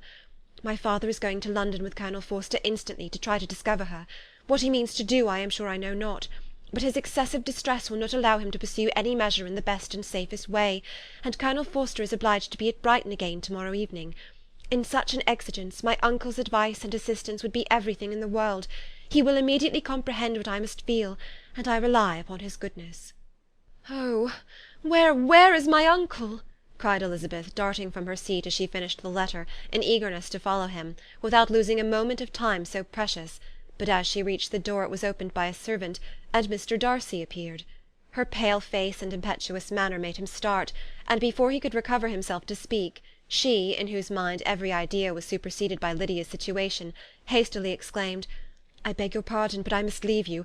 I must find Mr. Gardiner this moment, on business that cannot be delayed. I have not an instant to lose." "Good God, what is the matter?" cried he, with more feeling than politeness. Then, recollecting himself, "I will not detain you a minute, but let me or let the servant go after Mr. and Mrs. Gardiner. You are not well enough, you cannot go yourself." Elizabeth hesitated, but her knees trembled under her, and she felt how little would be gained by her attempting to pursue them. Calling back the servant, therefore, she commissioned him, though in so breathless an accent as made her almost unintelligible, to fetch his master and mistress home instantly. On his quitting the room she sat down, unable to support herself, and looking so miserably ill that it was impossible for Darcy to leave her, or to refrain from saying, in a tone of gentleness and commiseration, "Let me call your maid. Is there nothing you could take to give you present relief? A glass of wine? Shall I get you one? You are very ill." "No, I thank you," she replied, endeavouring to recover herself. "There is nothing the matter with me. I am quite well. I am only distressed by some dreadful news which I have just received from Longbourn." She burst into tears as she alluded to it, and for a few minutes could not speak another word. Darcy, in wretched suspense, could only say something indistinctly of his concern, and observe her in compassionate silence. At length she spoke again. "I have just had a letter from Jane, with such dreadful news. It cannot be concealed from any one. My younger sister has left all her friends, has eloped, has thrown herself into the power of Mr. Wickham. They are gone off together from Brighton. You know him too well to doubt the rest. She has no money, no connections, nothing that can tempt him. She is lost for ever." Darcy was fixed in astonishment. "When I consider," she added in a yet more agitated voice, "that I might have prevented it, I who knew what he was. Had I but explained some part of it only, some part of what I learnt to my own family, had his character been known, this could not have happened. But it is all all too late now." "I am grieved indeed," cried Darcy. "Grieved, shocked. But is it certain, absolutely certain?" "Oh, yes. They left Brighton together on Sunday night, and were traced almost to London, but not beyond. They are certainly not gone to Scotland." "And what has been done, what has been attempted to recover her?" "My father has gone to London, and Jane has written to beg my uncle's immediate assistance, and we shall be off, I hope, in half an hour. But nothing can be done. I know very well that nothing can be done.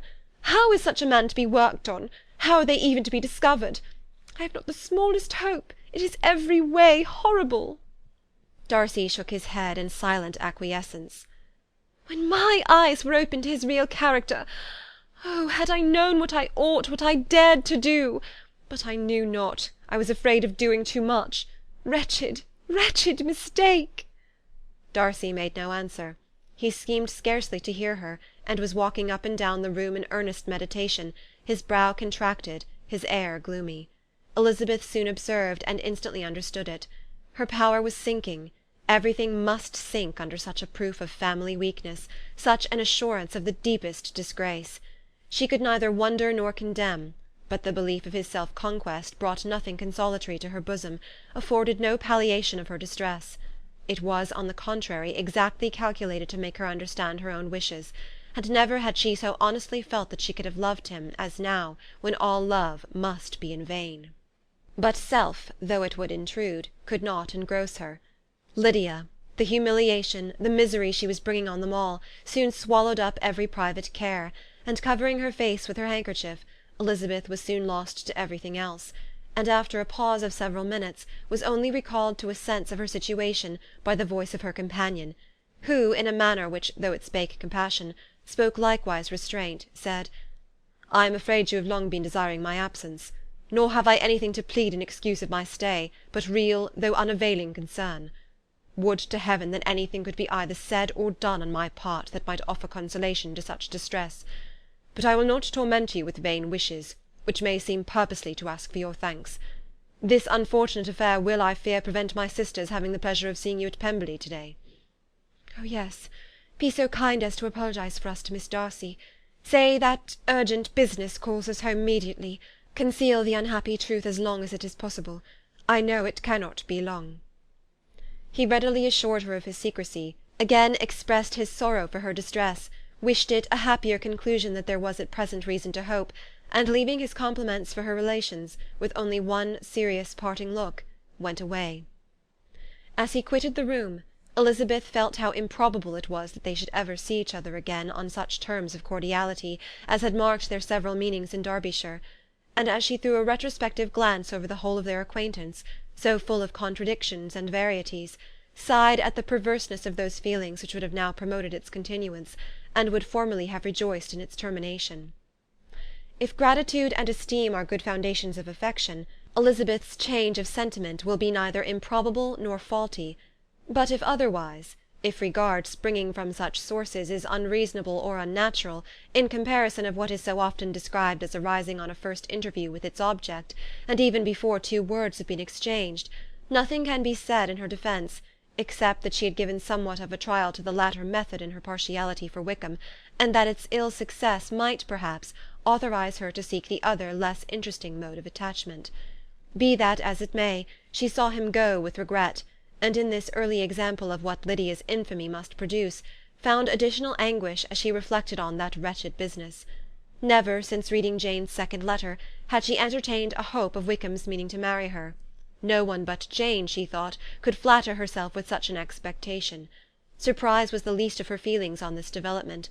While the contents of the first letter remained in her mind, she was all surprise, all astonishment that Wickham should marry a girl whom it was impossible he could marry for money, and how Lydia could ever have attached him had appeared incomprehensible.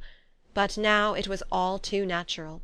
For such an attachment as this she might have sufficient charms, and though she did not suppose Lydia to be deliberately engaging in an elopement without the intention of marriage, she had no difficulty in believing that neither her virtue nor her understanding would preserve her from falling an easy prey. She had never perceived, while the regiment was in Hertfordshire, that Lydia had any partiality for him, but she was convinced that Lydia wanted only encouragement to attach herself to anybody.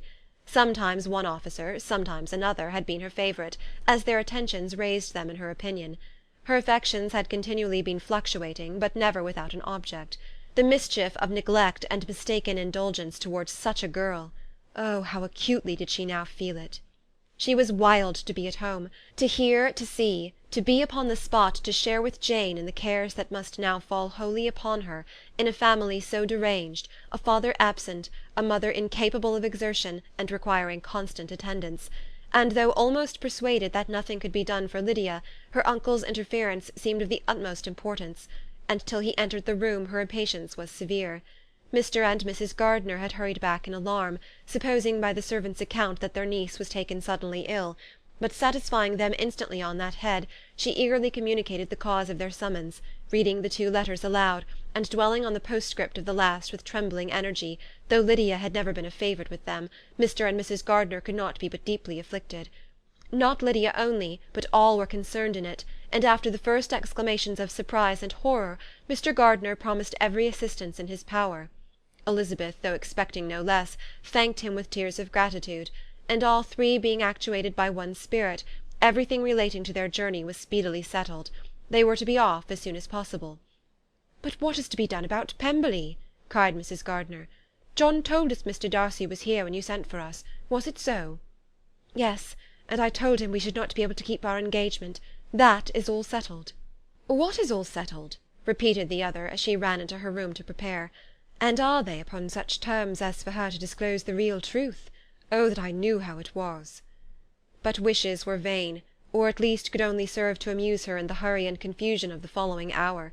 Had Elizabeth been at leisure to be idle, she would have remained certain that all employment was impossible to one so wretched as herself; but she had her share of business as well as her aunt, and amongst the rest were notes to be written to all their friends at Lambton, with false excuses for their sudden departure.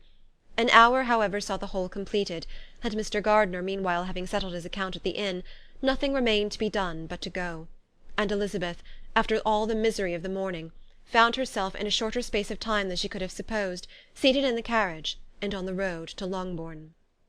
Chapter XLVII.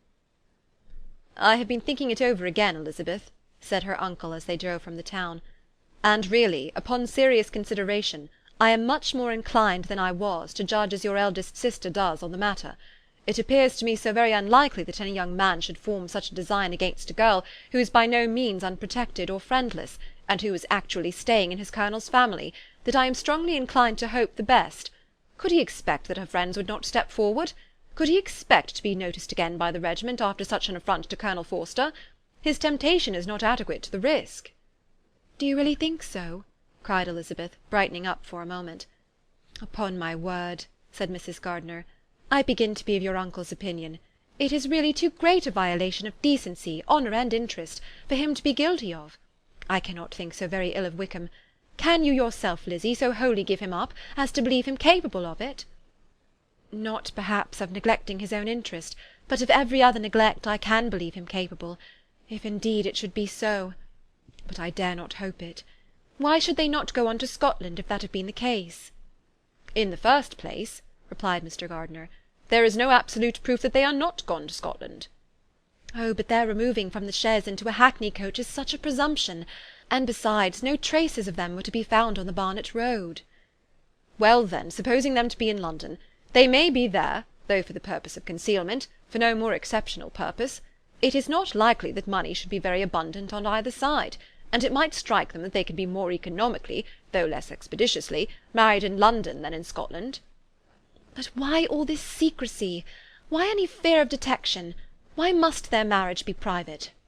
Oh, no, no, this is not likely. His most particular friend, you see by Jane's account, was persuaded of his never intending to marry her. Wickham will never marry a woman without some money. He cannot afford it. And what claims has Lydia? What attraction has she beyond youth, health, and good humour that could make him, for her sake, forego every chance of benefiting himself by marrying well? As to what restraint the apprehensions of disgrace in the corps might throw on a dishonourable elopement with her, I am not able to judge, for I know nothing of the effects that such a step might produce. But as to your other objection, I am afraid it will hardly hold good. Lydia has no brothers to step forward, and he might imagine from my father's behaviour, from his indolence and the little attention he has ever seemed to give to what was going forward in his family, that he would do as little, and think as little about it, as any father could do in such a matter. But can you think that Lydia is so lost to everything but love of him, as to consent to live with him on any terms other than marriage?" "It does seem, and it is most shocking indeed," replied Elizabeth with tears in her eyes, "that a sister's sense of decency and virtue in such a point could admit of doubt. But really I know not what to say. Perhaps I am not doing her justice. But she is very young.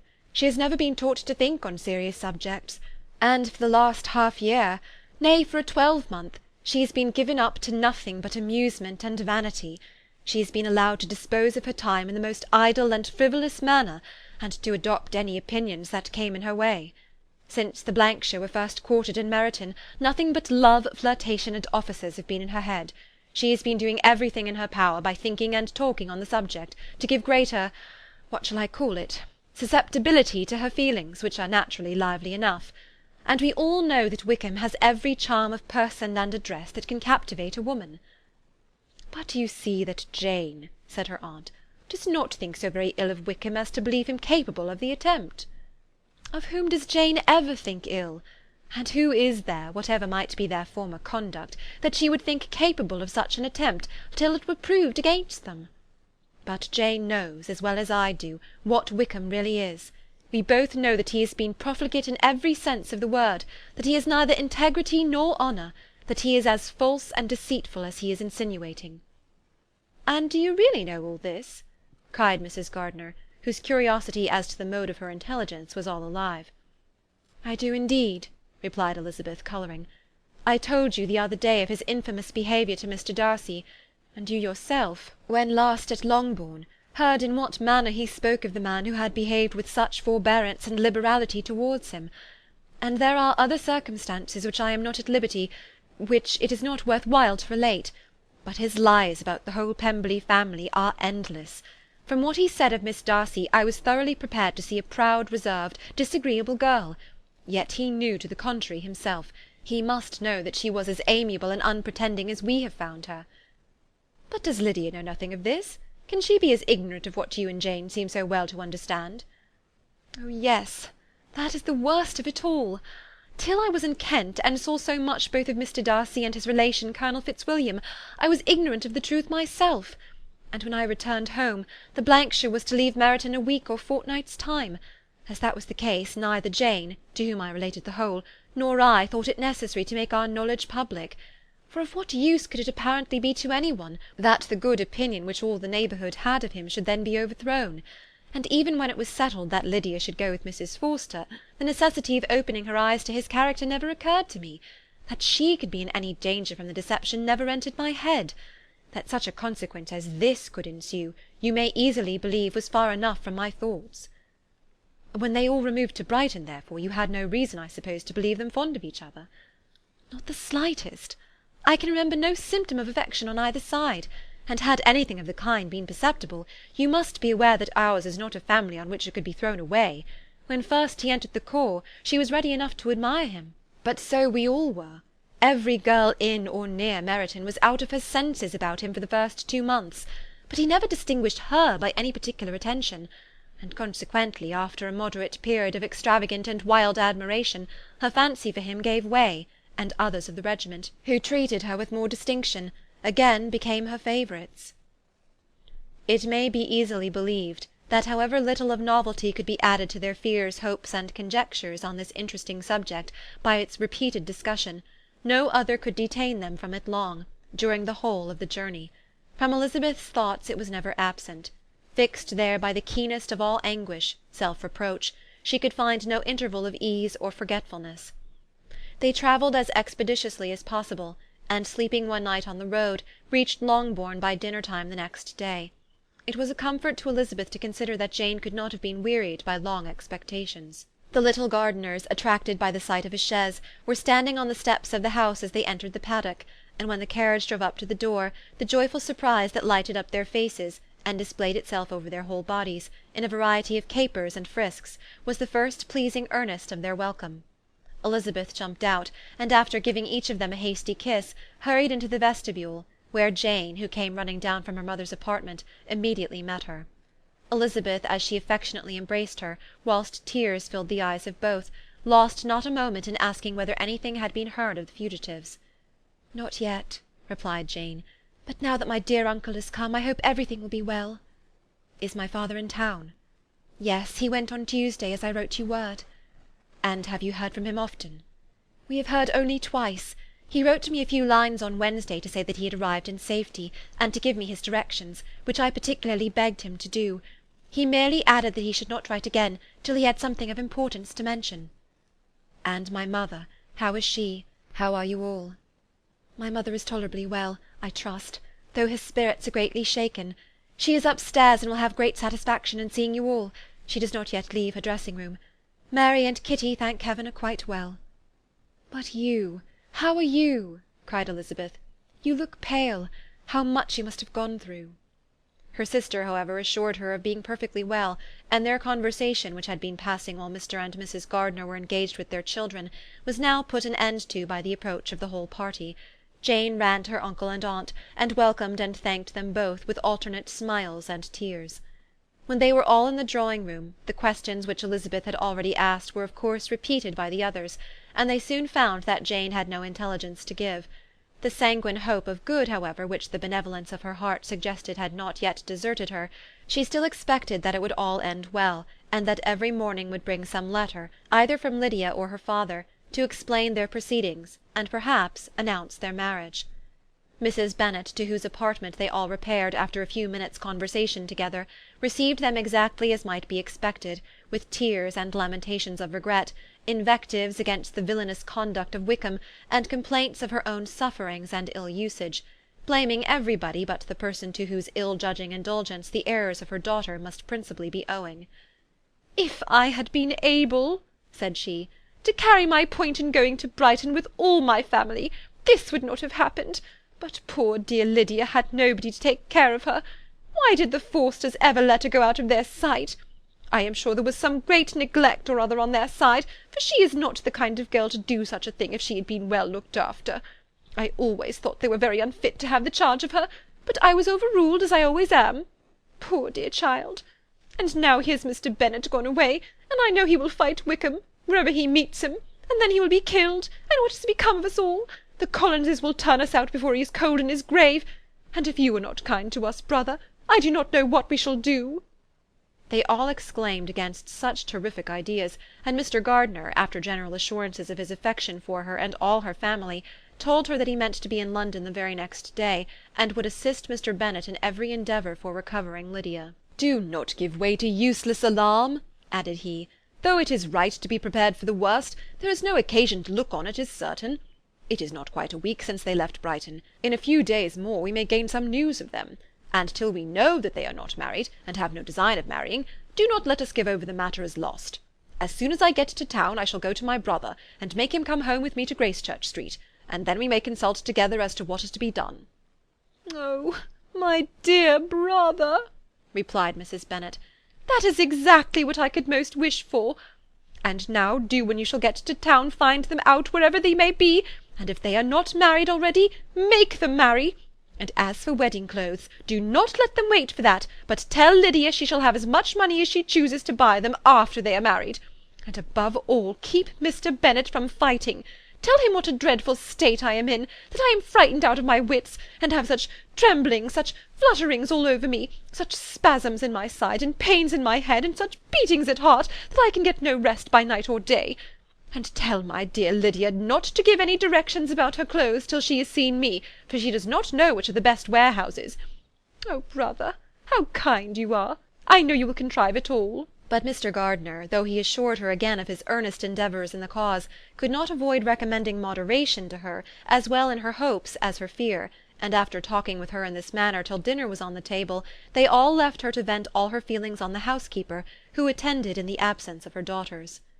Though her brother and sister were persuaded that there was no real occasion for such a seclusion from the family, they did not attempt to oppose it, for they knew that she had not prudence enough to hold her tongue before the servants, while they waited at table, and judged it better that one only of the household, and the one whom they could most trust, should comprehend all her fears and solicitude on the subject. In the dining-room they were soon joined by Mary and Kitty, who had been too busily engaged in their separate apartments to make their appearance before. One came from her books, and the other from her toilette. The faces of both, however, were tolerably calm, and no change was visible in either, except that the loss of her favourite sister, or the anger which she had herself incurred in this business, had given more of fretfulness than usual to the accents of Kitty.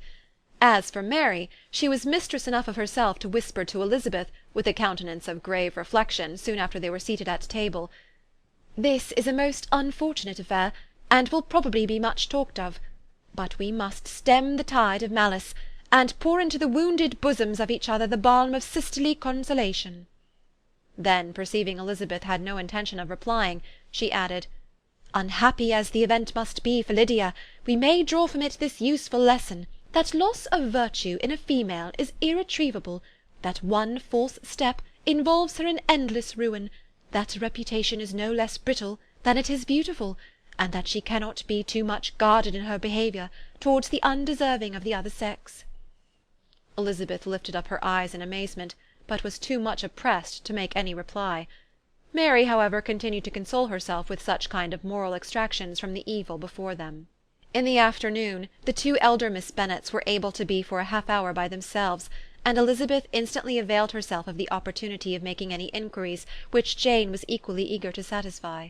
After joining in general lamentations over the dreadful sequel of this event, which Elizabeth considered as all but certain, and Miss Bennet could not assert to be wholly impossible, the former continued the subject by saying, "But tell me all and everything about it which I have not already heard. Give me further particulars. What did Colonel Forster say? Had they no apprehension of anything before the elopement took place? They must have seen them together for ever." "Colonel Forster did own that he had often suspected some partiality, especially on Lydia's side, but nothing to give him any alarm. I am so grieved for him. His behaviour was attentive and kind to the utmost. He was coming to us in order to assure us of his concern, before he had any idea of their not being gone to Scotland. When that apprehension first got abroad, it hastened his journey." "And was Denny convinced that Wickham would not marry? Did he know of their intending to go off?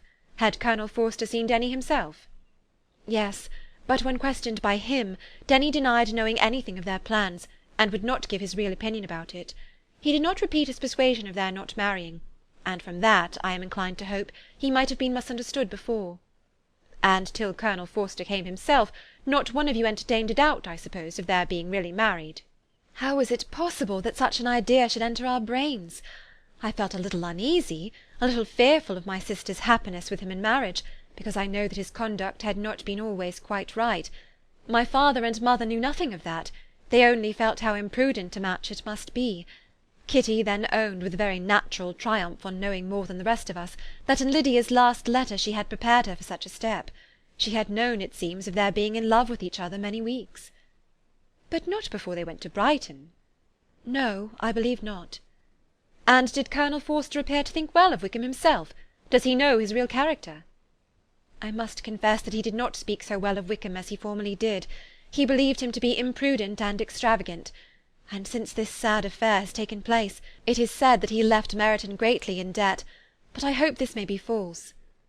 Oh, Jane, had we been less secret, had we told what we knew of him, this could not have happened."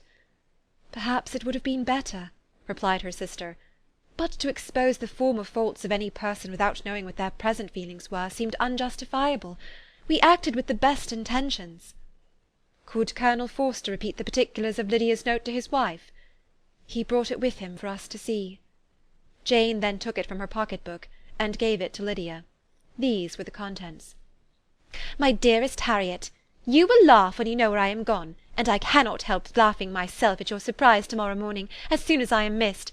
I am going to Gretna Green, and if you cannot guess with who, I shall think you a simpleton, for there is but one man in the world I love, and he is an angel. I should never be happy without him, so think it no harm to be off.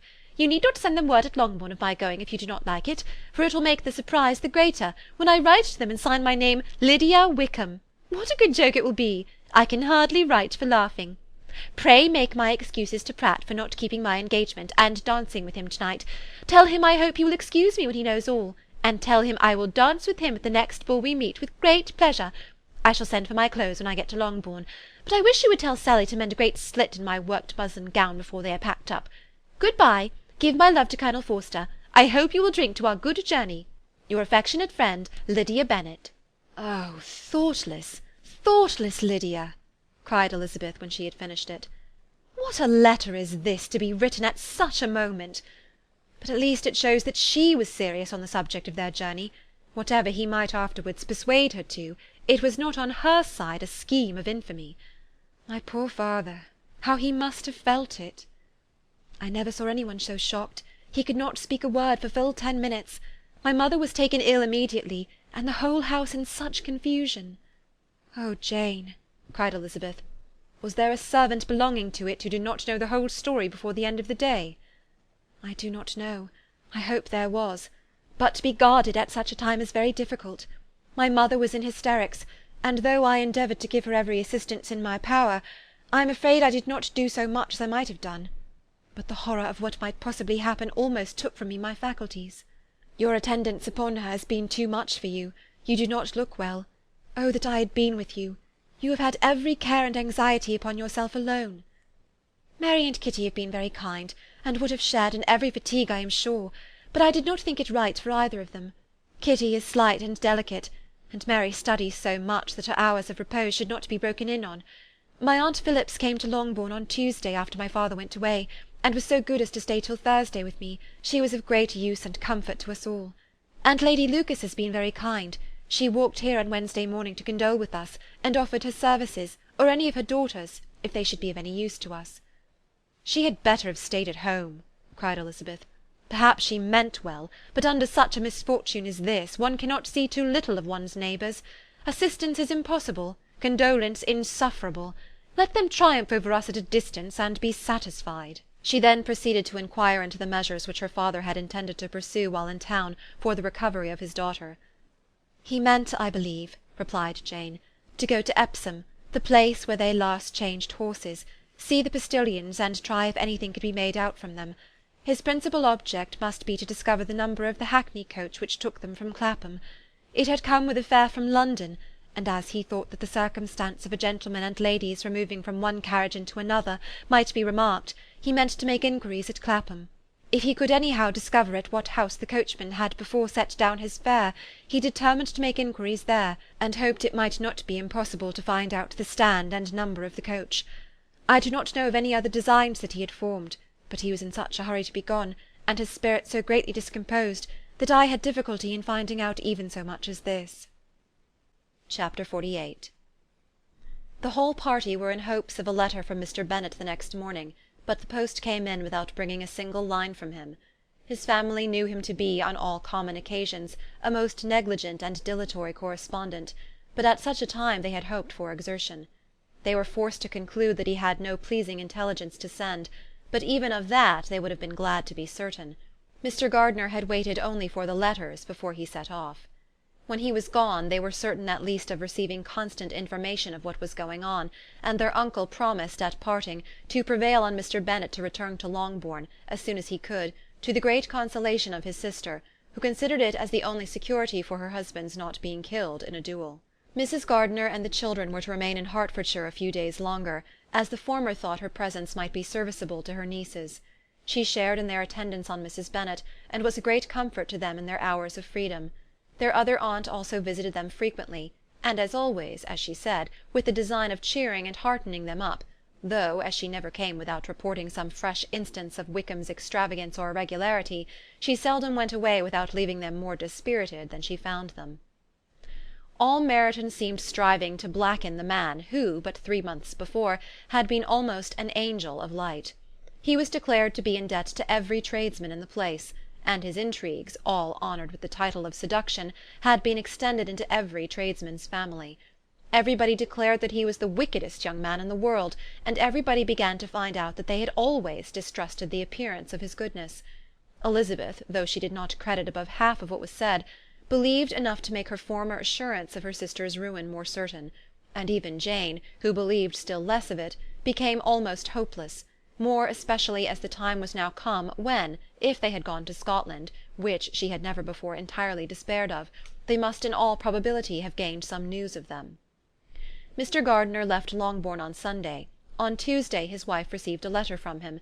It told them that, on his arrival, he had immediately found out his brother, and persuaded him to come to Gracechurch Street; that Mr. Bennet had been to Epsom and Clapham before his arrival, but without gaining any satisfactory information; and that he was now determined to inquire at all the principal hotels in town, as Mr. Bennet thought it possible that they might have gone to one of them, on their first coming to London, before they procured lodgings. Mr. Gardiner himself did not expect any success from this measure, but as his brother was eager in it, he meant to assist him in pursuing it.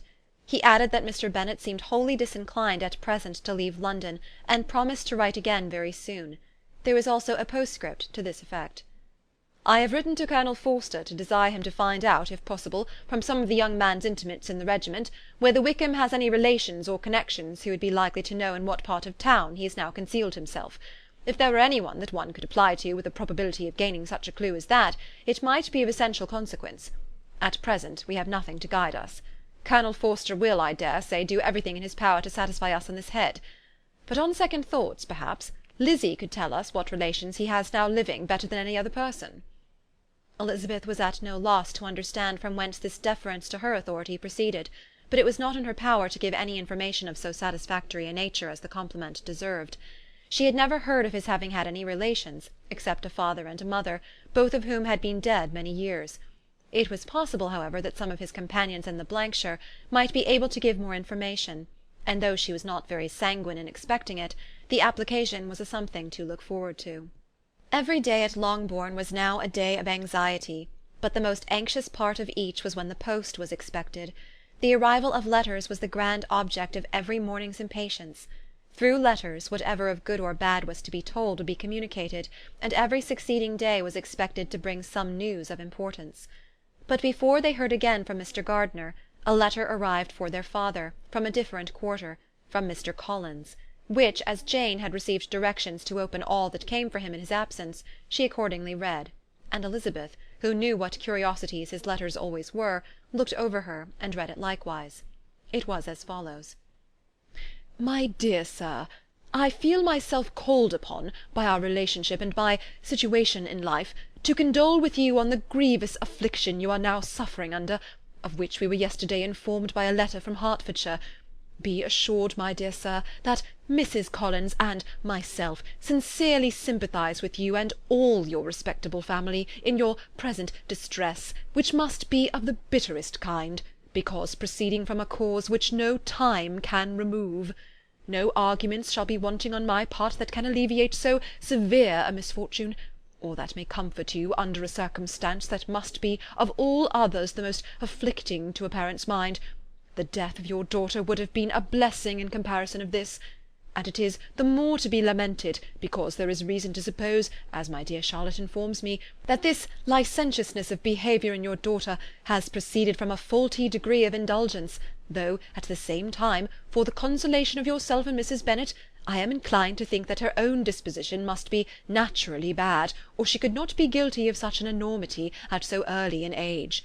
Howsoever that may be, you are grievously to be pitied, in which opinion I am not only joined by Mrs. Collins, but likewise by Lady Catherine and her daughter, to whom I have related the affair. They agree with me in apprehending that this false step in one daughter will be injurious to the fortunes of all the others, for who, as Lady Catherine herself condescendingly says, will connect themselves with such a family. And this consideration leads me moreover to reflect, with augmented satisfaction, on a certain event of last November, for had it been otherwise, I must have been involved in all your sorrow and disgrace. Let me then advise you, dear Sir, to console yourself as much as possible, to throw off your unworthy child from your affection for ever, and leave her to reap the fruits of her own heinous offence. I am, dear Sir, etc., etc." Mr. Gardiner did not write again till he had received an answer from Colonel Forster, and then he had nothing of a pleasant nature to send. It was not known that Wickham had a single relationship with whom he kept up any connection, and it was certain that he had no one near living. His former acquaintances had been numerous, but since he had been in the militia, it did not appear that he was on terms of particular friendship with any of them. There was no one, therefore, who could be pointed out as likely to give any news of him, and in the wretched state of his own finances there was a very powerful motive for secrecy, in addition to his fear of discovery by Lydia's relations, for it had just transpired that he had left gaming debts behind him to a very considerable amount.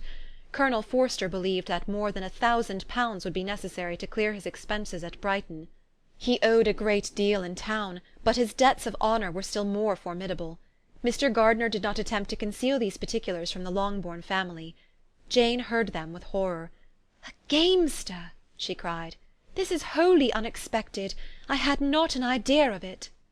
Mr. Gardiner added in his letter that they might expect to see their father at home on the following day, which was Saturday. Rendered spiritless by the ill success of all their endeavours, he had yielded to his brother-in-law's entreaty that he would return to his family, and leave it to him to do whatever occasion might suggest to be advisable for continuing their pursuit. When Mrs. Bennet was told of this, she did not express so much satisfaction as her children expected, considering what her anxiety for his life had been before. "What! Is he coming home, and without poor Lydia?" she cried. "Sure he will not leave London before he has found them. Who is to fight Wickham and make him marry her, if he comes away?" As Mrs. Gardiner began to wish to be at home, it was settled that she and the children should go to London at the same time that Mr. Bennet came from it. The coach therefore took them at the first stage of their journey, and brought its master back to Longbourn.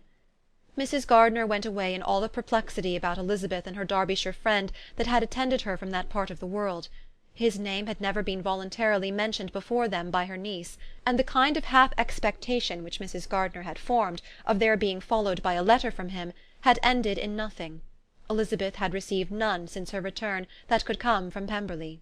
The present unhappy state of the family rendered any other excuse for the lowness of her spirits unnecessary. Nothing therefore could be fairly conjectured from that, though Elizabeth, who was by this time tolerably well acquainted with her own feelings, was perfectly aware that, had she known nothing of Darcy, she could have borne the dread of Lydia's infamy somewhat better. It would have spared her, she thought, one sleepless night out of 2. When Mr. Bennet arrived, he had all the appearance of his usual philosophic composure. He said as little as he had ever been in the habit of saying, made no mention of the business that had taken him away, and it was some time before his daughters had courage to speak of it. It was not till the afternoon, when he had joined them at tea, that Elizabeth ventured to introduce the subject, and then, on her briefly expressing her sorrow from what he must have endured, he replied, "Say nothing of that. Who should suffer but myself? It has been my own doing, and I ought to feel it." "You must not be too severe upon yourself," replied Elizabeth. "You may well warn me against such an evil. Human nature is so prone to fall into it. No, Lizzie, let me once in my life feel how much I have been to blame. I am not afraid of being overpowered by the impression. It will pass away soon enough." "Do you suppose them to be in London?" "Yes. Where else can they be so well concealed?" "And Lydia used to want to go to London," added Kitty. "She is happy then," said her father dryly, "and her residence there will probably be of some duration." Then, after a short silence, he continued, "Lizzie, I bear you no ill will for being justified in your advice to me last May, which, considering the event, shows some greatness of mind." They were interrupted by Miss Bennet, who came to fetch her mother's tea. "This is a parade," he cried, "which does one good. It gives such an elegance to misfortune. Another day I will do the same. I will sit in my library in my nightcap and powdering gown, and give as much trouble as I can. Or perhaps I may defer it till Kitty runs away." "I am not going to run away, papa," said Kitty fretfully. "If I should ever go to Brighton, I would behave better than Lydia." "You go to Brighton? I would not trust you so near it as Eastbourne for £50. No, Kitty, I have at last learnt to be cautious, and you will feel the effects of it. No officer is ever to enter my house again, nor even to pass through the village. Balls will be absolutely prohibited, unless you stand up with one of your sisters, and you are never to stir out of doors till you can prove that you have spent 10 minutes of every day in a rational manner." Kitty, who took all these threats in a serious light, began to cry. "Well, well," said he, "do not make yourself unhappy. If you are a good girl for the next 10 years, I will take you to a review at the end of them." Chapter 49. 2 days after Mr. Bennet's return, as Jane and Elizabeth were walking together in the shrubbery behind the house, they saw the housekeeper coming towards them, and concluding that she came to call them to their mother, went forward to meet her, but instead of the expected summons when they approached her, she said to Miss Bennet, "I beg your pardon, madam, for interrupting you, but I was in hopes that you might have had some good news from town, so I took the liberty of coming to ask." "What do you mean, Hill? We have heard nothing from town." "Dear madam," cried Mrs. Hill in great astonishment, "don't you know there is an express come for master for Mr. Gardiner? He has been here this half hour, and master has had a letter." Away ran the girls, too eager to get in to have time for speech. They ran through the vestibule into the breakfast-room, from thence to the library. Their father was in neither, and they were on the point of seeking him upstairs with their mother, when they were met by the butler, who said, "If you are looking for my master, ma'am, he is walking towards the little copse." Upon this information, they instantly passed through the hall once more, and ran across the lawn after their father, who was deliberately pursuing his way towards a small wood on one side of the paddock. Jane, who was not so light nor so much in the habit of running as Elizabeth, soon lagged behind, while her sister, panting for breath, came up with him and eagerly cried out, "Oh, papa, what news? What news? Have you heard from my uncle?" "Yes, I have had a letter from him by express." "Well, and what news does it bring, good or bad?" "What is there of good to be expected?" said he, taking the letter from his pocket. "But perhaps you would like to read it." Elizabeth impatiently caught it from his hand. Jane now came up. "Read it aloud," said their father, "for I hardly know myself what it is about." "Gracechurch Street, Monday, August 2nd. My dear brother, at last I am able to send you some tidings of my niece, and such as, upon the whole, I hope it will give you satisfaction. Soon after you left me on Saturday, I was fortunate enough to find out in what part of London they were. The particulars I reserve till we meet. It is enough to know they are discovered. I have seen them both." "Then it is as I always hoped," cried Jane. "They are married." Elizabeth read on. "I have seen them both. They are not married, nor can I find there was any intention of being so. But if you are willing to perform the engagements which I have ventured to make on your side, I hope it will not be long before they are. All that is required of you is, to assure to your daughter, by settlement, her equal share of the £5,000 secured among your children after the decease of yourself and my sister, and moreover to enter into an agreement of allowing her, during your life, £100 per annum. These are conditions which, considering everything, I had no hesitation in complying with, as far as I thought myself privileged, for you.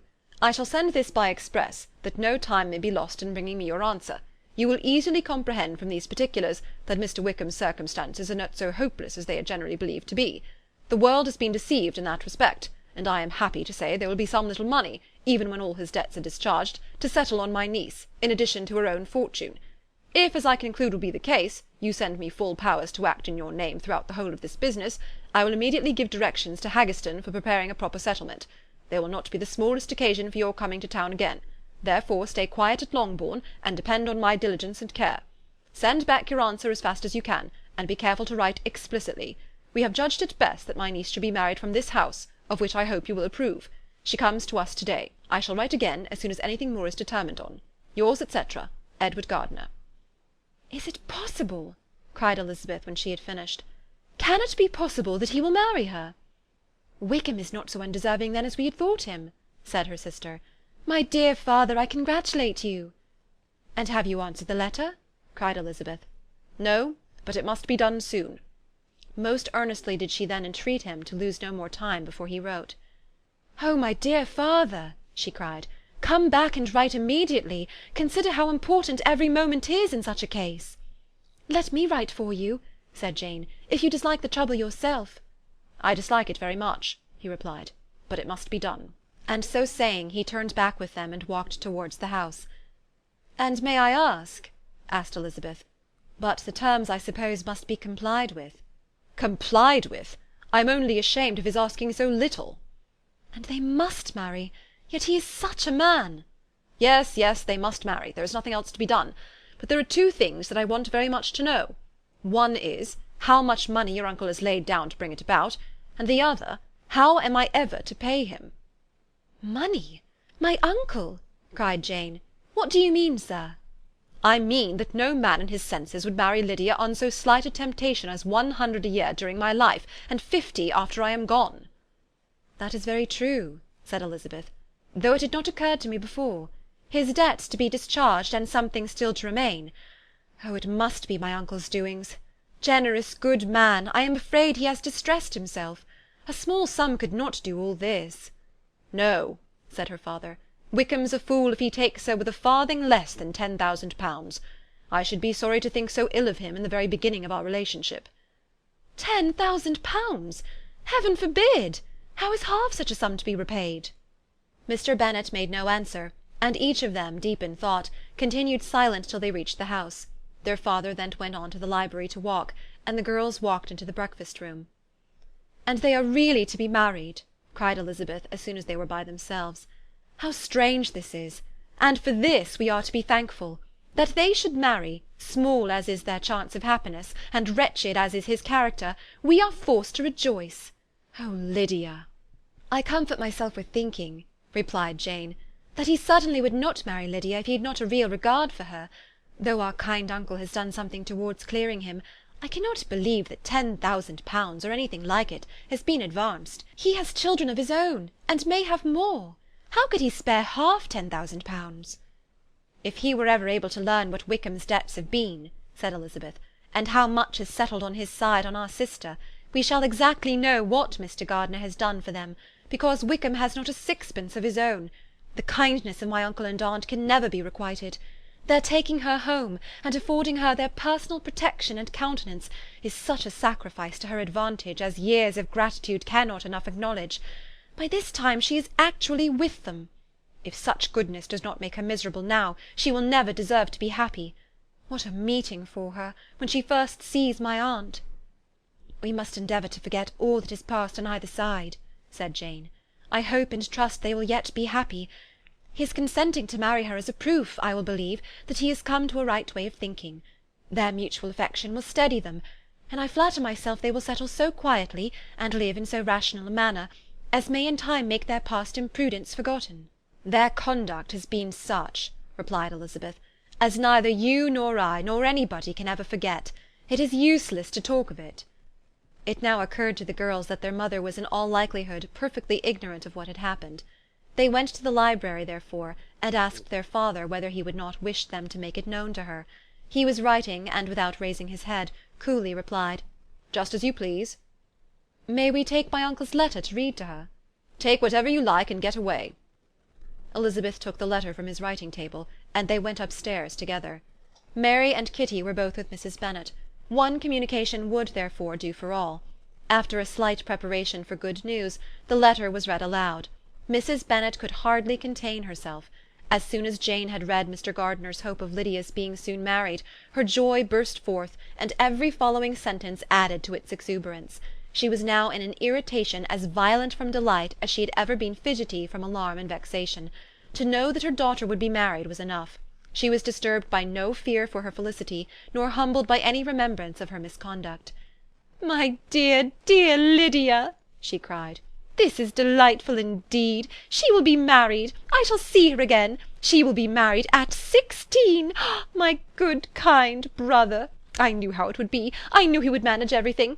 How I long to see her, and to see dear Wickham too! Oh, but the clothes, the wedding clothes! I will write to my sister Gardiner about them directly. Lizzie, my dear, run down to your father and ask him how much he will give her. Oh, stay, I will go myself.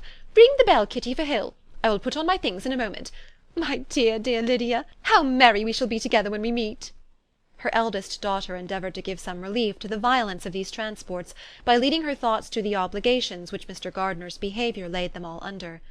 "For we must attribute this happy conclusion," she added, "in a great measure to his kindness. We are persuaded that he has pledged himself to assist Mr. Wickham with money." "Well," cried her mother, "it is all very right. Who should do it but her own uncle? If he had not a family of his own, I and my children must have had all his money, you know, and it is the first time we had ever had anything from him except a few presents. Well, I am so happy. In a short time I shall have a daughter married. Mrs. Wickham! How well it sounds! And she was only 16 last June. My dear Jane, I am in such a flutter that I am sure I can't write, so I will dictate and you will write for me. We will settle with your father about the money afterwards, but the things should be ordered immediately." She was then proceeding to all the particulars of calico, muslin, and cambric, and would shortly have dictated some very plentiful orders, had not Jane, though with some difficulty, persuaded her to wait till her father was at leisure to be consulted. One day's delay, she observed, would be of small importance, and her mother was too happy to be quite so obstinate as usual. Other schemes, too, came into her head. "I will go to Meryton," said she, "as soon as I am dressed, and tell the good news to my sister Phillips. And as soon as I come back, I can call on Lady Lucas and Mrs. Long. Kitty, run down and order the carriage. An airing would do me a great deal of good, I am sure. Girls, can I do anything for you in Meryton? Oh, here comes Hill. My dear Hill, have you heard the good news? Miss Lydia is going to be married, and you shall all have a bowl of punch to make merry at her wedding." Mrs. Hill began instantly to express her joy. Elizabeth received her congratulations among the rest, and then, sick of this folly, took refuge in her own room, that she might think with freedom. Poor Lydia's situation must at best be bad enough, but that it was no worse she had need to be thankful. She felt it so, and though in looking forward neither rational happiness nor worldly prosperity could be justly expected for her sister, in looking back to what they had feared only 2 hours ago, she felt all the advantages of what they had gained. Chapter 50. Mr. Bennet had very often wished before this period of his life that, instead of spending his whole income, he had laid by an annual sum for the better provision of his children and of his wife, if she survived him. He now wished it more than ever. Had he done his duty in that respect, Lydia need not have been indebted to her uncle for whatever of honour or credit could now be purchased for her. The satisfaction of prevailing on one of the most worthless young men in Great Britain to be her husband might then have rested in its proper place. He was seriously concerned that a cause of so little advantage to any one should be forwarded at the sole expense of his brother-in-law, and he was determined, if possible, to find out the extent of his assistance, and to discharge the obligation as soon as he could.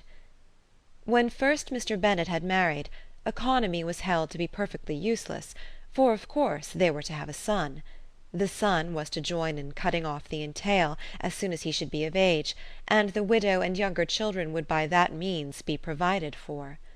5 daughters successively entered the world, but yet the son was to come, and Mrs. Bennet, for many years after Lydia's birth, had been certain that he would. This event had at last been despaired of, but it was then too late to be saving. Mrs. Bennet had no turn for economy, and her husband's love of independence had alone prevented their exceeding their income. £5,000 was settled by marriage articles on Mrs. Bennet and the children, but in what proportions it should be divided amongst the latter depended on the will of the parents. This was one point, with regard to Lydia at least, which was now to be settled, and Mr. Bennet could have no hesitation in acceding to the proposal before him. In terms of grateful acknowledgment for the kindness of his brother, though expressed most concisely, he then delivered on paper his perfect approbation of all that was done, and his willingness to fulfil the engagements that had been made for him. He had never before supposed that, could Wickham be prevailed on to marry his daughter, it would be done with so little inconvenience to himself as by the present arrangement. He would scarcely be £10 a year the loser by the 100 that was to be paid them. For what with her board and pocket allowance, and the continual presents and money which passed to her through her mother's hands, Lydia's expenses had been very little within that sum. That it would be done with such trifling exertion on his side too was another very welcome surprise, for his wish at present was to have as little trouble in the business as possible. When the first transports of rage which had produced his activity in seeking her were over, he naturally returned to all his former indolence. His letter was soon dispatched, for, though dilatory in undertaking business, he was quick in its execution. He begged to know further particulars of what he was indebted to his brother, but was too angry with Lydia to send any message to her. The good news spread quickly through the house, and with proportionate speed through the neighbourhood. It was borne in the latter with decent philosophy. To be sure, it would have been more for the advantage of conversation had Miss Lydia Bennet come upon the town, or, as the happiest alternative, been secluded from the world in some distant farmhouse. But there was much to be talked of in marrying her, and the good-natured wishes for her well-doing which had proceeded before from all the spiteful old ladies in Meryton lost but a little of their spirit in this change of circumstances, because with such a husband her misery was considered certain. It was a fortnight since Mrs. Bennet had been downstairs, but on this happy day she again took her seat at the head of the table, and in spirits oppressively high. No sentiment of shame gave a damp to her triumph. The marriage of a daughter, which had been the first object of her wishes since Jane was 16, was now on the point of accomplishment, and her thoughts and her words ran wholly on those attendants of elegant nuptials, fine muslins, new carriages, and servants. She was busily searching through the neighbourhood for a proper situation for her daughter, and without knowing or considering what their income might be, rejected many as deficient in size and importance. "Hay Park might do," said she, "if the Goldings could quit it, or the great house at Stoke, if the drawing-room were larger. But Ashworth is too far off. I could not bear to have her 10 miles from me. And as for Pulvis Lodge, the attics are dreadful." Her husband allowed her to talk on without interruption while the servants remained. But when they had withdrawn, he said to her, "Mrs. Bennet, before you take any or all of those houses for your son and daughter, let us come to a right understanding.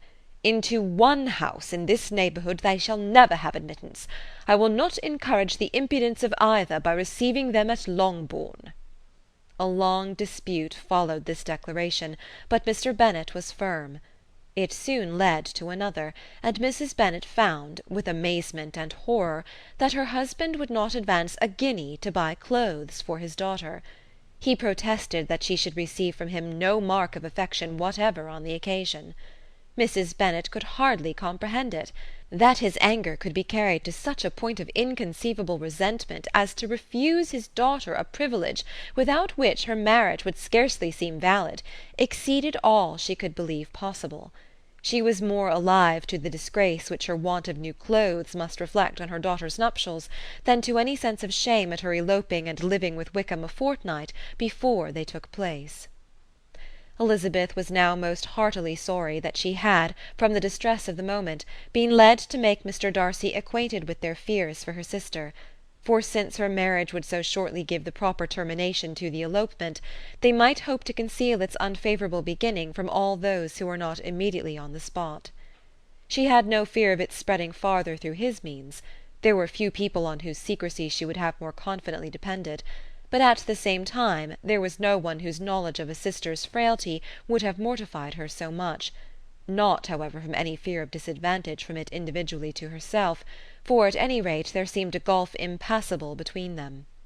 Had Lydia's marriage been concluded on the most honourable terms, it was not to be supposed that Mr. Darcy would connect himself with a family where, to every other objection, would now be added an alliance and relationship of the nearest kind with a man whom he so justly scorned. From such a connection she could not wonder that he would shrink. The wish of procuring her regard, which she had assured herself of his feeling in Derbyshire, could not in rational expectation survive such a blow as this. She was humbled, she was grieved, she repented, though she hardly knew of what.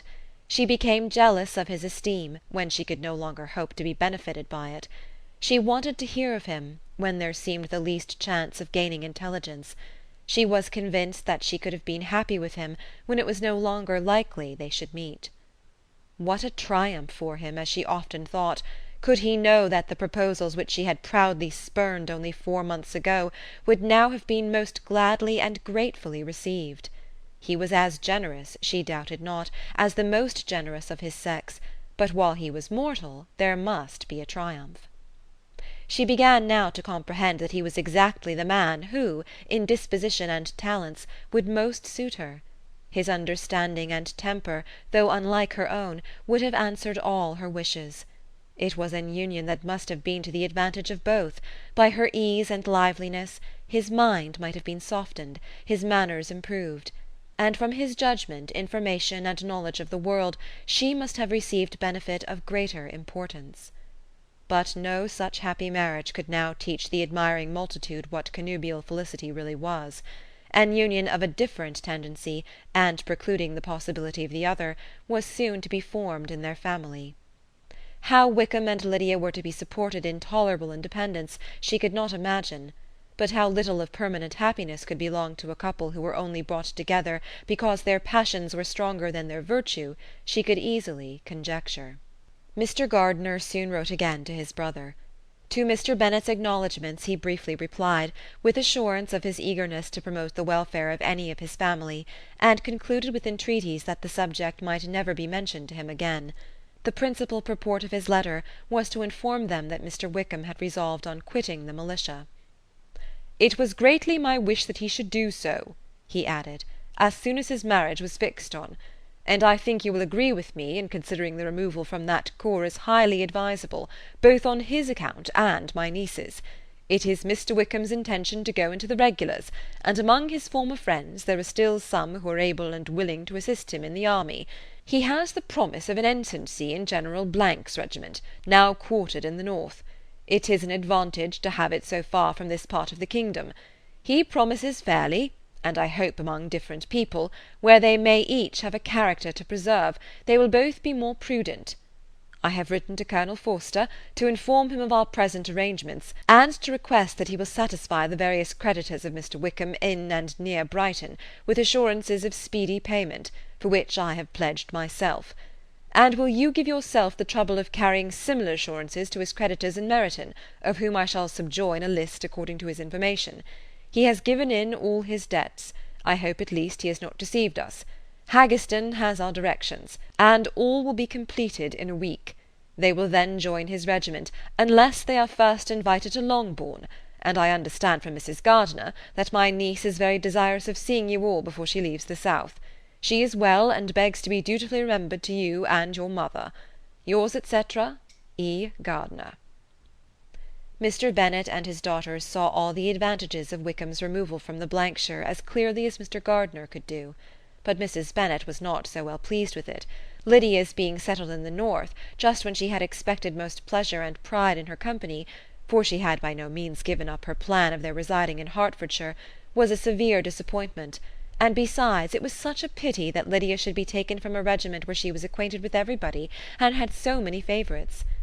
"She is so fond of Mrs. Forster," said she, "it'll be quite shocking to send her away. And there are several of the young men, too, that she likes very much. The officers may not be so pleasant in General Blank's regiment." His daughter's request, for such it might be considered, of being admitted into her family again before she set off for the north, received at first an absolute negative. But Jane and Elizabeth, who agreed in wishing, for the sake of their sister's feelings and consequence, that she should be noticed on her marriage by her parents, urged him so earnestly, yet so rationally and so mildly, to receive her and her husband at Longbourn as soon as they were married, that he was prevailed on to think as they thought and act as they wished. And their mother had the satisfaction of knowing that she would be able to show her married daughter in the neighbourhood before she was banished to the north.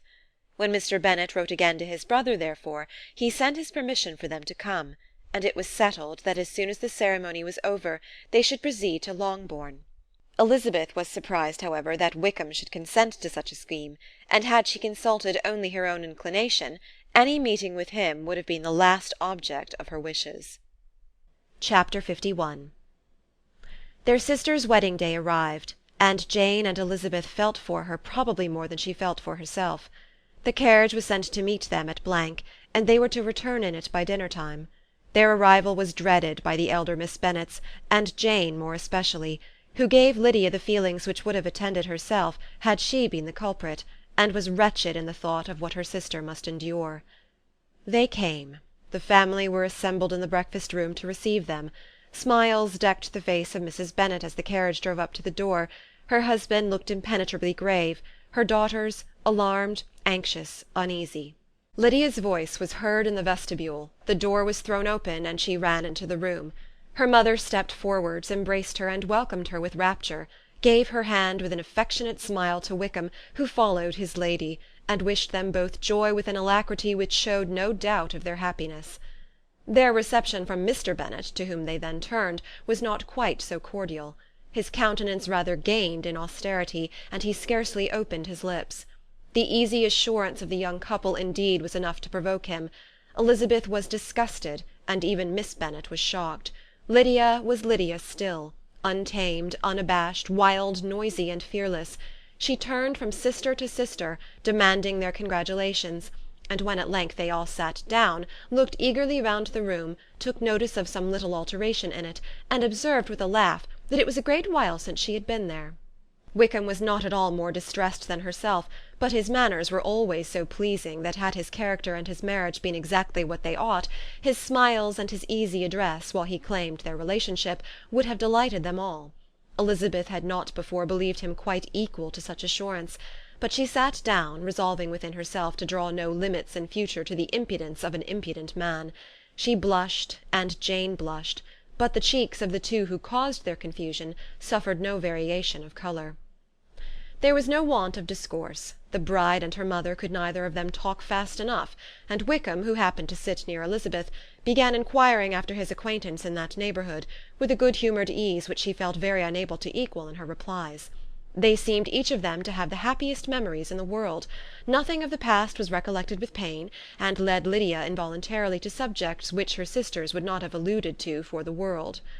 "Only think of its being 3 months," she cried, "since I went away! It seems but a fortnight, I declare, and yet there have been things enough happened in the time.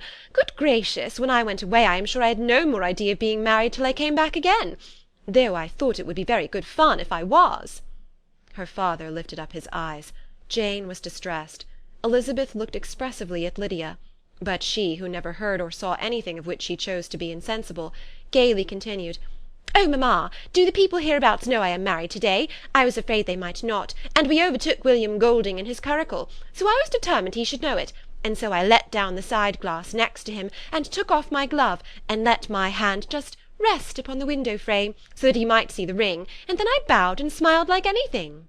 Elizabeth could bear it no longer. She got up and ran out of the room, and returned no more, till she heard them passing through the hall to the dining-parlour. She then joined them soon enough to see Lydia, with anxious parade, walk up to her mother's right hand, and hear her say to her eldest sister, "Ah, Jane, I take your place now, and you must go lower, because I am a married woman."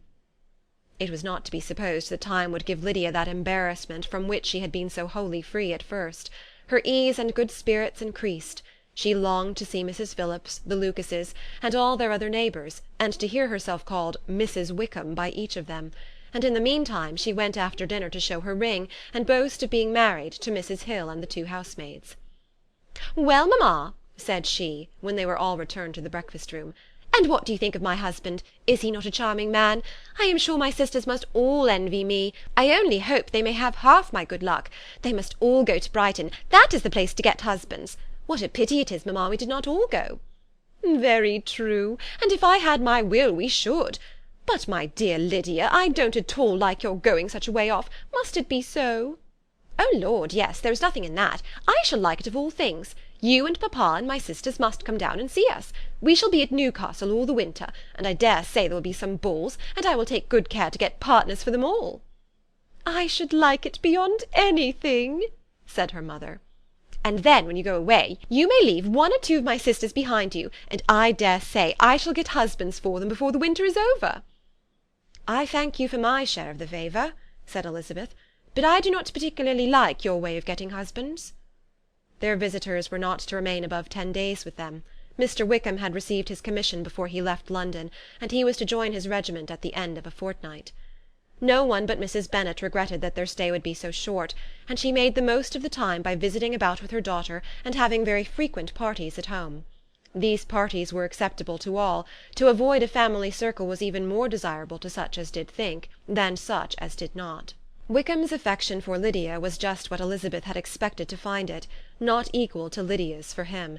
She had scarcely needed her present observation to be satisfied, from the reason of things, that their elopement had been brought on by the strength of her love rather than by his, and she would have wondered why, without violently caring for her, he chose to elope with her at all, had she not felt certain that his flight was rendered necessary by distress of circumstances, and if that were the case, he was not the young man to resist an opportunity of having a companion.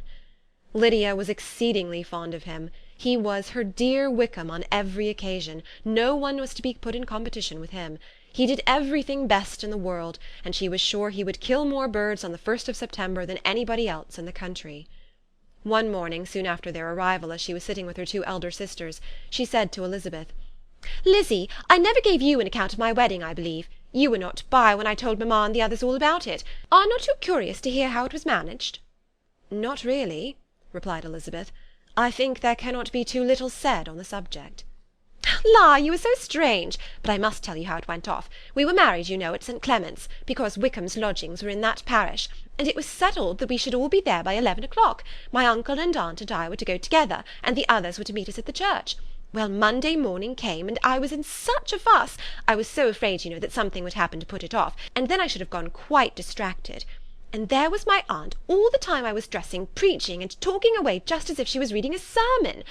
However, I did not hear above 1 word in 10, for I was thinking, you may suppose, of my dear Wickham. I longed to know whether he would be married in his blue coat. Well, and so we breakfasted at 10 as usual. I thought it would never be over, for by the by you are to understand that my uncle and aunt were horrid unpleasant all the time I was with them. If you'll believe me, I did not once put my foot out of doors, though I was there a fortnight, not one party or scheme or anything. To be sure, London was rather thin, but however the little theatre was open. Well, and so just as the carriage came to the door, my uncle was called away upon business to that horrid man, Mr. Stone. And then, you know, when once they got together, there is no end of it. Well, I was so frightened I did not know what to do, for my uncle was to give me away, and if we were beyond the hour we could not be married all day. But luckily he came back again in 10 minutes' time, and then we all set out. However, I recollected afterwards that if he had been prevented going, the wedding need not be put off, for Mr. Darcy might have done as well. Mr. Darcy? Repeated Elizabeth in utter amazement. Oh, yes, he was to come there with Wickham, you know. Oh, but gracious me! I quite forgot. I ought not to have said a word about it. I promised them so faithfully. What will Wickham say? It was to be such a secret. If it was to be a secret, said Jane, say not another word on the subject. You may depend upon my seeking no further. Oh, certainly, said Elizabeth, though burning with curiosity. We will ask you no questions. Thank you, said Lydia, for if you did, I should certainly tell you all, and then Wickham would be angry. On such encouragement to ask, Elizabeth was forced to put it out of her power by running away. But to live in ignorance on such a point was impossible, or at least it was impossible not to try for information. Mr. Darcy had been at her sister's wedding. It was exactly a scene, and exactly among people where he had apparently least to do, and least temptation to go. Conjectures as to the meaning of it, rapid and wild, hurried into her brain, but she was satisfied with none. Those that best pleased her, as placing his conduct in the noblest light, seemed most improbable. She could not bear such suspense, and hastily seizing a sheet of paper, wrote a short letter to her aunt, to request an explanation of what Lydia had dropped, if it were compatible with the secrecy which had been intended. You may readily comprehend, she added, what my curiosity must be to know how a person unconnected with any of us, and comparatively speaking a stranger to our family, should have been amongst you at such a time. Pray write instantly, and let me understand it, unless it is, for very cogent reasons, to remain in the secrecy which Lydia seems to think necessary, and then I must endeavour to be satisfied with ignorance. Not that I shall, though, she added to herself as she finished the letter. And, my dear aunt, if you do not tell me in an honourable manner, I shall certainly be reduced to tricks and stratagems to find it out. Jane's delicate sense of honour would not allow her to speak to Elizabeth privately of what Lydia had let fall. Elizabeth was glad of it. Till it appeared whether her inquiries would receive any satisfaction, she had rather be without a confidant. Chapter 52. Elizabeth had the satisfaction of receiving an answer to her letter as soon as she possibly could.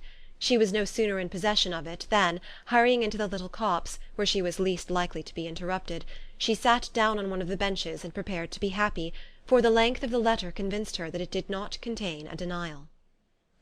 Gracechurch Street, September 6th.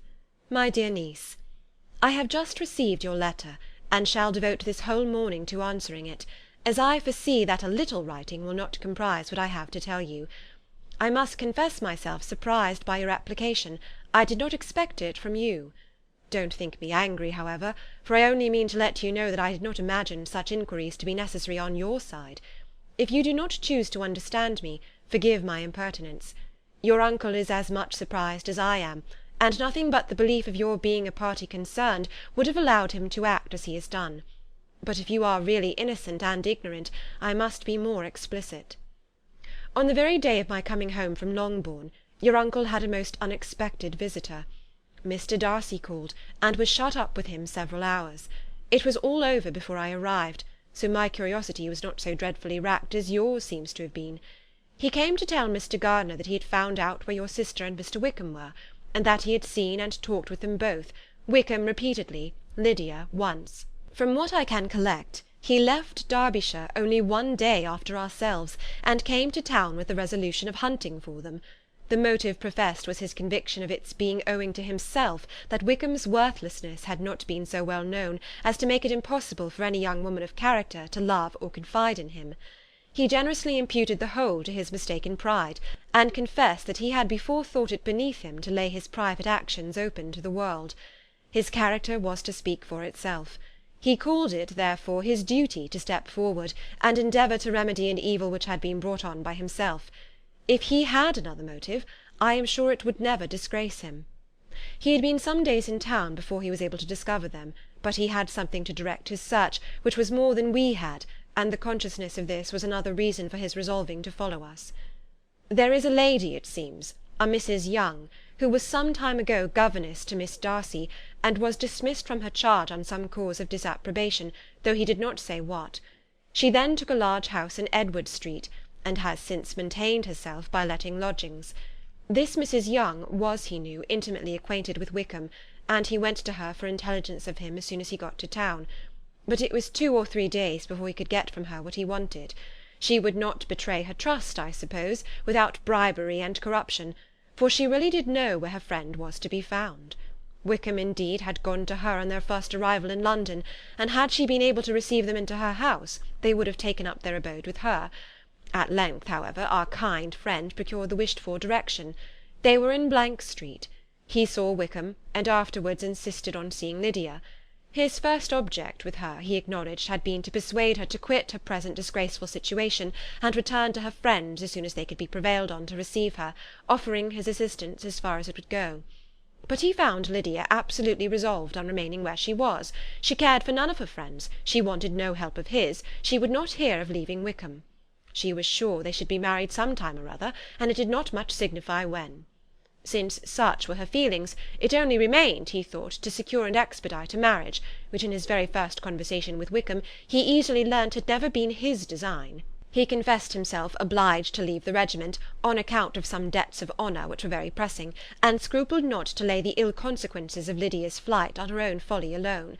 He meant to resign his commission immediately, and as to his future situation, he could conjecture very little about it. He must go somewhere, but he did not know where, and he knew he should have nothing to live on. Mr. Darcy asked him why he had not married your sister at once. Though Mr. Bennet was not imagined to be very rich, he would have been able to do something for him, and his situation must have been benefited by marriage. But he found in reply to this question that Wickham still cherished the hope of more effectually making his fortune by marriage in some other country. Under such circumstances, however, he was not likely to be proof against the temptation of immediate relief. They met several times, for there was much to be discussed. Wickham, of course, wanted more than he could get, but at length was reduced to be reasonable. Everything being settled between them, Mr. Darcy's next step was to make your uncle acquainted with it, and he first called in Gracechurch Street the evening before I came home. But Mr. Gardiner could not be seen, and Mr. Darcy found, on further inquiry, that your father was still with him, but would quit town the next morning. He did not judge your father to be a person whom he could so properly consult as your uncle, and therefore readily postponed seeing him till after the departure of the former. He did not leave his name, and till the next day it was only known that a gentleman had called on business. On Saturday he came again. Your father was gone, your uncle at home, and as I said before, they had a great deal of talk together. They met again on Sunday, and then I saw him too. It was not all settled before Monday. As soon as it was, the express was sent off to Longbourn. But our visitor was very obstinate. I fancy, Lizzy, that obstinacy is the real defect of his character after all. He has been accused of many faults at different times, but this is the true one. Nothing was to be done that he did not do himself, though I am sure, and I do not speak it to be thanked, therefore say nothing about it, your uncle would most readily have settled the whole. They battled it together for a long time, which was more than either the gentleman or lady concerned in it deserved. But at last your uncle was forced to yield, and instead of being allowed to be of use to his niece, was forced to put up with only having the probable credit of it, which went sorely against the grain, and I really believe your letter this morning gave him great pleasure, because it required an explanation that would rob him of his borrowed feathers, and give the praise where it was due. But, Lizzy, this must go no farther than yourself, or Jane at most. You know pretty well, I suppose, what has been done for the young people. His debts are to be paid, amounting, I believe, to considerably more than £1,000, another 1,000 in addition to her own settled upon her, and his commission purchased. The reason why all this was to be done by him alone was such as I have given above. It was owing to him, to his reserve and want of proper consideration, that Wickham's character had been so misunderstood, and consequently that he had been received and noticed as he was. Perhaps there was some truth in this, though I doubt whether his reserve, or anybody's reserve, can be answerable for the event. But in spite of all this fine talking, my dear Lizzy, you may rest perfectly assured that your uncle would never have yielded, if we had not given him credit for another interest in the affair. When all this was resolved on, he returned again to his friends, who were still staying at Pemberley, but it was agreed that he should be in London once more when the wedding took place, and all money matters were then to receive the last finish. I believe I have now told you everything. It is a relation which you tell me is to give you great surprise. I hope at least it will not afford you any displeasure. Lydia came to us, and Wickham had constant admission to the house. He was exactly what he had been when I knew him in Hertfordshire, but I would not tell you how little I was satisfied with her behaviour while she stayed with us, if I had not perceived by Jane's letter last Wednesday that her conduct on coming home was exactly of a piece with it, and therefore what I now tell you can give you no fresh pain. I talked to her repeatedly in the most serious manner, representing to her all the wickedness of what she had done, and all the unhappiness she had brought on her family. If she heard me, it was by good luck, for I am sure she did not listen. I was sometimes quite provoked, but then I recollected my dear Elizabeth and Jane, and for their sakes had patience with her. Mr. Darcy was punctual in his return, and as Lydia informed you, attended the wedding. He dined with us the next day, and was to leave town again on Wednesday or Thursday. Will you be very angry with me, my dear Lizzy, if I take this opportunity of saying, what I was never bold enough to say before, how much I like him? His behaviour to us has, in every respect, been as pleasing as when we were in Derbyshire. His understanding and opinions all please me. He wants nothing but a little more liveliness, and that, if he marry prudently, his wife may teach him. I thought him very sly. He hardly ever mentioned your name. But slyness seems the fashion. Pray forgive me if I have been very presuming, or at least do not punish me so far as to exclude me from P. I shall never be quite happy till I have been all round the park. A low phaeton with a nice little pair of ponies would be the very thing. But I must write no more. The children have been wanting me this half hour. Yours very sincerely, M. Gardiner. The contents of this letter threw Elizabeth into a flutter of spirits, in which it was difficult to determine whether pleasure or pain bore the greatest share. The vague and unsettled suspicions which uncertainty had produced of what Mr. Darcy might have been doing to forward her sister's match, which she had feared to encourage as an exertion of goodness too great to be probable, and at the same time dreaded to be just, from the pain of obligation, were proved beyond their greatest extent to be true. He had followed them purposely to town, he had taken on himself all the trouble and mortification attendant on such a research, in which supplication had been necessary to a woman whom he must abominate and despise, and where he was reduced to meet, frequently meet, reason with, persuade, and finally bribe, the man whom he always most wished to avoid, and whose very name it was punishment to him to pronounce. He had done all this for a girl whom he could neither regard nor esteem. Her heart did whisper that he had done it for her, but it was a hope shortly checked by other considerations, and she soon felt that even her vanity was insufficient, when required to depend on his affection for her, for a woman who had already refused him, as able to overcome a sentiment so natural as abhorrence against relationship with Wickham. Brother-in-law of Wickham! Every kind of pride must revolt from the connection. He had, to be sure, done much. She was ashamed to think how much. But he had given a reason for his interference, which asked no extraordinary stretch of belief. It was reasonable that he should feel he had been wrong. He had liberality, and he had the means of exercising it, and though she would not place herself as his principal inducement, she could perhaps believe that remaining partiality for her might assist his endeavours in a cause where her peace of mind must be materially concerned. It was painful, exceedingly painful, to know that they were under obligations to a person who could never receive a return. They owed the restoration of Lydia, her character, everything to him. Oh, how heartily did she grieve over every ungracious sensation she had ever encouraged, every saucy speech she had ever directed towards him! For herself she was humbled, but she was proud of him, proud that in a cause of compassion and honour he had been able to get the better of himself. She read over her aunt's commendation of him again and again. It was hardly enough, but it pleased her. She was even sensible of some pleasure, though mixed with regret, on finding how steadfastly both she and her uncle had been persuaded that affection and confidence subsisted between Mr. Darcy and herself. She was roused from her seat and her reflections by some one's approach, and before she could strike into another path she was overtaken by Wickham. "I am afraid I interrupt your solitary ramble, my dear sister," said he as he joined her. "You certainly do," she replied with a smile, "but it does not follow that the interruption must be unwelcome." "I should be sorry indeed if it were. We were always good friends, and now we are better." "True. Are the others coming out?" "I do not know. Mrs. Bennet and Lydia are going in the carriage to Meryton. And so, my dear sister, I find from our uncle and aunt that you have actually seen Pemberley." She replied in the affirmative. "I almost envy you the pleasure, and yet I believe it would be too much for me, or else I could take it in my way to Newcastle. And you saw the old housekeeper, I suppose? Poor Reynolds, she was always very fond of me, but of course she did not mention my name to you." "Yes, she did." "And what did she say?" "That you were gone into the army, and she was afraid had not turned out well. At such a distance as that, you know, things are strangely misrepresented."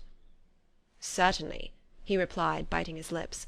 Elizabeth hoped she had silenced him, but he soon afterwards said, "I was surprised to see Darcy in town last month. We passed each other several times.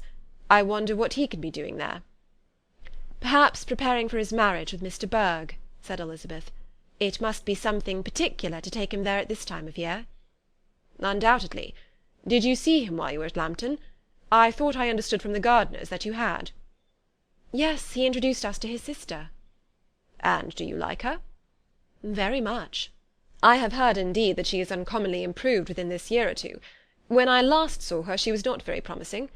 I am very glad you liked her. I hope she will turn out well." "I dare say she will. She has got over the most trying age." "Did you go by the village of Kympton?" "I do not recollect that we did." "I mention it because it is the living which I ought to have had. A most delightful place, excellent parsonage house. It would have suited me in every respect." "How should you have liked making sermons?" "Exceedingly well. I should have considered it as part of my duty, and the exertion would have been nothing. One ought not to repine, but to be sure it would have been such a thing for me. The quiet, the retirement of such a life would have answered all my ideas of happiness. But it was not to be. Did you ever hear Darcy mention the circumstance when you were in Kent?" "I have heard from authority, which I thought as good, that it was left you conditionally only, and at the will of the present patron." "You have? Yes, there was something in that. I told you so from the first, you may remember." "I did hear, too, that there was a time when sermon-making was not so palatable to you as it seems to be at present, that you actually declared your resolution of never taking orders, and that the business had been compromised accordingly." "You did? And it was not wholly without foundation. You may remember what I told you on that point when first we talked of it."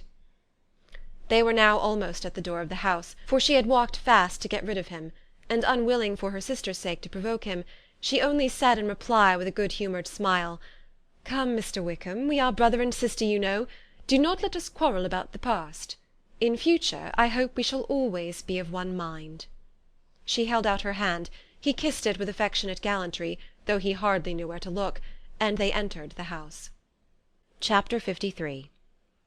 Mr. Wickham was so perfectly satisfied with this conversation that he never again distressed himself or provoked his dear sister Elizabeth by introducing the subject of it, and she was pleased to find that she had said enough to keep him quiet. The day of his and Lydia's departure soon came, and Mrs. Bennet was forced to submit to a separation, which, as her husband by no means entered into her scheme of their all going to Newcastle, was likely to continue at least a twelvemonth.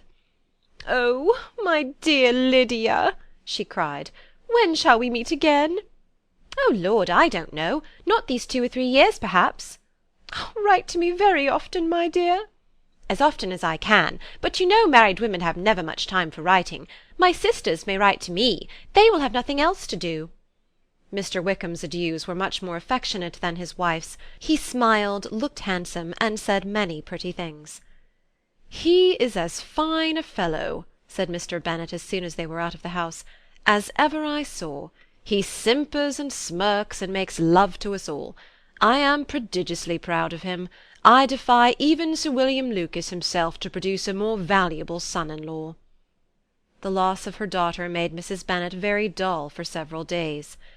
"I often think," said she, "that there is nothing so bad as parting with one's friends. One seems so forlorn without them."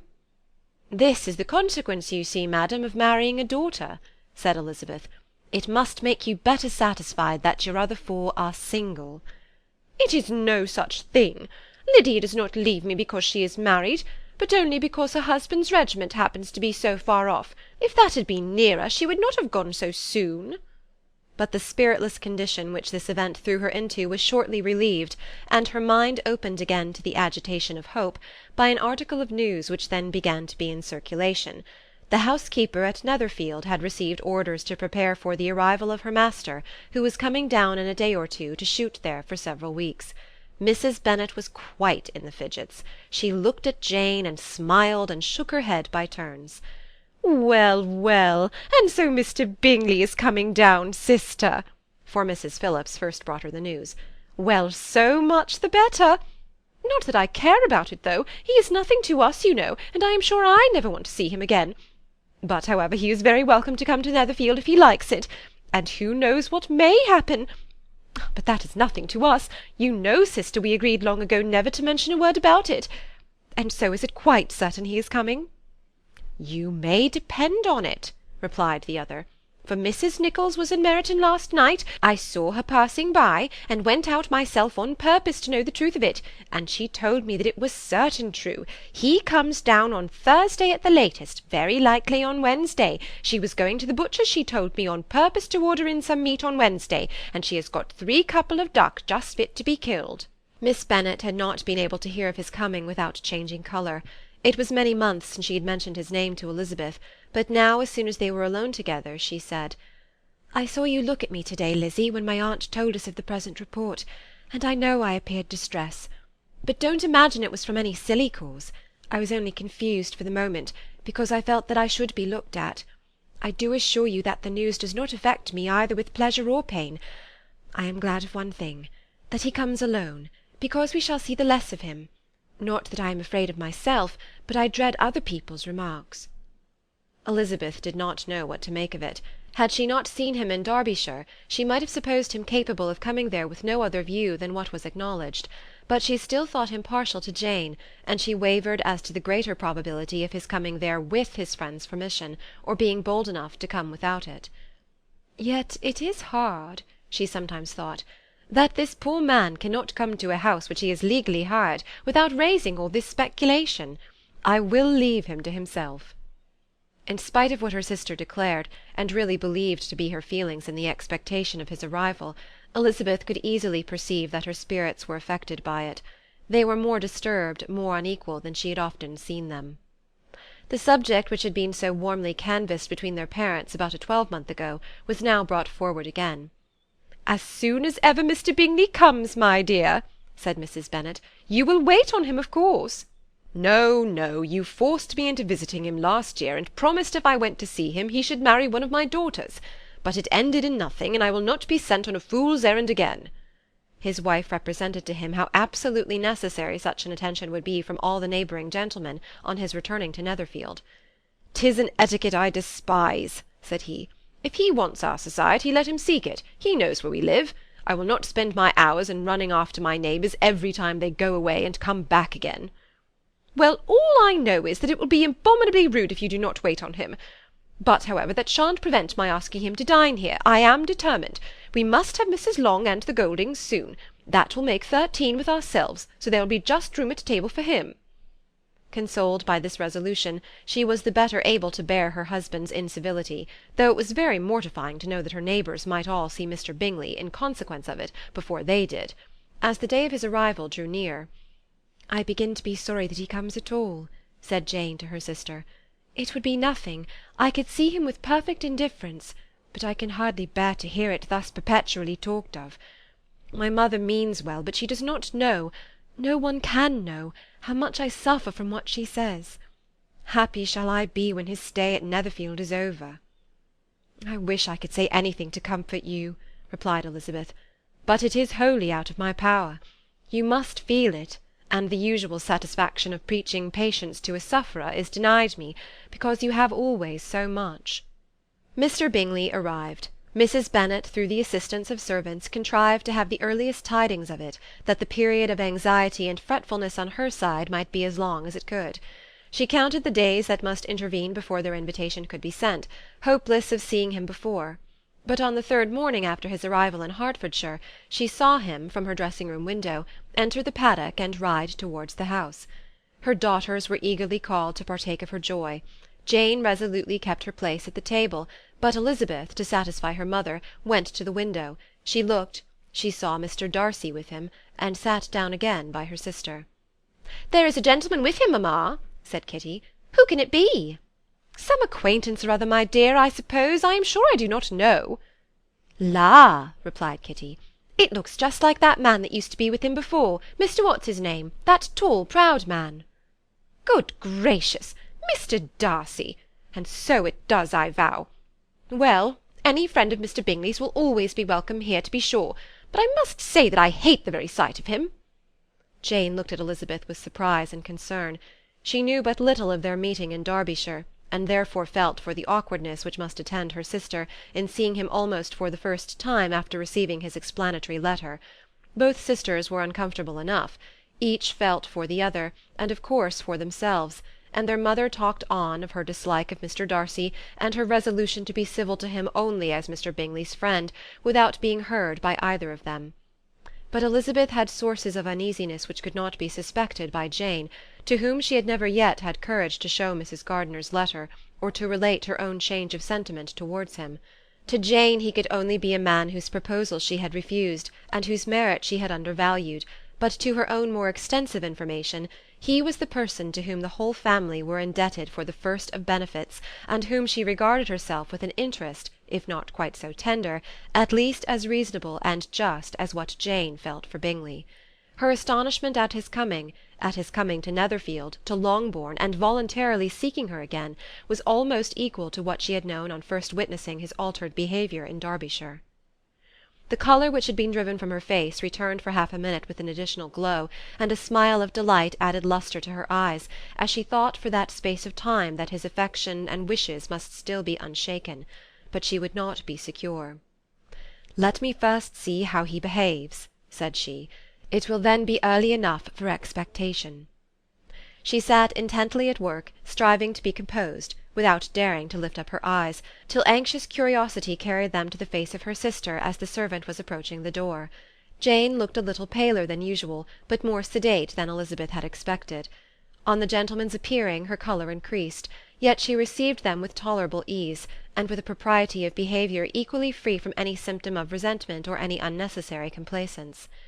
Elizabeth said as little to either as civility would allow, and sat down again to her work, with an eagerness which it did not often command. She had ventured only one glance at Darcy. He looked serious as usual, and she thought more as he had been used to look in Hertfordshire than as she had seen him at Pemberley. But perhaps he could not in her mother's presence be what he was before her aunt and uncle. It was a painful, but not an improbable, conjecture. Bingley she had likewise seen for an instant, and in that short period saw him looking both pleased and embarrassed. He was received by Mrs. Bennet with a degree of civility which made her two daughters ashamed, especially when contrasted with the cold and ceremonious politeness of her curtsy and address to his friend. Elizabeth particularly, who knew that her mother owed to the latter the preservation of her favourite daughter from irremediable infamy, was hurt and distressed to a most painful degree by a distinction so ill applied.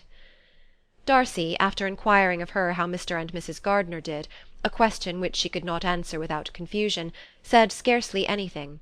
He was not seated by her, perhaps that was the reason of his silence, but it had not been so in Derbyshire. There he had talked to her friends when he could not to herself, but now several minutes elapsed without bringing the sound of his voice, and when occasionally, unable to resist the impulse of curiosity, she raised her eyes to his face, she as often found him looking at Jane as at herself, and frequently on no object but the ground. More thoughtfulness and less anxiety to please than when they had last met were plainly expressed. She was disappointed, and angry with herself for being so. "Could I expect it to be otherwise?" said she. "Yet why did he come?" She was in no humour for conversation with any one but himself, and to him she had hardly courage to speak. She inquired after his sister, but could do no more. "It is a long time, Mr. Bingley, since you went away," said Mrs. Bennet. He readily agreed to it. "I began to be afraid you would never come back again. People did say you meant to quit the place entirely at Michaelmas, but however I hope it is not true. A great many changes have happened in the neighbourhood since you went away. Miss Lucas is married and settled, and one of my own daughters. I suppose you have heard of it? Indeed, you must have seen it in the papers. It was in the Times and the Courier, I know, though it was not put in as it ought to be. It was only said lately George Wickham Esquire to Miss Lydia Bennet, without there being a syllable said of her father, or the place where she lived, or anything. It was my brother Gardiner's drawing up too, and I wonder how he came to make such an awkward business of it. Did you see it?" Bingley replied that he did, and made his congratulations. Elizabeth dared not lift up her eyes. How Mr. Darcy looked, therefore, she could not tell. "It is a delightful thing, to be sure, to have a daughter well married," continued her mother. "But at the same time, Mr. Bingley, it is very hard to have her taken such away from me. They are gone down to Newcastle, a place quite northward, it seems, and there they are to stay I do not know how long. His regiment is there, for I suppose you have heard of his leaving the Blankshire, and of his being gone into the regulars. Thank heaven he has some friends, though perhaps not so many as he deserves." Elizabeth, who knew this to be levelled at Mr. Darcy, was in such a misery of shame that she could hardly keep her seat. It drew from her, however, the exertion of speaking, which nothing else had so effectually done before, and she asked Bingley whether he meant to make any stay in the country at present. A few weeks, he believed. "When you have killed all your own birds, Mr. Bingley," said her mother, "I beg you will come here and shoot as many as you please on Mr. Bennet's manor. I am sure he'll be vastly happy to oblige you, and will save all the best of the coveys for you." Elizabeth's misery increased at such unnecessary, such officious attention. Were the same fair prospect to arise at present as had flattered them a year ago, everything, she was persuaded, would be hastening to the same vexatious conclusion. At that instant she felt that years of happiness could not make Jane or herself amends for moments of such painful confusion. "The first wish of my heart," said she to herself, "is never more to be in company with either of them. Their society can afford no pleasure that will atone for such wretchedness as this. Let me never see either one or the other again." Yet the misery, for which years of happiness were to offer no compensation, received soon afterwards material relief, from observing how much the beauty of her sister rekindled the admiration of her former lover. When first he came in he had spoken to her but little, but every 5 minutes seemed to be giving her more of his attention. He found her as handsome as she had been last year, as good-natured and as unaffected, though not quite so chatty. Jane was anxious that no difference should be perceived in her at all, and was really persuaded that she talked as much as ever, but her mind was so busily engaged that she did not always know when she was silent. When the gentlemen rose to go away, Mrs. Bennet was mindful of her intended civility, and they were invited and engaged to dine at Longbourn in a few days' time. "You are quite a visit in my debt, Mr. Bingley," she added, "for when you went to town last winter you promised to take a family dinner with us as soon as you returned. I have not forgot, you see, and I assure you I was very much disappointed that you did not come back and keep your engagement." Bingley looked a little silly at this reflection, and said something of his concern at having been prevented by business. Then they went away. Mrs. Bennet had been strongly inclined to ask them to stay and dine there that day, but though she always kept a very good table, she did not think anything less than 2 courses could be good enough for a man on whom she had such anxious designs, or satisfy the appetite and pride of one who had 10,000 a year. Chapter 54. As soon as they were gone, Elizabeth walked out to recover her spirits, or in other words, to dwell without interruption on those subjects that must deaden them more. Mr. Darcy's behaviour astonished and vexed her. "Why, if he came only to be silent, grave, and indifferent," said she, "did he come at all?"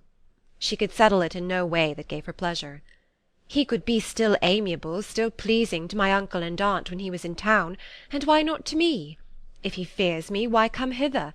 If he no longer cares for me, why silent? Teasing, teasing man!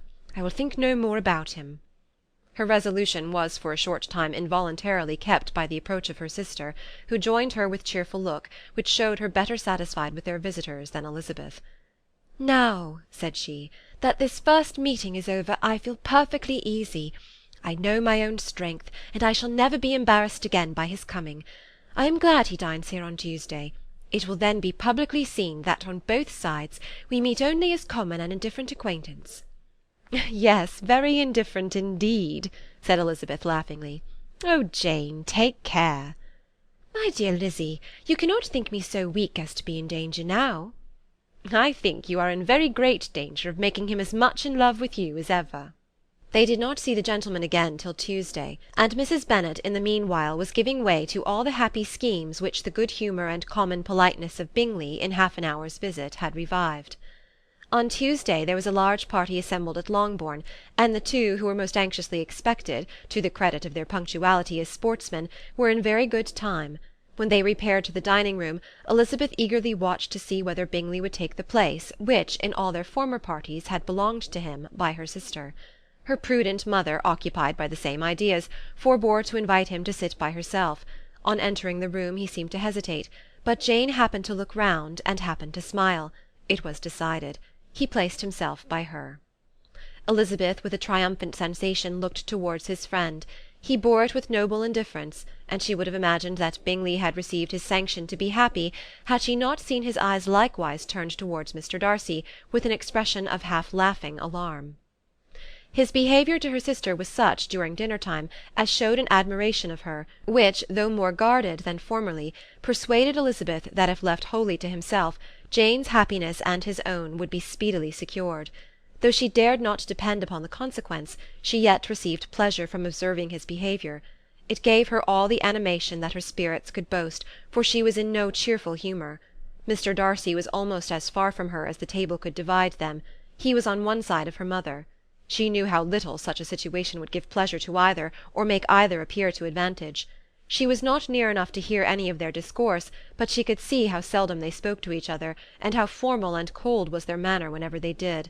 Her mother's ungraciousness made the sense of what they owed him more painful to Elizabeth's mind, and she would at times have given anything to be privileged to tell him that his kindness was neither unknown nor unfelt by the whole of the family. She was in hopes that the evening would afford some opportunity of bringing them together, that the whole of the visit would not pass away without enabling them to enter into something more of conversation than the mere ceremonious salutation attending his entrance. Anxious and uneasy, the period which passed in the drawing-room, before the gentlemen came, was wearisome and dull to a degree that made her almost uncivil.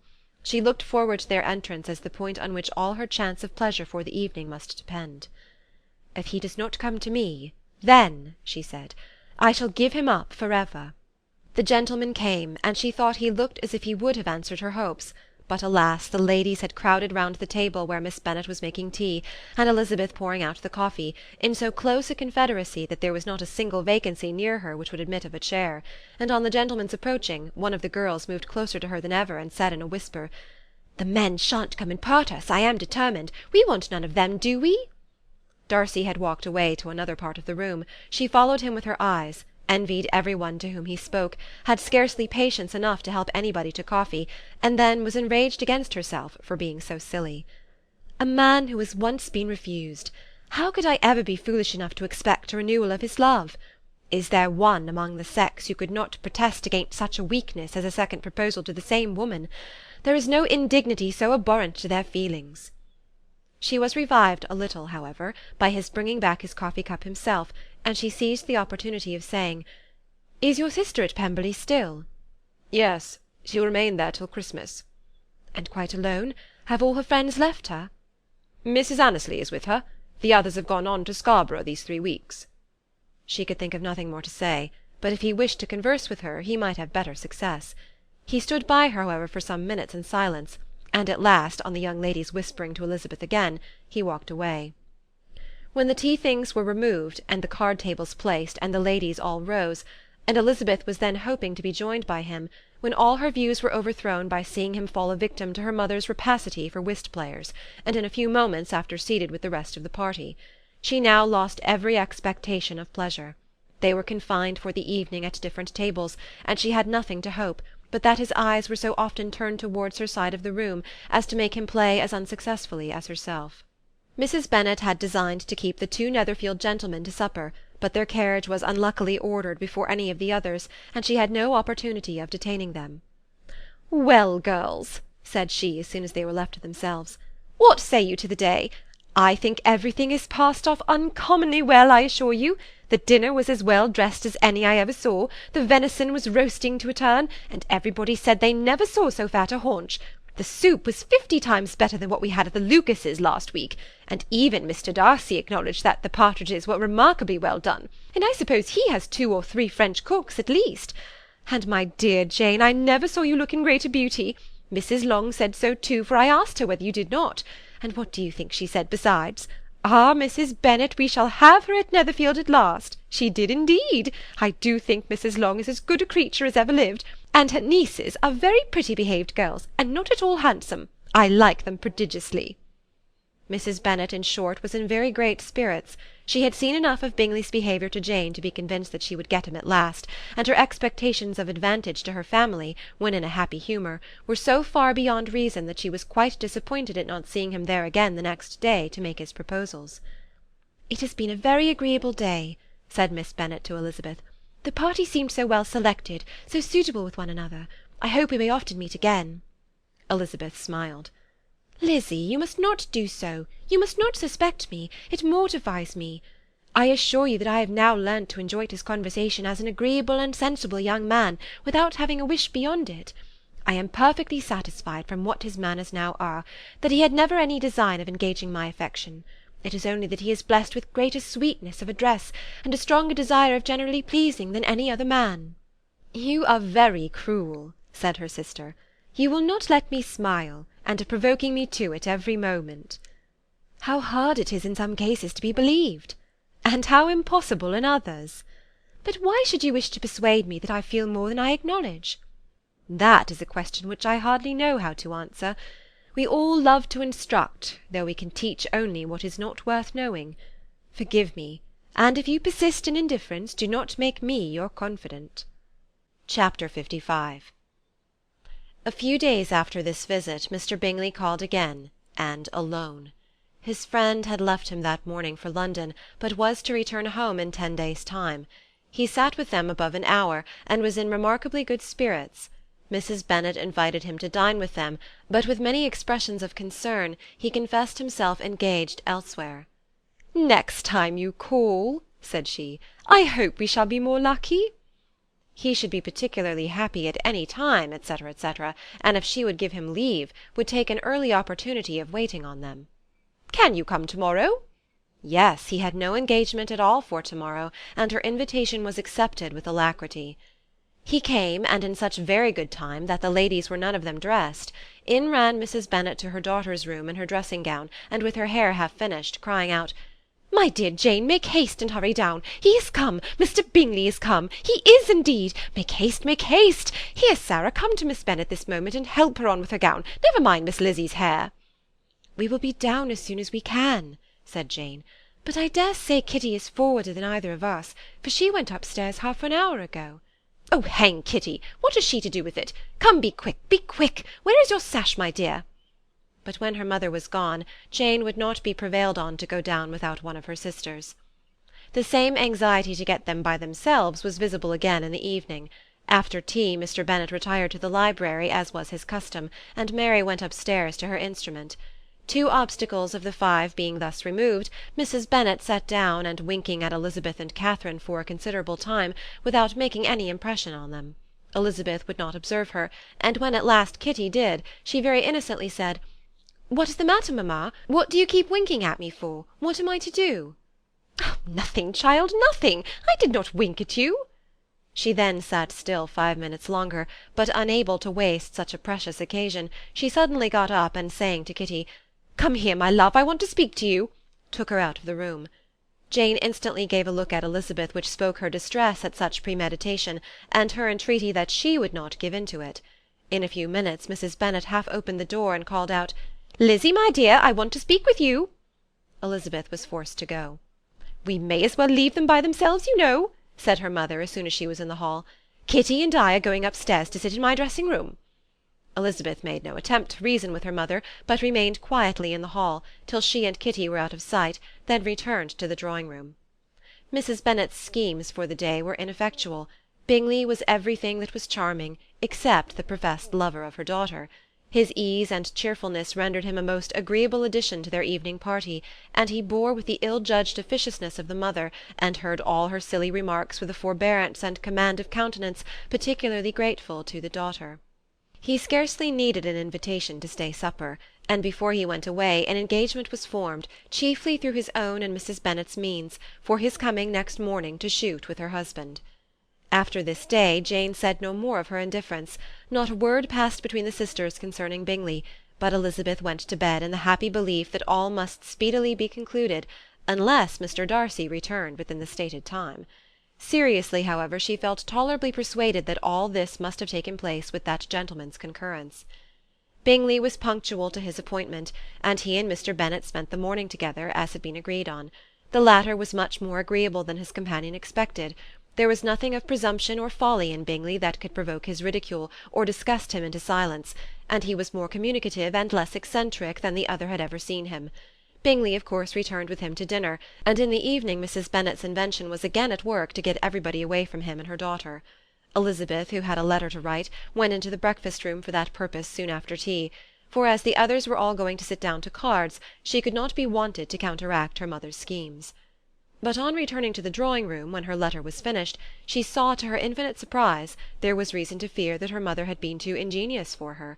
On opening the door, she perceived her sister and Bingley standing together over the hearth, as if engaged in earnest conversation, and had this led to no suspicion, the faces of both, as they hastily turned round and moved away from each other, would have told it all. Their situation was awkward enough, but hers, she thought, was still worse. Not a syllable was uttered by either, and Elizabeth was on the point of going away again, when Bingley, who, as well as the other, had sat down, suddenly rose, and whispering a few words to her sister, ran out of the room. Jane could have no reserves from Elizabeth where confidence would give pleasure, and instantly embracing her, acknowledged with the liveliest emotion that she was the happiest creature in the world. "'Tis too much," she added, "by far too much. I do not deserve it. Oh, why is everybody not as happy?" Elizabeth's congratulations were given with a sincerity, a warmth, a delight, which words could but poorly express. Every sentence of kindness was a fresh source of happiness to Jane, but she would not allow herself to stay with her sister, or say half that remained to be said for the present. "I must go instantly to my mother," she cried. "I would not on any account trifle with her affectionate solicitude, or allow her to hear it from any one but myself. He is gone to my father already. Oh, Lizzie, to know that what I have to relate will give such pleasure to all my dear family! How shall I bear so much happiness?" She then hastened away to her mother, who had purposely broken up the card-party, and was sitting upstairs with Kitty. Elizabeth, who was left by herself, now smiled at the rapidity and ease with which such an affair was finally settled, that had given them so many previous months of suspense and vexation. "And this," said she, "is the end of all his friends' anxious circumspection, of all his sisters' falsehood and contrivance, the happiest, wisest, most reasonable end." In a few minutes she was joined by Bingley, whose conference with her father had been short and to the purpose. "Where is your sister?" said he hastily as he opened the door. "With my mother upstairs. She will be down in a moment, I dare say." He then shut the door, and coming up to her, claimed the good wishes and affection of a sister. Elizabeth honestly and heartily expressed her delight in the prospect of their relationship.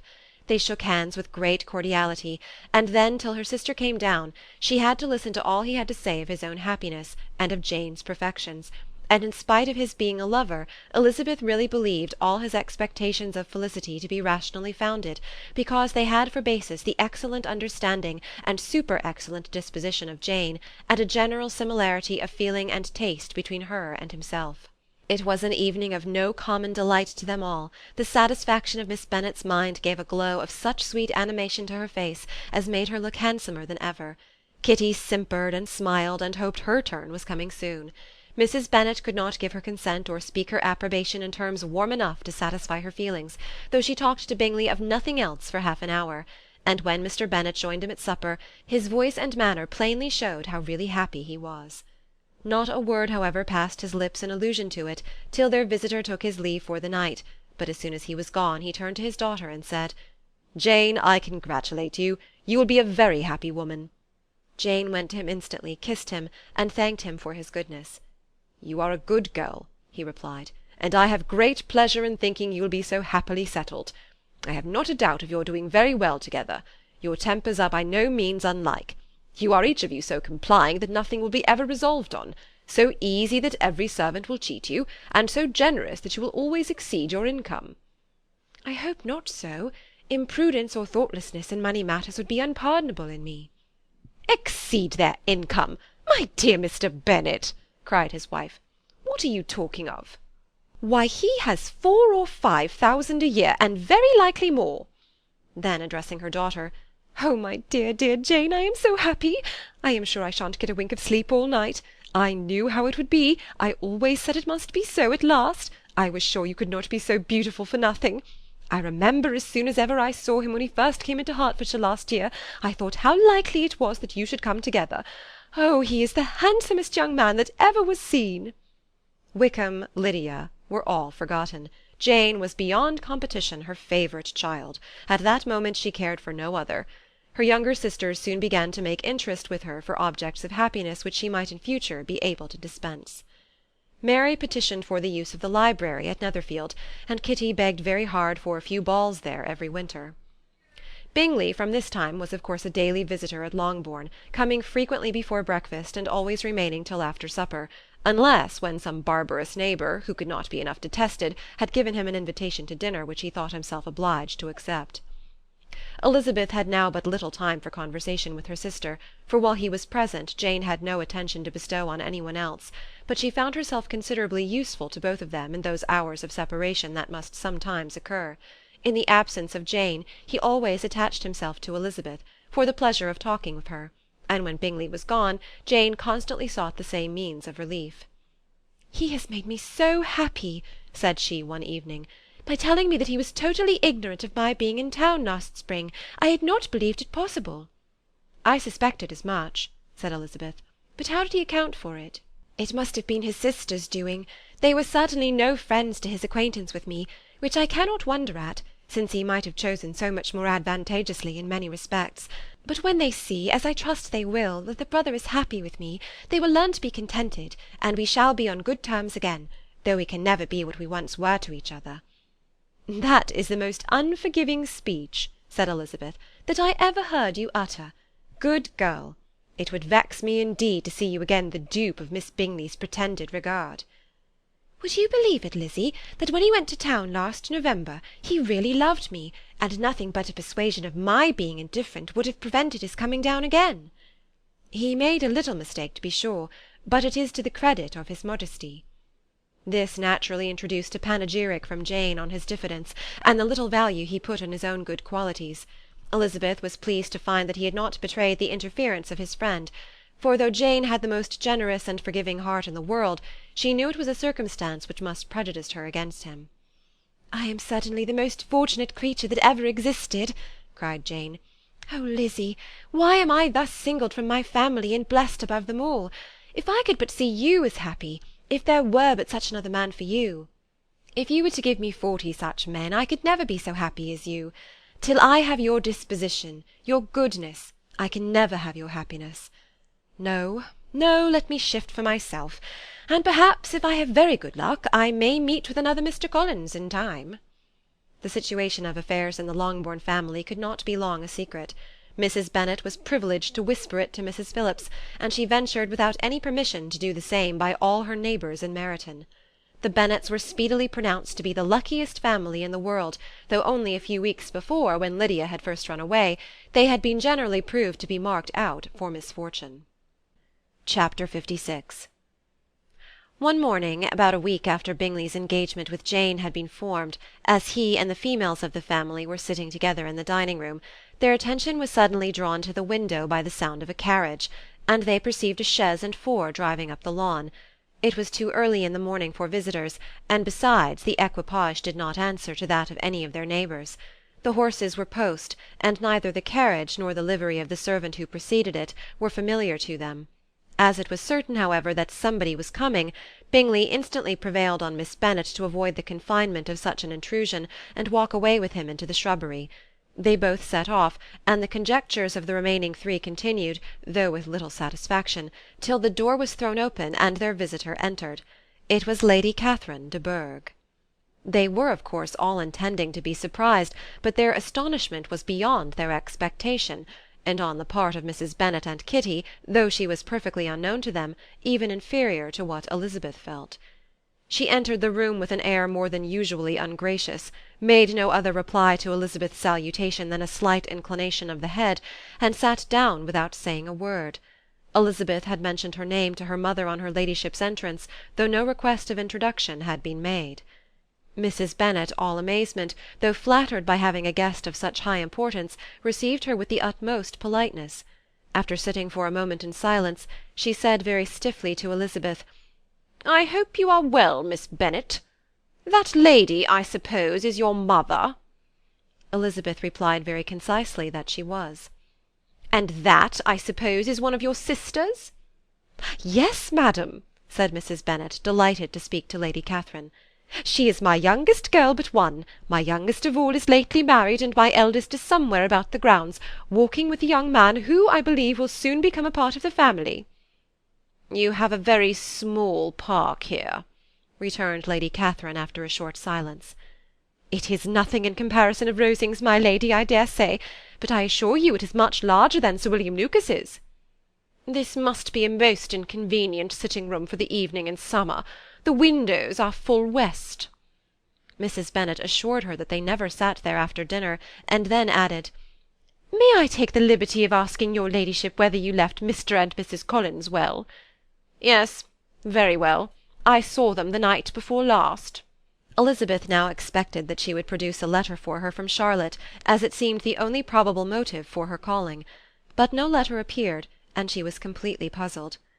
Mrs. Bennet with great civility begged her ladyship to take some refreshment, but Lady Catherine very resolutely, and not very politely, declined eating anything, and then rising up said to Elizabeth, "Miss Bennet, there seemed to be a prettyish kind of a little wilderness on one side of your lawn. I should be glad to take a turn in it, if you will favour me with your company." "Go, my dear," cried her mother, "and show her ladyship about the various walks. I think she will be pleased with the Hermitage." Elizabeth obeyed, and running into her own room for her parasol, attended her noble guest downstairs. As they passed through the hall, Lady Catherine opened the doors into the dining-parlour and drawing-room, and pronouncing them after a short survey to be decent-looking rooms, walked on. Her carriage remained at the door, and Elizabeth saw that her waiting-woman was in it. They proceeded in silence along the gravel walk that led to the copse. Elizabeth was determined to make no effort for conversation with a woman who was now more than usually insolent and disagreeable. "How could I ever think her like her nephew?" said she, as she looked in her face. As soon as they entered the copse, Lady Catherine began in the following manner. "You can be at no loss, Miss Bennet, to understand the reason of my journey hither. Your own heart, your own conscience must tell you why I come." Elizabeth looked with unaffected astonishment. "Indeed, you are mistaken, madam. I have not been at all able to account for the honour of seeing you here." "Miss Bennet," replied her ladyship in an angry tone, "you ought to know that I am not to be trifled with. But however insincere you may choose to be, you shall not find me so. My character has ever been celebrated for its sincerity and frankness, and in a cause of such moment as this I shall certainly not depart from it. A report of a most alarming nature reached me 2 days ago. I was told that not only was your sister on the point of being most advantageously married, but that you, that Miss Elizabeth Bennet, would in all likelihood be soon afterwards united to my nephew, my own nephew, Mr. Darcy. Though I know it must be a scandalous falsehood, though I would not injure him so much as to suppose the truth of it possible, I instantly resolved on setting off for this place, that I might make my sentiments known to you." "If you believed it impossible to be true," said Elizabeth, colouring with astonishment and disdain, "I wonder you took the trouble of coming so far. What could your ladyship propose by it?" "At once to insist upon having such a report universally contradicted." "Your coming to Longbourn to see me and my family," said Elizabeth coolly, "will be rather a confirmation of it, if indeed such a report is in existence." "If! Do you then pretend to be ignorant of it? Has it not been industriously circulated by yourselves? Do you not know that such a report is spread about?" "I never heard that it was." "And can you likewise declare that there is no foundation for it?" "I do not pretend to possess equal frankness with your ladyship. You may ask questions which I shall not choose to answer." "This is not to be borne. Miss Bennet, I insist on being satisfied. Has my nephew made you an offer of marriage?" "Your ladyship has declared it to be impossible." "It ought to be so. It must be so while he retains the use of his reason. But your arts and allurements may, in a moment of infatuation, have made him forget what he owes to himself and to all his family. You may have drawn him in." "If I have, I shall be the last person to confess it." "Miss Bennet, do you know who I am? I have not been accustomed to language such as this. I am almost the nearest relation he has in the world, and am entitled to know all his dearest concerns." "But you are not entitled to know mine, nor will such behaviour as this ever induce me to be explicit." "Let me be rightly understood. This match, to which you have the presumption to aspire, can never take place. No, never. Mr. Darcy is engaged to my daughter. Now what have you to say?" "Only this, that if he is so, you can have no reason to suppose he will make an offer to me." Lady Catherine hesitated for a moment, and then replied, "The engagement between them is of a peculiar kind. From their infancy they have been intended for each other. It was the favourite wish of his mother as well as of hers. While in their cradles we planned the union. And now, at the moment when the wishes of both sisters would be accomplished in their marriage, to be prevented by a young woman of inferior birth, of no importance in the world, and wholly unallied to the family. Do you pay no regard to the wishes of his friends? To his tacit engagement with Mr. Berg? Are you lost to every feeling of propriety and delicacy? Have you not heard me say that from his earliest hours he was destined for his cousin?" "Yes, and I had heard it before. But what is that to me? If there is no other objection to my marrying your nephew, I shall certainly not be kept from it by knowing that his mother and aunt wished him to marry Mr. Berg. You both did as much as you could in planning the marriage. Its completion depended on others.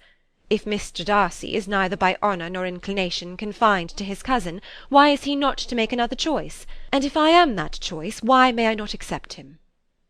"Because honour, decorum, prudence, nay, interest forbid it. Yes, Miss Bennet, interest. For do not expect to be noticed by his family or friends, if you wilfully act against the inclinations of all. You will be censured, slighted, and despised by every one connected with him. Your alliance will be a disgrace. Your name will never even be mentioned by any of us." "These are heavy misfortunes," replied Elizabeth.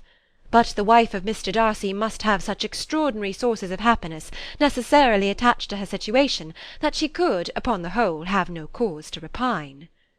"Obstinate, headstrong girl! I am ashamed of you. Is this your gratitude for my attentions to you last spring? Is nothing due to me on that score? Let us sit down. You are to understand, Miss Bennet, that I came here with the determined resolution of carrying my purpose, nor will I be dissuaded from it.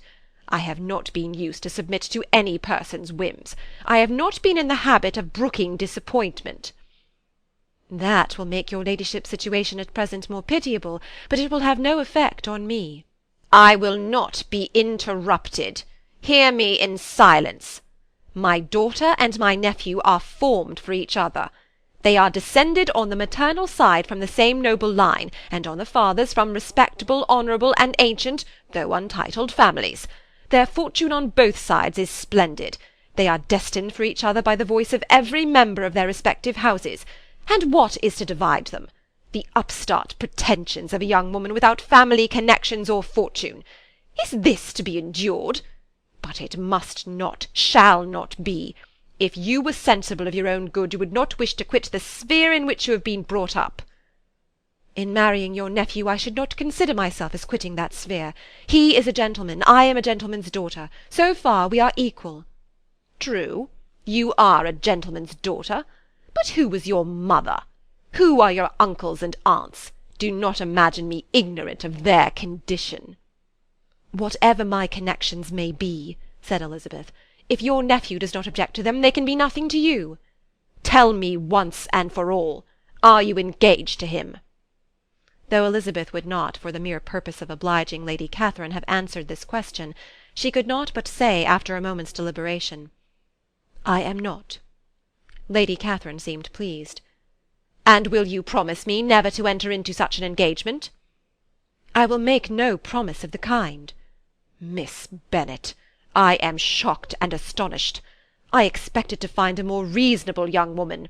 But do not deceive yourself into a belief that I will ever recede. I shall not go away till you have given me the assurance I require." "And I certainly never shall give it. I am not to be intimidated into anything so wholly unreasonable. Your ladyship wants Mr. Darcy to marry your daughter, but would my giving you the wished-for promise make their marriage at all more probable? Supposing him to be attached to me, would my refusing to accept his hand make him wish to bestow it on his cousin? Allow me to say, Lady Catherine, that the arguments with which you have supported this extraordinary application have been as frivolous as the application was ill-judged. You have widely mistaken my character, if you think I can be worked on by such persuasions as these. How far your nephew might approve of your interference in his affairs I cannot tell, but you have certainly no right to concern yourself in mine. I must beg, therefore, to be importuned no farther on the subject." "Not so hasty, if you please. I have by no means done. To all the objections I have already urged, I have still another to add. I am no stranger to the particulars of your youngest sister's infamous elopement. I know it all. That the young man's marrying her was a patched-up business, at the expense of your father and uncles. And is such a girl to be my nephew's sister? Is her husband, is the son of his late father's steward, to be his brother? Heaven and earth! Of what are you thinking? Are the shades of Pemberley to be thus polluted?" "You can now have nothing further to say," she resentfully answered. "You have insulted me in every possible method. I must beg to return to the house." And she rose as she spoke. Lady Catherine rose also, and they turned back. Her ladyship was highly incensed. "You have no regard, then, for the honour and credit of my nephew. Unfeeling, selfish girl! Do you not consider that a connection with you must disgrace him in the eyes of everybody?" "Lady Catherine, I have nothing further to say. You know my sentiments." "You are then resolved to have him?" "I have said no such thing. I am only resolved to act in that manner which will in my own opinion constitute my happiness, without reference to you, or to any person so wholly unconnected with me." "It is well. You refuse, then, to oblige me. You refuse to obey the claims of duty, honour, and gratitude. You are determined to ruin him in the opinion of all his friends, and make him the contempt of the world." "Neither duty, nor honour, nor gratitude," replied Elizabeth, "have any possible claim on me in the present instance. No principle of either would be violated by my marriage with Mr. Darcy, and with regard to the resentment of his family, or the indignation of the world, if the former were excited by his marrying me, it would not give me one moment's concern, and the world in general would have too much sense to join in the scorn." "And this is your real opinion? This is your final resolve? Very well. I shall now know how to act. Do not imagine, Miss Bennet, that your ambition will ever be gratified. I came to try you. I hoped to find you reasonable, but depend upon it, I will carry my point." In this manner Lady Catherine talked on till they were at the door of the carriage, when, turning hastily round, she added, "I take no leave of you, Miss Bennet. I send no compliments to your mother. You deserve no such attention. I am most seriously displeased." Elizabeth made no answer, and without attempting to persuade her ladyship to return into the house, walked quietly into it herself. She heard the carriage drive away as she proceeded upstairs. Her mother impatiently met her at the door of the dressing-room, to ask why Lady Catherine would not come in again and rest herself. "She did not choose it," said her daughter. "She would go." "She is a very fine-looking woman, and her calling here was prodigiously civil, for she only came, I suppose, to tell us the Collinses were well. She is on her road somewhere, I dare say, and so, passing through Meryton, thought she might as well call on you. I suppose she had nothing particular to say to you, Lizzie?" Elizabeth was forced to give in to a little falsehood here, for to acknowledge the substance of their conversation was impossible. Chapter 57. The discomposure of spirits which this extraordinary visit threw Elizabeth into could not be easily overcome, nor could she for many hours learn to think of it less than incessantly. Lady Catherine, it appeared, had actually taken the trouble of this journey from Rosings for the sole purpose of breaking off her supposed engagement with Mr. Darcy. It was a rational scheme, to be sure, but from what the report of their engagement could originate, Elizabeth was at a loss to imagine, till she recollected that his being the intimate friend of Bingley, and her being the sister of Jane, was enough, at a time when the expectation of one wedding made everybody eager for another, to supply the idea. She had not herself forgotten to feel that the marriage of her sister must bring them more frequently together, and her neighbours at Lucas Lodge, therefore, for through their communication with the Collinses the report, she concluded, had reached Lady Catherine, had only set that down as almost certain and immediate, which she had looked forward to as possible at some future time. In revolving Lady Catherine's expressions, however, she could not help feeling some uneasiness as to the possible consequence of her persisting in this interference. From what she had said of her resolution to prevent their marriage, it occurred to Elizabeth that she must meditate an application to her nephew, and how he might take a similar representation of the evils attached to a connection with her she dared not pronounce. She knew not the exact degree of his affection for his aunt, or his dependence on her judgment, but it was natural to suppose that he thought much higher of her ladyship than she could do, and it was certain that, in enumerating the miseries of a marriage with one, whose immediate connections were so unequal to his own, his aunt would address him on his weakest side. With his notions of dignity, he would probably feel that the arguments, which to Elizabeth had appeared weak and ridiculous, contained much good sense and solid reasoning. If he had been wavering before as to what he should do, which had often seemed likely, the advice and entreaty of so near a relation might settle every doubt, and determine him at once to be as happy as dignity unblemished could make him. In that case he would return no more. Lady Catherine might see him in her way through town, and his engagement to Bingley of coming again to Netherfield must give way. "If, therefore, an excuse for not keeping his promise should come to his friend within a few days," she added, "I shall know how to understand it. I shall then give over every expectation, every wish of his constancy. If he is satisfied with only regretting me, when he might have obtained my affections and hand, I shall soon cease to regret him at all." The surprise of the rest of the family on hearing who their visitor had been was very great, but they obligingly satisfied it with the same kind of supposition which had appeased Mrs. Bennet's curiosity, and Elizabeth was spared from much teasing on the subject. The next morning, as she was going downstairs, she was met by her father, who came out of his library with a letter in his hand. "Lizzie," said he, "I was going to look for you. Come into my room." She followed him thither, and her curiosity to know what he had to tell her was heightened by the supposition of its being in some manner connected with the letter he held. It suddenly struck her that it might be from Lady Catherine, and she anticipated with dismay all the consequent explanations. She followed her father to the fireplace, and they both sat down. He then said, "I have received a letter this morning that has astonished me exceedingly. As it principally concerns yourself, you ought to know its contents. I did not know before that I had 2 daughters on the brink of matrimony. Let me congratulate you on a very important conquest." The colour now rushed into Elizabeth's cheeks in the instantaneous conviction of its being a letter from the nephew instead of the aunt, and she was undetermined whether most to be pleased that he explained himself at all, or offended that his letter was not rather addressed to herself, when her father continued, "You look conscious. Young ladies have great penetration in such matters as these, but I think I may defy even your sagacity to discover the name of your admirer. This letter is from Mr. Collins." "From Mr. Collins? And what can he have to say?" "Something very much to the purpose, of course. He begins with congratulations on the approaching nuptials of my eldest daughter, of which, it seems, he has been told by some of the good-natured, gossiping Lucases. I shall not sport with your impatience by reading what he says on that point. What relates to yourself is as follows. Having thus offered you the sincere congratulations of Mrs. Collins and myself on this happy event, let me now add a short hint on the subject of another, of which we have been advertised by the same authority. Your daughter Elizabeth, it is presumed, will not long bear the name of Bennet after her elder sister has resigned it, and the chosen partner of her fate may be reasonably looked up to as one of the most illustrious personages in this land. Can you possibly guess, Lizzie, who is meant by this?" This young gentleman is blessed in a peculiar way with everything the heart of mortal can most desire, splendid property, noble kindred, and extensive patronage. Yet in spite of all these temptations, let me warn my cousin Elizabeth and yourself of what evils you may incur by a precipitate closure with this gentleman's proposals, which, of course, you'll be inclined to take immediate advantage of. Have you any idea, Lizzie, who this gentleman is? But now it comes out.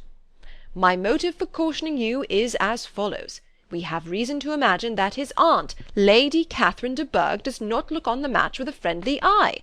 Mr. Darcy, you see, is the man. Now, Lizzie, I think I have surprised you.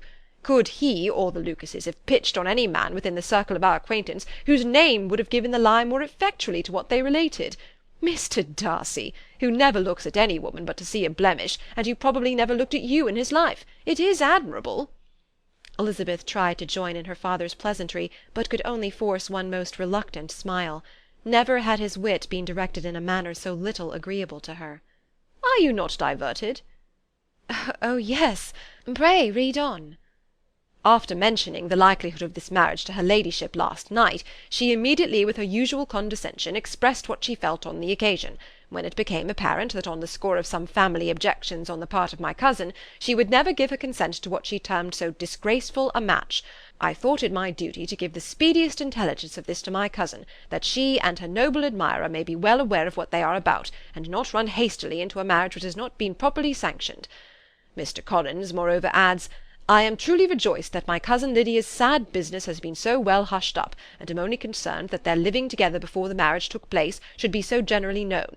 I must not, however, neglect the duties of my station, or refrain from declaring my amazement at hearing that you received the young couple into your house as soon as they were married. It was an encouragement of vice. Had I been the rector of Longbourn, I should very strenuously have opposed it. You ought certainly to forgive them as a Christian, but never to admit them in your sight, or allow their names to be mentioned in your hearing. That is his notion of Christian forgiveness. The rest of his letter is only about his dear Charlotte's situation, and his expectation of a young olive branch. But, Lizzie, you look as if you did not enjoy it. You are not going to be missish, I hope, and pretend to be affronted at an idle report. For what do we live but to make sport for our neighbours, and laugh at them in our turn? Oh, cried Elizabeth, I am excessively diverted, but it is so strange. Yes, that is what makes it amusing. Had they fixed on any other man, it would have been nothing. But his perfect indifference, and your pointed dislike, make it so delightfully absurd. Much as I abominate writing, I would not give up Mr. Collins' correspondence for any consideration. Nay, when I read a letter of his, I cannot help giving him the preference even over Wickham, much as I value the impudence and hypocrisy of my son-in-law. And pray, Lizzie, what said Lady Catherine about this report? Did she call to refuse her consent? To this question his daughter replied only with a laugh, and as it had been asked without the least suspicion, she was not distressed by his repeating it. Elizabeth had never been more at a loss to make her feelings appear what they were not. It was necessary to laugh when she would rather have cried. Her father had most cruelly mortified her by what he said of Mr. Darcy's indifference, and she could do nothing but wonder at such a want of penetration, or fear that perhaps, instead of his seeing too little, she might have fancied too much. Chapter 58. Instead of receiving any such letter of excuse from his friend, as Elizabeth half expected Mr. Bingley to do, he was able to bring Darcy with him to Longbourn before many days had passed after Lady Catherine's visit. The gentleman arrived early, and before Mrs. Bennet had time to tell him of their having seen his aunt, of which her daughter sat in momentary dread, Bingley, who wanted to be alone with Jane, proposed their all walking out. It was agreed to. Mrs. Bennet was not in the habit of walking, Mary could never spare time, but the remaining 5 set off together. Bingley and Jane, however, soon allowed the others to outstrip them. They lagged behind, while Elizabeth, Kitty, and Darcy were to entertain each other. Very little was said by either. Kitty was too much afraid of him to talk, Elizabeth was secretly forming a desperate resolution, and perhaps he might be doing the same. They walked towards the Lucases because Kitty wished to call upon Maria, and as Elizabeth saw no occasion for making it a general concern, when Kitty left them she went boldly on with him alone. Now was the moment for her resolution to be executed, and while her courage was high, she immediately said, "Mr. Darcy, I am a very selfish creature, and for the sake of giving relief to my own feelings, care not how much I may be wounding yours.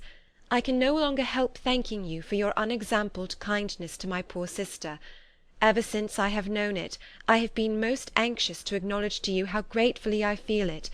Were it known to the rest of my family, I should not have merely my own gratitude to express."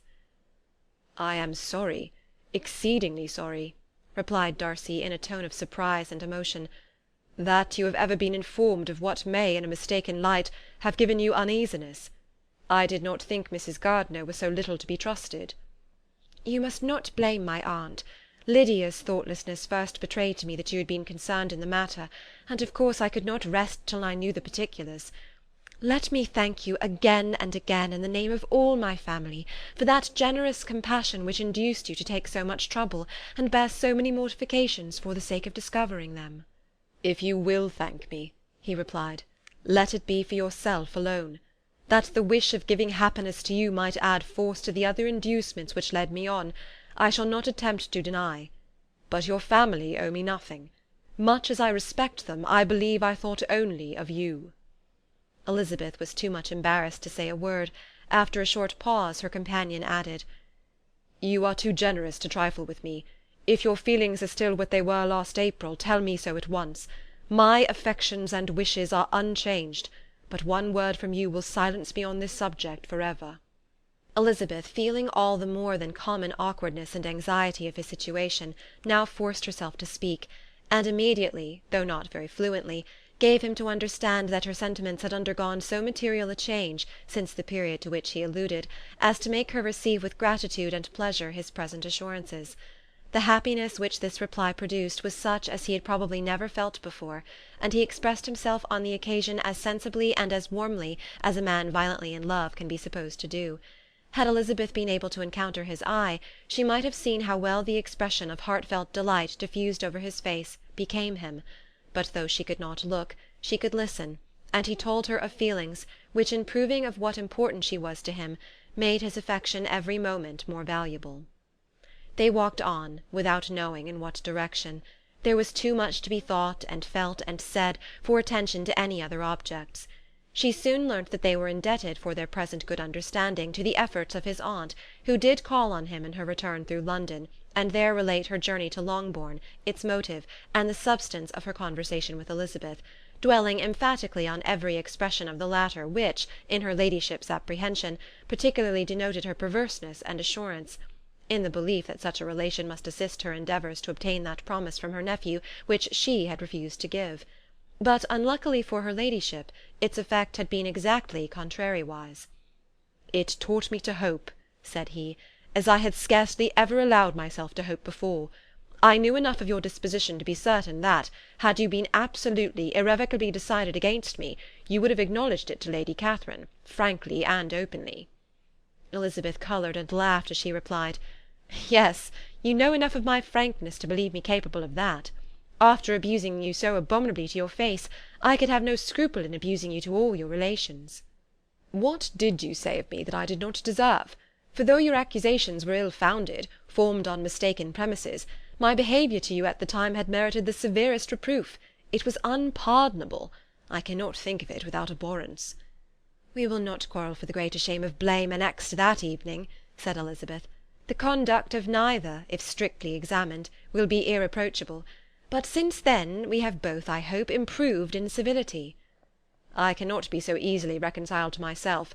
The recollection of what I then said, of my conduct, my manners, my expressions during the whole of it, is now, and has been many months, inexpressibly painful to me.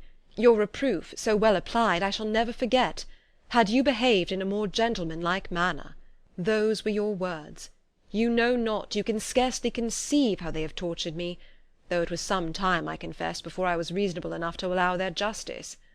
"I was certainly very far from expecting them to make so strong an impression. I had not the smallest idea of their ever being felt in such a way." "I can easily believe it. You thought me then devoid of every proper feeling. I am sure you did.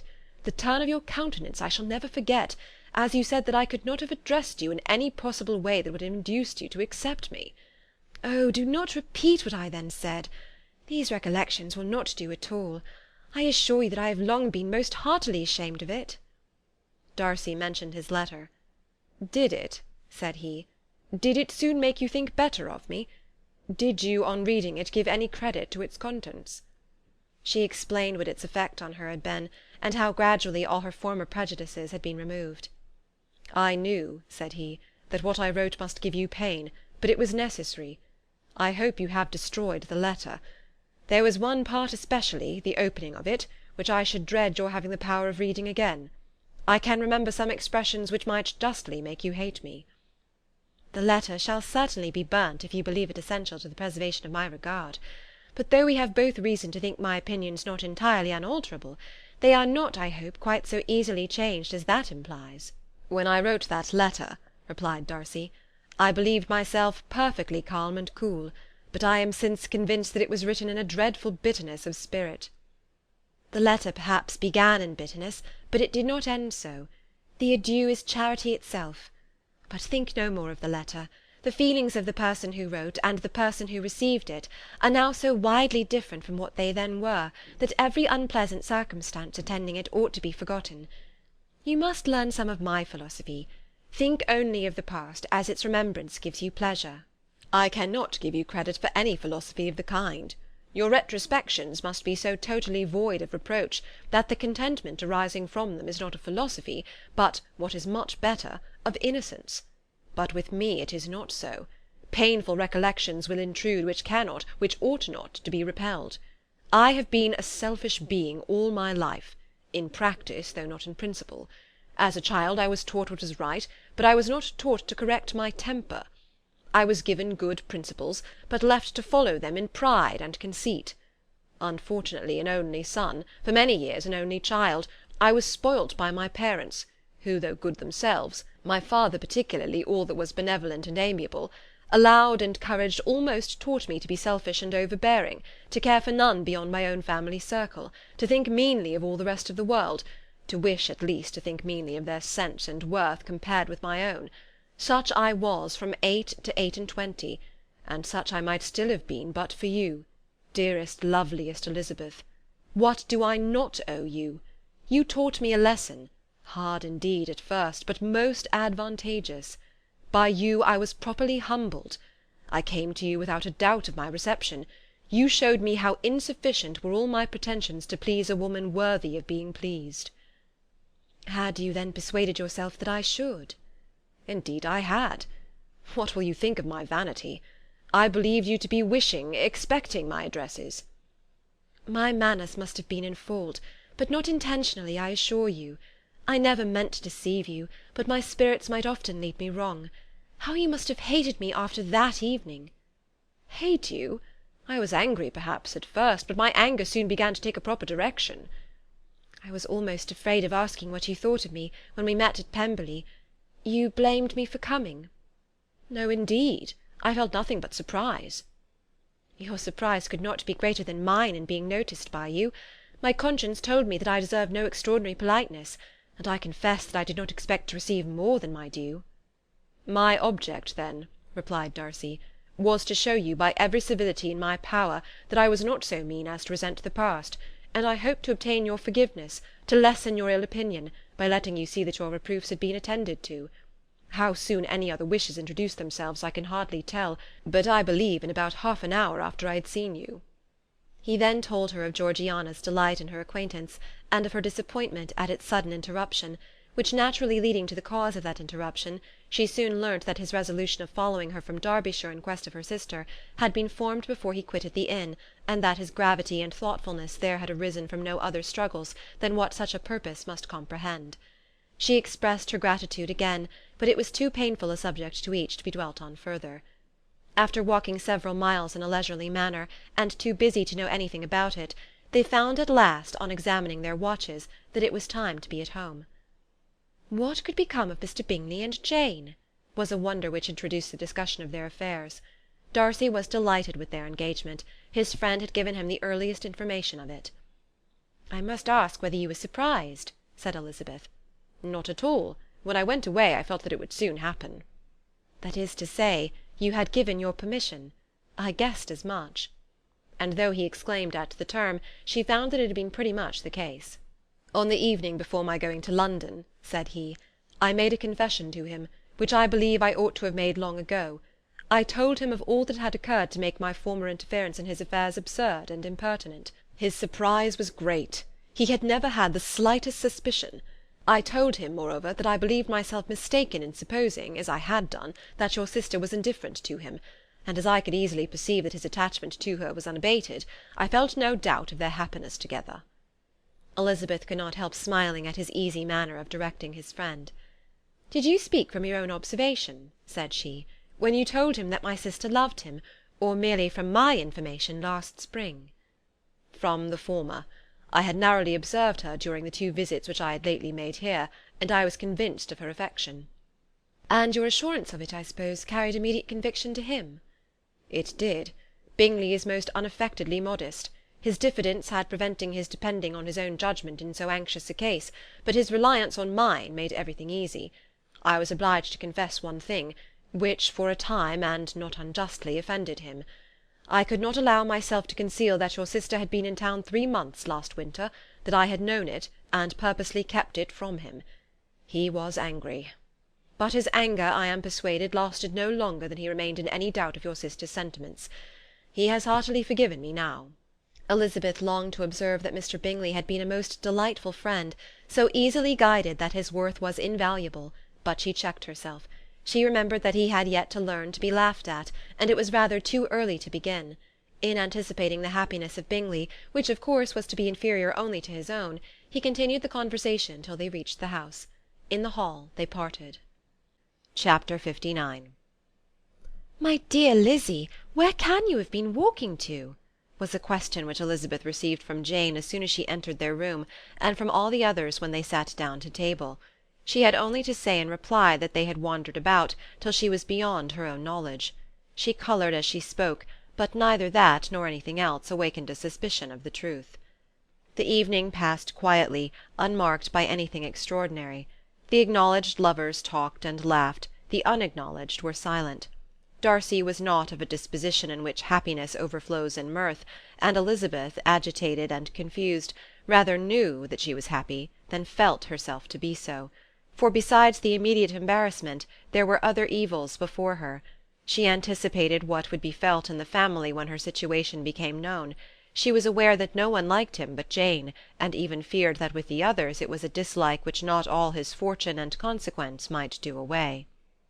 At night she opened her heart to Jane. Though suspicion was very far from Miss Bennet's general habits, she was absolutely incredulous here. "You are joking, Lizzie. This cannot be. Engaged to Mr. Darcy! No, no, you shall not deceive me. I know it to be impossible." "This is a wretched beginning indeed. My sole dependence was on you, and I am sure nobody else will believe me if you do not. Yet indeed I am in earnest. I speak nothing but the truth. He still loves me, and we are engaged." Jane looked at her doubtingly. "Oh, Lizzie, it cannot be. I know how much you dislike him." "You know nothing of the matter. That is all to be forgot. Perhaps I did not always love him so well as I do now. But in such cases as these a good memory is unpardonable. This is the last time I shall ever remember it myself." Miss Bennet still looked all amazement. Elizabeth again and more seriously assured her of its truth. "Good heaven! Can it really be so? Yet now I must believe you," cried Jane. "My dear, dear Lizzie, I do congratulate you. But are you certain? Forgive the question. Are you quite certain that you can be happy with him?" "There can be no doubt of that. It is settled between us already that we are to be the happiest couple in the world." "But are you pleased, Jane? Shall you like to have such a brother?" "Very, very much. Nothing could give either Bingley or myself more delight. But we considered it, we talked of it as impossible. And do you really love him quite well enough? Oh, Lizzie, do anything rather than marry without affection. Are you quite sure that you feel what you ought to do?" "Oh, yes. You will only think I feel more than I ought to do when I tell you all." "What do you mean?" "Why, I must confess that I love him better than I do Bingley. I am afraid you will be angry." "My dearest sister, now be serious. I want to talk very seriously. Let me know everything that I am to know without delay. Will you tell me how long you have loved him?" "It has been coming on so gradually that I hardly know when it began. but I believe I must date it from my first seeing his beautiful grounds at Pemberley." Another entreaty that she would be serious, however, produced the desired effect, and she soon satisfied Jane by her solemn assurances of attachment. When convinced on that article, Miss Bennet had nothing further to wish. "Now I am quite happy," said she, "for you will be as happy as myself. I always had a value for him. Were it for nothing but his love of you, I must always have esteemed him. But now, as Bingley's friend and your husband, there can only be Bingley and yourself more dear to me. But, Lizzy, you have been very sly, very reserved with me. How little did you tell me of what passed at Pemberley and Lambton! I owe all that I know of it to another, not to you." Elizabeth told her the motives of her secrecy. She had been unwilling to mention Bingley, and the unsettled state of her own feelings had made her equally avoid the name of his friend. But now she would no longer conceal from her his share in Lydia's marriage. All was acknowledged, and half the night spent in conversation. "Good gracious!" cried Mrs. Bennet, as she stood at a window the next morning.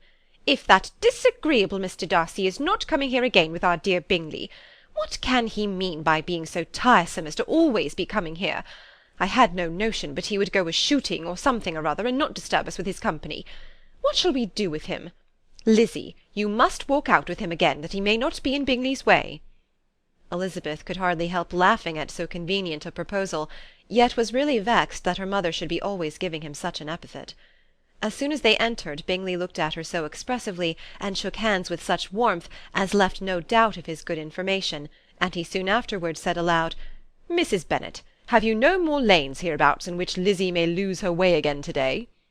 "I advise Mr. Darcy, and Lizzy, and Kitty," said Mrs. Bennet, "to walk to Oakham Mount this morning. It is a nice long walk, and Mr. Darcy has never seen the view."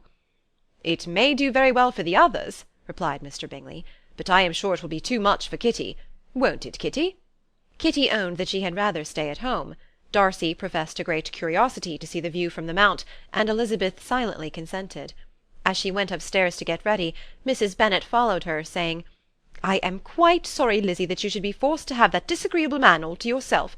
But I hope you will not mind it. It is all for Jane's sake, you know, and there is no occasion for talking to him, except just now and then, so do not put yourself to inconvenience." During their walk it was resolved that Mr. Bennet's consent should be asked in the course of the evening. Elizabeth reserved to herself the application for her mother's. She could not determine how her mother would take it, sometimes doubting whether all his wealth and grandeur would be enough to overcome her abhorrence of the man. But whether she were violently set against the match, or violently delighted with it, it was certain that her manner would be equally ill adapted to do credit to her sense, and she could no more bear that Mr. Darcy should hear the first raptures of her joy than the first vehemence of her disapprobation. In the evening, soon after Mr. Bennet withdrew to the library, she saw Mr. Darcy rise also and follow him, and her agitation on seeing it was extreme. She did not fear her father's opposition, but he was going to be made unhappy, and that it should be through her means, that she, his favourite child, should be distressing him by her choice, should be filling him with fears and regrets in disposing of her, was a wretched reflection, and she sat in misery till Mr. Darcy appeared again, when, looking at him, she was a little relieved by his smile. In a few minutes he approached the table where she was sitting with Kitty, and while pretending to admire her work, said in a whisper, "Go to your father, he wants you in the library." She was gone directly. Her father was walking about the room, looking grave and anxious. "Lizzy," said he, "what are you doing? Are you out of your senses to be accepting this man? Have you not always hated him?" How earnestly did she then wish that her former opinions had been more reasonable, her expressions more moderate. It would have spared her from explanations and professions which it was exceedingly awkward to give, but they were now necessary, and she assured him, with some confusion, of her attachment to Mr. Darcy. "Or, in other words, you are determined to have him. He is rich, to be sure, and you may have more fine clothes and fine carriages than Jane, but will they make you happy?" "Have you any other objection," said Elizabeth, "than your belief of my indifference?" "None at all. We all know him to be a proud, unpleasant sort of man, but this would be nothing if you really liked him." I do like him," she replied with tears in her eyes. "I love him. Indeed, he has no improper pride. He is perfectly amiable. You do not know what he really is. Then pray do not pain me by speaking of him in such terms." "Lizzy," said her father, "I have given him my consent. He is the kind of man indeed to whom I should never dare refuse anything which he condescended to ask. I now give it to you, if you are resolved on having him. But let me advise you to think better of it. I know your disposition, Lizzie. I know that you could be neither happy nor respectable unless you truly esteemed your husband, unless you looked up to him as a superior. Your lively talents would place you in the greatest danger in an unequal marriage. You could scarcely escape discredit and misery. My child, let me not have the grief of seeing you unable to respect your partner in life. You know not what you are about." Elizabeth, still more affected, was earnest and solemn in her reply, and at length, by repeated assurances that Mr. Darcy was really the object of her choice, by explaining the gradual change which her estimation of him had undergone, relating her absolute certainty that his affection was not the work of a day, but had stood the test of many months' suspense, and enumerating with energy all his good qualities, she did conquer her father's incredulity, and reconcile him to the match. "Well, my dear," said he, when she ceased speaking, "I have no more to say. If this be the case, he deserves you. I could not have parted with you, my Lizzie, to any one less worthy." To complete the favourable impression, she then told him what Mr. Darcy had voluntarily done for Lydia. He heard her with astonishment. "This is an evening of wonders indeed. And so Darcy did everything, made up the match, gave the money, paid the fellow's debts, and got him his commission. So much the better. It will save me a world of trouble and economy. Had it been your uncle's doing, I must and would have paid him. But these violent young lovers carry everything their own way. I shall offer to pay him to-morrow. He will rant and storm about his love for you, and there will be an end of the matter." He then recollected her embarrassment a few days before, on his reading Mr. Collins's letter, and after laughing at her some time, allowed her at last to go, saying as she quitted the room, "If any young men come for Mary or Kitty, send them in, for I am quite at leisure." Elizabeth's mind was now relieved from a very heavy weight, and after half an hour's quiet reflection in her own room, she was able to join the others with tolerable composure. Everything was too recent for gaiety, but the evening passed tranquilly away. There was no longer anything material to be dreaded, and the comfort of ease and familiarity would come in time. When her mother went up to her dressing-room at night, she followed her and made the important communication. Its effect was most extraordinary, for on first hearing it, Mrs. Bennet sat quite still, and unable to utter a syllable. Nor was it under many, many minutes that she could comprehend what she heard, though not in general backward to credit what was for the advantage of her family, or that came in the shape of a lover to any of them. She began at length to recover, to fidget about in her chair, get up, sit down again, wonder and bless herself. "Good gracious! Lord bless me! Only think! Dear me! Mr. Darcy! Who would have thought it?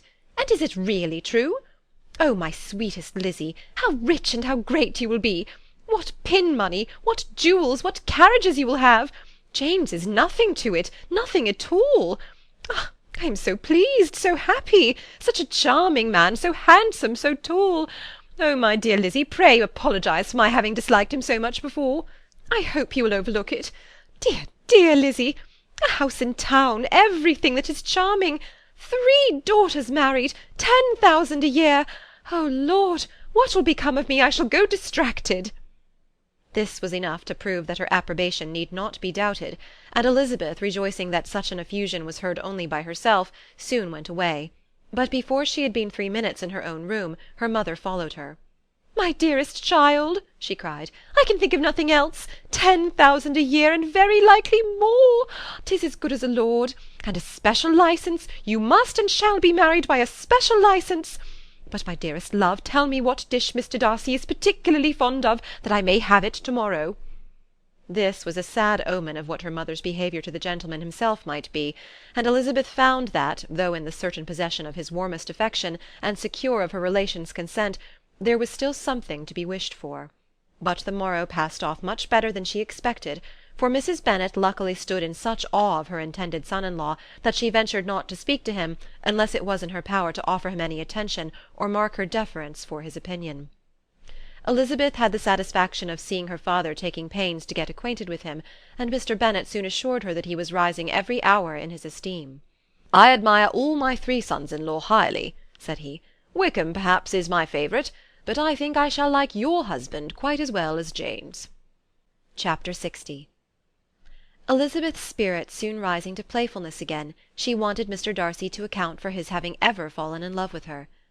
"How could you begin?" said she. "I can comprehend your going on charmingly when once you had made a beginning, but what could set you off in the first place?" "I cannot fix on the hour, or the spot, or the look, or the words which laid the foundation. It is too long ago. I was in the middle before I knew that I had begun." "My beauty you had early withstood, and as for my manners, my behaviour to you was at least always bordering on the uncivil, and I never spoke to you without rather wishing to give you pain than not. Now be sincere. Did you admire me for my impertinence?" "For the liveliness of your mind, I did." "You may as well call it impertinence at once. It was very little less. The fact is that you were sick of civility, of deference, of officious attention. You were disgusted with the women who were always speaking and looking and thinking for your approbation alone. I roused and interested you because I was so unlike them. Had you not been really amiable, you would have hated me for it, but in spite of the pains you took to disguise yourself, your feelings were always noble and just, and in your heart you thoroughly despised the persons who so assiduously courted you. There, I have saved you the trouble of accounting for it, and really, all things considered, I begin to think it perfectly reasonable. To be sure, you knew no actual good of me, but nobody thinks of that when they fall in love." "Was there no good in your affectionate behaviour to Jane while she was ill at Netherfield?" "Dearest Jane! Who could have done less for her? But make a virtue of it by all means. My good qualities are under your protection, and you are to exaggerate them as much as possible, and in return it belongs to me to find occasions for teasing and quarrelling with you as often as may be. And I shall begin directly by asking you what made you so unwilling to come to the point at last. What made you so shy of me when you first called, and afterwards dined here? Why, especially when you called, did you look as if you did not care about me?" "Because you were grave and silent, and gave me no encouragement." "But I was embarrassed." "And so was I." "You might have talked to me more when you came to dinner." "A man who had felt less might." "How unlucky that you should have a reasonable answer to give, and that I should be so reasonable as to admit it. But I wonder how long you would have gone on, if you had been left to yourself. I wonder when you would have spoken if I had not asked you. My resolution of thanking you for your kindness to Lydia had certainly great effect. Too much, I am afraid, for what becomes of the moral if our comfort springs from a breach of promise? For I ought not to have mentioned the subject. This will never do." "You need not distress yourself. The moral will be perfectly fair. Lady Catherine's unjustifiable endeavours to separate us were the means of removing all my doubts. I am not indebted for my present happiness to your eager desire of expressing your gratitude. I was not in a humour to wait for any opening of yours. My aunt's intelligence had given me hope, and I was determined at once to know everything." "Lady Catherine has been of infinite use, which ought to make her happy, for she loves to be of use. But tell me, what did you come down to Netherfield for? Was it merely to ride to Longbourn and be embarrassed, or had you intended any more serious consequence?" "My real purpose was to see you, and to judge, if I could, whether I might ever hope to make you love me. My avowed one, or what I vowed to myself, was to see whether your sister was still partial to Bingley, and if she were, to make the confession to him which I have since made." "Shall you ever have courage to announce to Lady Catherine what is to befall her?" "I am more likely to want more time than courage, Elizabeth, but it ought to be done, and if you will give me a sheet of paper, it shall be done directly." "And if I had not a letter to write myself, I might sit by you and admire the evenness of your writing, as another young lady once did. But I have an aunt too who must not be longer neglected." From an unwillingness to confess how much her intimacy with Mr. Darcy had been overrated, Elizabeth had never yet answered Mrs. Gardiner's long letter. But now, having that to communicate which she knew would be most welcome, she was almost ashamed to find that her uncle and aunt had already lost 3 days of happiness, and immediately wrote as follows: "I would have thanked you before, my dear aunt, as I ought to have done, for your long, kind, satisfactory detail of particulars, but to say the truth, I was too cross to write. You supposed more than really existed. But now suppose as much as you choose. Give a loose rein to your fancy, indulge your imagination in every possible flight which the subject will afford, and unless you believe me actually married, you cannot greatly err. You must write again very soon, and praise him a great deal more than you did in your last. I thank you again and again for not going to the Lakes. How could I be so silly as to wish it? Your idea of the ponies is delightful. We will go round the park every day. I am the happiest creature in the world. Perhaps other people have said so before, but not one with such justice. I am happier even than Jane. She only smiles. I laugh. Mr. Darcy sends you all the love in the world that he can spare from me. You are all to come to Pemberley at Christmas. Yours, etc. Mr. Darcy's letter to Lady Catherine was in a different style, and still different from either was what Mr. Bennet sent to Mr. Collins, in reply to his last. Dear Sir, I must trouble you once more for congratulations. Elizabeth will soon be the wife of Mr. Darcy. Console Lady Catherine as well as you can. But if I were you, I would stand by the nephew. He has more to give. Yours sincerely, etc. Miss Bingley's congratulations to her brother on his approaching marriage were all that was affectionate and insincere. She wrote even to Jane on the occasion, to express her delight, and repeat all her former professions of regard. Jane was not deceived, but she was affected, and though feeling no reliance on her, could not help writing her a much kinder answer than she knew was deserved. The joy which Miss Darcy expressed on receiving similar information was as sincere as her brother's in sending it. 4 sides of paper were insufficient to contain all her delight, and all her earnest desire of being loved by her sister. Before any answer could arrive from Mr. Collins, or any congratulations to Elizabeth from his wife, the Longbourn family heard that the Collinses were come themselves to Lucas Lodge. The reason of this sudden removal was soon evident. Lady Catherine had been rendered so exceedingly angry by the contents of her nephew's letter, that Charlotte, really rejoicing in the match, was anxious to get away till the storm was blown over. At such a moment the arrival of her friend was a sincere pleasure to Elizabeth, though in the course of their meetings she must sometimes think the pleasure dearly bought, when she saw Mr. Darcy exposed to all the parading and obsequious civility of her husband. He bore it, however, with admirable calmness. He could even listen to Sir William Lucas, when he complimented him on carrying away the brightest jewel of the country, and expressed his hopes of their all meeting frequently at St. James's, with very decent composure. If he did shrug his shoulders, it was not till Sir William was out of sight. Mrs. Phillips's vulgarity was another, and perhaps a greater tax on his forbearance, and though Mrs. Phillips, as well as her sister, stood in too much awe of him to speak with the familiarity which Bingley's good humour encouraged, yet whenever she did speak, she must be vulgar. Nor was her respect for him, though it made her more quiet, at all likely to make her more elegant. Elizabeth did all she could to shield him from the frequent notice of either, and was ever anxious to keep him to herself, and to those of her family with whom he might converse without mortification, and though the uncomfortable feelings arising from all this took from the season of courtship much of its pleasure, it added to the hope of the future, and she looked forward with delight to the time when they should be removed from society so little pleasing to either, to all the comfort and elegance of their family party at Pemberley. Chapter 61. Happy for all her maternal feelings was the day on which Mrs. Bennet got rid of her 2 most deserving daughters. With what delighted pride she afterwards visited Mrs. Bingley, and talked of Mrs. Darcy, may be guessed.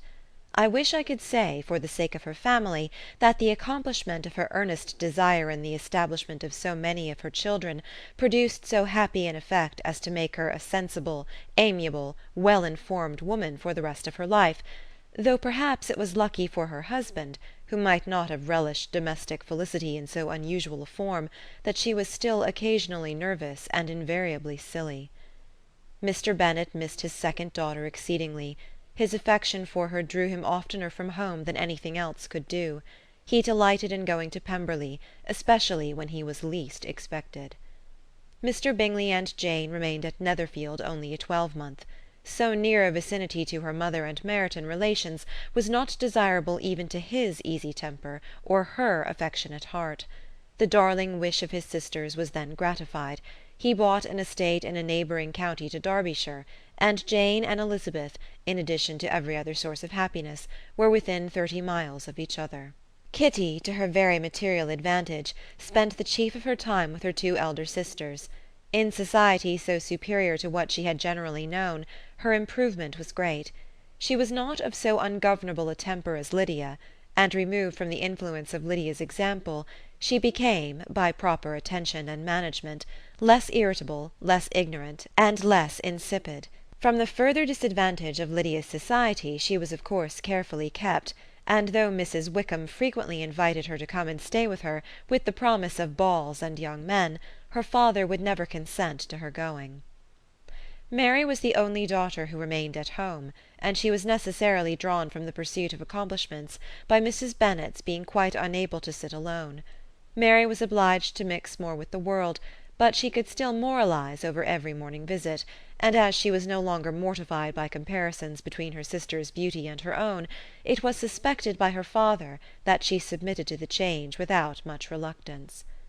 As for Wickham and Lydia, their characters suffered no revolution from the marriage of her sisters. He bore with philosophy the conviction that Elizabeth must now become acquainted with whatever of his ingratitude and falsehood had before been unknown to her, and in spite of everything was not wholly without hope that Darcy might yet be prevailed on to make his fortune. The congratulatory letter which Elizabeth received from Lydia on her marriage explained to her that, by his wife at least, if not by himself, such a hope was cherished. The letter was to this effect: "My dear Lizzie, I wish you joy. If you love Mr. Darcy half as well as I do my dear Wickham, you must be very happy. It is a great comfort to have you so rich, and when you have nothing else to do, I hope you will think of us. I am sure Wickham would like a place at court very much, and I do not think we shall have quite money enough to live upon without some help. Any place would do, of about 300 or 400 a year, but however do not speak to Mr. Darcy about it, if you had rather not. Yours, etc." As it happened that Elizabeth had much rather not, she endeavoured in her answer to put an end to every entreaty and expectation of the kind.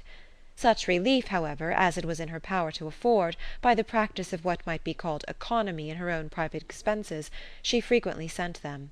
It had always been evident to her that such an income as theirs, under the direction of two persons so extravagant in their wants and heedless of the future, must be very insufficient to their support, and whenever they changed their quarters, either Jane or herself were sure of being applied to for some little assistance towards discharging their bills. Their manner of living, even when the restoration of peace dismissed them to a home, was unsettled in the extreme. They were always moving from place to place in quest of a cheap situation, and always spending more than they ought. His affection for her soon sunk into indifference. Hers lasted a little longer, and in spite of her youth and her manners, she retained all the claims to reputation which her marriage had given her. Though Darcy could never receive him at Pemberley, yet for Elizabeth's sake he assisted him further in his profession.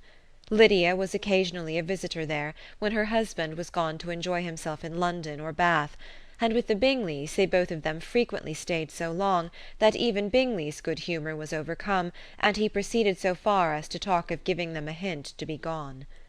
Miss Bingley was very deeply mortified by Darcy's marriage, but as she thought it advisable to retain the right of visiting at Pemberley, she dropped all her resentment, was fonder than ever of Georgiana, almost as attentive to Darcy as heretofore, and paid off every arrear of civility to Elizabeth.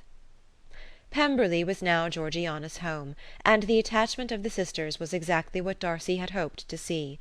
They were able to love each other even as well as they intended.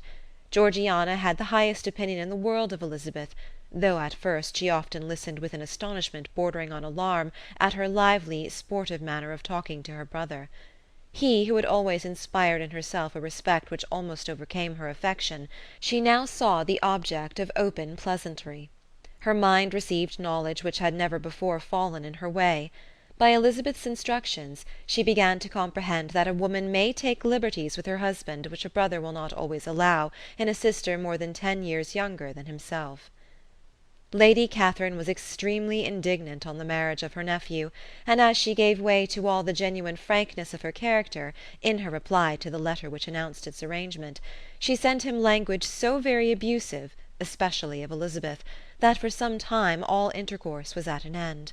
But at length, by Elizabeth's persuasion, he was prevailed on to overlook the offence, and seek a reconciliation, and after a little further resistance on the part of his aunt, her resentment gave way, either to her affection for him, or her curiosity to see how his wife conducted herself, and she condescended to wait on them at Pemberley, in spite of that pollution which its woods had received, not merely from the presence of such a mistress, but the visits of her uncle and aunt from the city.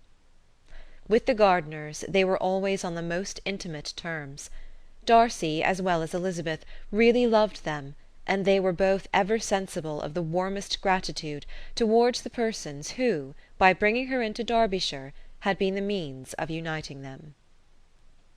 End of Chapter 61. End of Pride and Prejudice by Jane Austen.